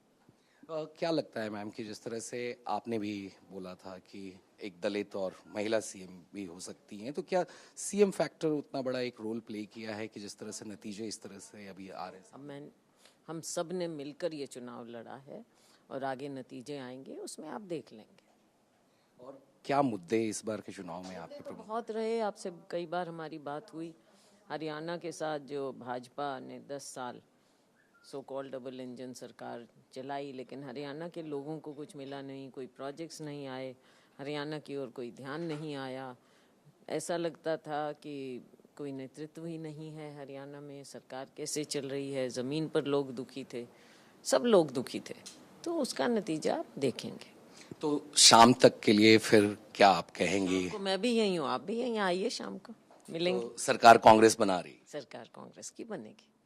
तो ये थी कांग्रेस के वरिष्ठ नेता कुमारी संजय, जिन्होंने साफ तौर से कहा कि ये अभी सिर्फ एक रुझान है और दिन ढलने तक जो है कांग्रेस वापस से वहां पे हरियाणा में सरकार बनाएगी। कैमरा पर्सन अजय कटियार के साथ आनंद सिंह, NewsX, दिल्ली।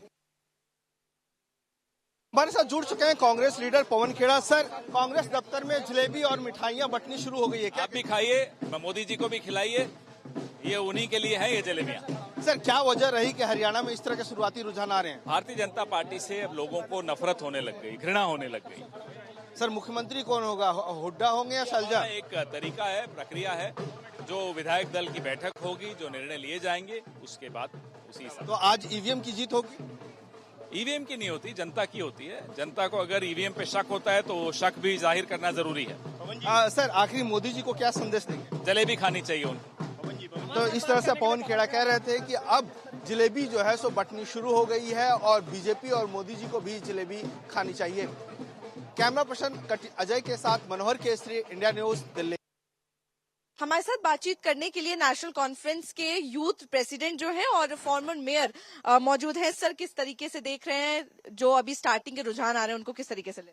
हम इसको जीत के पैमाने पे देख रहे हैं और हम इंशाल्लाह देख रहे हैं मेजॉरिटी है नेशनल कॉन्फ्रेंस कांग्रेस अलायंस को। यहाँ के लोगों ने हमारे एजेंडा को, हमारे मैनिफेस्टो को कामयाब किया है और वोट किया है। हर उस चीज को वोट किया जो हम पिछले 5 साल से कह रहे हैं और जो 2014 में यहाँ की मैंडेट से बरखिलाफी हुई थी, जो यहाँ का मैंडेट पीडीपी ने बेचा था बीजेपी को, उस सारा पिछले 10 साल में जो भी कुछ हुआ है उस सारे के खिलाफ ये मैंडेट है और ये कांग्रेस और नेशनल कॉन्फ्रेंस हक में इसलिए जा रहा है। हमने यहाँ के लोगों की एस्पिरेशंस की बात की, लेकिन अभी भी कहीं ना कहीं टक्कर जो है वो देखी जा रही है। इंडिपेंडेंट कैंडिडेट की भी बात करें तो वो भी कई जगह से आगे, कहीं पर्सनल इन्फ्लुएंस भी होता है, लेकिन ओवरऑल जो आप देखते हैं जो रुझान है वो नेशनल कॉन्फ्रेंस कांग्रेस अलायंस की ओर है और हमें पूरी उम्मीद है कि हम मेजॉरिटी की ओर बढ़ रहे हैं और आने वाले टाइम में national conference Congress government form करेगी। यहाँ कहीं ना कहीं फारूक अब्दुल्ला जी की बात करें तो उन्होंने एक इशारा दिया था कि दरवाजे जो है वो पीडीपी के लिए भी खुले हुए हैं, उसको किस तरीके से देख रहे हैं? क्या अलायंस की तरफ बढ़ता हुआ? उसके लिए अब ये बड़ा प्रीमेच्योर, उमर साहब और डॉक्टर साहब उसमें फाइनल कॉल लेने वाले हैं और ये बहुत प्रीमेच्योर उसके लिए, लेकिन अलायंस सक्सेस रहा है और उमर साहब और फारूक साहब का विजन जो अलायंस को लेके था वो सही साबित हो गया। आप यूथ प्रेसिडेंट है, यूथ का यहाँ पे कितना बड़ा रोल जो है वो इस इलेक्शंस में रहा है? ये नया वोटर था सारा, ये ट्रेडिशनल वोटर नहीं है जहाँ 8%, 10%, 15% वोट निकलता है। ये यूथ ने, जवानों ने वोट डाला और जवानों की राय ये है जो 10 साल में वहाँ गलत हो गया 2014 का बीजेपी पीडीपी अलायंस गलत हो गया, 2019 में जो भाजपा ने यहाँ किया 370 और 35 को लेकर वो गलत हो गया, स्टेट को यूटी बनाया वो गलत हो गया, उस सब के अगेंस्ट ये मैंडेट है, ये बीजेपी को समझना चाहिए। मेरा आखिरी सवाल ये रहेगा, कितने आश्वस्त हैं जीत को लेकर और क्या लग रहा है कब तक पिक्चर जो है वो क्लियर हो जाएगी? Another 2 hours, inshallah, hopefully, National Conference Congress Alliance will get more than majority mark. Thank you so much for talking to NewsX India News. तो आप सुन रहे थे सलमान सागर जी को, नेशनल कॉन्फ्रेंस के यूथ प्रेसिडेंट है और वो कह रहे हैं कि बिल्कुल आश्वस्त है जीत को लेकर और बहुत बेहद जल्द नेशनल कॉन्फ्रेंस की सरकार जो है वो जम्मू कश्मीर में बनने जा रही है। कैमरा पर्सन अविनाश के साथ मैं आरजो सेठ, India news, news x, Srinagar. BJP के राष्ट्रीय प्रवक्ता राजीव जेटली जी हमारे साथ में मौजूद हैं। राजीव जी, जिस तरीके से रुझानों में बीजेपी को बढ़त नजर आ रही है और कांग्रेस कहीं पीछे छूटती नजर आ रही है, ऐसा क्यों और ऐसा आपको क्या उम्मीद थी इस बात की? बिल्कुल, कांग्रेस नहीं, भारतीय जनता पार्टी पूर्ण बहुमत के साथ सरकार बना रही है। ये बात आपने मुझसे थोड़ी देर पहले पूछी थी, मैंने तब भी बताया था।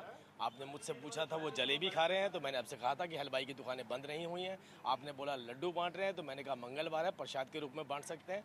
लेकिन प्रदेश की जनता को जो असली प्रसाद चाहिए वो भारतीय जनता पार्टी दे सकती है, उनके अधिकार उनके दरवाजे पर, और वो आपको अब जो है आंकड़ों में नजर आने भी शुरू हो गए हैं। भारतीय जनता पार्टी हरियाणा के अंदर पूर्ण बहुमत के साथ सरकार बनाने जा रही है। तो क्या जलेबी बीजेपी में भी बटेगी? बीजेपी भी जलेबी बांटने वाली है, खाने वाली है? मैंने आपसे कहा कि आज मंगलवार है, सबको अपनी स्वेच्छा से जो बांटना है बांट सकता है। हमने सरकार बनानी है क्योंकि गरीबों का उत्थान करना है, हमने सरकार बनानी है क्योंकि दलितों का उत्थान करना है, हमने सरकार बनानी है क्योंकि प्रदेश की जनता की ज़रूरतें जो हम पूरी करते आ रहे हैं उसी ज़रूरतों को आगे बढ़ाते हुए अंतिम व्यक्ति तक उनके अधिकार पहुंचाने, इसलिए भारतीय जनता पार्टी प्रदेश में दोबारा से आ रही है। क्या ये जो जीत जो हरियाणा में जो आपको जो बढ़त दिखाई दे रही है, इसमें आपको लगता है प्रधानमंत्री नरेंद्र मोदी का भी योगदान है? देखिए, बहुत बड़ा योगदान है। मैंने आपको बताता हूँ, कई बार हमारे विधायकों से किसी बात को लेकर किसी की नाराजगी हो सकती है जनता में, लेकिन जैसे ही वो देश के प्रधानमंत्री नरेंद्र मोदी जी की तरफ देखता है तो उसकी नाराजगी खत्म हो जाती है और अपना मैंडेट सीधा देश के प्रधानमंत्री को डालता है।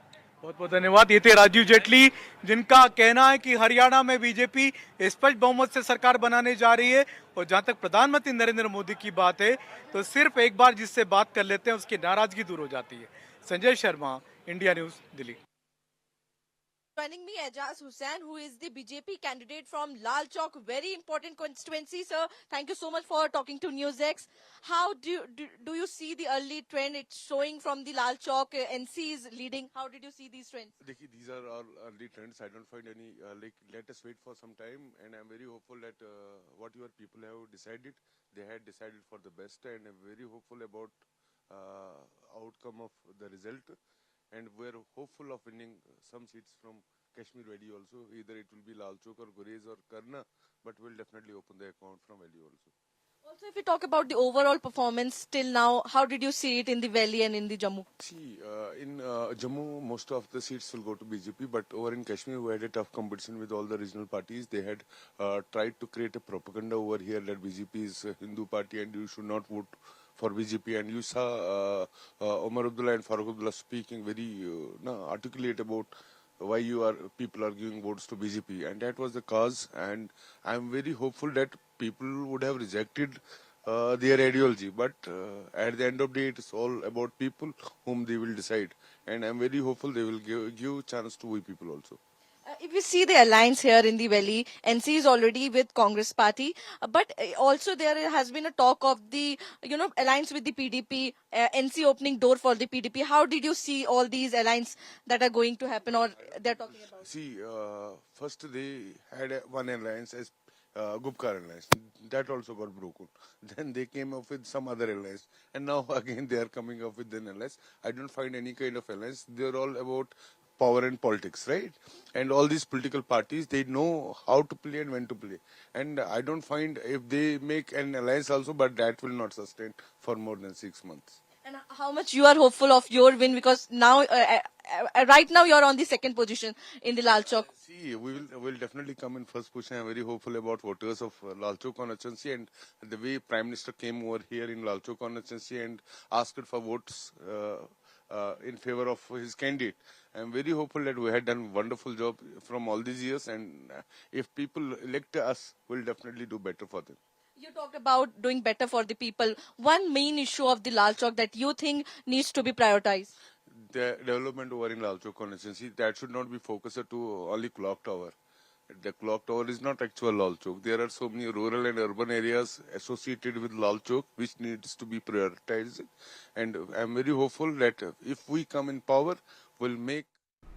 All right, so there you heard so many voices back to back, what they think of the results. I'm going to quickly go across to my colleague Asavri. Asavri, what is it that you have for our viewers?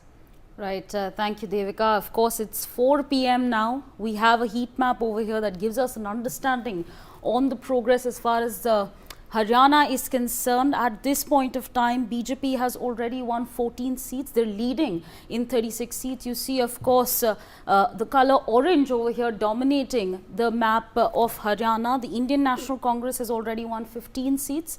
They're currently leading in 20 seats. We can, of course, see blue also over here. These are the seats that are currently either being won by the Indian National Congress or they're leading in it right now. INLD have not won any seats, but they're currently leading in 2 seats, and others won 2 seats, leading in 1 seat. So you see this map over here and how the color orange is dominating the entire the map over here. We can of course see the fact that the Indian National Congress has also won 15 seats, currently leading in 20 seats. Again, the halfway mark for these elections is 46. We're also going to give you an understanding on Jammu and Kashmir and the performance, the update on that front as well. We have the map right here. BJP has won 26 seats. They're currently leading in 3 seats. You can see, of course, the portion right over here is being dominated by the Bharatiya Janata Party. But not only that, the Indian National Congress has won 6 seats, leading in none.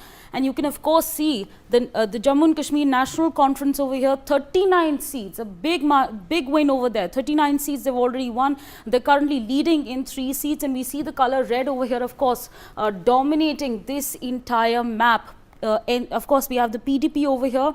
They're currently, they've won 3 seats. They're leading in none so far. So there, of course, there you see this portion right here, blue, the light blue over there, that portion has been won by the PDP. Others won 7, leading in 3. This is, of course, the current status as far as the elections, both in Haryana and Jammu and Kashmir is concerned. We're also going to give you an understanding on the VIP candidates and what is their performance been like. So, of course, we have over here, we're starting with Haryana, and the Chief Minister Naib Singh Saini has now won from Ladwa.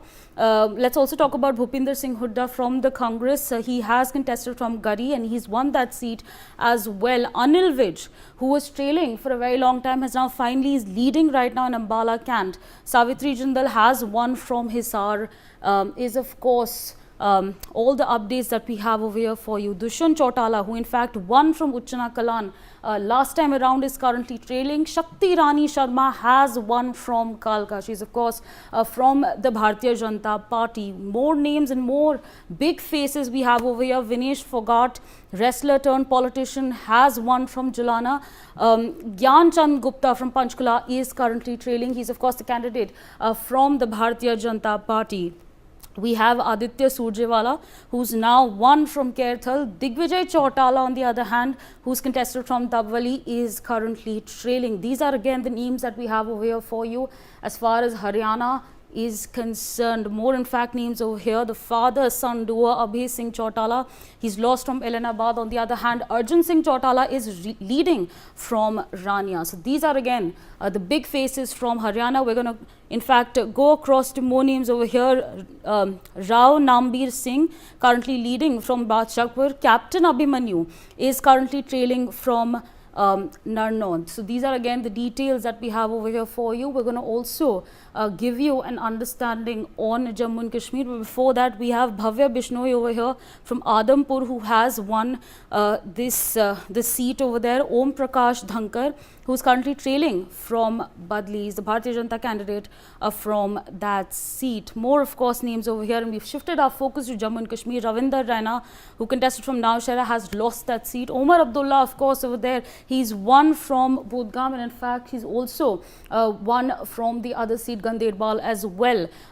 More names from Jammu and Kashmir flashing right on your screens. Tariq Hamid Karra, he's won from Central Shalteng. On the other hand, Ghulam Ahmed Mir is also won from Duru. So again, both the big faces over there from the Congress party have won. Iltija Mufti, she's lost the seat from Bij Bihari. Sajjad Lone is currently trailing in Kupwara. These are again all right. big faces. Sabri, thank you so much for that update. I will come back to some of the key faces as far as Jammu and Kashmir is concerned, but I'm being joined on the broadcast by Professor Madhav Nalapa, the editorial director of the Sunday Guardian. I believe I have with me my colleague Kanika joining us from Rohtak. Kanika, stay on with us. I'll come to you in just a moment. Professor Nalapat, your thoughts as far as the current numbers are concerned. Like I've said, we're at 4:15 p.m. now.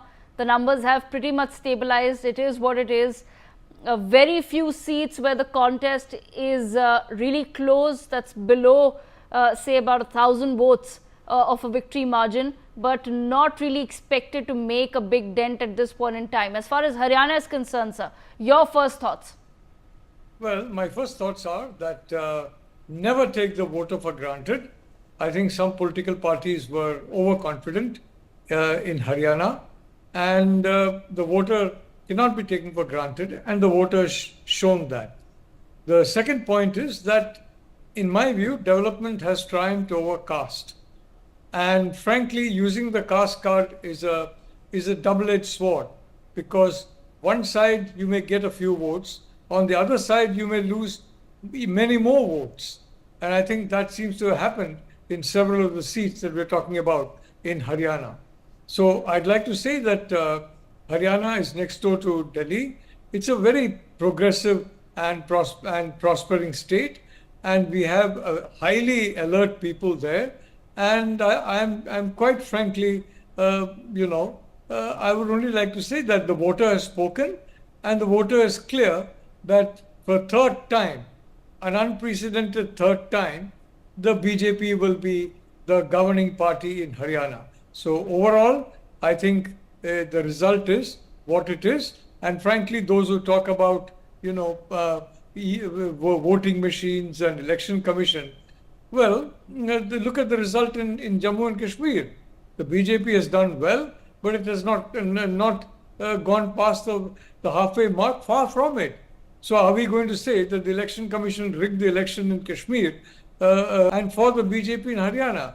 I think it's important to stop this kind of name calling, and to stop trying to basically, create a lack of trust in constitutional authorities. Let them get on with their work. The Election Commission of India has done outstanding work, and it has been shown in so many election results, including the 2024 result. So I'd only like to say, Devika, I hope that all political parties will understand the importance of development over caste. And I think those who talk incessantly about caste and caste politics, they are yesterday's people, and apparently many of the voters agree with me. Thank you. Professor Nalapat, if we were to boil it down to certain key factors which led the BJP to this historic victory, what would that be, sir? Including, of course, the fact that they took a very critical decision of making Manohar Lal Khattar step down as chief minister, giving him a position as a member of parliament in the national capital, and then, of course, bringing in Nayab Singh Saini and really placing all their bets on Saini. Look, the fact of the matter is that the voter wants to see at the state level new faces. He or she may want the same face to continue in the center, but not in the state. And I think the BJP took a very wise decision in ensuring that we have Mr. Saini, who has now won an unprecedented third term for the BJP, of course, with the strong support of the central leadership led by Prime Minister Modi. So I'd like to say, Devika, the important point is very clear. The Congress party, what was it offering? Frankly, the perception was it was offering the same old faces. No change at all. And the same old faces would come back. Now, the people of Haryana have have seen those the way those people have operated. They have seen their administrations, and clearly they prefer Mr. Saini to somebody whom they have seen several times over, and possibly have less of a wish to see again. So I think it's important, Devika, to understand we are a young country. We are a country of young people, and at the state level, I think it's very important that young people be incentivized. And I am a bit surprised that the Congress Party has basically not in my view factored this. So I think it's a lesson for the Congress Party, which however has done reasonably well so far as the total vote tally is concerned. But I'd only like to say that I think Haryana voter has given a lot of lessons for parties to learn, and the most important lesson is development over caste. Please don't get obsessed by caste. Don't get obsessed by caste politics, because the fact of the matter is people want good health, good housing, good education, and a good job. And now the point is, over the next 3.5 years of the current central government, to ensure that people understand that it's not the government that can give good jobs, it's outside the government, and that in many cases they themselves can create their own jobs and do very well there. Okay, all right, Professor Nalapat, I will come back to you in just a moment. We also have some breaking news coming in. Our sources are telling us that Prime Minister Narendra Modi will be arriving at the BJP office at 7 p.m. and he will be addressing party workers at 7:30 p.m. My colleague Manohar Keshri with us from the Delhi BJP office. Manohar, I'm sure, of course, the atmosphere around you is very jubilant. Take us through the details. What is it that we're learning as far as the BJP's program for this evening is concerned? देखिए, बिल्कुल मैं अभी BJP central office पे मौजूद हूं और यहां पर जश्न का माहौल है। ये आप देखिए, बीजेपी कार्यकर्ता बीजेपी के झंडा और बैनर लेकर के यहाँ लगातार अभी कुछ देर पहले आतिशबाजी कर रहे थे। और आप देखिए, एक बैनर पोस्टर है जिसमें लिखा हुआ है, सोनिया गांधी को भेजो तार, कांग्रेस की हुई हार, राहुल गांधी को भेजो मेल, कांग्रेस हो गई फिर से फेल। तो ये कांग्रेस फेल हो गई है हरियाणा में। कांग्रेस ने जो मुद्दा उठाया था वो मुद्दा फेल हो गया है। और एक दूसरा नजारा मैं यहाँ दिखाऊं तो आप देखिए, दिवाली के साथ साथ यहाँ पर मिठाई भी बांटी जा रही है, एक दूसरे को गुलाल लगाया जा रहा है। ये आप देखिए, बीजेपी कार्यकर्ता है यहाँ पर एक दूसरे को गुलाल लगाते हुए, और पीएम नरेंद्र मोदी को भी इन्होंने गुलाल लगाया है। लड्डू और जिलेबी, ये देखिए, सुबह कांग्रेस दफ्तर में जलेबियां बट रही थी, अब यहाँ बीजेपी दफ्तर में जलेबियां बढ़ रही है। ये मैं आपको दिखाऊं और सीधे कांग्रेस कार्यकर्ताओं से बात करूंगा। ये बता दो, उसके नीचे रखते हैं। यहाँ पर जश्न का माहौल है, आप लोग गुलाल लगा रहे हैं, पटाखे छोड़ रहे हैं, आतिशबाजी की जा रही है, क्या ये आज सेलिब्रेशन इसलिए हो रहा है जिस तरीके से राष्ट्रवाद की जीत हुई है, जातिवाद की हार हुई है। हरियाणा के अंदर युवाओं को जाति बांटा गया था, ये जातिवाद की हार है। हरियाणा तो एक झांकी है, अभी दिल्ली में होने वाले चुनाव बाकी हैं। केजरीवाल की कोई आंधी नहीं, ना राहुल गांधी की आंधी चल रही है देश में, सिर्फ और सिर्फ मोदी जी की आंधी, तो कोई नहीं रोक पाएगा उसको। फिर से एक बार दिल्ली में बनेगी भाजपा सरकार। पीएम मोदी भी 7:30 बजे आप लोग को संबोधित करने वाले हैं, यहाँ पर आने की तैयारी हो रही है। हमें पूरा इंतजार है, हमारे प्रधानमंत्री मोदी जी का, सभी कार्यकर्ता खड़े हुए हैं, इंतजार कर रहे हैं मोदी जी का, और पूरे जोश के साथ यहाँ खड़े हुए हैं। जब तक मोदी जी नहीं आएंगे यहीं डटे रहेंगे, यहीं खड़े रहेंगे। मतलब इस बार बीजेपी के लिए सिर्फ हरियाणा में हैट्रिक नहीं, खुशियां भी हैट्रिक है। दुर्गा पूजा है, फिर दीपावली है, आज रात में भी आप लोग। हिंदू अब जाति में नहीं बढ़ता, अब हिंदू समझदार हो गया, जाति के नाम पर बढ़ना छोड़ दिया उसने। अब वो राष्ट्रवाद की बात करता है, ना कि जातिवाद की बात करता है। तो जैसे अभी अब लोकसभा चुनाव में हुआ था, वैसे ही अब आपके सामने है हरियाणा चुनाव में और जम्मू कश्मीर के अंदर बहुत अच्छा परफॉर्मेंस करा है। कांग्रेस ने जो जलेबी बांटी थी, अब आप लोग भी जलेबी यहाँ खा रहे हैं। राहुल गांधी की जलेबी तो कार्यकर्ताओं ने, वहां पे हरियाणा की जनता ने कहा तुम्हारी जलेबी काम नहीं आएगी, जलेबी चलेगी मोदी की ही चलेगी, लड्डू चलेगा तो मोदी का ही चलेगा, तुम्हारा कुछ ही चलेगा। तो जलेबी आप लोग खा रहे हैं, मिठास तो अब और ज्यादा बढ़ेगी क्योंकि दिल्ली में भी चुनाव होने वाले हैं। देखिए, जलेबी क्या, अभी तो बहुत मिठाइयां बटेंगी। जलेबी का तो जुमला बना दिया उनके खुद के नेता ने, काश वो ऐसी बात ना बोलते। आज वो जलेबी को देखेंगे तो फेंकेंगे, और हम जलेबी देखेंगे। और जलेबी वालों को मैं तो कहूंगा कि हमने जलेबी वालों की भी आज वैल्यू बढ़ा दी होगी, आज जलेबी दिल्ली से खत्म होगी बिल्कुल। अब तो फैक्ट्री लगने वाली है, अब तो फैक्ट्री लगने वाली है, वो पता नहीं फैक्ट्री कहाँ पे लगेगी। अब तो वो दरवाजा बंद करके बंद हो गए हैं कहीं। यहाँ पर मैं देख रहा हूँ, Modi is the boss. He is the boss. और एक कुशल नेतृत्व जब होता है इनके जैसा, तो he is the real boss. Boss आप मेरे जैसा, आपके जैसा कोई भी हो सकता है, अगर उसमें संगठन संभालने की शक्ति है तो। बिल्कुल, प्रधानमंत्री नरेंद्र मोदी में न सिर्फ सरकार बल्कि संगठन चलाने की भी शक्ति है, उनमें पावर है, और उन्होंने दिखा दिया। क्योंकि इस बार आप देखेंगे तो हरियाणा में सिर्फ उन्होंने 4 रैलियां और जनसभाएं की, और उसमें बीजेपी जिस तरह से प्रचंड बहुमत के साथ जीती है, तो ऐसे में ये लोग कह रहे हैं कि अब जलेबी को भी कांग्रेस ने एक जुमला बना दिया है, और साथ ही साथ कांग्रेस ने जो भी मुद्दा उठाया वो मुद्दे सारे फेल हो चुके हैं। जी, all right, Manohar, stay on with us. I also have with me my colleague Kanika, who joins us.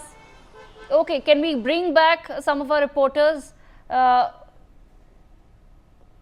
Let's try to bring Kanika back from Rohtak so that we can get an update from what's happening on the ground. Remember, in Rohtak, Manish Kumar Grover of the Bharatiya Janata Party is currently leading, but with a very, very slight margin of just 209 votes.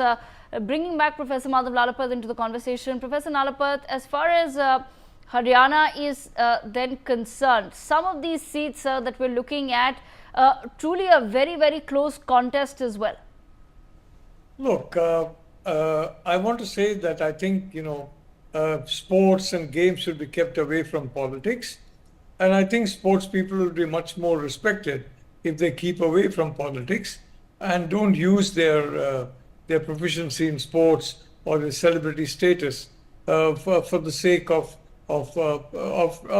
politics. So I think that's an important point. I want to say very clearly that we need in India women's empowerment. We need in India youth empowerment. Empowerment through good jobs. Women, by treating them in the way they should be treated, as equals, not only as equals, but in many respects even better than men. Because frankly, locations where women are treated well are locations that grow. And we've had so much talk about caste census.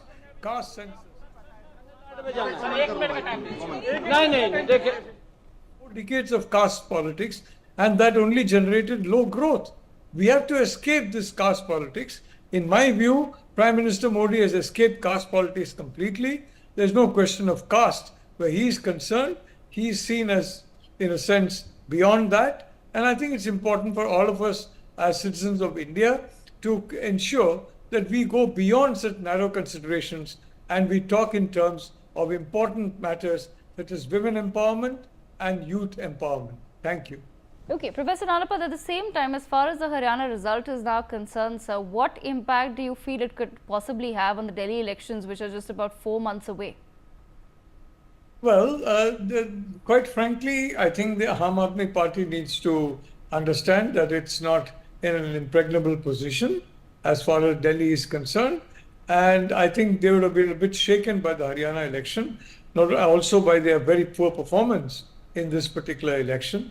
So I think so far as Delhi is concerned, this shows again that you should never take the voter for granted. Any party that's taking the voter for granted has paid a price finally at the ballot box. And I think it's important for all of us to understand that. And I think the Aam Aadmi Party will be well advised not to take the voter for granted. And as to what it's going to do, I really do not know. The question is, there's been kind of a deadlock in Delhi between the Lieutenant Governor and the Aam Aadmi Party, and basically there's been a campaign against central government by the Aam Aadmi Party. Whether that has benefited Delhi or not is something for the Delhi voter to decide, and that decision will come in the form of the Delhi election and the results of that election. Okay, Professor Lalapat, stay on with us. I will come back to you in just a moment. I believe Kanika is back with us on the broadcast. Kanika, very, very close contest in Rohtak, where Manish Kumar Grover of the BJP is currently leading against Bharat Bhushan Batra of the Congress by just 209 votes. Kanika, what really is the update that you have from the ground? देखिए बिल्कुल रोहतक में दिलचस्प मुकाबला है। हालांकि इस Rohtak seat की बात करें तो वहां पर दोनों ही प्रत्याशी, चाहे वो कांग्रेस पार्टी की हो बीजेपी की हो, दोनों में सिर्फ 200 वोट का डिफरेंस जो है वो है। लेकिन बीजेपी के जो कैंडिडेट हैं वो लीड लेते हुए नजर आ रहे हैं और इस तरह की तस्वीरें जो हैं कई ऐसी कॉन्स्टिट्यूंसी है जहां पर देखने को मिल रही है। बीजेपी ने जिन कॉन्स्टिट्यूंसीज में लीड ली है वहां पे मार्जिन ऑफ वोट जो है वो बहुत ज्यादा है। थाउजेंड्स की लीड्स में जो है बीजेपी कांग्रेस के कैंडिडेट से आगे चल रही है। लेकिन जो अब फाइनल फिगर्स जो स्क्रीन पे हमें दिख रहे हैं और दर्शक देख पा रहे हैं उसमें ये क्लियर होता दिखाई दे रहा है कि बीजेपी जो है वो सत्ता की ओर आ चुकी है। ऑलमोस्ट जो है नंबर्स गेम जो है वो बीजेपी की झोली में है और कांग्रेस बहुत पीछे रह गई है। और कहीं ना कहीं बहुत ज्यादा फैक्टर्स जो है वो ग्राउंड पे देखने को मिले हैं, चाहे वो कास्ट इक्वेशन का फैक्टर हो या फिर जाट वर्सेस नॉन जाट का चुनाव जो है वो देखने को मिला। कांग्रेस के जो कैंडिडेट्स के टिकट से उनका डिस्ट्रीब्यूशन एक बहुत बड़ा कहीं ना कहीं फैक्टर रहा है। इसके अलावा बीजेपी की 10 साल की एंटी इनकम्बेंसी के बाद भी बीजेपी ने तीसरी बार अपनी हैट्रिक लगाते हुए हरियाणा में दिख रही है और एक बेहतर परफॉर्मेंस जो है वो बीजेपी का दिख रहा है। 2014-2019 के मुकाबले अगर देखें तो बीजेपी ने 2024 के इस चुनाव में एक बेहतर परफॉर्मेंस की है। और जैसा कि आप लोग जिक्र कर रहे थे कि जिस तरह से नायाब सिंह सैनी को 6 महीने पहले प्रोजेक्ट किया गया और मनोहर लाल खट्टर को हटाया गया ताकि एंटी इनकम्बेंसी खत्म हो जाए, तो कहीं ना कहीं जनता ने उस चीज को समझा है। और बीजेपी की जो परफॉर्मेंस है वो ये दिखाती है कि कांग्रेस के भीतर कितना कुछ चल रहा था। कांग्रेस ने अपने आप को खुद हराया है, चाहे वो टिकट डिस्ट्रीब्यूशन का मामला हो, चाहे वो कास्ट बेस पे पॉलिटिक्स करने का मामला हो, और उसके अलावा कुमारी सैलजा की नाराजगी क्योंकि दलित वोट जो है वो कांग्रेस पार्टी को नहीं मिला है। और इवन अगर आप रिजल्ट देखेंगे तो कांग्रेस पार्टी उन कॉन्स्टिट्यूंसी में जीत के आई है जहां पर 2014 और 2019 में कांग्रेस कभी जीतती नहीं आई थी, या उससे पहले भी कांग्रेस पार्टी का वहां पे कोई वर्चस्व नहीं था। उन विधानसभाओं में कांग्रेस ने जीत हासिल की है। लेकिन जहां पर कांग्रेस अच्छी परफॉर्मेंस में थी, अच्छी भूमिका में थी, लंबे समय जीतती आई थी, वहां पे कांग्रेस के कैंडिडेट हार गए। तो कहीं ना कहीं जितनी स्ट्रैटेजी कांग्रेस ने प्लान की थी वो सारी स्ट्रैटेजी जो है वो फेल होती नजर आई है। चाहे वो राहुल गांधी की यात्रा हो, चाहे वो मुद्दे हो, चाहे वो बेरोजगारी का मुद्दा हो, चाहे वो बीजेपी पे तमाम तरह के आरोप हो, लास्ट जो मैंडेट जनता की ओर से आया है वो ये स्पष्ट करता है कि हरियाणा में जाट वर्सेस नॉन जाट का चुनाव देखने को मिला है। और जो कास्ट बेस्ड पॉलिटिक्स करने की कोशिश कांग्रेस यहाँ पे कर रही थी वो कहीं ना कहीं कांग्रेस को डैमेज कर चुकी है। और इसके अलावा अगर हम बीजेपी की बात करें तो एक और बीजेपी के तमाम जो कार्यकर्ता और नेता हैं वो सेलिब्रेशन करते हुए नजर आ रहे हैं, खुशी मनाते नजर आ रहे हैं। लेकिन कांग्रेस के खेमे में शांति भरी हुई है। और बल्कि मैं आपको बताना चाहूंगी जिस वक्त जहां मैं मौजूद हूं वहां पे एक होटल में भूपेंद्र सिंह हुड्डा और दीपेंद्र सिंह हुड्डा दोनों अंदर बैठे हुए हैं और ये आकलन कर रहे हैं कि किस तरह से क्या कुछ किया जाए। कांग्रेस ये क्लेम अभी भी कर रही है कि ईवीएम जो इलेक्शन कमीशन की वेबसाइट है वहां पर लेट अपलोडिंग डेटा हो रहा है, कई कैंडिडेट हमारे आगे हैं, लेकिन कहीं ना कहीं इलेक्शन कमीशन की ओर से डेटा जो है रिलीज नहीं किया जा रहा है।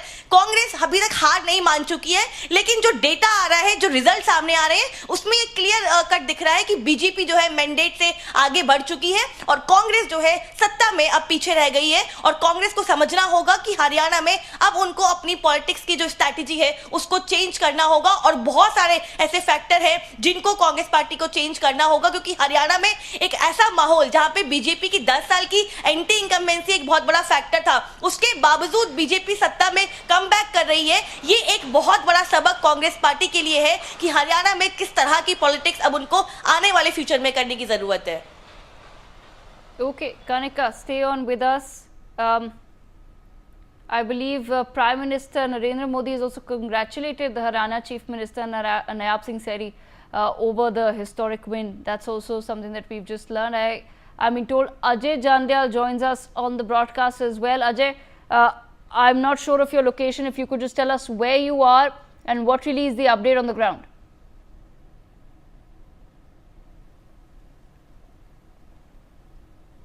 The people are from different Okay, Ajay, we can't hear you. We're going to get that line fixed with Ajay and come back to you in just a moment. Let me bring Professor Nalapat back into the conversation. Professor Nalapat, as far as Jammu and Kashmir is now concerned, sir, your first thoughts. I'm going to quickly read out the numbers at the top of 4:30 p.m. We're looking at 29 for the BJP, 41 for the NC, 6 for the Congress, and of course, we're looking at 4 for the PDP and 10 for others, which includes all the independents. who've been accused of being the BJP's B team in Jammu and Kashmir. But Professor Nalapad, your first thoughts on the numbers for Jammu and Kashmir? Well, if a legislator wins, then he is not grade B, but grade A, definitely. It's a straight A.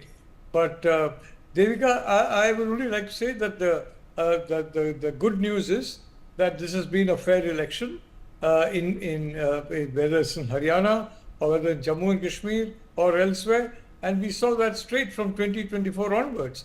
I thought that this to talk about the election commission and control of institutions will end after 2024, but it hasn't. I mean, the 2024 Lok Sabha polls, but it has not.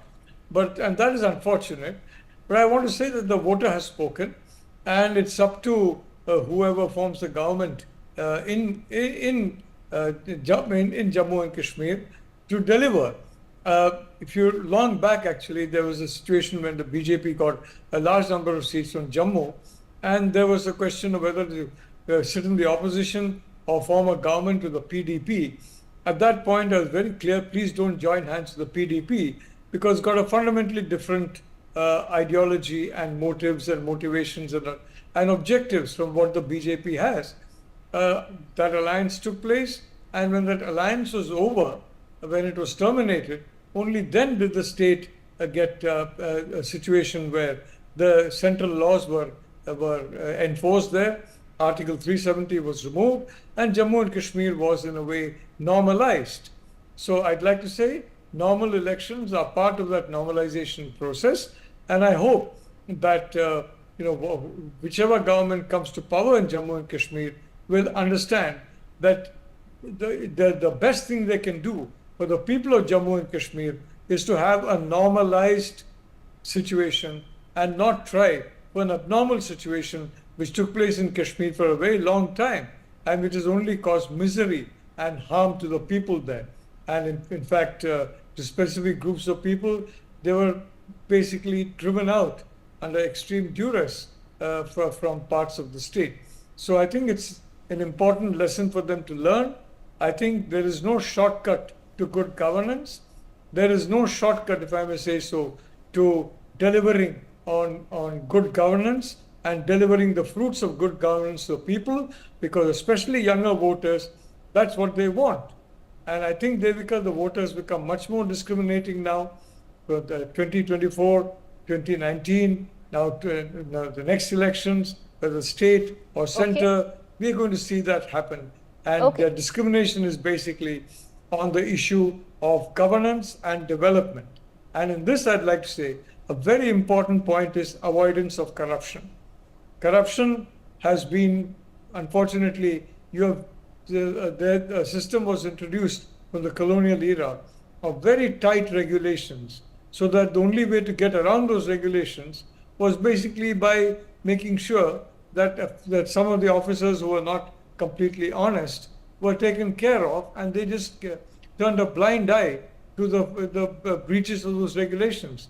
I think Prime Minister Modi said it best in 2014, minimum government, maximum governance. So I think what we need to unleash the tiger in the population, to unleash Startup India, to unleash the youth, is basically to ensure that our regulatory system and our tax system is made in such a way that is friendly to growth, friendly to investment, friendly to the taxpayer, friendly to the investor, and it does not convey excessive power to officials. Most of them are straightforward and honest.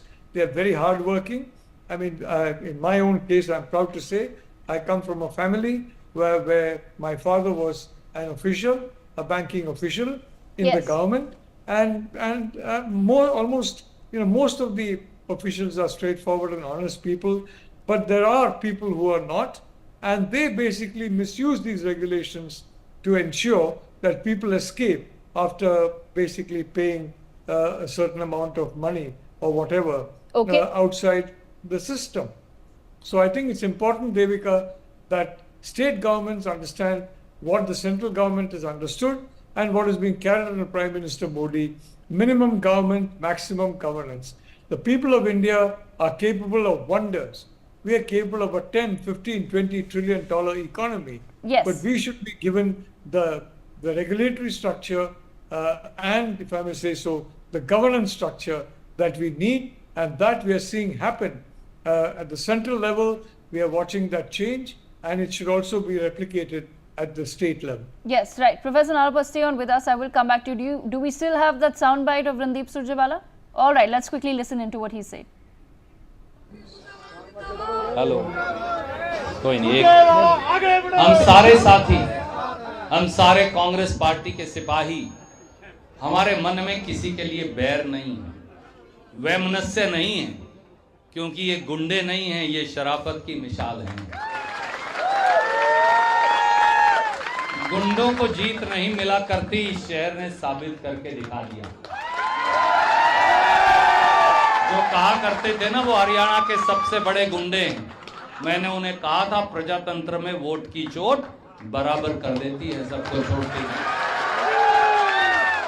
आखिर में कैथल में शराफत जीती, कैथल में भाईचारा जीता, कैथल में प्रेम जीता, कैथल में अपनापन जीता, कैथल में मिट्टी की खुशबू जीती, कैथल में आपका प्यार और स्नेह जीता, कैथल में आपका आशीर्वाद जीता। कपिस्थल की तपोभूमि में नफरत के लिए कोई जगह नहीं। कैथल की तपोभूमि के अंदर जात पात के बंटवारे के लिए कोई जगह नहीं।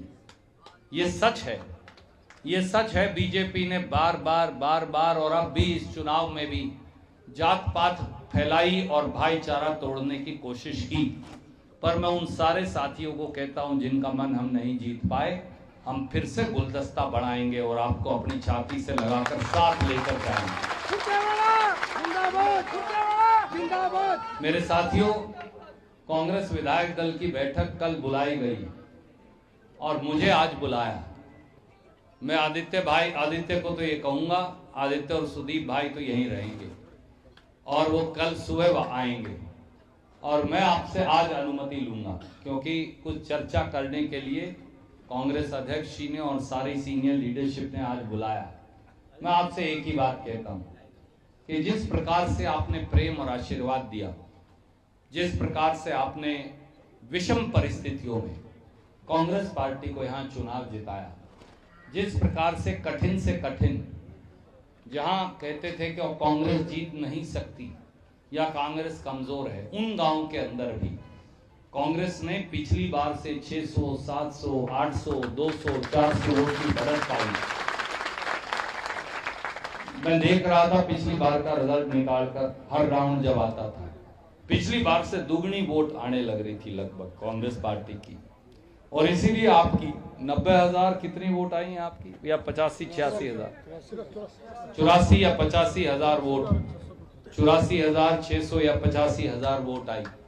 वो ये इस बात का सबूत है कि आपका प्यार, आपका धड़ा, आपका विश्वास और बढ़ा है, और आदित्य के कंधों पर यह जिम्मेवारी है कि उन सारे साथियों के विश्वास को, उनके प्रेम को आगे लेकर जाना है और पूरे जिले में भी सेवा करनी है, पूरे प्रांत में भी सेवा करनी है। मुझे ये विश्वास है कि अगर उससे कोई गलती हो जाए, अगर उससे कहीं कोई भूल हो जाए, तो आप अपना बेटा और भाई मानकर उसका हाथ पकड़कर उसे दुरुस्त कर देंगे, क्योंकि आपको यह अख्तियार है। मैं आपसे ये विश्वास दिलाता हूं, अगले 5 साल या उससे बहुत पहले जब आपकी सरकार दोबारा बनेगी, आपका हाथ पकड़कर, आपका कंधे से कंधा मिलाकर हम सब आपके साथ कार्य करेंगे और एक साथी पर भी ना दुख आने देंगे, ना तकलीफ आने देंगे, ना उसे परेशान होने देंगे। अगर किसी साथी पर प्राकृतिक तौर से भी, क्योंकि उस प्रभु की मर्जी अपनी होती है, दुख और तकलीफ आया भी, तो सबसे पहले आदित्य, सुदीप भाई, रणदीप और मेरे सब साथी आपके साथ खड़े मिलेंगे। हर उस साथी के साथ जो यहाँ नहीं है, हर उस साथी के साथ जिसने आपकी मदद की है, और उस साथी के साथ भी जिसका मन हम आज तक नहीं जीत पाए, उसके लिए भी कोशिश करेंगे। पहले अपने साथियों की मदद करेंगे, फिर उन साथियों के साथ भी खड़े होने की कोशिश करेंगे, ताकि ये परिवार इतना विराट हो जाए कि अगली बार आपकी 1.5 लाख वोट आए। मैं आपसे इन्हीं शब्दों के साथ एक बार फिर इस मिट्टी को माथे से लगाकर आप सबका वंदन और अभिनंदन करता हूँ। आप सबको, मेरे छोटे भाइयों को अपना स्नेह देता हूँ। मुझसे बड़ों के चरण स्पर्श कर अपना उनका आशीर्वाद लेता हूँ और उम्मीद करता हूँ कि हर पल पर, हर कदम पर आपका आशीर्वाद, आपका मार्गदर्शन, आपका प्यार इसी प्रकार से मेरे और सुदीप के अलावा आपके अजीज आदित्य पर बना रहेगा, ताकि वो और ज्यादा जोर से आपकी सेवा कर सके। अंत में एक All right, so there you've heard it. Let's quickly go across to some of the other voices that have joined us today. I begin with Shakti Rani Sharma, BJP's winner from the seat of Kalka in Haryana. कालका से BJP उम्मीदवार शक्ति रानी शर्मा ने जीत हासिल कर ली है। आप तस्वीरें देख सकते हैं कि भव्य स्वागत किया जा रहा है। मैम कालका की जनता ने आपको जीत दिलवा दी। ये कालका की जनता की जीत है और मैं उनको बहुत बहुत बधाई देती हूँ इस जीत के लिए। ये उन्हीं के जो उनका सपना है वो पूरा साकार हुआ है। लोगों का प्यार काफी मिला, देखा हमने कि जिस तरीके से आप जब प्रचार के दौरान गई तो काफी प्यार लोगों का मिला। प्राथमिकताएं क्या रहेंगी?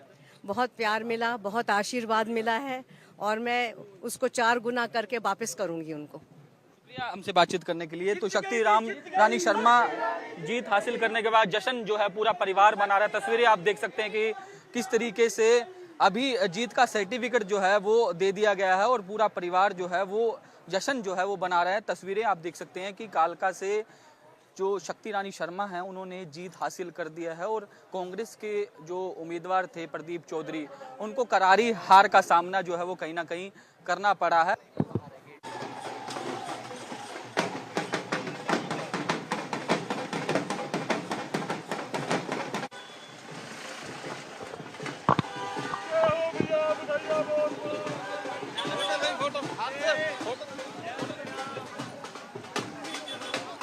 कौन है प्रेम?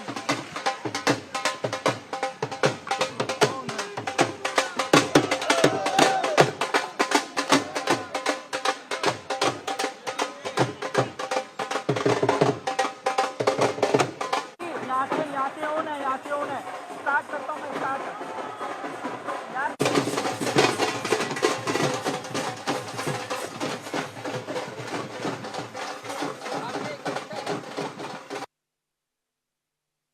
सांसद कार्तिक शर्मा, उनसे बात करेंगे। सर किस तरीके से देखते हैं आप? हम देख रहे थे मुद्दे उठाए थे एचएमटी के, रोजगार को लेकर के, नशा दूर करना, ये तमाम बातें, कारोबार, नशा कारोबार बंद करना, और यहाँ तमाम लोगों ने साथ दिया। बड़ी चीज देखिए, ऐसा है कि हरियाणा की जनता और देश की जनता बहुत जागरूक है, समझदार है और उनके मुद्दों की बात जो करोगे आप जब उनसे जुड़े हुए सरोकार की बात करोगे तो उनके ऊपर लोग अपनी मंशा दिखाते हैं। लोग इधर उधर की बातों पे नहीं करते जो कांग्रेस पार्टी करती है। क्षेत्रवाद की राजनीति, जातिवाद राजनीति, पर्ची खर्ची की राजनीति। हरियाणा की जनता ने एक बार स्पष्ट कर दी है कि उनको भारतीय जनता पार्टी के गवर्नेंस मॉडल में पूरी आस्था है और डेवलपमेंट के मॉडल पर आस्था है और श्री नैब सिंह सैनी जी और नरेंद्र मोदी जी के अंदर आस्था है। तो ये बात तो तय है कि आने वाले 5 साल के अंदर हरियाणा एक विकसित प्रदेश के तौर पर हरियाणा पूरे देश के अंदर काबिज होगा पहले नंबर पर, और कालका हल्का भी एक विकसित विधानसभा के तौर पे काबिज होगा। ये क्षेत्र आपके लिए नया नहीं है, जो गोद भी आपने इस लोकसभा को लिया है, पहले भी यहाँ के मुद्दे उठाए हैं। तो आपने जो मैनिफेस्टो तो रखा, ये भी देखा गया 4 अलग अलग मैनिफेस्टो, लेकिन अब प्राथमिकताओं के तौर पे सबसे पहले, क्योंकि यहाँ पर पूर्व में अगर बात करें तो कांग्रेस के विधायक था, नाराजगी थी उनके प्रति, अब क्या प्राथमिकता रहेंगी इस क्षेत्र को? विकास रहेगी प्राथमिकता, रोजगार रहेगी, इंफ्रास्ट्रक्चर रहेगी, सड़कें, पानी, जो ये मूलभूत सुविधाएं हैं, इनके साथ साथ जो भी चीज़ें हमने अपने मैनिफेस्टो में की हैं कमिट। क्योंकि भारतीय जनता पार्टी में और बाकी पार्टियों में एक फ़र्क है, जो कहते हैं वो करते हैं, जो कहा है वो करेंगे। ये मोदी जी की गारंटी है, नैब सिंह सैनी जी की गारंटी है, जो कहा है वो करेंगे। काला के साथ एक हम हरियाणा की भी बात करना चाहेंगे। एग्जिट पोल से कई हटके बहुमत की तरफ बीजेपी, एक बड़ी जीत बीजेपी को हरियाणा में मिल रही है, तीसरी बार अगर बात करें। देखिए, एग्जिट पोल्स का तो एग्जिट हो गया है, तो अब उसकी बात आप रहने दीजिए। मैं ऐसा मानता हूं कि अब एग्जिट पोल की बात नहीं है, प्रत्यक्ष को प्रमाण नहीं, आपके सामने है, तथागत यथास्थिति आपके सामने है, परिणाम आ चुके हैं और हरियाणा की जनता ने अपनी आस्था भारतीय जनता पार्टी में व्यक्त की है, श्री नरेंद्र मोदी जी में व्यक्त की है, श्री नैब सिंह सैनी जी में व्यक्त किया है और कालका की जनता ने श्री शक्ति रानी शर्मा जी में व्यक्त की है। हमारे साथ बातचीत करने के लिए फारूक अब्दुल्ला जी मौजूद है। सर, बहुत बहुत बधाई हो, सरकार बनाने जा रहे हैं जम्मू कश्मीर। आप लोगों को बहुत बहुत शुक्रिया, आप लोग तशरीफ लाए। लोगों का शुक्रिया करता हूं कि उन्होंने इतनी बहुमत दी। काम करने हैं, काम मुश्किल हैं। इन मुश्किल कामों में हमें लोगों की मदद चाहिए, वो जम्मू हो या कश्मीर हो। हमें सब, जो हमारे अपोजिशन भी थी, उनसे भी यही उम्मीद करूंगा कि रियासत बनाने के लिए वो हमारे साथ खड़े रहे, कि हम इस रियासत को इन मुश्किलों से निकाल सके और यहाँ फिर से जम्मू कश्मीर को हिंदुस्तान का ताज चमकता हुआ दिखाए। सर, अलायंस में सरकार बन रही है, लग रहा है मुश्किल होगा, और स्टेटहुड की बात भी की गई थी, किस तरीके से? कोई अलायंस में कोई मुश्किल नहीं होगी, और स्टेटहुड के लिए न सिर्फ हम बल्कि सारा इंडियन अलायंस जो है वो हमारे लिए काम करेंगे। हरियाणा की बात करें तो कांग्रेस हरियाणा में हार गई है, बीजेपी सरकार बना रही है। मुझे बड़ा अफसोस है, मैं तो समझता था कि जीतेंगे। Sir, chief minister? अफसोस है कि कहीं ना कहीं कमी होगी। चीफ मिनिस्टर कौन होने वाला है जम्मू कश्मीर का? Chief minister Omar Abdullah. Thank you so much. So there you heard exclusively Farooq Abdullah talking to India NewsX, and he's said that Omar Abdullah is going to form the government here in Jammu and Kashmir. I'm Arzu Said with video journalist Avinash for NewsX India News, Srinagar.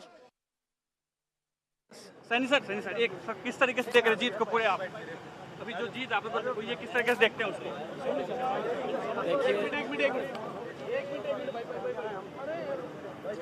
Haryana, सबसे पहले मैं हरियाणा प्रदेश की जनता का, 2 करोड़ 80 लाख लोगों का मैं प्रणाम करता हूं, दिल से धन्यवाद करता हूं कि जिन्होंने भारतीय जनता पार्टी आदरणीय नरेंद्र मोदी जी की नीतियों में एक बड़ा विश्वास व्यक्त किया है। ये जीत ये हरियाणा के किसान की है, ये जीत हरियाणा के गरीब की है, ये जीत हरियाणा की महिलाओं की है, और ये जीत हरियाणा के युवाओं की है, जिन्होंने इतना विश्वास व्यक्त किया है मोदी जी की नीतियों में, और मोदी जी ने जिस प्रकार से हरियाणा को संभाला है और उनके विकास कार्यों के ऊपर, ये डबल इंजन की सरकार के ऊपर तीसरी बार मुहर लगाई है, ये ऐतिहासिक है। आदरणीय प्रधानमंत्री जी के आशीर्वाद के अंदर हम तीसरी बार हरियाणा में सफल हुए हैं। मैं आदरणीय प्रधानमंत्री जी का भी दिल से धन्यवाद करता हूं, हरियाणा के लाखों भारतीय जनता पार्टी के कार्यकर्ताओं का, जिनकी कड़ी मेहनत, जिन्होंने पसीना बहा करके आज ये ऐतिहासिक विजय दिलाई है। मैं उन सब कार्यकर्ताओं का भी दिल से धन्यवाद करता हूं।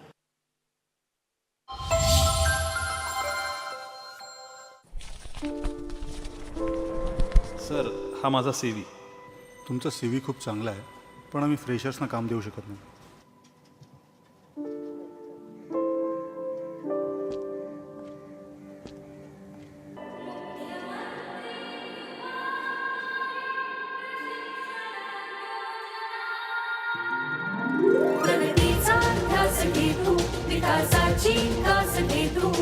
शिक्षण आणि प्रशिक्षण घेतो, परिश्रमाचे वेतन घेतो, नव्या महाराष्ट्राचा घेतो विचार, कुशल युवकांचे स्वप्न साकार. कुशल महाराष्ट्र, रोजगारक्षम महाराष्ट्र.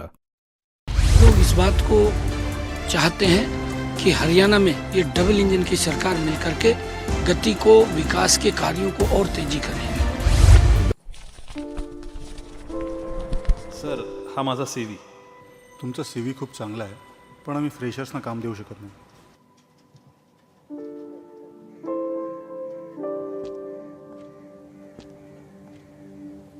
आई वडिलांच्या या इच्छा आम्ही कधी पूर्ण करू शकेन का?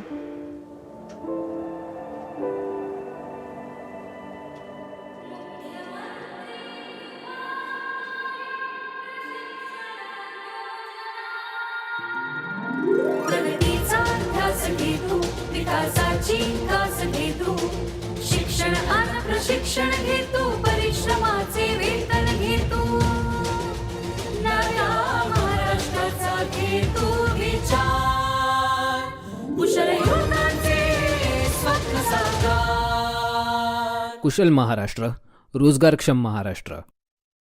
लोग इस बात को चाहते हैं कि हरियाणा में ये डबल इंजन की सरकार मिलकर के गति को, विकास के कार्यों को और तेजी करें। सर, हा माझा CV. तुमचा CV खूप चांगला आहे, पण आम्ही फ्रेशर्सना काम देऊ शकत नाही.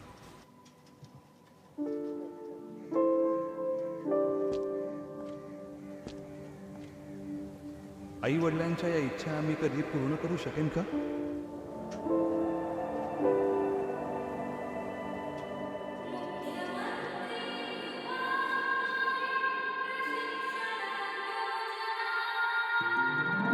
प्रगतीचा ध्यास घेतो, विकासाची कास घेतो, शिक्षण आणि प्रशिक्षण घेतो, परिश्रमाचे वेतन घेतो, नव्या महाराष्ट्राचा घेतो विचार, कुशल युवकांचे स्वप्न साकार. कुशल महाराष्ट्र, रोजगारक्षम महाराष्ट्र.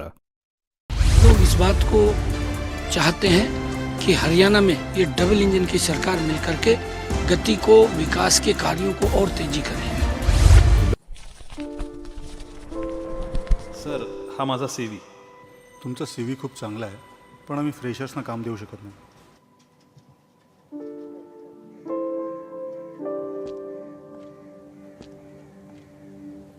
आई वडिलांच्या या इच्छा आम्ही कधी पूर्ण करू शकेन का?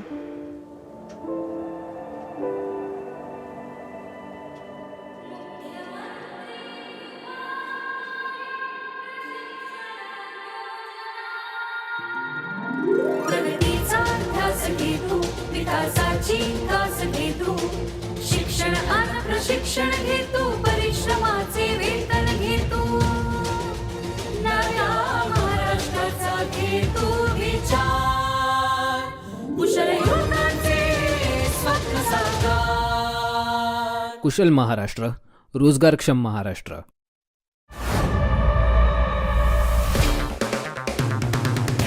अगर आप बनना चाहते हैं एंकर या फिर आप में है जुनून एक तेज तर्रार न्यूज रिपोर्टर बनने का, तो आप ज्वाइन करें ITV और इंडिया न्यूज NewsX का media school.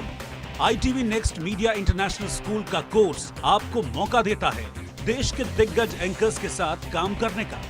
ITV next media international school में आप बेहद नजदीकी से देख पाएंगे किस तरह से ITV नेटवर्क के दिग्गज पत्रकारों की टीम दिन रात खबरों पर काम करती है.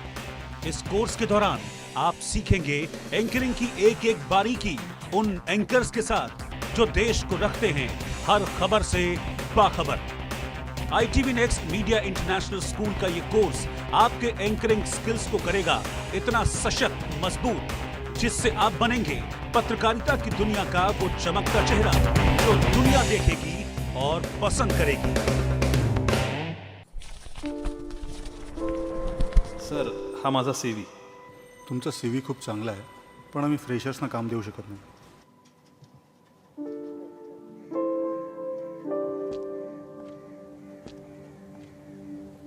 आई वडिलांच्या या इच्छा आम्ही कधी पूर्ण करू शकेन का?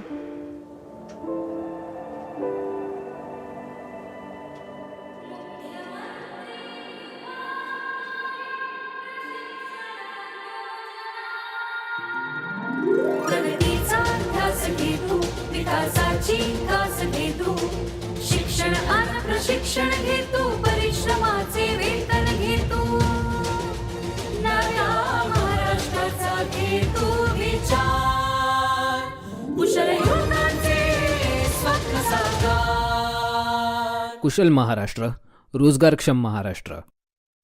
लोग इस बात को चाहते हैं कि हरियाणा में ये डबल इंजन की सरकार मिल करके गति को, विकास के कार्यों को और तेजी करें.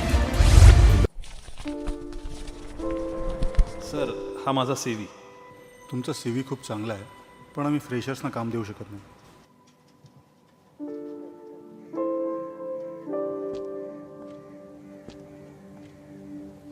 आई वडिलांच्या या इच्छा आम्ही कधी पूर्ण करू शकेन का?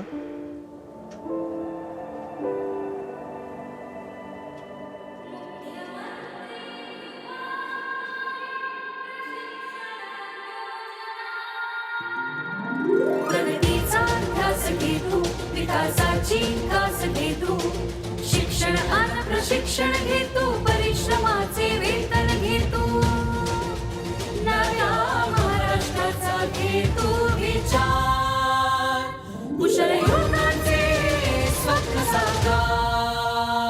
कुशल महाराष्ट्र, रोजगारक्षम महाराष्ट्र.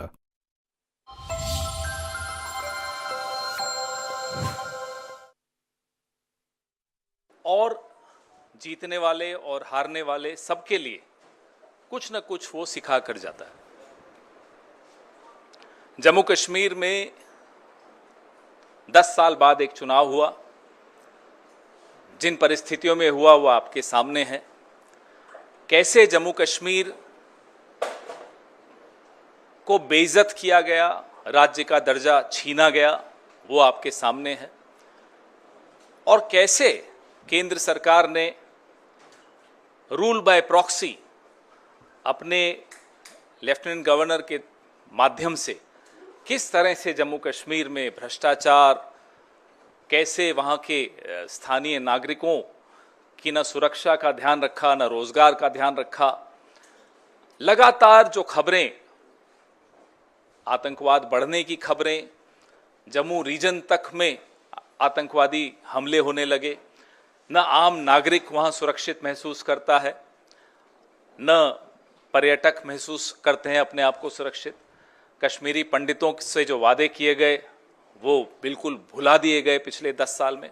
ये सब इन परिस्थितियों के बीच में जम्मू कश्मीर में एक चुनाव हुआ, ऐतिहासिक चुनाव था. और जम्मू कश्मीर के बाशिंदों ने एक स्पष्ट जनादेश दिया. जम्मू कश्मीर, आज भी हम उसको राज्य ही मानते हैं, तो मैं तो यही कहूँगा कि जम्मू कश्मीर राज्य के लोगों को बहुत बहुत मुबारक कि उन्होंने इस चुनाव में बढ़ चढ़कर हिस्सा लिया और करारा जवाब दिया उन लोगों को जिन्होंने जम्मू कश्मीर की इज्जत को रौंदने में कोई कसर नहीं छोड़ी थी. जैसा कि आप सब जानते हैं, पूर्ण राज्य का दर्जा छीनकर यूनियन टेरिटरी बनाना अपने आप में अप्रत्याशित था. हरियाणा में चुनाव हुआ जिसके नतीजे बिल्कुल अप्रत्याशित हैं और यहाँ तक कि यह भी कहेंगे कि अस्वीकार्य हैं. जिस तरह की शिकायतें लगातार आ रही हैं, अभी हम जयराम रमेश जी और मैं जिस कमरे में बैठे थे वहाँ भी लगातार शिकायतें, हमारे नारनौल के कैंडिडेट राव नरेंद्र सिंह हो गए या पानीपत के कैंडिडेट हो गए, 3 जिलों से, हिसार, महेंद्रगढ़, पानीपत, यहाँ से लगातार शिकायतें आ रही कि कैसे बैटरीज जो मशीन की थी वो 99% थी और जिन मशीनों की बैटरीज 99% थी उन मशीनों में नतीजा एक आया, हमें हराने वाला नतीजा आया. और जो मशीनें नहीं, जिनको छेड़ा गया, जिनकी बैटरी 60-70% जो स्वाभाविक है होनी चाहिए थी, उसमें हम जीत रहे हैं हमारे कैंडिडेट. तो हम ये सारी शिकायतें इकट्ठी कर रहे हैं. हमारे कैंडिडेट्स ने वहाँ रिटर्निंग ऑफिसर्स को शिकायतें दी हैं और दे रहे हैं अभी.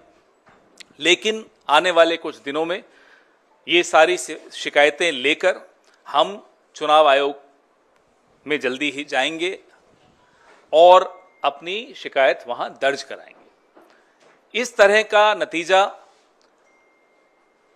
कहीं भी धरातल पे नहीं दिख रहा था. आप लोग भी गए, हम लोग भी गए, सब घूम रहे थे. कोई ये नहीं मान सकता कि हरियाणा में इस तरह का अप्रत्याशित नतीजा आएगा. हम सब अचंभित हैं. ये अगर एक लाइन में इसको कहा जाए तो ये तंत्र की जीत है और लोकतंत्र की हार है. हम इसे स्वीकार नहीं कर सकते. जयराम रमेश जी से मैं आग्रह करूंगा कि इस प्रेस वार्ता को आगे बढ़ाते हुए अंग्रेजी में अपनी बात रखें.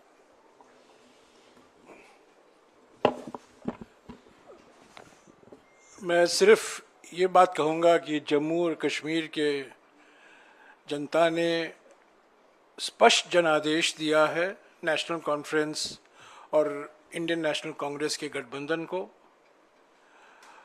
भारी बहुमत से उनको जिताया है. सरकार बनेगी, साझा कार्यक्रम होगा और पूरा प्रयास किया जाएगा. हम पीछे नहीं हटेंगे. इस गठबंधन सरकार की प्राथमिकता यूटी को फिर से पूरे राज्य का दर्जा मिलना ज़रूरी है और यही प्राथमिकता होगी.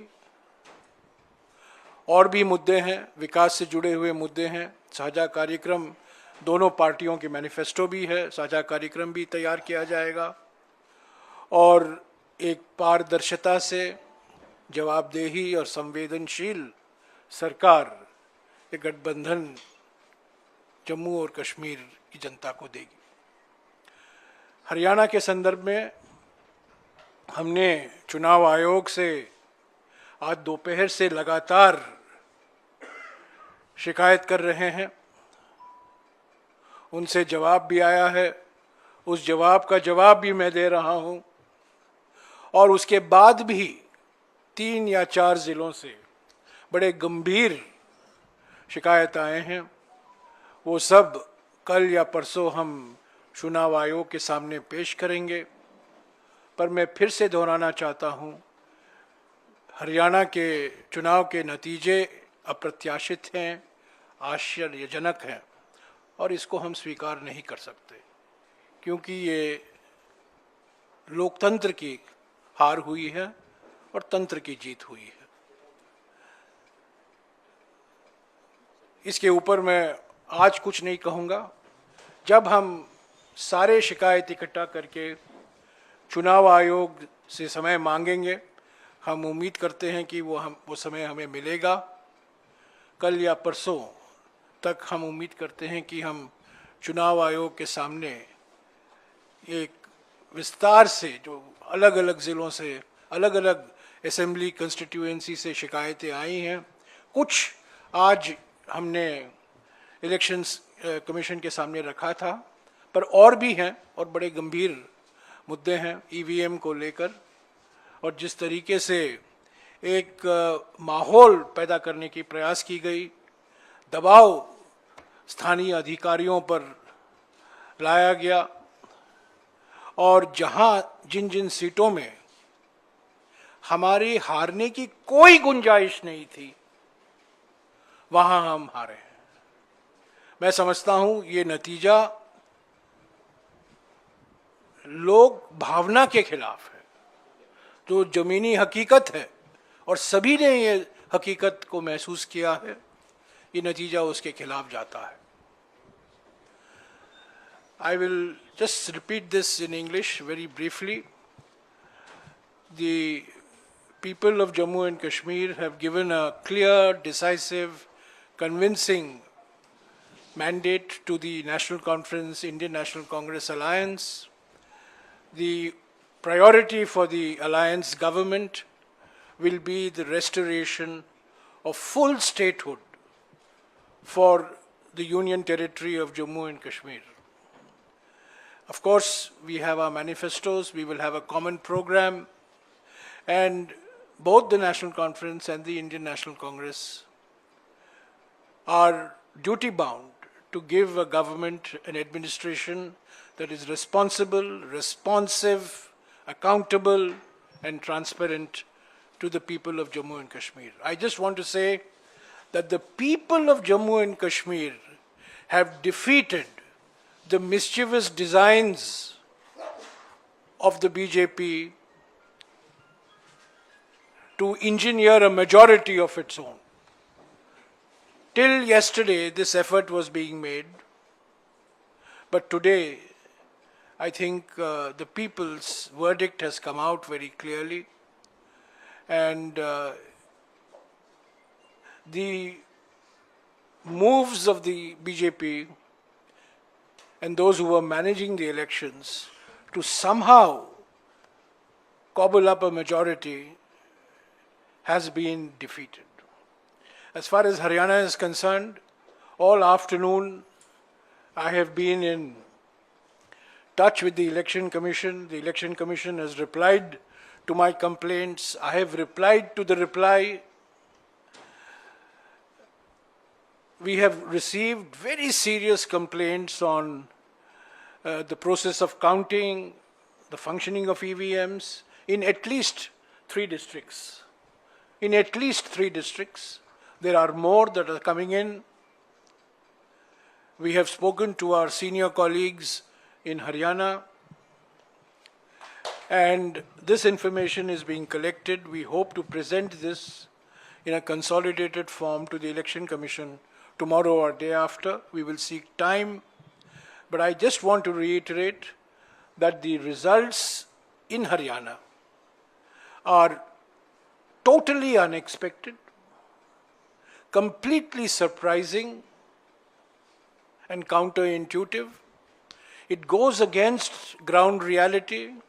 It goes against what the people of Haryana had made their mind up for, which was for change and transformation. I think under these circumstances, it is not possible for us to accept the results that have been announced today. Serious questions have been raised by our candidates.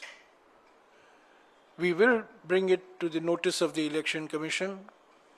And what we have seen today in Haryana is, I think, a victory for manipulation, a victory for subverting the will of the people, and it's a defeat for transparent democratic processes. So I will only say this, but the chapter on Haryana is not complete. It will continue.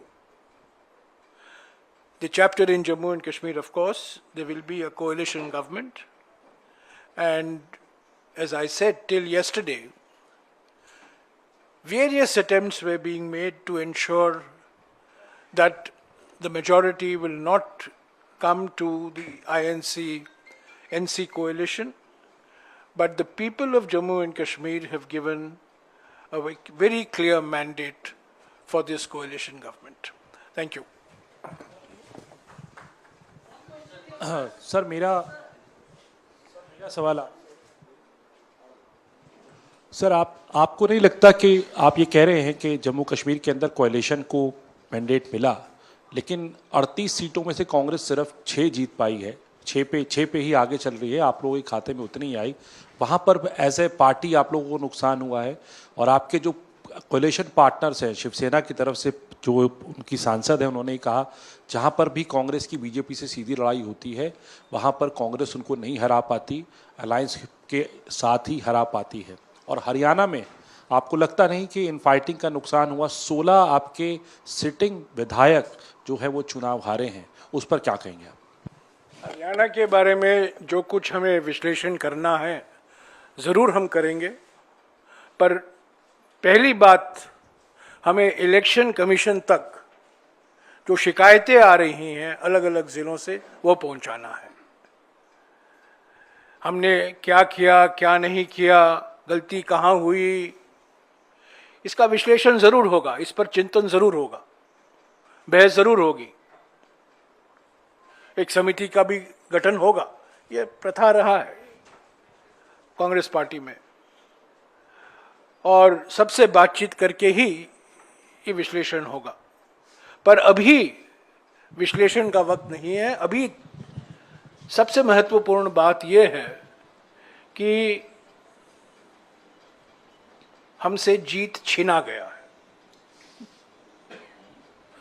तंत्रों का दुरुइस्तेमाल हुआ है, दुरुपयोग हुआ है, और लोगों की जो भावना थी और सबने ये महसूस किया कि ज़मीनी हकीकत बदलाव के पक्ष में था, परिवर्तन के पक्ष में था, और आज वो परिणाम जो आया है उसको नहीं दर्शाता। तो प्राथमिकता हमारे लिए ये है, विश्लेषण ज़रूर होगा। जम्मू के बारे में जो आपने सवाल किया, मैं स्वीकारता हूँ कि हमारा प्रदर्शन जम्मू में और बेहतर होना चाहिए था। इसके भी कुछ कारण हैं, उस पर भी चिंतन होगा, विचार विमर्श ज़रूर होगा। पर महाराष्ट्र में मैं याद दिलाना चाहता हूँ कि लोकसभा चुनाव में कांग्रेस पार्टी पहले स्थान पर थी, और गठबंधन का एक धर्म होता है, जो हमारे आपस की बात होती है हम एक दूसरे से बोलते हैं, मीडिया के द्वारा हम नहीं बोलते। हम गठबंधन में हैं महाराष्ट्र में, उस गठबंधन को मजबूत करना हमारा कर्तव्य बनता है। हम कुछ नहीं कहेंगे हमारे गठबंधन के साथी दलों के बारे में, पर जो चुनाव के नतीजे आए हैं हरियाणा को लेकर, उस पर कई सवाल, गंभीर सवाल उठे हैं। उसको आगे ले चलना इसी तक और इसी के साथ बात करना हमारा फर्ज बनता है। अगले 2-3 दिन में हम वो करेंगे और जम्मू और कश्मीर में शीघ्र ही हम उम्मीद करते हैं कि एनसी और आईएनसी गठबंधन सरकार बनेगी, एक साझा कार्यक्रम तैयार किया जाएगा और जो जनता की उम्मीदें हैं उसको पूरा करने की पूरा प्रयास करेंगे और उसमें पहले स्थान पर जम्मू और कश्मीर को पूर्ण राज्य का दर्जा वापस लौटाना है। इसके लिए एनसी भी वचनबद्ध है और इंडियन नेशनल कांग्रेस भी वचनबद्ध है। हाँ, इधर पवन ने जो कहा कि जम्मू कश्मीर में जो जो आपने फैक्टर्स गिनाए वो सब सही थे, उसके बावजूद एक लग रहा था कि आपकी clear road ahead to victory है जम्मू में, जहां पर बीजेपी बहुत डाउन एंड आउट थी। क्या ये सच है कि जो रिपोर्ट्स वहाँ से आ रही हैं कि आपका पार्टी यूनिट, आपके लीडर्स, यहाँ तक कि आपका general secretary incharge of Jammu Kashmir completely compromise थे और उन्होंने बीजेपी से सकम करके, कॉम्प्रोमाइज करके ये हार आपके हाथ में दी है? क्योंकि 6 सीट में ये अभी आगे हैं और कितना गिरेगी पता नहीं, या ऊपर होगी, पर ये जो सिचुएशन है जो आपने बीजेपी को विक्ट्री दी है जम्मू में, ये आपकी पार्टी के लोगों ने दी है। क्या इससे आप एग्री करेंगे? जैसा कि मैंने कहा, जीतें या हारें उस पर तुरंत प्रतिक्रिया देना ना केवल गलत होता है, वो प्रतिक्रिया सही भी नहीं होती। बिना विश्लेषण के, बिना सबसे इनपुट लिए, बिना सब कार्यकर्ताओं से बैठक करके उनके विचार जाने, मैं नहीं मानता कि इस तरह की किसी प्रतिक्रिया पर हम कोई मोहर लगा सकते हैं। सर अरे पूछ लीजिए।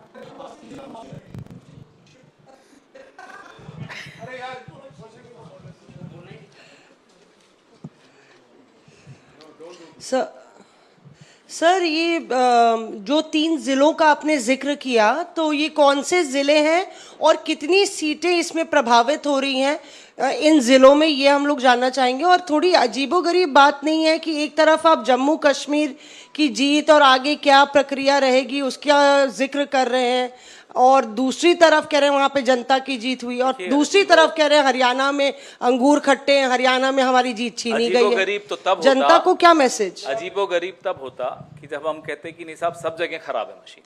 हम पूरे हरियाणा के लिए भी नहीं कह रहे कि सब जगह खराब है। All right, well, the BJP has crossed the halfway mark, leading by 50 seats out of 90, while Congress is trailing with 35 seats in Haryana. This lead brings BJP closer to forming the government or retaining the government in Haryana for an impressive 3rd consecutive term. A result that contradicts many of the exit polls, once again, as it happened in the Lok Sabha elections as well. Now, if we take a look at the 2019 elections, the vote share of the NDA, which also included Dushyant Chautala's Jan Nayak Janata Party, the JJP, was 36%, while the Congress managed 28.08%. The current trend shows a considerable jump in Congress's vote share, reflecting an intense competition. But the Saffron Party stands strong. Interestingly, the day started quite differently. Initially, Congress was leading in the early trends, giving a temporary edge over BJP. But as the day progressed, somewhere close to lunchtime, the BJP surged ahead, leaving the Congress behind.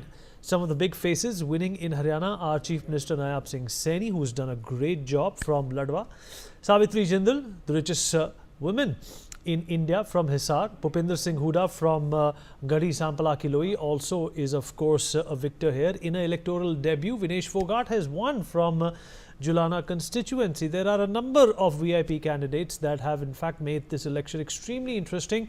I'm going to cut across to my colleague Asavri, who's going to take us through the list of some of these prominent candidates. We'll come back after Asavri finishes and take up this huge jolt, this shocker for the Congress party. And of course, some of the prominent Congress leaders like Mr. Jairam Ramesh were addressing how stressed and shocked they are. But first up, it's Asavri.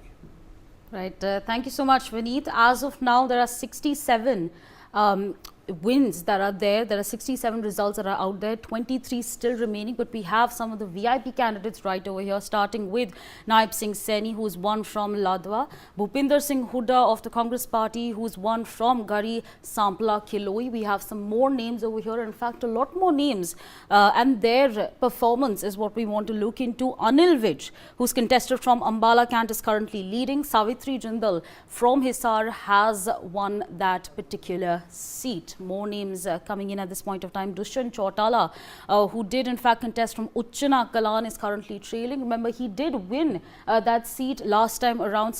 In fact, Shakti Rani Sharma over here, she has won that seat from Kalka. She's of course the candidate from Bharatiya Janata Party. Vinesh Fogart, the wrestler turned politician, has now won from Jolana.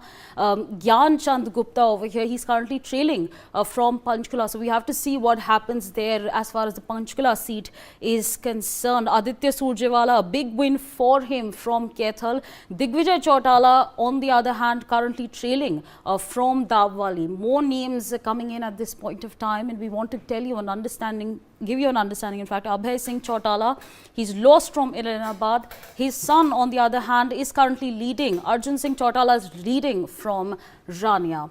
So these are again, and this is an update of as far as, of course, these candidates are concerned. Bhavya Bishnoi currently leading from Adampur.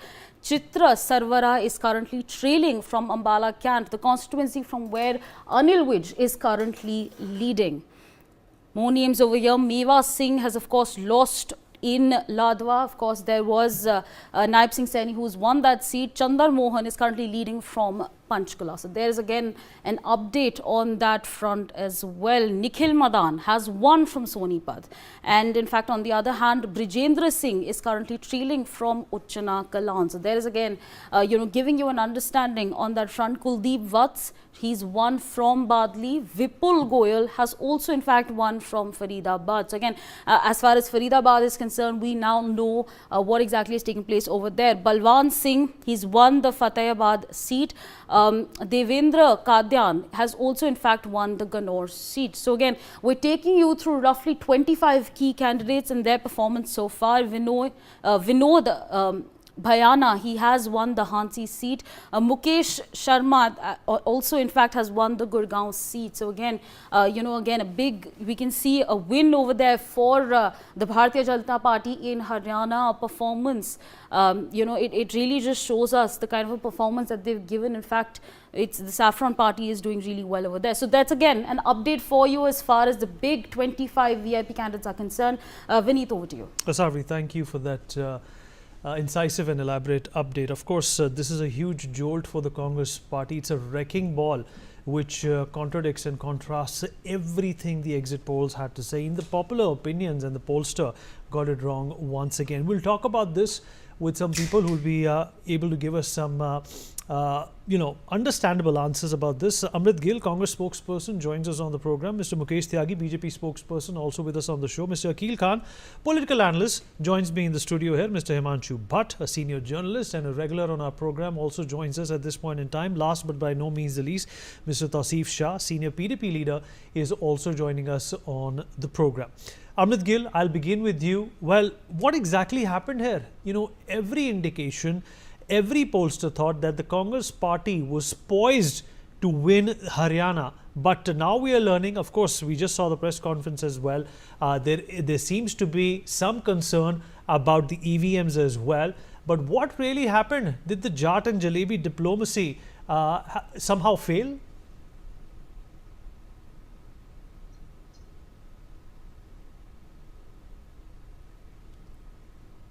Amrit Gill? There we are forming the government. Yes, it's, yes, am I audible? Now you are. Go on, Amrit. Okay. First of all, I want to congratulate the people of Jammu and Kashmir for coming up victorious, and Congress is forming a government. Yes, Haryana, it is quite shocking and disappointing the way results are coming, because no one, even not the media, the channels, yes, till yesterday, the people, even the BJP people are surprised how these things turned up, and it's quite shocking for us also, and we are looking into that why the things turn up like this, what all are the factors that didn't work well, because everything, the air was not in favor of BJP. There was Pahalwan issue, there was farmers issue, there was Agniveer issue. Still, how come the BJP is doing well? Yes, we have apprehensions, we have some issues, and that we will be, Congress party will be going to the election commission and we will try to get the answers, and there are some complaints also coming from our workers that we will be also looking into. Let me also rope in Mr. How to sort out that. All right, let me also rope in Mr. Mukesh Tyagi into this conversation. Mr. Tyagi, are you surprised at these results? Because obviously the popular belief right before the elections and during the polling was also that there was this anti-incumbency wave against the Bharatiya Janata Party. And of course, like Amrit also mentioned, the issues related to the wrestlers, the farmers was something which was only compounding this anti-incumbency. But yet, here you are again victorious in Haryana, and you also changed your chief minister just a few months ago. That also did not bode well with a number of quarters in Haryana. But it seems that some good Chanakya kind of a last minute hand has led you to win Haryana. No, there was no last minute hand Uday. I think it has been a consistent hard work on the ground. If you see, there was not even a single scam against BJP government in all the 10 years of ruling, whereas the Congress was completely known for the corruption with the CLU, with the Parchi Kharchi, the employment was happening. Even one of their MLAs recently spoke during the election that only Parchi which I will give will get the job. So this kind of the corruption narrative, and also Mr. Rahul Gandhi's strategic politicization of divisiveness of caste, I think that is boomerang, because Uday, you have to understand very fine line which has emerged out of this election is that if you turn any of the genuine issues into a political game, or you want to capitalize on them, then voters are not going to vote for you. They understand your limited and narrow agenda, that you are trying to build a political capital and you will not do any service except the lip service. For example, they were talking about MSP. BJP said it from the top of the roof that we are giving 24 crops MSP. Coming to the Agniveer scheme there, they said, oh, Agniveer is a very short-term employment, this is going to happen, that is going to happen, the whole army morale is demoralized. Mr. Modi himself said, Amit Shah ji said, Haryana Chief Minister said that we will absorb them in the mainstream in most of the employments. We will offer them pension. Now people have understood, even in Kisan also, if you have seen, even the Jat land, the Huda did not get the sufficient inroads into it. So there is a absolutely new awakening, not new awakening, but Rahul Gandhi has failed to convince that he is genuinely concerned about the welfare of the society. And Naib Singh Saini change, I think that is the history of Bharatiya Janata Party. It happened in Gujarat. It happened. New two faces came in Rajasthan and Gujarat and Madhya Pradesh. So we are trying to bring the new cadre, and I think Naib Singh Saini has done very good job. In 56 days, he took 126 decisions so rapidly. So his administrative competence is absolutely top of the line. So I think it was not a change for changing the political environment. And people have from all across, they have voted for BJP and they have decimated Congress. So I'm not surprised. I was touring around in most of the states of Haryana during the election. And Uday, you trust me, I could feel that people said there is no other alternative other than BJP. Otherwise, if the power goes to Congress, the Rahul Gandhi is making a balkanizing statements, balking upon our Indian democracy. They have not liked it. And also talking about the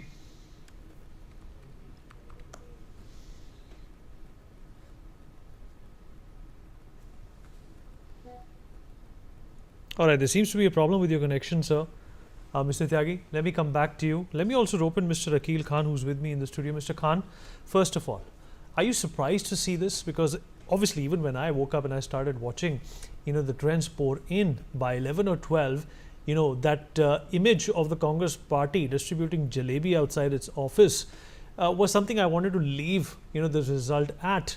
But, as fate would have it, I stumbled upon my television again after about 10 minutes and everything had turned around. How do you explain this phenomenon?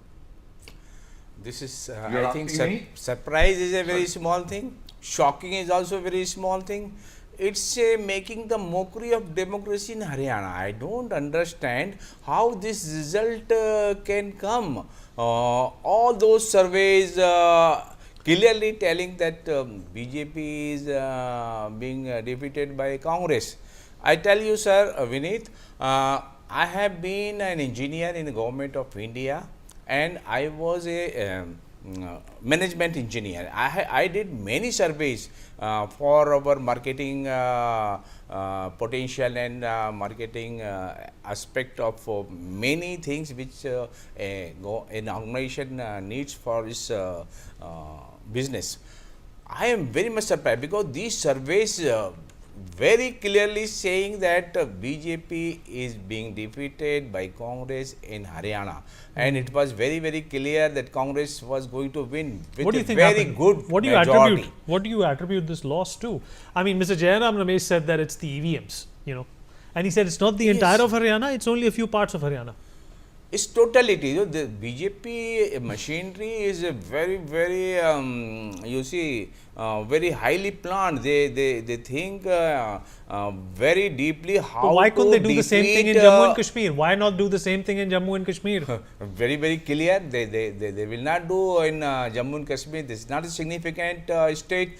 Haryana results, Haryana defeat would be very, very shocking for BJP. So they don't want that Haryana, they lost Haryana. I tell you, this survey was very right, and BJP was getting defeated by Congress, and this was manipulated by enemies. Many means are there. This is the same survey. Most of them who predicted that the BJP will get across 400 in the Lok Sabha elections. Would you still say? Not survey. I told many times in many TV news channel with you also that under 200, that is BJP's own assessment, not 400. And they got under 200 and 79 seats, you see, is still going on in Supreme Court. That case is going on. Okay, let me get in Sumit Peer also, who likes to contradict with whatever you have to say. Mr. Peer, thank you for joining us. Well, it's a shocker for the Congress party. Mr. Jairam Ramesh and Surjewala and Mr. Pawan Khera also speaking to the media and saying that there is obviously something wrong with the EVMs. How do you explain this? Is this a classic case of Angur Khatte hain? Vinny, it's a classical case of jalebi namkeen thi. In the morning when they were distributing jalebis and laddus and all, suddenly they discovered halwai ne चीनी की जगह नमक डाल दिया. जब नमक वाली जलेबी खा गई तो भाई हाजमा खराब हो जाता. But Sumit, what happened to the farmers? What happened to the wrestlers? What happened to the Jats? Is it Rahul Gandhi talking about the quotas that upset, the diverse voter in Haryana that has resulted in this dismal defeat for the Congress party? You see, Vinny, when you took off, on a serious note, when you talk of Haryana, 23% Jat population. Correct. Right? Punjabis and Baniyas are more than Jats, double of Jats. Then there are Dalits, there are other castes. So Haryana politics has been dominated by Jats, but it is never. Well, the Dalits have voted for the BJP. Yeah, I am telling you, it's never the Jats who are going to win a vote. Now, you see, this wrestler protest was all about Jats. When Vinesh Fogart and other Jat wrestlers come, they are given a ceremonial welcome. But when Chopra ji comes, he's a Punjabi. Koi nahi puchta. Manu Bekar, Parsi, nobody asks, sir, why? Because they are not the vote bank. That is not what I am targeting. So this all was orchestrated by Congress, and these people ended up in Congress. They have all the right to end up in Congress. There's no problem in that. This was all orchestrated by Congress. They wanted to create a hawa. I was telling you on your channel 2 days back, 42 to 45 minimum to BJP because two reasons. Constituencies have a very small margin. Secondly, in Haryana, you don't know where the women are going to vote. And if I look at the combined goodwill of Bhajan, Chotala ji, and if I look at the goodwill of Pudda ji, and if I look at the goodwill of Rahul Gandhi ji put together, it is not even half of Khattar ji. मैं मोदी जी की तो बात ही नहीं कर रहा. It's not even half of Khattar ji. So when it's goodwill versus goodwill, you have no chance. What is the track record of delivery of Congress? Where has Congress delivered? What was the lure of Hooda ji for last 10 years before this? Land mafia, all kind of things which are happening there. So people of Haryana know where to put their eggs on. And let me tell you, sir, sports is not Haryana, Haryana is not wrestling, wrestler is not Jat. They are trying to make an equivalence. A is equal to B is equal to C is equal to D. But when the same players, Manu Baker and Chopra ji, the star of India, when they reach the airport, nobody comes to pick them up because they are not Jats. It was all very evident to everybody in Haryana. This was all about Jat politics. Look, Punjabis approximately around 25 to 30%, Baniyas around 20%, then there are Dalits, there are Christians, there are other castes. So how do you assume and presume just by having the Jat vote with you, you're going to see through the Haryana? No. People will vote for credibility, people will vote for development, people will vote for work done, and that work was delivered by Modi ji, then Khattar Saab, and then Saini ji. Look, when Khattar Saab came into politics, nobody knew. He delivered. When Saini ji came into politics, nobody knew, but he delivered. भाई पीछे की guarantee क्या? The guarantee in the back end is Modi. The guarantee in the back end is BJP. These two guarantees, whatever product they get into the market, that will work. That is what people trust. Do you think people will trust Hooda ji, Rahul Gandhi? And all the scams of Jamai Babu which were happening in Haryana? You have lost the credibility. And let me be very blunt with you, Vineet. If Haryana had 20% Muslim vote, the picture would be altogether different. It has 7% vote, that too concentrated in No and all. If it was a spread over 20-24% vote, the story would have been entirely different. Congress knows how to get the winning formula. It's vote share plus get a Muslim vote, get them aligned, make them vote wherever the BJP is losing, and that is the winning formula. And let me take you are not asking me this question, but I want to draw a small equivalence here. Look at J&K. 55 to 60 seats are Muslim dominated. Many care, everybody knows that. And what was my prediction on NewsX? I said 30 to 32 seats maximum BJP can get. It's not BJP is not competent, that is maximum it can get. And look at what is the outcome. 52, 53 are going to NC Congress alliance. So basically wherever there's a Muslim dominated seat, BJP is losing. Wherever there's a Hindu dominated seat, BJP is winning. That is how in one line you can sum up the J&K elections. This is how it looks like. Okay, we'll talk about Jammu and Kashmir as well. Let me also rope in Mr. Himanshu Bhatt into this conversation. Mr. Bhatt, what do you think happened here? The Congress party is also saying it's the EVM, but we know that there's been a lot of infighting that has been happening in Haryana within the Congress echelons, and of course the Jat factor has also greatly contributed to this jolt for the Congress party. Your assessment? Yes, definitely. Consolidation of non-Jat votes. What Sumit was saying, it's the real fact of life. And add to it the arrogance of Hoodas and arrogance of Congress. By 9 o'clock, early in the morning, 8 o'clock voting starts and they start distributing jalebas. What do they think themselves here? See, 35 years of my journalism has taught me one thing. If you see last 5 years example, exit polls were never correct. Last 5 years I am talking about. MP, what happened? The same thing. Chhattisgarh, what happened? It turned on your face as far as Congress is concerned, halfway through. Today what happened? Same thing. What's happening? Actually, it is the arrogance of one party which is making them lose. Because the public perception has gone bad. See, it's something like this. I'll tell you, Sumit was saying 22% of Dalit vote in Haryana. In Lok Sabha elections, it was split down the middle. But I can bet, once the figures come out, we'll know it exactly more when we learn it. It's gone the other way from Congress. And that is what has resulted into this result. In the morning I said this. That Haryana could be very, very dicey for Congress just because you see the result of Rohtak. 4 seats. Well, Congress is saying there's something wrong with EVMs. Now it's grapes are sour, na? अंगूर तो बड़े खट्टे हैं भाई, मैं पहुंच ही नहीं सकता.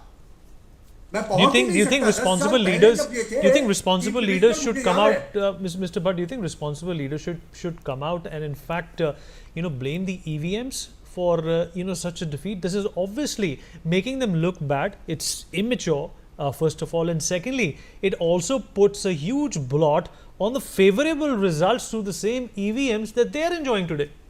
Yes. See, it's something like this. Now you say the farmers' agitation will play a big role. Who are these farmers? Let me ask you a basic question. Do the people of Haryana do not know? Do you think people are so dumb that these farmers are not farmers? They are someone else. In such a case, talking of Pahalwans, again, everybody said, Vinesh Fogart is a gold medal winner. But Mehraji is not, Manu Bhaker is not. See, that's where the whole thing comes. And a common man these days, with the advent of social media to an extent, people understand everything. All right, people okay. understand everything. All right, And okay. that's why, Mr. Khan, Mr. Khan wants to counter what you said. Mr. Khan wants to say something. Mr. Khan, go ahead, sir. 1 second, Mr. Bhatt. You are talking about EVM. You see, I have had a group for many years to stop EVM autocracy, and we get all kind of information regarding EVM throughout the world. And throughout the world, you will not find any developed countries where EVM is being used now. Why? It is very open. It is a very clear thing that wherever you want, you have some power there. You can do all manipulation work through the EVM. It is very clear fact, and I challenge if any of the state now, if they don't use this EVM, BJP chances of winning that election is very little. Well, and the same EVMs, this Mr. is Khan, very clear fact. The same EVMs, Mr. Khan, got the BJP down from 300 plus to 240 plus. Of So course, has it become a matter of convenience? When they suit the purpose, they are acceptable, and when they don't, they should be replaced with ballot boxes. Vinit, I have been an engineer, I told you, management engineer. You have to see throughout the country what happens. Where BJP can influence, they are influencing. Where they cannot, and there are so many other factors. They were having that, okay, we are winning here, they were having some confidence somewhere. Apart from that, I tell you, I have been there in Haryana for many years. People of Haryana are straightforward, and all those survey for months together, they are saying that we are not going to vote for BJP and we are going to vote for Congress. So I am totally against this result, and this is making the mockery of our democracy. Haryana has been BJP has been defeated, and they have manipulated it, and they have manipulated it. Let us also. Bharat functions rather, let me tell you that. All right, understood. You're Mr. Bhatt, you're flaring up. Save it. Just save it. I'll come to you. Tausif Shah, senior PDP leader, is also with us on the show. Mr. Shah, thank you for your patience. Well, it's not a favorable result for your party, but if the BJP had any influence on the EVMs, we would be talking about their victory and not the NC's victory in Jammu and Kashmir at this point in time. What's your assessment of what's happened? Look, first of all, very good evening to all the panelists and to you there also. So I just would like to tell you that So for the record, to you and Mr. Tyagi, I would like to clarify, though me and Uday look very much alike, we sound different. My name is Vineet. I apologize, Vineet. But I apologize, are you getting Vineet. my voice? I could make out your voice, Vineet, and I couldn't That's okay. see That's I'm in okay. Bhopal. I didn't want to bring this up, but it should have been clarified earlier on. But nevertheless, sir, Mr. Shah, go on. My apologies. You're getting my voice clearly? I am, sir. Okay. So I would like to say that if we see regarding the EVMs, we can say that yes, being an electronic engineer myself, we can see that there's an option wherever there's a Wi-Fi, wherever there's an internet connectivity, wherever there's a battery, there is every possibility of a hack. So, but in this case, we don't say, not in the Jammu and Kashmir, we don't say in Jammu and Kashmir anything has been hacked. We don't mean to go. I didn't mean to say by this that Jammu and Kashmir has been hacked. No, Jammu and Kashmir has been a very free and fair election, very clear election. This is the very clear mandate that people have given us. 49. So we accept this, and we heartily, through your channel, we would like to congratulate all the winners, all the winning parties. But as far as these some of the participants have been saying that yes, there can be a chance of EVM hack. Yes, being an electronic engineer, there is a full chance we can hack it, but we don't know where it's hacked and where it's not. We cannot be very sure for that.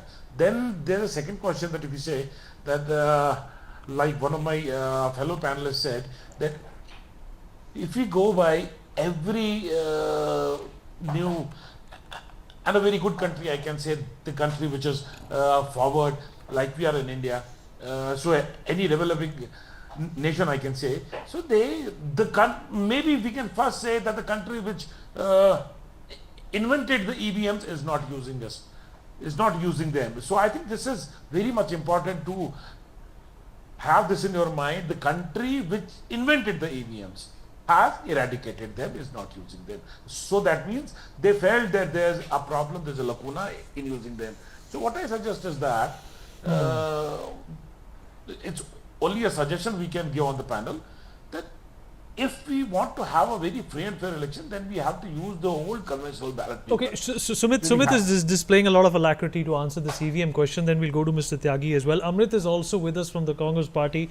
But the fact of the matter is, Sumit, that this EVM issue has been brought up in the past as well. Do you really think that we should be going retro when it comes to counting our ballots, counting our votes? Because ballots is pretty much manual. You could invent a machine with a feeder in it, and you can count this, like you also have a note counting machine in banks. But the fact of the matter is that EVMs are based on technology and they are based on audits. There is no Wi-Fi or a SIM signal attached to it. Mr. Khan is an engineer and I'm sure he'll testify to that. Sumit? No, there's a battery attached to it, there's an EEPROM attached to it. Okay, let Sumit answer that. There are things attached to it. All right, okay. So we are talking whether it can be manipulated or not. Sumit Peer, quickly. I can't hear you. Sumit, please unmute yourself. First of all, Vineet, I'm sorry for being on mute. First of all, there was a hackathon organized by Election Commission of India. It was for 5 days. Everybody was invited. सबको बुलाया गया. भैया आके EVM hack करके दिखा दो. 5 days, this in Delhi, everybody came. All the hackers were invited. Can you please hack the EVM? Even political parties got their people. And I remember Saurabh Bhardwaj of Aam Aadmi Party was saying, "Oh, I'm an engineer, I can hack the EVM." Even he went there, possibly. And all people who are engineers, I'm not. So all the people, all the good engineers went there, and after 5 days, it was declared that it cannot be hacked. Because technically it doesn't have an open port, it doesn't have a Wi-Fi port, there is no way you can get into an EVM without physically getting it. They are sealed, there's a VVPAT machine with it, where you tally the things with the VVPAT. Now if EVMs can be hacked, then this country's ATM should be hacked every day because there's money in the ATMs. Your bank and mine accounts should be hacked every day. Your and my UPI can be hacked any day, then by no matter. If you go by possibilities, then your nuclear power plants, your power grids, everything can be hacked. But what is the possibility of hacking it? Then even a plane up in the air can be hacked and it can fall like a stone from the air. Well, they don't happen every day. Now the question is that EVMs don't have mood like you and me. I'm in a good mood today, I will wear green. I'm in a bad mood, I will wear black, for example. I'm in a good mood, I'll have coffee. I'm in a bad mood, I will have tea. It doesn't work like that. EVMs, either they are hacked everywhere or they not have hacked anywhere. Now when Congress wins, then the EVMs are good. When they lose the election, then the EVMs are bad. In fact, you can predict Congress today. It's a matter of time when they will win the EVMs. When Surjewala ji and when Huddal Saab and Pawan Khera ji, they were celebrating in the morning, then EVMs were all right. Okay. Sir, why? All right, let me go. Why they're not allowed to count? One second, Mr. Khan. Let me also rope in Amrit. She's. I can hear her. I have to include her. She's been very, very patient. Amrit, apologies. I wanted to come to you, but this got a little out of hand. Amrit, you've heard what the BJP has said, that this was a writing on the wall. There is no manipulation. It was a clear and a square and a fair victory for the Bharatiya Janata Party. The Congress Party perhaps overestimated its chances. It was not a people's mandate. People of Haryana didn't vote. The air was not there. If you go to the ground, no one was in favor. If the BJP, the things were in favor, why their ex-CM Manohar Lal Khattar was performing so well? Why they changed 6 months before? They bought Nayab Saini, and even their workers can't believe that this thing will happen. And we are not over-exaggerating. We were very much sure that definitely, surely Congress is coming, and it's the people's mandate was in favor of Congress. And it is a shocking thing that the things turn out to be other way, and we will do a deep introspection that how the mandate didn't came to our favor, which was supposed to, because their own karyakartas, nobody was able to, they were not believing that BJP is coming. There was strong anti-incumbency, unemployment, MSMEs, farmers issue, all the issues were in against BJP. Then how come the things turn out in their favor? Yes, I have a big question mark on EVM also. If you check now in the morning when the ballot papers opened up, everything was in favor of Congress. Then when the EVM started and the things started turning, like after 2 hours, the things were totally opposite to the expectations of people of Haryana and everyone else. Then that's surely we have a doubt, and there was a lacuna of 2 hours where the 11th round was going on, but on the screens on all the channels it was like 4th round results were shown again and again. That was also why that was done, because that was done during the Lok Sabha elections also. So many questions are coming to our mind, many queries, many things.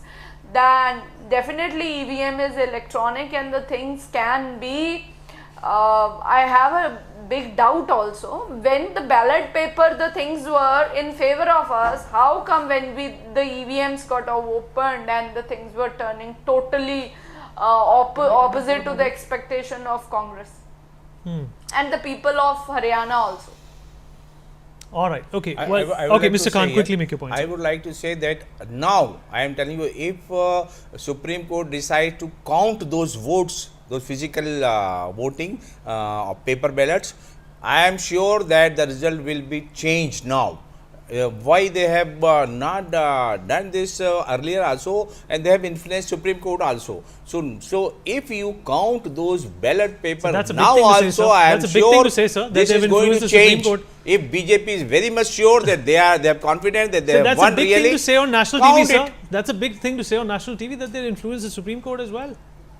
How can you say that with such confidence, sir? You see Supreme Court, there are so many things Supreme Court was influenced. I am telling you why, what was the logic behind. If you are doing, okay, EVM, you count everything you do through EVM. Why you cannot count votes physically? Why they, what is the problem? What is the logic of not allowing? Please tell me, Vineet, and anybody else, you can tell me why, what is the problem in counting? Let Mr. Tyagi respond to what you have just said. Mr. Tyagi? Vineet, sorry for calling you Uday, because I'm in Bhopal and I it's can't absolutely see the fine, television screen. It's not that big a mistake. Your coordinator mentioned to me Uday is going to conduct the show, so it was my subconscious memory which was operating. My apologies once again.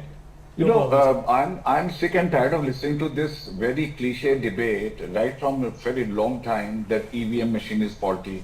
Why can't these people prove that EVM is faulty? They demonstrated, held a demonstration in London where Kapil Sibal went and with big halla gulla, they brought some electronic expert. They failed miserably. So Congress invented in 2009. Actually, they introduced EVM machine with the Bharat Electronics and Electronic Corporation of India. So these are the people who brought the EVM into the system. So now why Election Commission did not allow to touch the machine? This is called double standard, Election duplicity Commission did of not allow to touch the machine. Why? Okay. We will as is have to stop this here. Mr. Huda is in fact speaking to the media. We're going to cut across. Okay.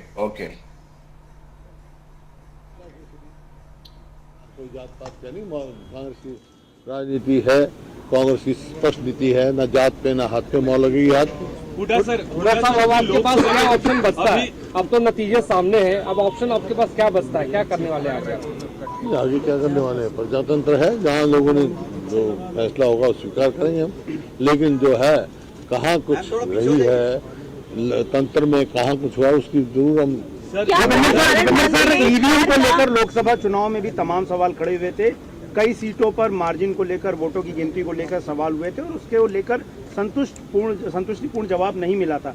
अभी जिस तरह के सवाल उठ रहे हैं 99% और 66% वाला, जहां पर नई ईवीएम्स का इस्तेमाल हुआ, इनको लेकर किस तरीके से बता चुका मैंने। वो AICC में जयराम ने कहा है वो करेंगे बात। जयराम जी ने कहा है कि इस रिजल्ट को कांग्रेस स्वीकार नहीं करेगी। इस रिजल्ट को अंडर प्रोटेस्ट हम स्वीकार करेंगे। हुड्डा सर अभी हाल में लोकसभा चुनाव हुए थे, वहां कांग्रेस का प्रदर्शन पिछली बार यानी 2019 की तुलना में बेहतर हुआ था और महज कुछ महीने बाद बीजेपी एक बार फिर तीसरी बार हैट्रिक लगाती है, सत्ता के पक्ष में वोट मिलता है। बीजेपी की ताकत मानते हैं या आप लोग अपनी कमजोरी मानते हैं? 19 में जोड़ जुगाड़ से इन्होंने बनाया था, सरकार बनाई थी। अब मैंने जो बताया उसका कारण बताया। अगर ये ऐसे होते तो इनको मुख्यमंत्री बदलने की क्या जरूरत थी?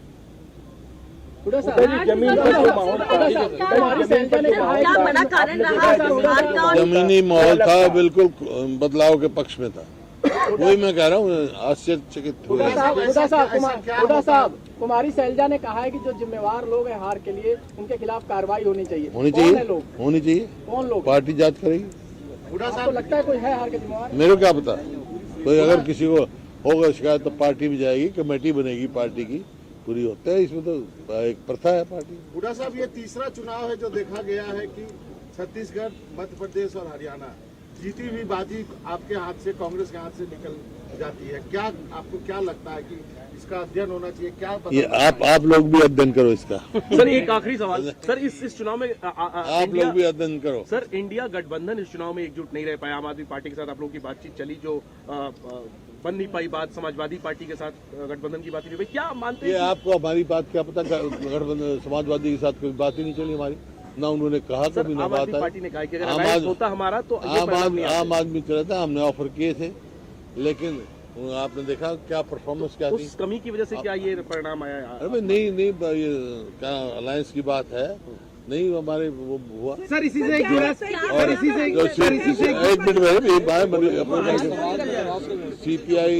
सीपीएम ने मांगी सीट हमने दे दी। अगर आम आदमी पार्टी भी अपने उसके हिसाब से मांगती, जो ड्यू था उसका हम जरूर देते। हमने तो ऑफर किया था, बस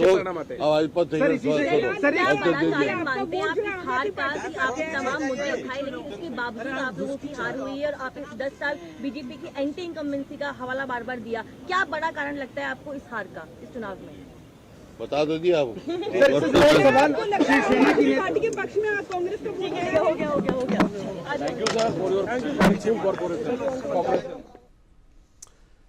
All right, there was a hint of action against people, Mr. Himanshu Bhatt, from the Congress party who have not performed well and perhaps are liable or guilty of running the party's chances into the ground. Amrit, if you heard what Mr. Huda had to say, he said this is a clear case of a loss and we have to introspect and we have to take action against the people who are responsible for this loss. How do you look at this? What does this make the Karyakarta, the Panna Pradhans feel in the Congress party?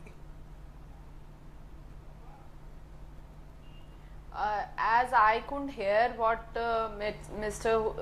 Huda ji said, but we will definitely look into that why we lost and how the things needs to be rectified. But our Karyakartas fought very powerfully, and but what were the other factors which didn't favor us? We will look into the matters. Amrit, critics are saying that it's again a classic case of the Congress party not being able to leverage the weakness of the opposition in this case. They were not able to understand what to target, when to target, and Rahul Gandhi was also off to tangents which did not appeal to the voters of Haryana. This is wrong to say that the narrative set by Rahul Gandhi is not able to appease the people, because we were talking about inflation, we were talking about unemployment, MSMEs, we are talking for the miserable conditions of females in Haryana, and that is there. So, and there was anti-incumbency. Look how their MLAs also, they have refused the ticket of BJP. What situation was there of BJP and their Karyakarta? There was so much of infighting. They refused the ticket of most of their MLAs also, and there was so much infighting, chaos. Everything was there in BJP also. And but still now, if we are on a losing edge, then we can. It's wrong to say that the narrative of Rahul Gandhi didn't work well. Rahul Gandhi was talking about all the weaker sections who are suffering, and they are suffering. The youth, the Pehelwans, the Kisans, the Agniveers, and that is there. This issue is relevant and it will remain relevant. All right, okay. And he was talking about two big guns, Adani and Ambani, and they were given the benefits. They were the biggest monopolists, and it is there. Okay, you make a compelling point. Let me give you quickly, Mr. Bhatt, quickly. Yeah, let me give you a data fact today. We were just so much talking about Rahul Gandhi and his narratives. You know something? On JP Road area, out of the 12 seats where Rahul Gandhi contested, Rahul Gandhi campaigned rather for his candidates, 8 are lost by Congress. Can I answer? Let Mr. Bhatt finish. That's the narrative. So, jalebi making karkhanas is not the narrative. Like, sona from aloo, from potatoes, you're making gold. Similarly, jalebis cannot give an employment. That people of Haryana understand, they are not fools. That is what I mean to say. Very quickly, what I will say is this wrong narrative setting was the result that today what you saw. And you have to accept that. Okay. Sumit, does this also mean that, the Congress party saying that the sheen in Prime Minister Modi's name had worn off was untrue? This is the biggest nightmare is going to haunt all the Congressies tonight and for many months to come.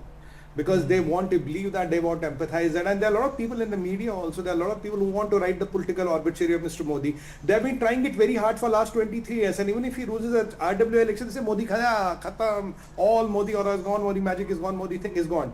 The point I want to make is, who was Khattar Sahab? Who knew Mr. Khattar when he came? It was the Modi and the BJP who introduced the product. It worked. Who knew Naib Singh Saini? Nobody. Modi ji backed Naib Singh Saini, BJP backed him, he has delivered. If you look at all the Karyakartas, who is the guarantee kiski hai piche? Guarantee is Modi and BJP only, na? That is how people trust you. Now the guarantee given by Hooda Sahab and Shriman Rahul Gandhi ji did not work on ground. That's the thing. But there's an unwritten rule in Congress. Rahul Gandhi ji and his clan of people or his squadron of people can do anything wrong. And what Mr. Hooda is hinting at Shailja ji. Because now Hooda will use this opportunity to get rid of Kumari Shailja, who is his contender, who wanted to be a chief ministerial candidate, and also possibly try to get rid of Surjewala's camp. So Hooda ji has very close proximity to Mr. Rahul Gandhi, and now we have lost anyway. Now what is the clean up about? Clean up, he is directly indicating Kumari Shailja. He is indicating Randeep Singh Surjewala. These are the two people he wants to get out of the game for good. That is what the game plan is. That is nothing beyond that. But as every election, as everything, whenever we win, Congress means, credit goes to Rahul Gandhi, Sonia Gandhi, Priyanka Gandhi, and whenever we lose, look at the last chaprasi standing at the doorstep of the Congress Working Committee office. He is the person responsible, and it is not Gandhi's. Gandhis can never lose. Gandhis can never lose the election. We have to take a break now. We have to take a break now, but obviously we have much more to talk about. This is a bit of a game changer for the Congress party as well. They were riding high on the positive results that they received during the Lok Sabha elections, and of course a multitude of states in the next few months are going to be voting for one of these parties. How does that equation change? We're going to talk about that after this short break.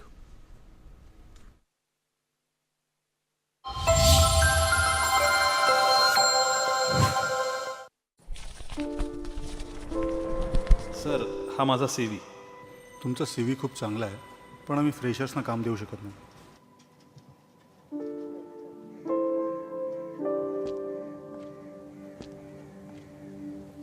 आई वडिलांच्या या इच्छा आम्ही कधी पूर्ण करू शकेन का?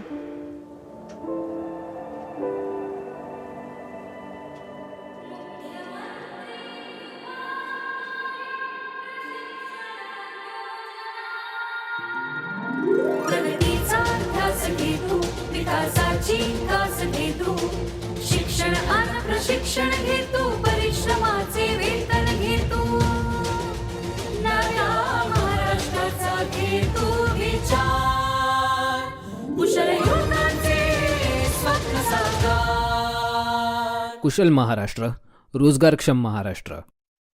लोग इस बात को चाहते हैं कि हरियाणा में ये डबल इंजन की सरकार मिलकर के गति को, विकास के कार्यों को और तेजी करें. सर, हा माझा CV.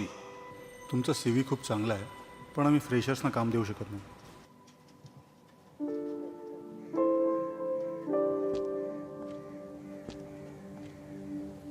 आई वडिलांच्या या इच्छा आम्ही कधी पूर्ण करू शकेन का?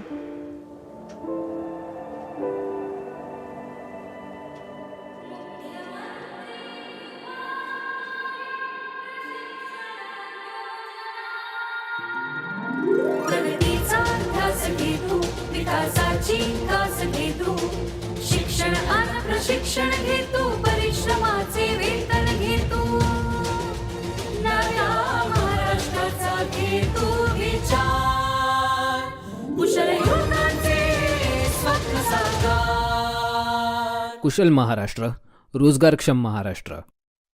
लोग इस बात को चाहते हैं कि हरियाणा में ये डबल इंजन की सरकार मिलकर के गति को, विकास के कार्यों को और तेजी करे. सर, हा माझा CV. तुमचा CV खूप चांगला आहे, पण आम्ही फ्रेशर्सना काम देऊ शकत नाही.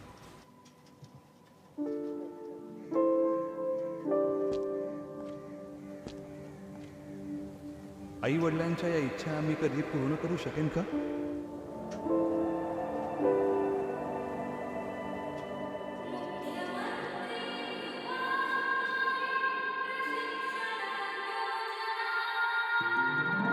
प्रगतीचा ध्यास घेतो, विकासाची कास घेतो, शिक्षण आणि प्रशिक्षण घेतो, परिश्रमाचे वेतन घेतो, नव्या महाराष्ट्राचा घेतो विचार, कुशल युवकांचे स्वप्न साकार. कुशल महाराष्ट्र, रोजगारक्षम महाराष्ट्र.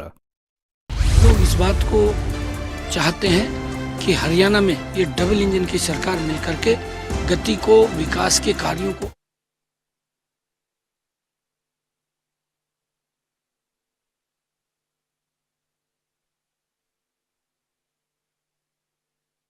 तेजी करे. सर, हा माझा CV.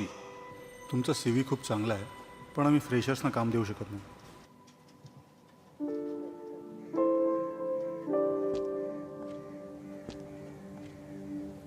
आई वडिलांच्या या इच्छा आम्ही कधी पूर्ण करू शकेन का?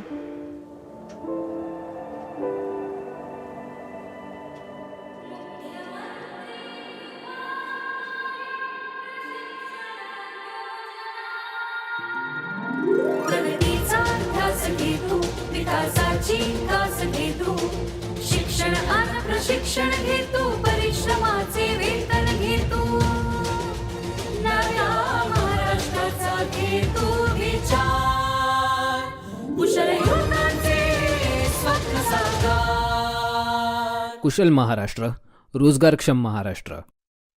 लोग इस बात को चाहते हैं कि हरियाणा में ये डबल इंजन की सरकार मिलकर के गति को, विकास के कार्यों को और तेजी करे. सर, हा माझा CV. तुमचा CV खूप चांगला आहे, पण आम्ही फ्रेशर्सना काम देऊ शकत नाही.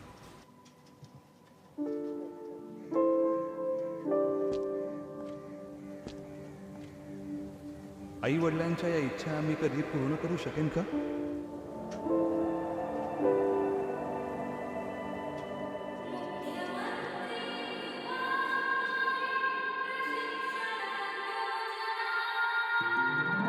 प्रगतीचा ध्यास घेतो, विकासाची कास घेतो, शिक्षण आणि प्रशिक्षण घेतो, परिश्रमाचे वेतन घेतो, नव्या महाराष्ट्राचा घेतो विचार, कुशल युवकांचे स्वप्न साकार. कुशल Maharashtra, रोजगारक्षम Maharashtra.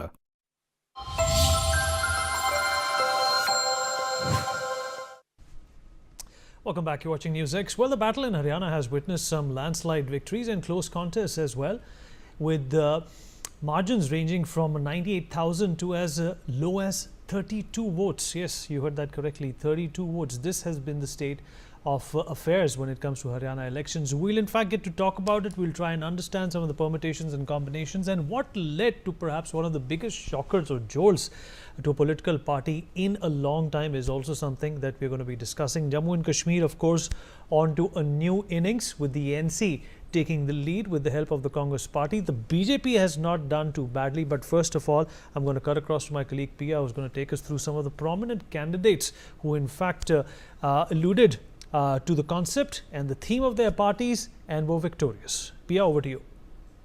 As you put it, we've seen some very interesting and fascinating fights in both Jammu and Kashmir and Haryana, but some stunning superlatives in particular from Haryana. And let's take our viewers through a couple of these.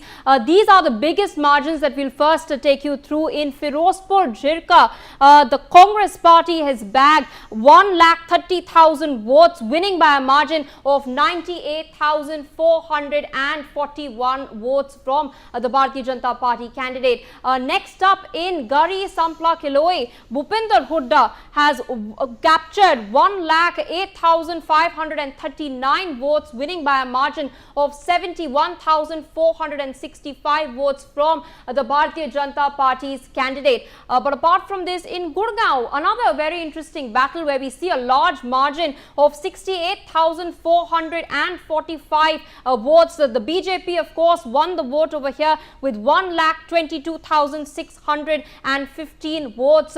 Meanwhile, an independent candidate stood second with 54,570 votes in Gurgaon. But this is not all.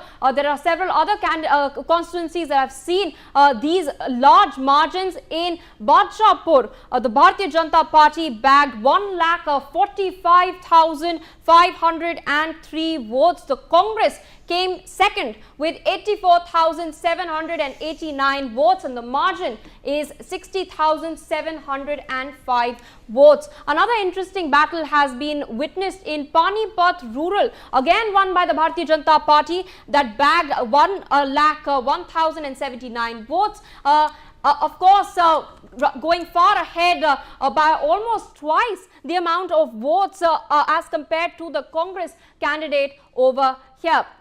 But this is not all. An interesting battle was also fought in Faridabad. Here again, the BJP winning this seat with 93,651 votes, as opposed to the Congress that came second with 45,263 votes, and the margin here is 48,388 seats. In Nu, in particular, we see Aftab Ahmed of the Congress party bagging 91,833 votes, as opposed to the INLD candidate who bagged 44,870 votes, pitting the margin at 46,963 votes. In Patodi, the Bharatiya Janata Party has been victorious with 98,519 votes, which is 46,530 more votes than the Congress party candidate, who ended up standing second. In Tigao, this also witnessed one of the biggest margins, with the Bharatiya Janata Party having bagged 94,229 votes, as opposed to an independent candidate who stood second with 56,828 votes, and the margin here was 37,401 votes. So these are, of course, some of the biggest margins we can see in Panipat city as well. Bharatiya Janata Party's Pramod Kumar Vij bagged 81,750 votes, which is 35,672 more than the Congress candidate, who ended up standing seconds. But we've taken a look at the biggest margins. Let's also take a look at some of the smallest margins. Here, of course, is Uchchana Kalan, which is seen. Look at this number over here. 32 votes. It just goes on to prove how valuable every single vote is in an election. The BJP bagged 48,968 votes, which was 32 more votes than that which was bagged by the Congress candidate. In Dabwali, the INLD has ended up winning this seat by a margin of 610 votes. It's, of course, soared ahead of the Congress party in this particular seat. this is not all. We've also seen some very close contests in Loharu in particular, where the Congress party has bagged 81,336 votes as opposed to the BJP that bagged 80,544 votes. The margin, a measly 792. So, of course, we see the Congress party yet again edge ahead in Rohtak. Now, this is, of course, a constituency where the final round of votes are being tallied. As of now, the Congress party is leading. These are results till 5:30 p.m. that we're showing, leading by a margin of 1,341 votes. This, of course, the BJP is currently in the second position over here. There's, of course, a little time left. And whether the BJP will be able to forge ahead remains to be seen. But in Adhampur, we see something very, very similar. Here itself, the votes have not been tallied till now. The Congress party has taken the lead with 64,955 votes. The BJP's Bhavya Bishnoi standing second with 63,685 votes, and the margin is a mere 1,613 votes. These are, of course, data till 5:30 p.m. That we are reporting up until now. But there are some other constituencies that have seen close battles where the result has been declared. One of them is Sadhora, where the Congress party has ended up winning this seat by a margin of a mere 1,699 votes. The BJP again standing second in this particular seat. In Dadri, we again see this time the Bharatiya Janata Party having won this seat by a margin of 1,957 votes, with its candidate bagging 65,568 votes, as opposed to the Congress party that has fallen short by a mere 1,957 votes in this particular seat. These are some of the closest battles that have been fought, that attest to the fact that every single vote is very, very precious for these candidates. Another key battle, Panchkula, two very big faces over here. Chandar Mohan has bagged 67,397 votes, as opposed to Gyan Chand Gupta of the Bharatiya Janata Party, who has ended up securing 65,400 votes. The margin, of course, 1,997. Another very, very close call is in Pundri, where the Bharatiya Janata Party has ended up winning this seat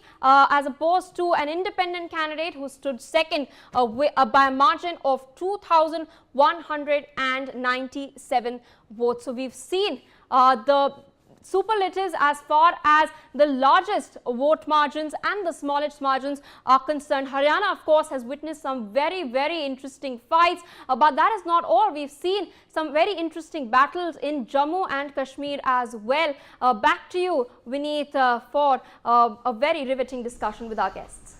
Yeah, thank you for that elaborate and that well orchestrated discussion and that presentation on how close the margins were, what kind of a race were most of these VIP candidates looking at, and what the results have turned out to be. We'll talk about this with our guest. Joining us at this point in time is Jasmine Sandhavalia, BJP spokesperson. Mr. Amit Raina, author and activist, joins us on the program as well. Advocate Chandni Preeti Shah, political analyst, joins us on the show as well.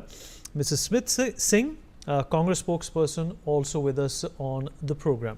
Jasmine Sandhavalia, I'll begin with you. Well, you know, once again the exit polls got it dead wrong. You know, predicted hung assembly in Jammu and Kashmir, you know, a far cry for the Bharatiya Janata Party even to make it, you know, beyond 30 by most of the dedicated exit polls as well. But here we are. The Bharatiya Janata Party is going to be forming the government in Haryana for a third consecutive time. Anti-incumbency, the Jat community being upset with the Bharatiya Janata Party, the restless agitation, the farmers' agitation, women's safety, all of these things, even water crisis and rainwater problems in Haryana did not stop the Bharatiya Janata Party from coming back. What do you think the reason behind this was? We heard from the Congress leadership just a few minutes ago. They're saying that the EVMs are to be blamed. There have been some discrepancies that they will be looking into. Your thoughts? Well, till yesterday, I was taking the flak from all the anchors that everybody was giving a clean sweep to Congress in Haryana. And today we stand vindicated that we've done the hat trick. And after 10 years of our regime in Haryana, the voter of Haryana has reimposed his or her faith in the BJP. You see, when we were, all this time, we were connected to the worker, we were connected to the voter of Haryana, and it was very, very clear to us that just 3 months back, nobody was paying heed to the fact that out of the 9 parliament seats, we had won 5. So there was really not that severe an anti-incumbency against us. We won 5 parliamentary seats just 3 months back. So if we did marginally better in the other 4, this is the result that we got, and we focused on it, that we had to do a better job. And the infrastructure in the last 10 years, whether the opposition or the critics like or not, was something which we could talk about to people. On the farmers issue, the farmers did understand that Narendra Modi, our Honorable Prime Minister, has always kept the farmers center stage, and their welfare will always be taken care of, and it will be center stage for us. And development and equal opportunity to all segments of society, whether it be the OBC, the Jats, or anybody who is in Haryana, irrespective of their caste and creed and religion, was important to us. And all these things translated into our victory. And of course, our candidates worked very hard and our workers worked very hard.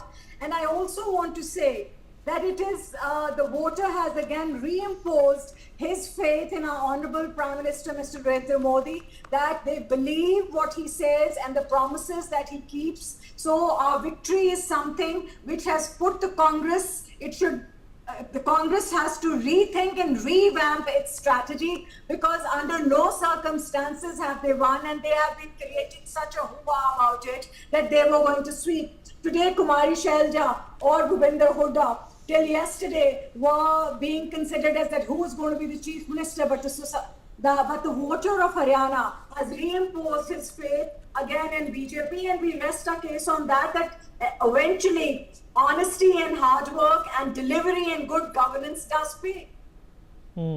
Okay. Chandni, how do you look at this election? There is a lot that was going, for the Congress party. There was an anti-incumbency wave.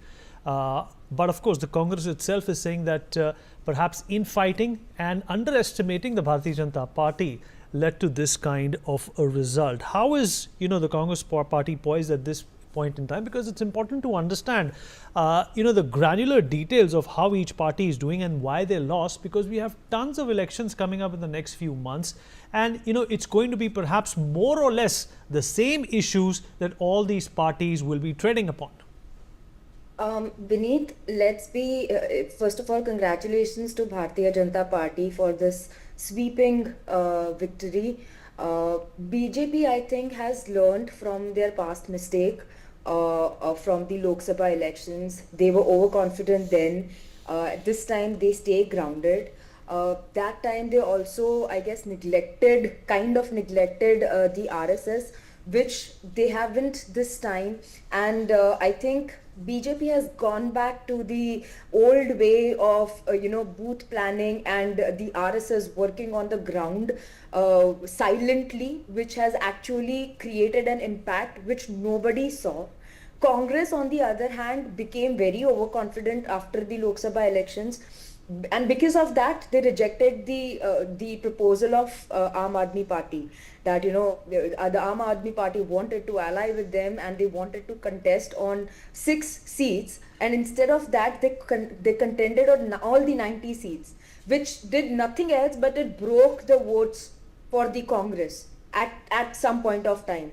Congress also sidelined their main contenders like Kumari Selja, and whether they accept it, they deny it, it doesn't matter, because it was very, very evident by whatever statements were given out by Kumari Selja herself.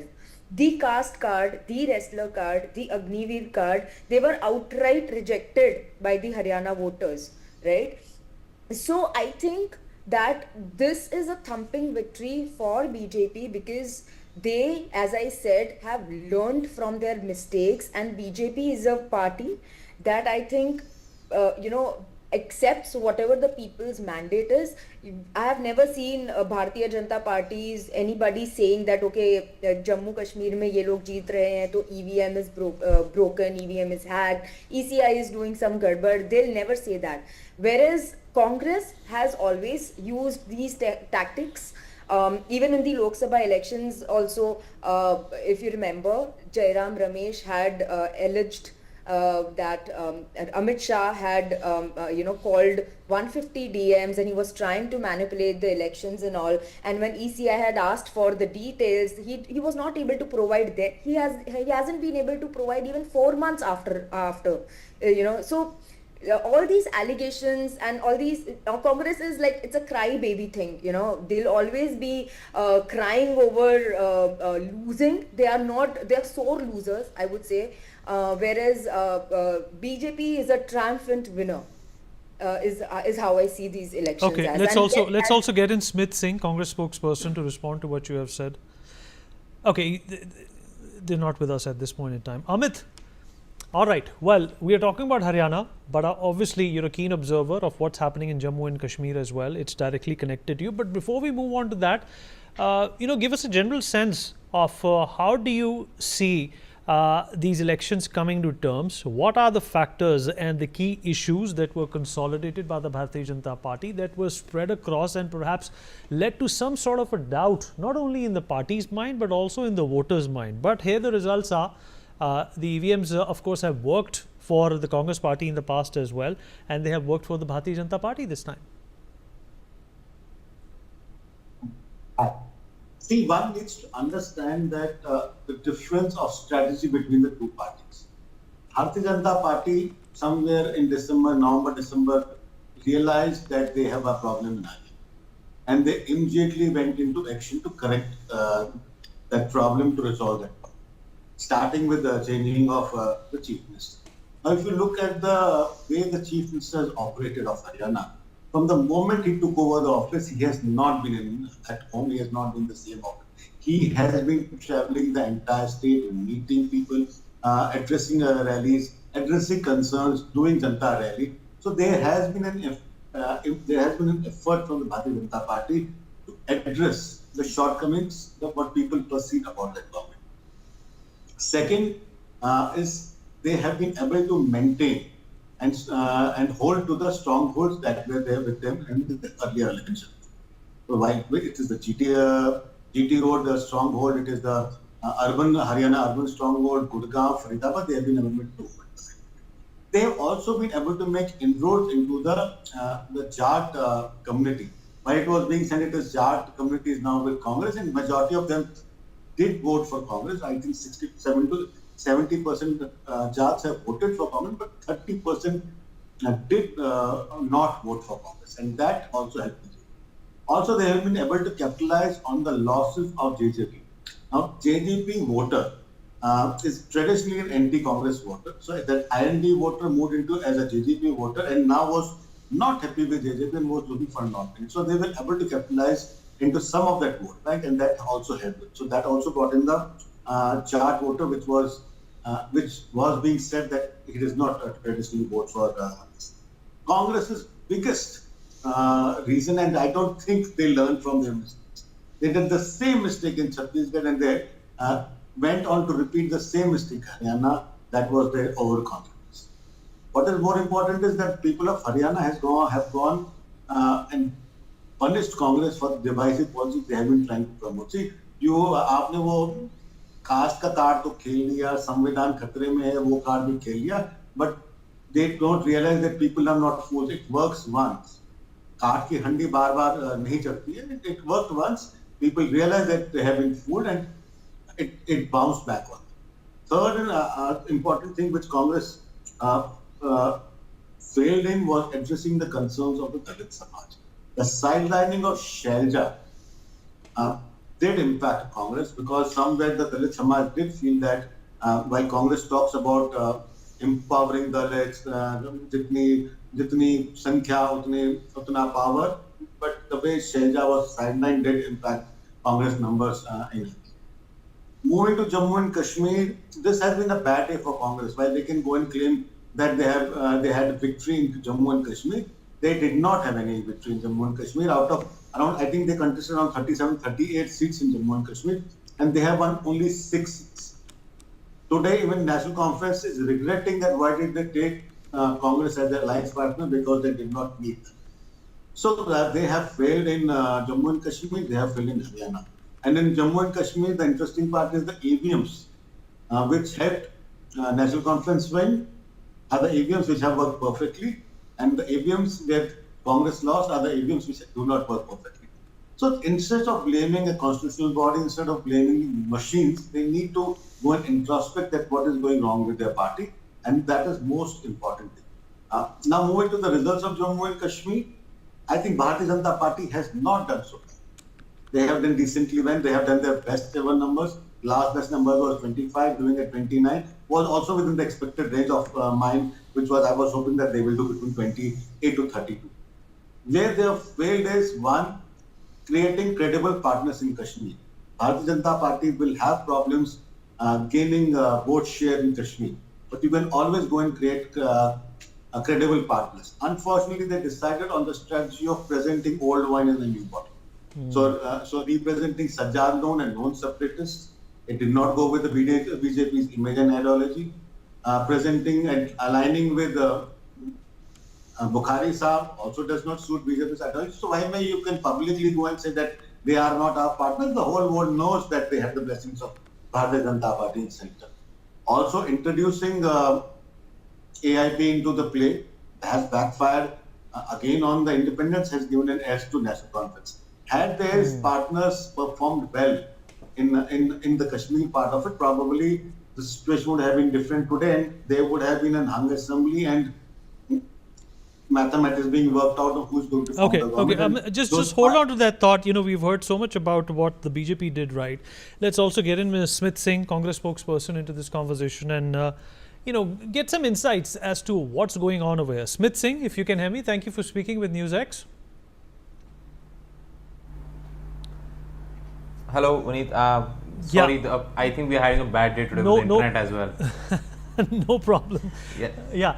Well, it's, I mean, I don't know what to ask you. It's just the general disappointment that I can see on your face. And I'm sure the party high command also feels very, very saddened because, this was, like a winning horse that you bet on and you still lost. All the odds were in your favor. You were riding on the flops that the BJP had to endure in the Lok Sabha elections, and the Congress found itself on the streak of victory. Do you think that streak has been disrupted now, and it will also have a bearing, a repercussion on the next few assembly elections in the next few months? See, as a political person who works among the masses and as a party who's very serious about raising people's issues and fighting for the idea of India, I think we are looking at as a glass half full. We have a vote margin more or less same as the BJP, 39% in Haryana. We are forming a government in Jammu and Kashmir. Yes, we are not forming a government, it appears, in Haryana. But we have issues as well. There was very small margins in many seats, and there are complaints from 4 districts that first of all, the issue of rounds being not updated on ECI website. Second, a lot of people are saying that counting was stopped, restarted, recounting happened. So we are compiling all those complaints and sending to ECI. And after that also there is another complaint of the EVMs, that the EVMs which were 99% battery had BJP winning, and the EVMs which are 60-70% battery had Congress winning. So there are all these complaints, and after all that there is 39% vote share for Congress, more or less the same as BJP. So people of Haryana have voted for the Congress party, that is very clear. Yes, we were not able to convert them into seats, or something wrong was done. That is to be found out. But in both ways there is lessons to be learned. And I think Congress is doing the right thing. It is raising people's voice, is fighting for the farmers, fighting for the youth, and this is a long battle and we'll keep on doing it. And you should also congratulate us for forming a government in Jammu Kashmir, which has been under the Lieutenant Governor and the central government for so many years. So people have said that they want a change. Their democratic voice has spoken, and Congress and NC are going to form a government there. Right, and you take pleasure in the fact that is that going to in fact offset the loss that you have endured in Haryana?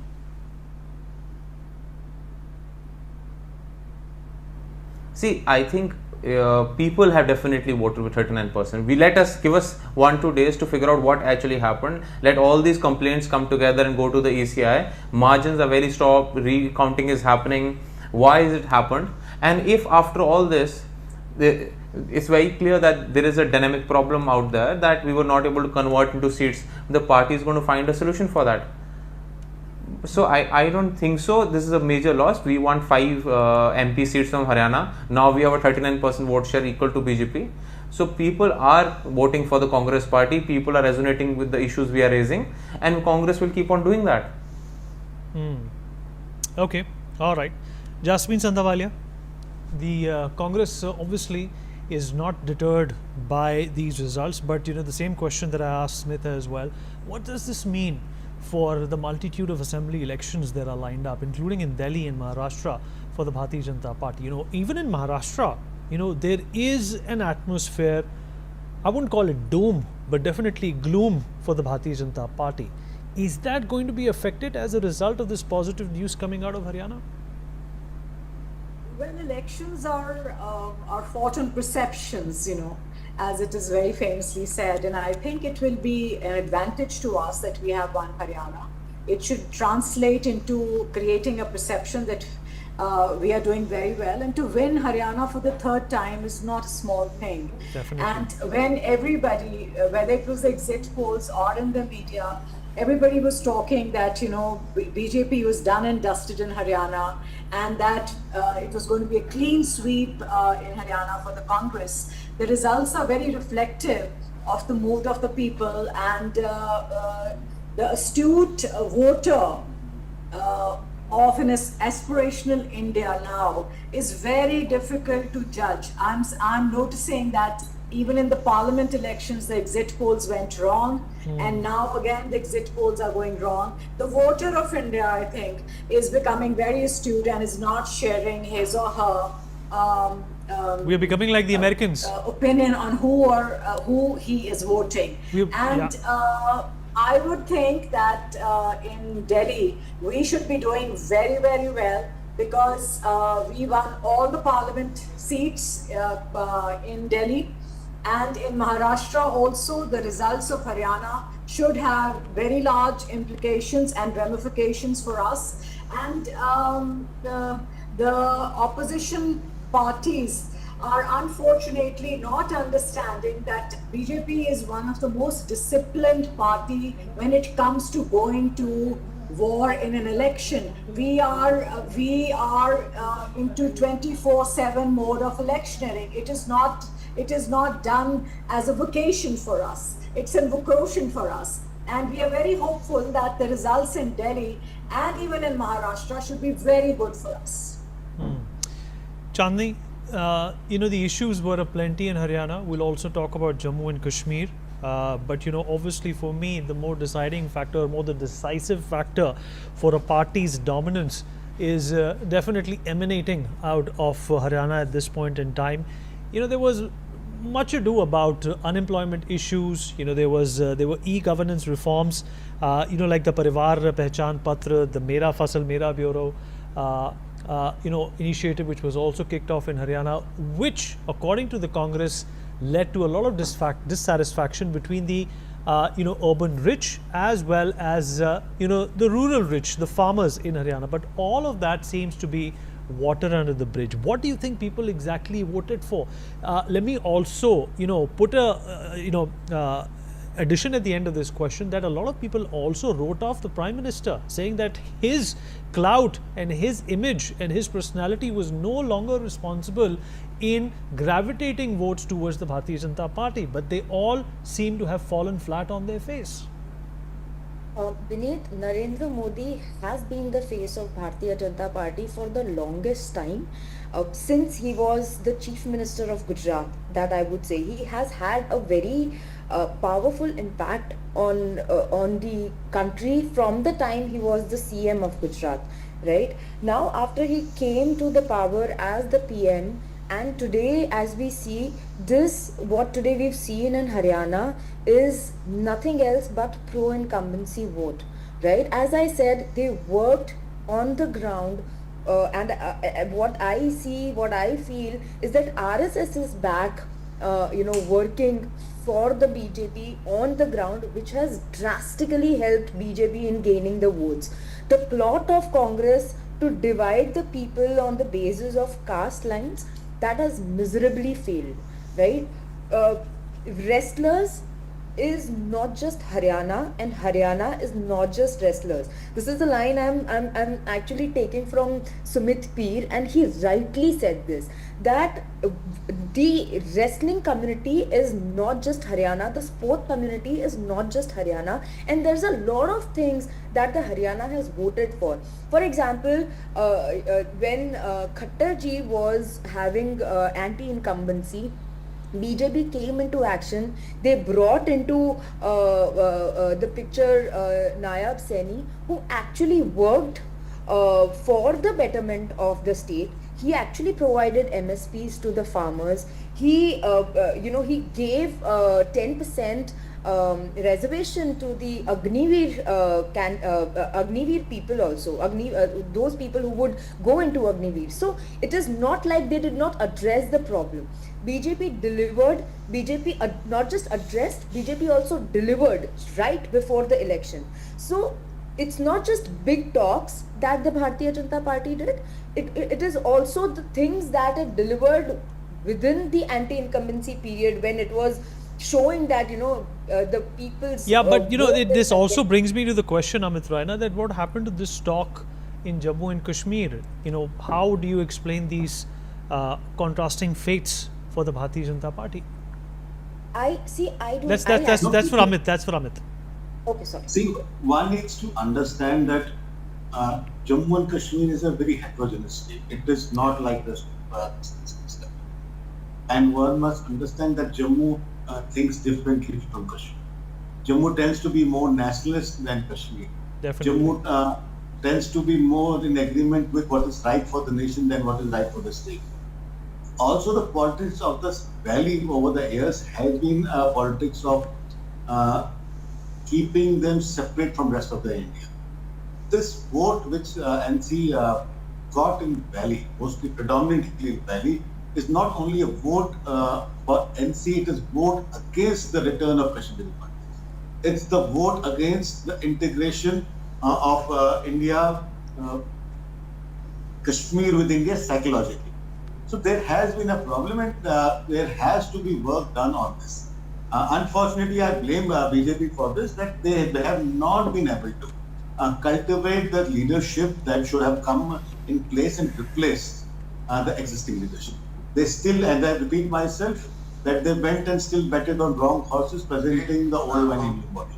You had done an excellent job by bringing in grassroots democracy, by conducting panchayat elections, by doing Zilla elections, DDC elections. But you did not support the candidates who wanted All right, to fully integrate. somebody has their television turned on. Can I please request you to not turn on your television? We can definitely hear a strong feedback coming in the audio. We can't hear Amit properly. Amit, let's try again. So what I'm saying is that BJP faulted on one parameter, is that while this started quite well, they brought in grassroots democracy to Jammu and Kashmir. They could not sustain it. They should have found ways. And when I say BJP, I mean the central government. They should have found ways to promote the leaders which came up through this grassroots democracy exercise. They did not do it. Instead, they went and betted on the old horses, presenting them as old wine in the new bottle. But Amit, how do you see this? Amit, I'm interested to know from you, how do you see this combination working now? Aam Abdullah and the NC dealing with the Home Minister Amit Shah and the Prime Minister. We have seen their history. We know what happened after the abrogation of Article 370. Some of their party members are still locked up. Both father and son duo were in detention. How is this going to work is what I'm concerned about.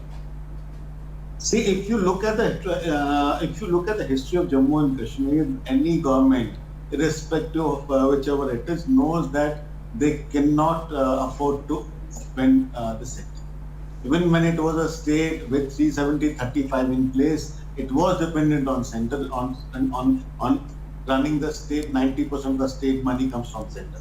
Now with UT in place, they know that they cannot confront the center. They have to work with the LG. LG has powers which can undermine their commitments, which can undermine the governance. So I personally, going by my experience with Abdullahs, with the history of the state, I do not think they will get into a consensus mode. The 370 would be put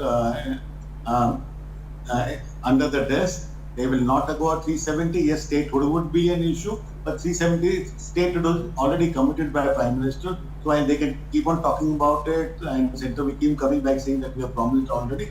I think it will largely be a smooth exercise. They will not go into a consensus. I'm not so sure about that, but let's see. It's a wait and watch game. Such a huge mandate. Yeah, let me also rope in Smith Singh. He's been waiting. Smith, it's going to be a challenge for the Congress party. Of course, you have been allies in the past with the NC as well, but when it comes to Jammu and Kashmir and with the abrogation of Article 370 and the BJP at the helm in the centre, what kind of intricacies are you looking at a coalition level?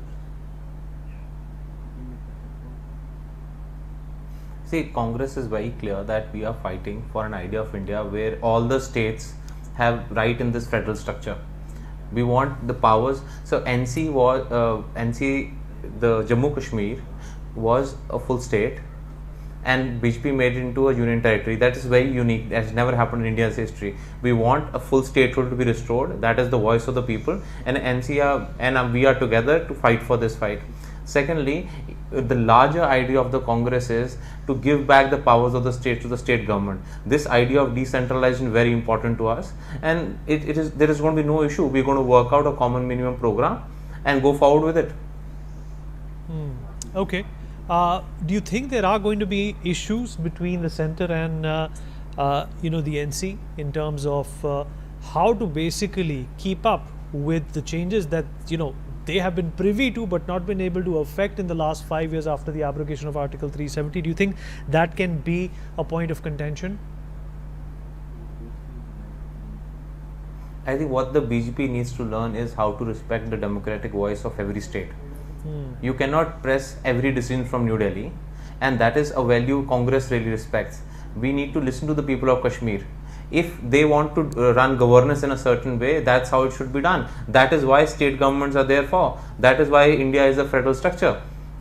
And this whole idea of sending every decision from Delhi is wrong, and one lieutenant governor ruling over the whole state is wrong.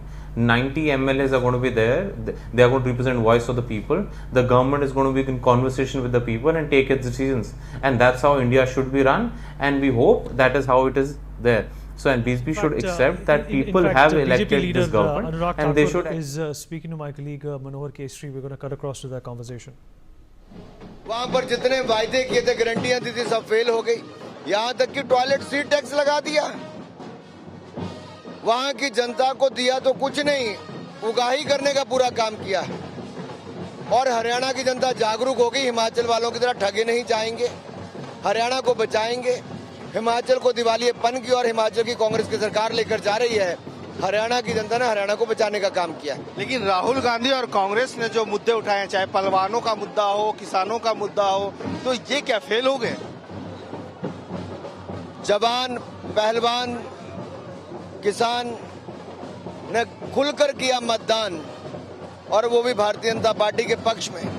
महिला, मजदूर हो, हर वर्ग ने Bharatiya Janata party को चुना है, और देश में एक ही गारंटी चलती है, मोदी की गारंटी। कांग्रेस, अब जयराम रमेश ने कहा है, और उन्होंने ईवीएम पे ठिकरा फोड़ा। उन्होंने कहा है कि 3 जिलों से खबर आ रही थी ईवीएम खराब चल रहा है, कहीं बैटरी फूल थी।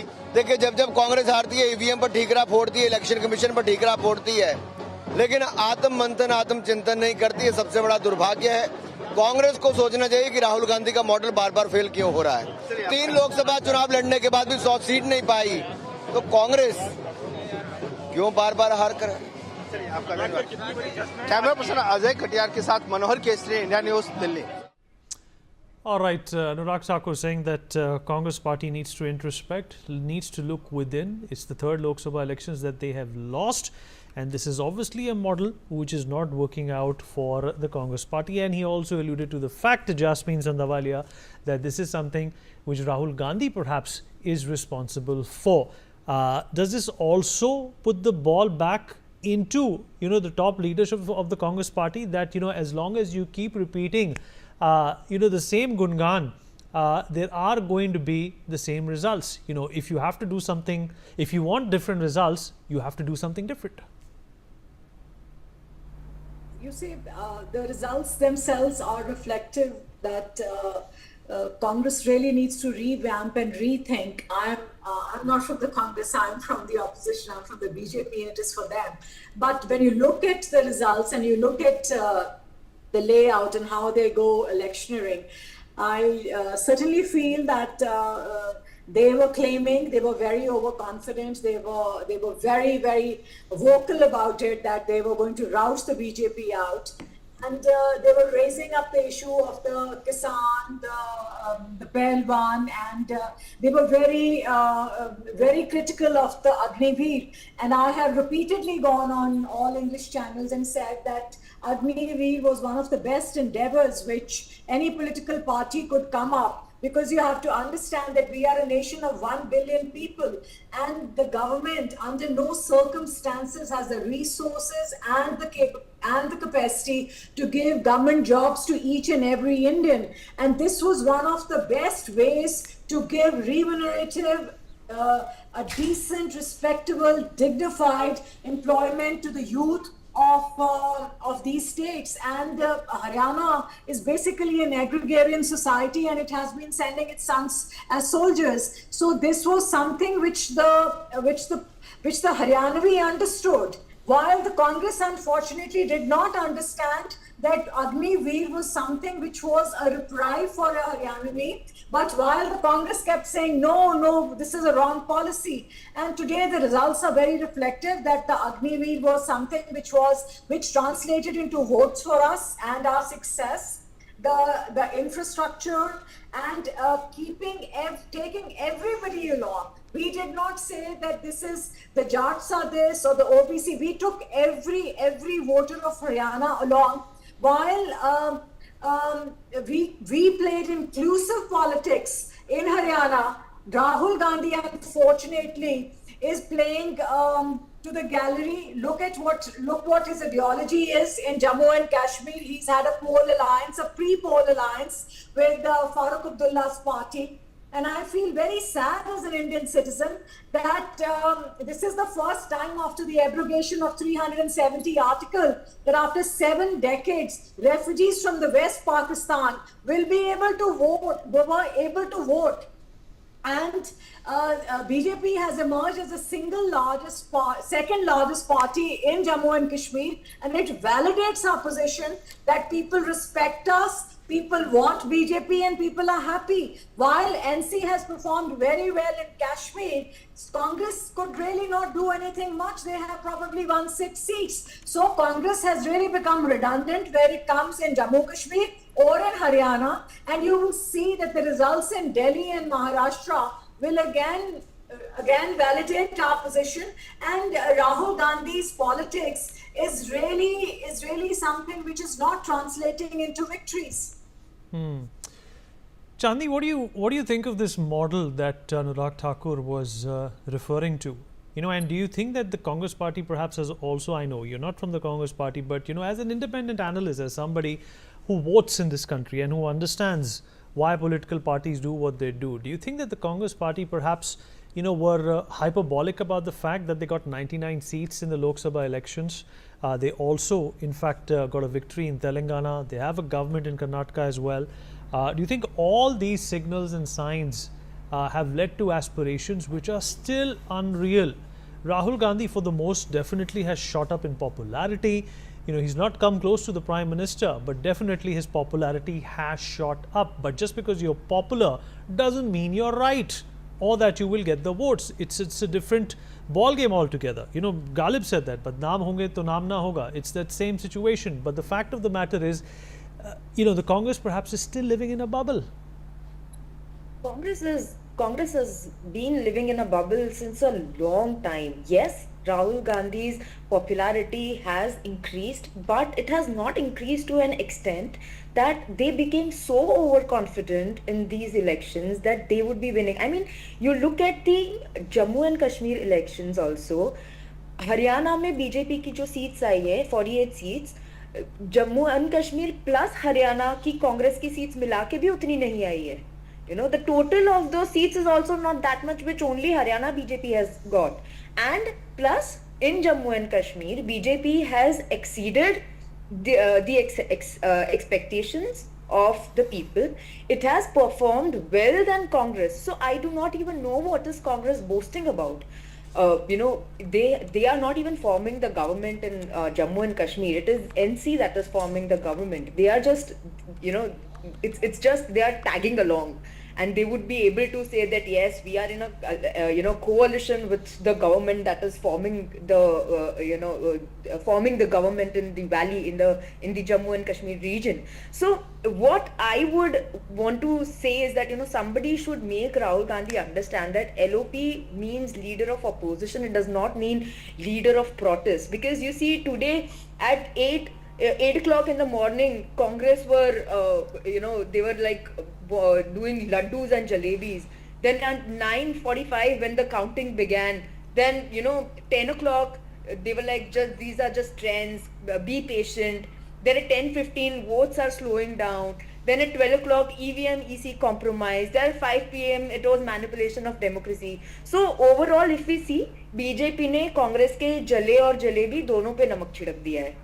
You know, people have seen dismal economic position of Himachal, where government was not able to pay salaries to the government employees, and that was Congress.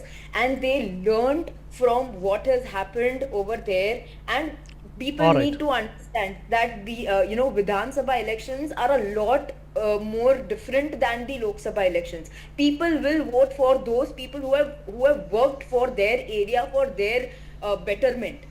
And they will not see that, okay, you know, obviously there is an impact of who is going to rule the state. It is going to impact, but I think the more impact is created by the people who have worked on the ground for their as MLAs for their areas. And BJP has always been working for the people, and people have shown this in the voting pattern. Okay, all right. On that note, we are dipping into a short break, but this is obviously a googly or a curve ball that the Congress has to contend with. We'll take a short break, more on the other side.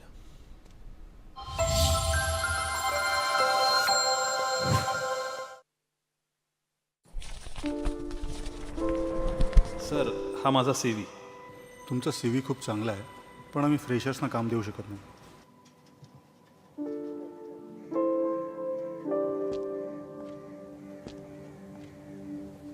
आई वडिलांच्या या इच्छा आम्ही कधी पूर्ण करू शकेन का?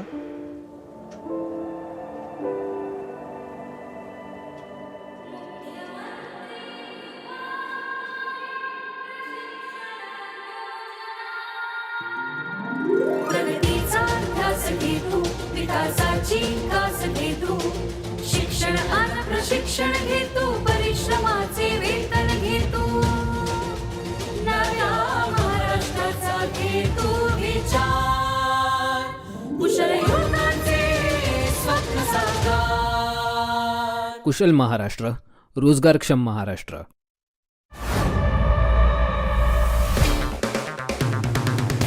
अगर आप बनना चाहते हैं एंकर, या फिर आप में है जुनून एक तेज तर्रार न्यूज रिपोर्टर बनने का, तो आप ज्वाइन करें ITV और इंडिया न्यूज NewsX का मीडिया स्कूल.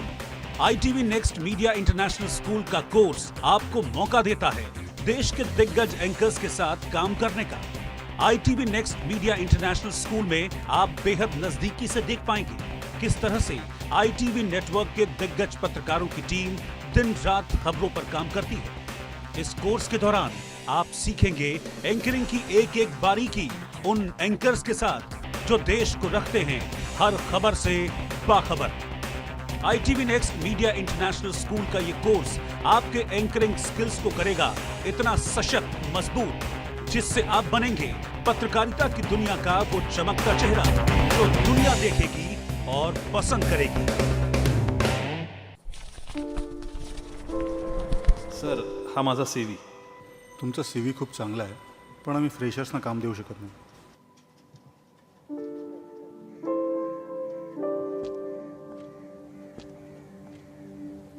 आई वडिलांच्या या इच्छा आम्ही कधी पूर्ण करू शकेन का?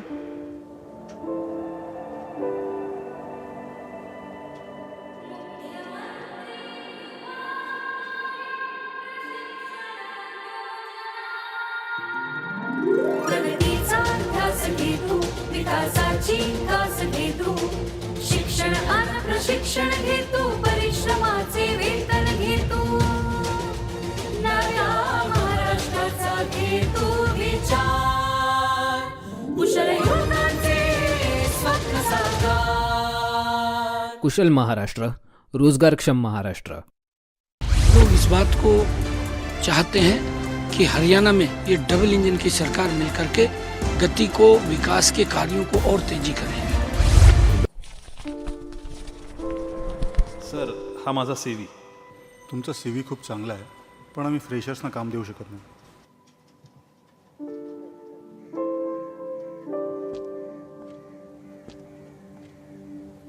आई वडिलांच्या या इच्छा आम्ही कधी पूर्ण करू शकेन का?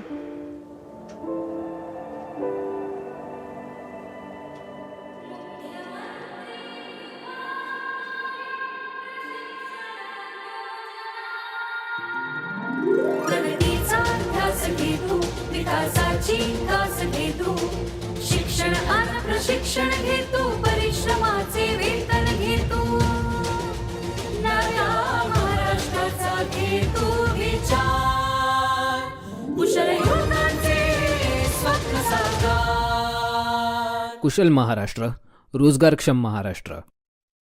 लोग इस बात को चाहते हैं कि हरियाणा में ये डबल इंजन की सरकार मिलकर के गति को, विकास के कार्यों को और तेजी करे.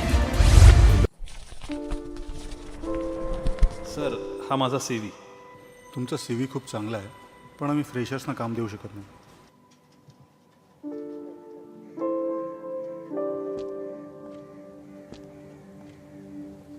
आई वडिलांच्या या इच्छा आम्ही कधी पूर्ण करू शकेन का?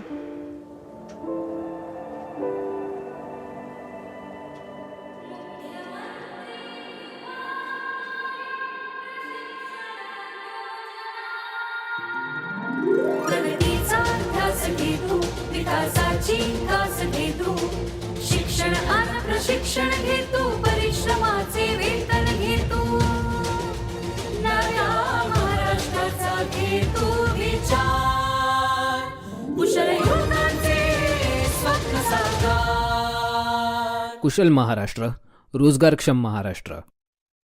लोग इस बात को चाहते हैं कि हरियाणा में ये डबल इंजन की सरकार मिलकर के गति को, विकास के कार्यों को और तेजी करे. सर, हा माझा CV. तुमचा CV खूप चांगला आहे, पण आम्ही फ्रेशर्सना काम देऊ शकत नाही.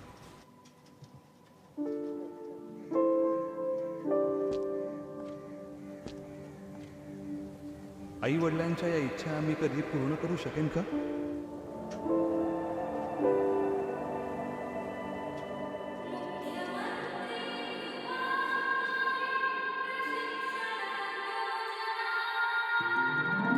प्रगतीचा ध्यास घेतो, विकासाची कास घेतो, शिक्षण आणि प्रशिक्षण घेतो, परिश्रमाचे वेतन घेतो, नव्या महाराष्ट्राचा घेतो विचार, कुशल युवकांचे स्वप्न साकार. कुशल महाराष्ट्र, रोजगारक्षम महाराष्ट्र.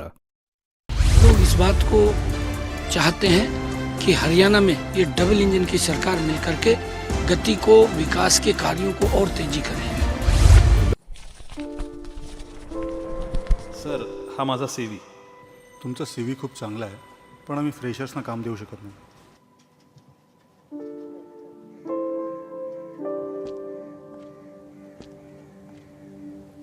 आई वडिलांच्या या इच्छा आम्ही कधी पूर्ण करू शकेन का?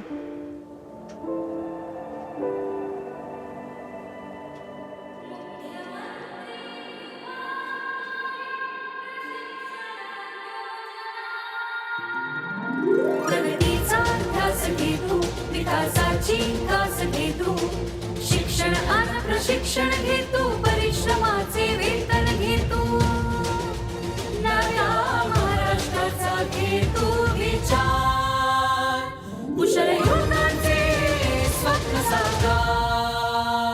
कुशल महाराष्ट्र, रोजगारक्षम महाराष्ट्र। लोग इस बात को चाहते हैं कि हरियाणा में ये डबल इंजन की सरकार मिलकर के गति को, विकास के कार्यों को और तेजी करे।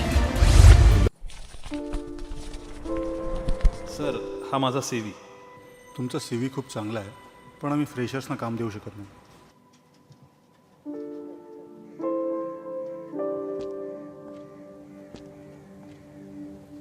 आई वडिलांच्या या इच्छा आम्ही कधी पूर्ण करू शकेन का?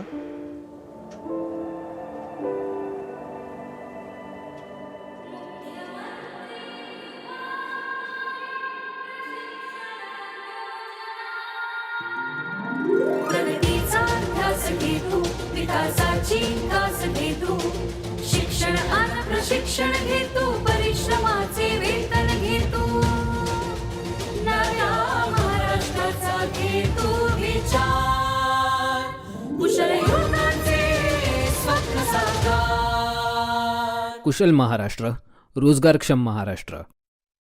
लोग इस बात को चाहते हैं कि हरियाणा में ये डबल इंजन की सरकार मिलकर के गति को, विकास के कार्यों को और तेजी करे।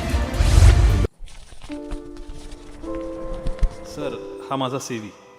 तुमचा CV खूप चांगला आहे, पण आम्ही फ्रेशर्सना काम देऊ शकत नाही.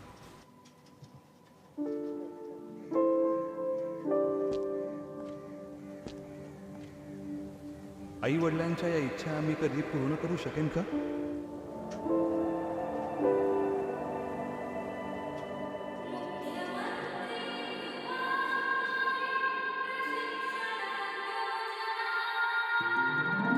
प्रगतीचा ध्यास घेतो, विकासाची कास घेतो, शिक्षण आणि प्रशिक्षण घेतो, परिश्रमाचे वेतन घेतो, नव्या महाराष्ट्राचा घेतो विचार, कुशल युवकांचे स्वप्न साकार। कुशल Maharashtra, रोजगारक्षम Maharashtra.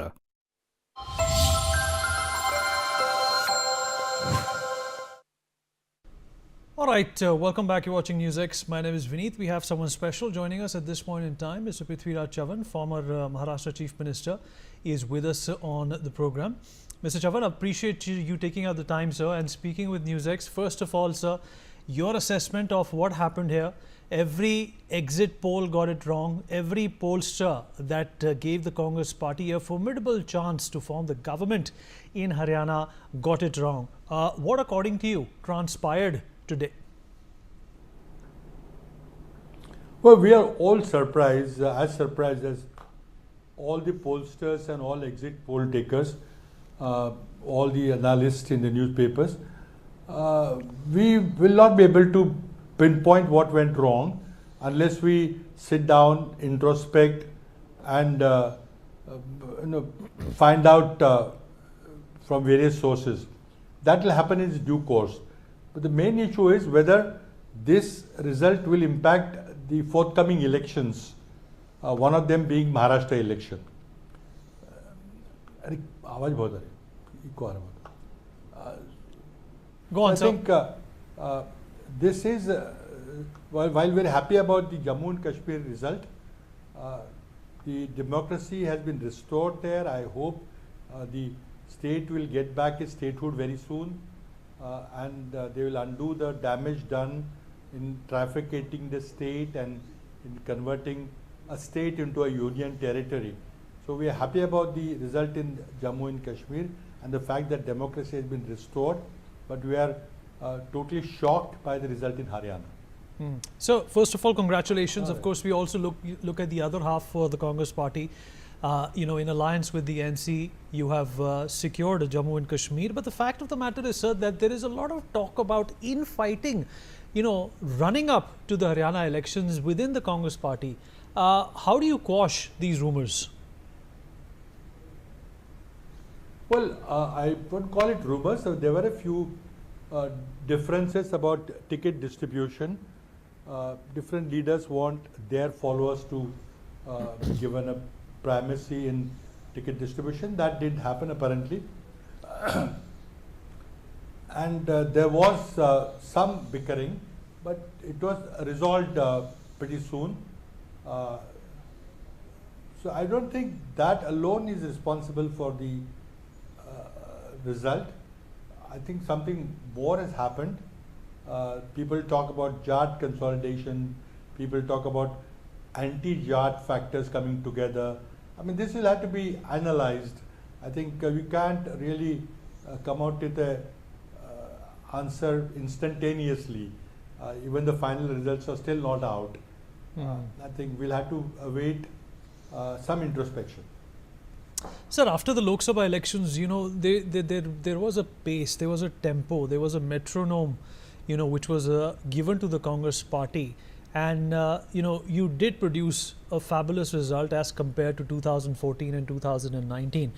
For the upcoming assembly elections, do you think that tempo, that flow has been disrupted? Well, I think I agree that this has been a very unfortunate result. But you see, Maharashtra is a different state, Haryana is a different state, the voters are different, the issues are different, the alliances are different. So I don't think you can impose what happened in Haryana on any other election that is a forthcoming election, whether in Maharashtra or Jharkhand or later in Delhi. I think we have a unique situation ourselves. We have a three-party alliance, and I'm quite sure that the three-party alliance will do as well as we did in Lok Sabha election. We got 65% of the seats in Lok Sabha. I don't see any reason why we cannot get 65% of the seats in assembly, which will happen, I think, sometimes next month. So right after, the election results were more or less solidified, Mr. Jairam Ramesh and Mr. Pawan Khera, conducted a press conference, and they went on to say that there was also a problem with the EVMs. Now, of course, the BJP shot back and said that this is a classic case of sour grapes. How do you look at that? I think the issue about not uploading the result in time, or uploading the result of one party quickly and not uploading the result of other party as quickly and all that has been raised by the Haryana Congress party. But I think these issues will be taken up with the Election Commission or the appropriate authorities, and I think they'll be resolved. But I think I will look at the face value of the result as has been given by the Election Commission and by the channels like yours, and we'll have to comment on a situation as it stands today.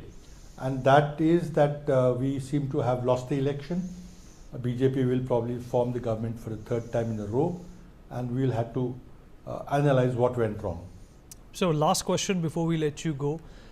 So what changes, if any, would you be in fact recommending and looking at ahead of the Maharashtra elections in lieu and in light of what has transpired in Jammu and Kashmir and Haryana?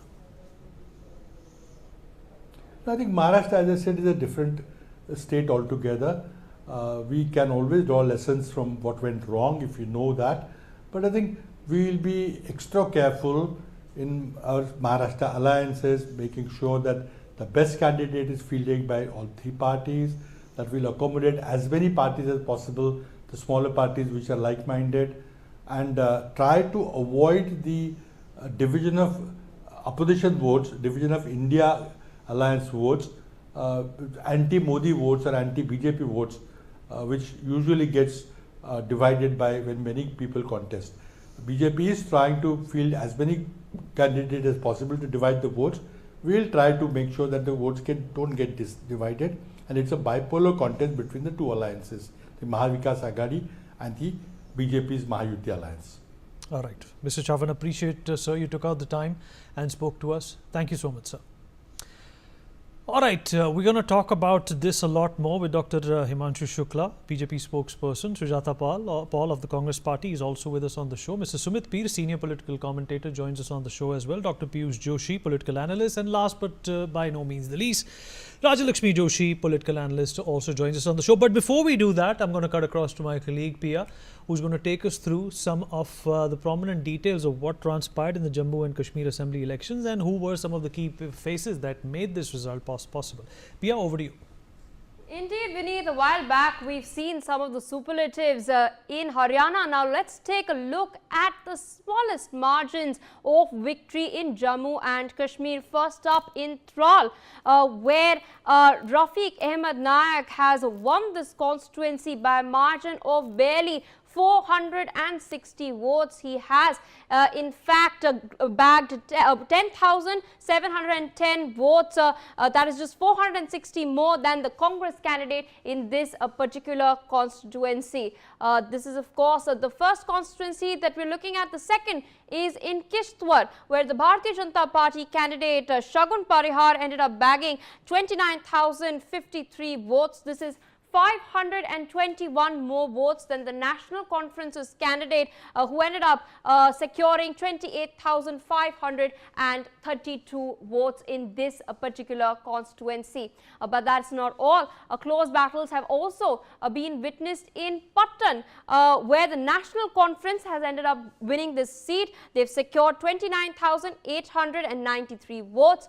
They have ended up with 603 more votes than the J&K's People's Conference that ended up bagging 29,290 votes. In Indarwal, an independent candidate has won this seat by securing 14,195 votes. That is 643 more than another independent candidate who secured 13,552 votes. We've seen a lot of independent candidates participate this time around in the elections in Jammu and Kashmir. In particular, they dominated the contest. But taking a look at Handwara, where Sajjad Lone of the JK People's Conference ended up securing this seat.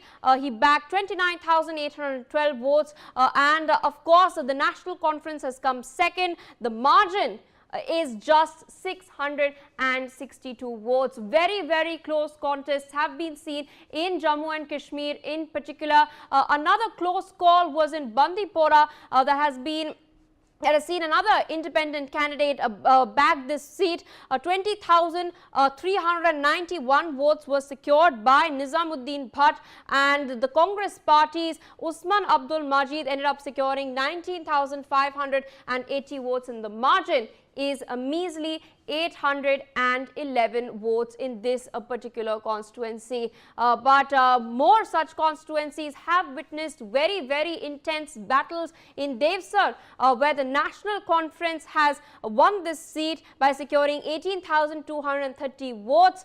They have won this seat by a margin of a mere 840 votes, edging out their competitor who stood at the second position. In Gurez, we see the National Conference has bagged this seat, securing 8,378 votes, as opposed to the Bharatiya Janata Party that's come in second with 7,246 votes, and the margin is 1,132 votes. We've seen the people of J&K having come out and cast their mandate, inked their finger in large numbers. In Eidgah in particular, the National Conference once again winning this seat with 7,700 votes. That is 1,680 more votes than an independent candidate who bagged 6,020 votes. In Anantnag in particular, the Congress party has won this seat. They have bagged 6,679 votes. This is a mere 1,686 more votes than their competitor who stood second. We've taken a look at the smallest margins. Let's also take a look at yet another superlative, that is the biggest margin wins. The Bharatiya Janata Party having secured 47,416 votes in Udhampur West, edging out the Congress party, soaring ahead by 20,752 votes in this particular seat. Jammu is of course been a stronghold of the BJP. Meanwhile, in Poonch Haveli, the National Conference has won this seat.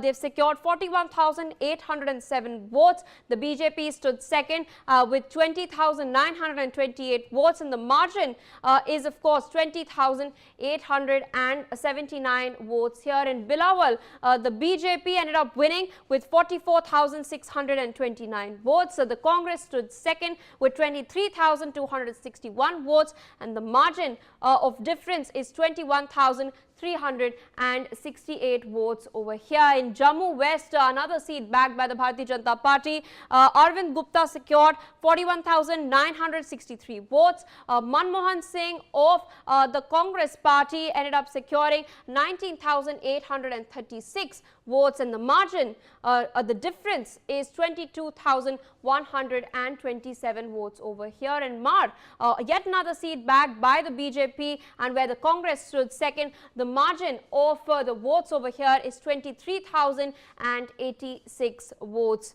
of course. All right. Back to you, Vineet. All right, Pia.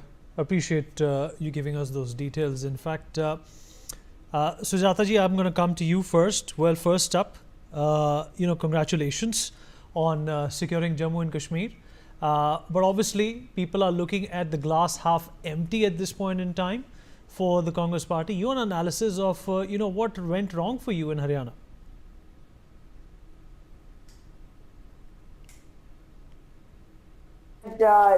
Looked at, once we sit down and talk about it and figure out where we went wrong, because like every single exit poll said that we were winning. The entire country was expecting us to win, but clearly exit polls are not to be believed in the future at all. This is one lesson that I have learned at least. But on the other hand, it's also very important that we also look at some of the seats where the margins were like really low, very narrow.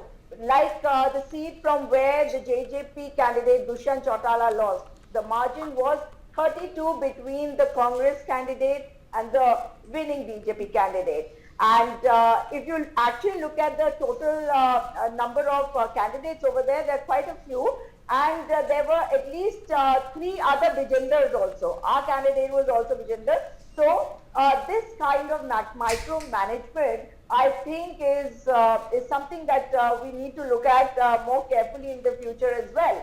However, today is a day when you win some, you lose some, and we might have lost Haryana, but we are also looking at certain other factors which have come up, and they will be taken to the EC, because EC is the one that conducts elections, and they will have to take a call on that. But we are compiling certain feedback that we have got from various constituencies, and after that, like Mr. Jairam Ramesh has already mentioned in his PC, these will be taken to the EC.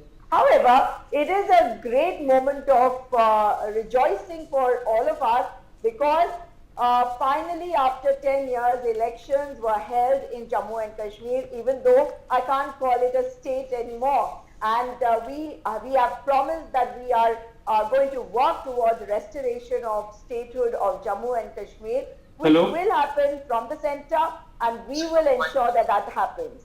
So today is a day when we've lost Haryana, but we have gained Jammu and Kashmir, and the NC Congress combined is going to give the people of Jammu and Kashmir their own government, for which they have been waiting a long time.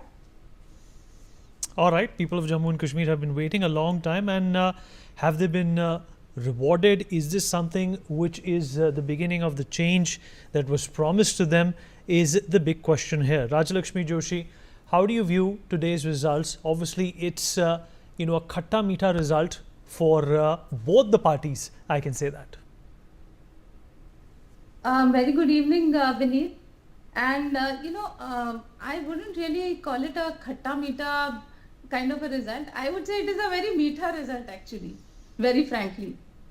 In fact, there was a lot of speculation about Haryana especially, but I had always maintained that this is going to be like a Chhattisgarh kind of a situation, where initially there were a lot of problems, especially during the Lok Sabha elections. Around that time there were some issues, and even now the Congress had picked up a lot of issues, but then somehow along the way I think they lost the plot. So that is that was quite visible actually in the last few days, and we could see that that gap was actually that was getting lesser and lesser. And let me just remind you that the fact is that the Congress has not been able to put the BJP out of power even after 10 years, not in Haryana, and even in Jammu and Kashmir, the Congress has actually not done very well. It is the combined, yes, together they have, but then if you look at the Congress, they have got a dismal 6 out of 39 seats that they had contested.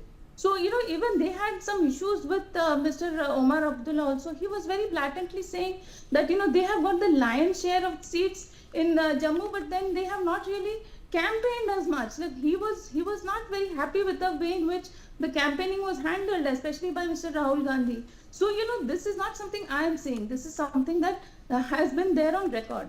So, this is how things work. So, today, if you look at it, the vote share, if you look at the way in which the BJP has come up tremendously in Jammu and Kashmir. In Kashmir, yes, I don't think even the BJP was expecting to get, any kind of a good response in Kashmir, because that is how things are in Kashmir. But in Jammu, definitely the BJP has done extremely well, and in fact they have increased the vote share also. And in Haryana, you can see that not only have they retained the earlier seats, they have added to it with a lot more kind of a vote share, and also they have eaten away into some of the major strongholds of the Congress. So that actually, it means that a lot of the narratives have gone completely wrong. They've gone completely out of track. So I think that is a big message to the Congress about how, they should be treating. And another big message is that, this Chautala family has been completely wiped out. You can see that the Congress has actually gained, not from the BJP side. So the Congress definitely has gained much better than what they were expecting. Like, the general tendency in Haryana is that when they reject a party, they completely reject it. Like, say, with a mere, say, maybe 5 seats, 7 seats. So the Congress definitely has something to rejoice there that they didn't get that number. So, but then they have gained from what the INLD and what the JJP has lost. And that is actually very significant because, those parties, the dynastic parties, they have been completely shown the door. So that I think is a big message that, the state of Haryana has actually told the politicians that we don't want dynastic parties. We are not interested in the caste factors. We are not interested in all these issues. So those kind of things where they're talking about the caste census and they're talking about, even that jalebi ki factory, I think that has become something of a huge meme. And to tell you the truth, we have all enjoyed jalebis today. So it is a very sweet part of it also. But at the same time, like I told you, that, it is not a khatta meeta kind of a thing, but a very meeta fact actually. So the Congress also, yes, they can look at the better side of things, saying that, yes, we won Kashmir.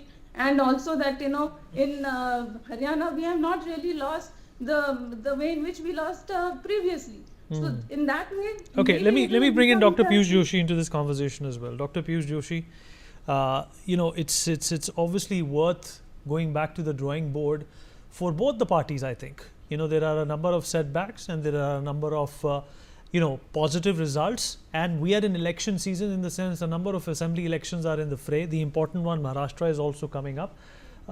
What do you think is the takeaway here? Well, a few days back, I think on the polling day, I did participate in one of the discussions on your channel. And I said it was Congress's election to lose in Haryana. Jammu and Kashmir was definitely going to go the India Alliance's way. But I think BJP has to gain from it only, because Haryana was a lost cause for Bharatiya Janata Party.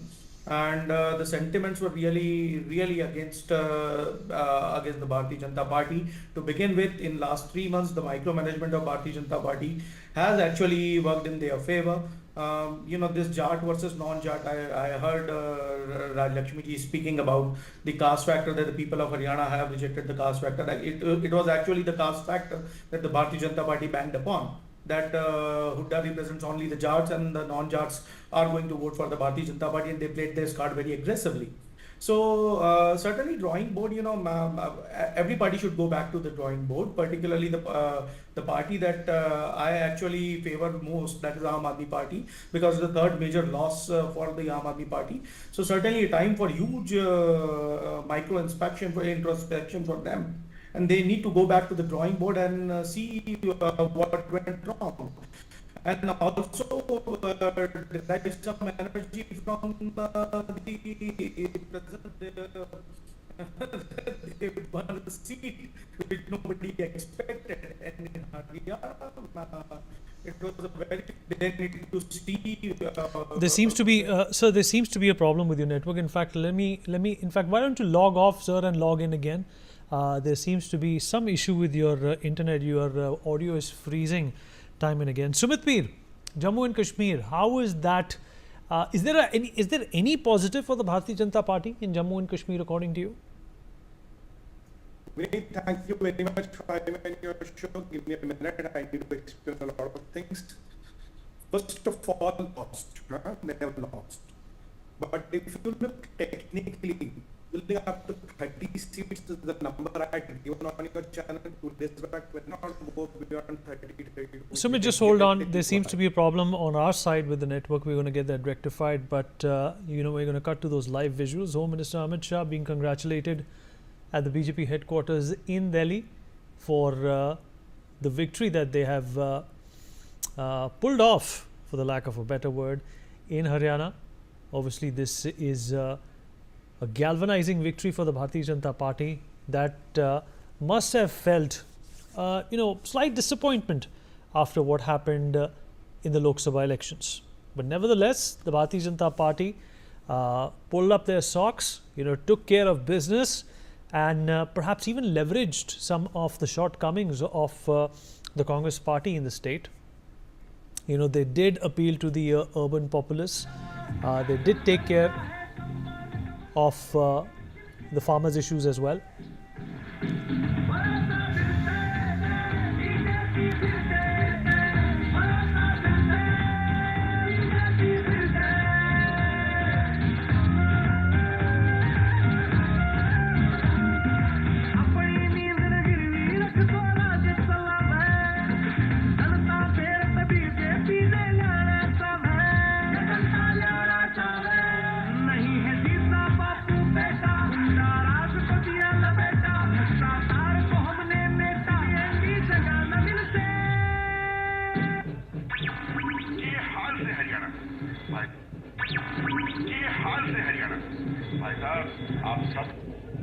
हार में न जीत किंचित नहीं भयभीत में संघर्ष पथ पर जो भी मिला ये भी सही वो भी सही ये भी सही वो भी सही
Mahima Kataria, my colleague, is joining us at this point in time. Mahima, celebrations visible at the BJP headquarters in Delhi. This is obviously, has re-galvanized the party after, somewhat of a, average performance in the Lok Sabha elections.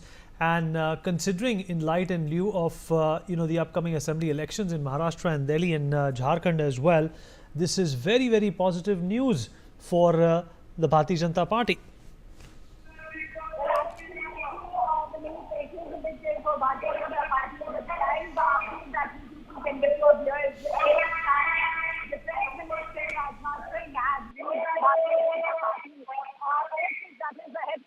Where the celebrations are on the way. The ruling BJP is all set to retain power in Haryana, beneath leading in 49 seats and halting the Congress comeback in the state after a decade. If you talk about Jammu and Kashmir, the performance in Jammu and Kashmir was not up to the mark by the Bharatiya Janata Party, but before the arrival of Prime Minister Narendra Modi, there have been slogans that if this time they have won Haryana, and now the next will be Delhi. So definitely the upcoming elections will be Maharashtra or Jharkhand. It seems that BJP, after the victory from Haryana, or if you say after the victory of Haryana, BJP is all set to contest in Jharkhand and Maharashtra. They're all step up. And if you talk about the Gandhi idea, it is a tumultuous year, but the massive flood. The BJP workers have said, as you all know, that Prime Minister has always spoken and has been always vocal about the BJP workers, how strengthening of the workers has been the major goal of the Bharatiya Janata Party. But now we'll have to wait and watch this time Prime Minister is here in the BJP headquarters, the voting makers. Prime Minister Narendra Modi will this time give to the BJP workers. We're all excited on the spot. There are dances by the workers, people are dancing, there are drums, there are doors. These is a grand welcome for Prime Minister Narendra Modi. All eyes on the stage are waiting for Prime Minister Narendra Modi to arrive at the Bharatiya Janata Party headquarters as the BJP retains power in Haryana for the first time. So we'll have to wait and watch. You can see that what exactly Prime Minister Narendra Modi will say from this very stage after the winner of Haryana.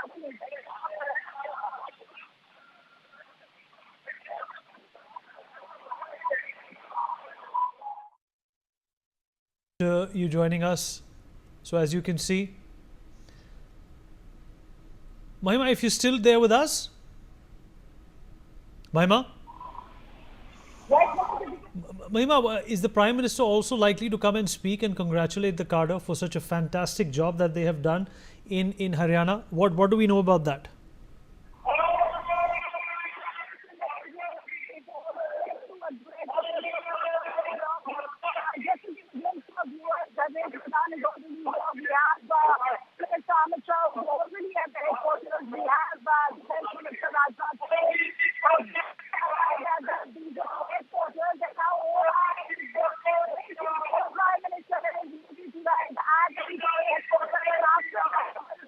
A grand welcome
All right, Mahima, appreciate you joining us. All right, we are back and so are our guests. Sumit Peer, sorry for that interjection and that interruption. You were in the middle of responding to how this is a mixed bag for both the parties. But the pointed question was, is there any silver lining for the Bharatiya Janata Party in Jammu and Kashmir? We need allow me today because what we see in J&K around 30 seats, 29, 30, whatever the number freezes that on. It is the best ever performance of the BJP, and this is the best performance which is possible. I'll tell you why. Straightway, direct answer. Look, 60 to 65 seats are Muslim dominated out of, put all 90 seats. So basically what you can get, and if you look at the independents, you can get 30 to 32 seats. That is the maximum you can get. Look at the population rate of Hindus and Muslims, 32 and 68. So if you go by the logic of 32, you will get around 30 seats. That is what a 28% of the total seats is. This is how it has worked for BJP. Now this time they have done a fantastically well from 24 coming up to 30, 32. This was my prediction. This is what I had predicted on your channel 2 days back, because this is logically what is possible. The message is that BJP voters are intact. Some new voters have recognized the efforts of Prime Minister Modi. Prime Minister Modi has done for J&K what nobody in independent India could do. He has got so much of development and things on the J&K, but unfortunately, if you look at the Kashmir Valley, out of 47, 45 seats are Muslim dominated, and in Jammu, around 15 seats which are Muslim dominated. So there's a voting pattern. That's why Congress tied with NC, because Congress tied with NC so that they could secure their political fortunes. Now Congress has all the reasons to celebrate today, Vinit, because bhai jeet gaye hain. But let me give you one piece of number. Congress contested 32 seats. You know how many seats they won? NC contested 51, 51, they won 41. Congress contested 32, they won 18. Congress was at a hit rate of 18%. And all the candidates which Congress have won, they're all Muslim candidates. If you want, I can give you the names, I can give you the vote share, I can tell you which candidate has won this much. And there have been candidates like, there's candidate from Irfan Hafiz Loan. He has won by 771 votes. There's another candidate who has won by Nizamuddin Bhatt, 881 votes. So there have been also a close shave for these Congress candidates. So the thing is that the valley and the most of the areas still vote as per religion.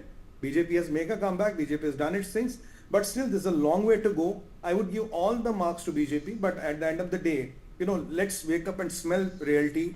What we saw in parliamentary elections of 2024 and what we saw exactly in the Karnataka elections before and this election. Muslim community is not voting for BJP. Come what you may say, come what quarter you might have, come what whichever morcha you are, Muslim morcha, ye morcha, o morcha. But at the end of the day, they do not culminate into votes. Congress played the trick well. They got the people. NC gave them the leverage. So they put together, could do the things. If there was not, as the alliance was not there, BJP would have got a couple of more seats, then there was a fighting chance. And unfortunately, the independents in the fray, from Jamaat, from Rashid Engineer, whatever, did not do anything. Bukhari Saab could not do anything. Okay. All right. Let me also rope in Dr. Himanshu Shukla into this conversation. Dr. Himanshu Shukla, if you're there with us. Sure. All right. First of all, it's a big respite also for the Bharatiya Janata Party, isn't it? Because all the exit polls got it wrong again, but this time in your favor as compared to what happened at the Lok Sabha. See, it is coming nothing of surprise, as we all have done so much, we have put so much effort since 10 years. So people have believed that only BJP is the development. As you can see, my friend was telling just before that Congress is now hiding.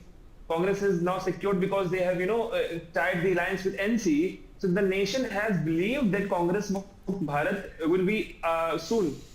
So everywhere they are decreasing, and we have done so much. We have created so much increased infrastructure, both Jammu and Kashmir and Haryana. We have, increased the women education, women employment everywhere in J&K, Haryana. For the first time in the history, it has been, impeccable due to Narendra Modi ji's decision that 2 lakh tourists were able to,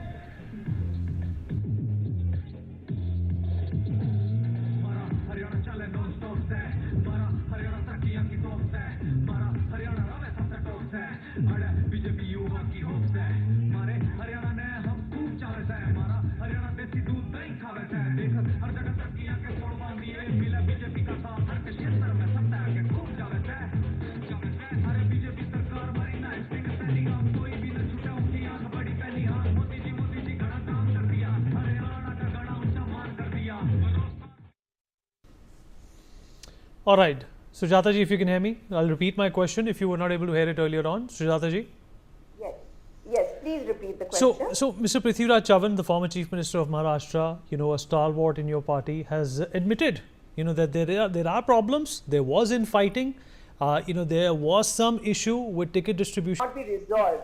We live in a democracy, and in our party also, maybe this democracy is a little in excess, but it is democracy. We are able to speak our minds, and of course, sometimes the message which goes out into the public can be wrong. I don't deny that. However, the micromanagement of the BJP is what, one of the important things that we need to look into. And the fact that somebody was mentioning how we have not done well, and everybody seemed to be wanting to talk about how Congress hasn't done well. And it has been happening through the day, in spite of the fact that we won one state and they won, BJP has won another state. What are the takeaways from here? The takeaways are that we need to introspect and see where we went wrong, and if we also need to get into this micromanagement, which we don't do, because we will be targeted. That's perfectly fine, because success has many fathers and failure has none, and that is what happens. When you lose an election and you have a machinery like that of the BJP, which gets, all the media also to attack us, more than they'll question the BJP, which is what has been happening through the day. But that's all very well. However, what is very important is that if you look at the election this time, the regional parties have been completely decimated. You look at JJP, not a single seat. Your INLD has apparently got 2 seats. Look at PDP. So the regional parties, which were always which played a very major role, have been sidelined, and now this bipolarity in elections will also be we'll have to look at it in a different way and try to work around this as well. However, Engineer Rashid and Ram Rahim, if they got bails, it did work in Haryana, but it didn't work in Jammu and Kashmir as far as the Congress party is concerned. So it worked in our favor, the entire scenario. So the point is that when you are working with people, no matter who says what, because I just heard Sumit P.G. say that Muslims will not vote for BJP. So is the BJP trying to say that they do not, they do not aspire for the Muslim votes?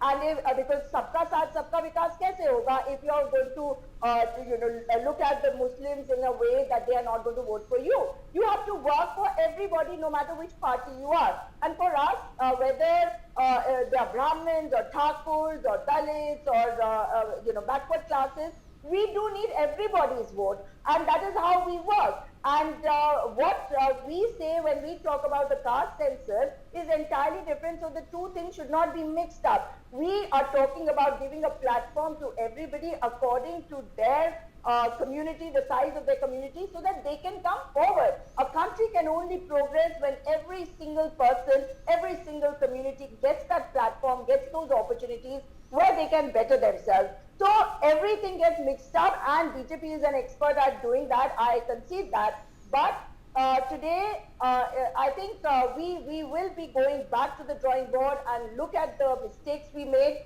We will be studying that, and we will see how we can get into this management, maybe not micromanagement BJP style, but definitely management at the lowest level. And that, I think, is going to help, because as far as the wrestlers are concerned, or the farmers are concerned, the youth are concerned, everybody seems to be having a problem. What is it that they did not vote us in? However, we haven't failed there. If you look at what I think somebody mentioned, that in Haryana, either they reject you completely or they embrace you completely. This time, this is not what has happened. So you have a strong opposition even in Haryana. All right, Rajalakshmi Joshi, what does this do to the Bharatiya Janata Party's prospects for Maharashtra, which also, according to pollsters and opinion polls so far, seem to be very dim? Vineet, even today, even before the results were completely out, there were statements from the Uddhav Thackeray Shiv Sena that, the Congress always falters when it is in a direct fight with the BJP. So that was a statement from that was an official statement from the UBT. So so these kind of statements have already started coming in. So you can see that definitely things are not going to be easy for the Congress in Maharashtra. So there is a lot of infighting. There were seat sharing issues even during the Lok Sabha elections. But at that time, there were some narratives that were built, which the BJP has been able to counter during these elections. Now in Haryana, they have definitely countered all those narratives. So if you have noticed that this time around, Mr. Rahul Gandhi didn't go around talking about how the constitution is going to be changed, because he realized that the BJP has worked very strongly about it, that that narrative has been demolished. So that he did not really talk about that. So those kind of issues were there during the Lok Sabha elections. So there is this huge difference between what was happening during the Lok Sabha elections and now. So in Maharashtra, it took a big beating at that time because of all these issues. So people did definitely have a fear that the constitution will be changed and all the reservation will be taken away, and a lot of people definitely were agonized at that thought, and that actually caused a huge difference. So that all those issues right now have been tackled by the BJP, and at the same time the Congress definitely is in a much weaker position in Maharashtra. So in other states also, definitely in Jharkhand also, this is definitely going to affect. In Delhi also it will affect. Already the Aam Aadmi Party and the Congress are not on good terms. See, now you have seen that in Haryana itself, they fought together during the Lok Sabha elections, and now this time around they were not contesting together. So you don't have any chances of them again joining hands in the Delhi elections also. So all these further elections definitely are going to be affected by all of this. So this definitely will have an impact. This election result today will definitely have an impact on the future elections. Now, I just wanted to clarify, I just wanted to add to one thing about this Kashmir. In Kashmir, definitely we have a lot of development, and things have completely changed. There is definitely a huge turnaround in how things are happening there. So my fear is that again the people of Jammu should not be sidelined because of the people from Kashmir. The political parties mainly from Kashmir taking over the entire issue, so which has been happening all this time. So there already there is this conflict about whether one NC is talking about how they will take back Article 370, and how the Congress is not it's in two minds about it, and there is not much clarity about that. So all those kind of issues should not actually be coming back, because right now I think that the people have already accepted it. It is definitely not an issue, but then the political parties are trying to make it an issue. So this thing about how the progress has happened, all the cinema halls, all the medical infrastructure, all the medical colleges, all of that coming up there, that should not actually take a beating because of some political vested interest. So all of this, I think, definitely in the other state elections to come, all of this will definitely impact it. But at the same time, I think that this thing about caste, what I was talking about is that Modi ji, he was talking about how certain castes have been favored and certain castes are going to definitely benefit by certain political parties, and that is the reason why I think that a lot of people thought that they should be getting rid of all these things, and that is why there was definitely an anti-Jat kind of a vote. And even Vinesh Fogart found it extremely difficult to win. She won with very barely she has won. And also the Vinesh Fogart factor was given a lot of importance. So it was almost as if the Congress thought that they had this trump card, but then they forgot that her guru is somebody who has actually been saying that he and all the other wrestlers and all the other Olympians have been getting a lot of support in the BJP regime right now. So the BJP government has been supporting them. So they actually have lost the plot there. They thought that they can bank on all these Olympians. They can think that Vinesh Fogart is going to actually help them win. that didn't happen. So they were living under some myth, thinking that they are actually in a very strong position, whereas they were not. So I think that they should accept certain things and stop talking about how the EVMs are misfunctioning and how the counting is not going on well, all those kind of issues. And actually they should get down to actually thinking about how they Right, should that's a good issue that you brought up, Dr. Joshi. Dr. Piyush Joshi, if you can hear me. I hear you loud and clear. Yeah, what about the EVM issue that has been brought up? Isn't that once again, a concern about sour grapes? Well, the opposition has to make up its mind whether the EVMs are right or whether the EVMs are wrong. This pendulum-like movement is not going to help them at all. So, and also it is for the election commission, to subject all the electronic voting machines for a forensic analysis, because till date, despite, with due respect to the Honorable Supreme Court, the EVMs have never been analyzed by forensic scientists. So let's just just settle this debate once and for all, and so that democracy can function in a proper manner. But I think the BJP is to be congratulated for winning Haryana, and the Congress and NC combined needs to be congratulated for winning the state of Jammu and Kashmir. I personally don't think that the EVMs are rigged. I think the micromanagement plays a very important role. Apart from micromanagement, the door-to-door connect of the Bharatiya Janata Party, the strong cadre of Bharatiya Janata Party. The Congress had very strong sentiments in Haryana, in its favor. But the Bharatiya Janata Party cadre, it just keeps knocking relentlessly time and again at your doorstep. And the Congress's Seva Dal is in doldrums when it comes to that. So I think lots and lots of positives for the opposition as well as the party in power in Haryana to go back to. Each and every political party needs to focus on its strengths, and then they need to work on it. Those political parties which are lacking in cadre needs to build up their cadre. And today's election has symbolized one thing, that democracy is still alive and well in this country. It is ultimately the people's vote that matters, the people's wishes that matters. And surprisingly, I'm kind of happy with the result of Jammu and Kashmir in particular. The free and fair election, zero violence election, this is something that we all should be celebrating. I would not say that the PDP is anti-national or National Conference is anti-national. When the Bharatiya Janata Party PDP joined hands together, I kind of welcomed it, because that's the true nature of democracy. When people with opposite ideologies, just totally opposite ideas come together to make a state function. That's what democracy is all about, and that's how mature democracies function all around the world. That's what we aspire to. So hum hi hum hai to kya hum hai, tum hi tum ho to kya tum ho. That's how the democracy should be functioning. That's what today's elections results have shown us. But yes, Congress and Aam Aadmi Party in particular need to go back to the drawing board, need to start working on their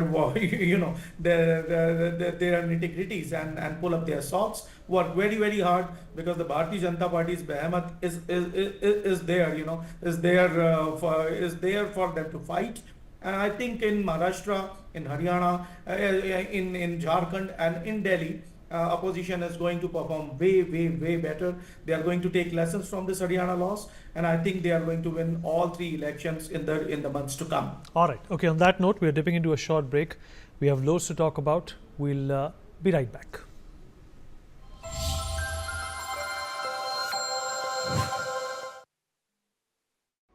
Co-powered by PolicyBazaar.com. Her family होगी insured.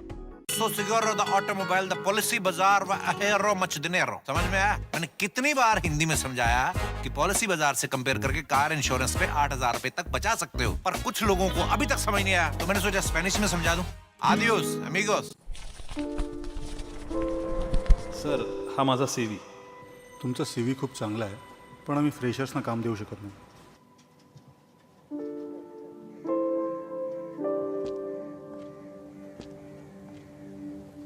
आई वडिलांच्या या इच्छा आम्ही कधी पूर्ण करू शकेन का?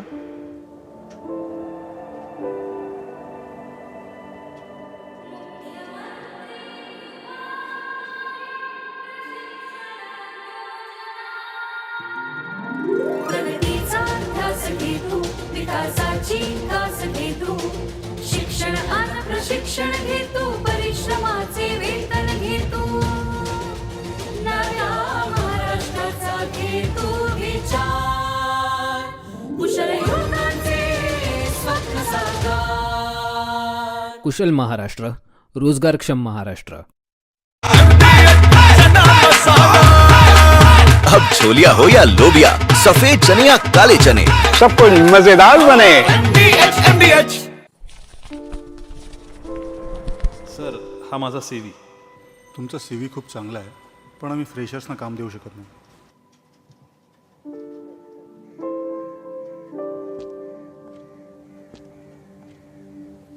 आई वडिलांच्या या इच्छा आम्ही कधी पूर्ण करू शकेन का?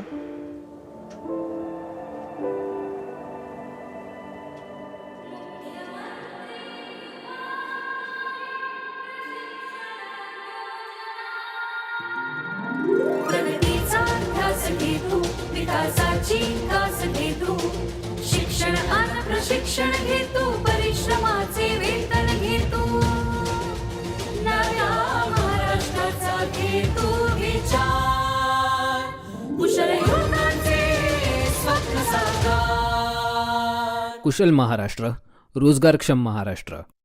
MDH का किचन किंग किचन में हो तो हम सब कुछ बना सकते हैं. बैंगन का भरता, आलू गोभी, भिंडी मसाला और भी बहुत कुछ. MDH लोग इस बात को चाहते हैं कि हरियाणा में ये डबल इंजन की सरकार मिलकर के गति को, विकास के कार्यों को और तेजी करे.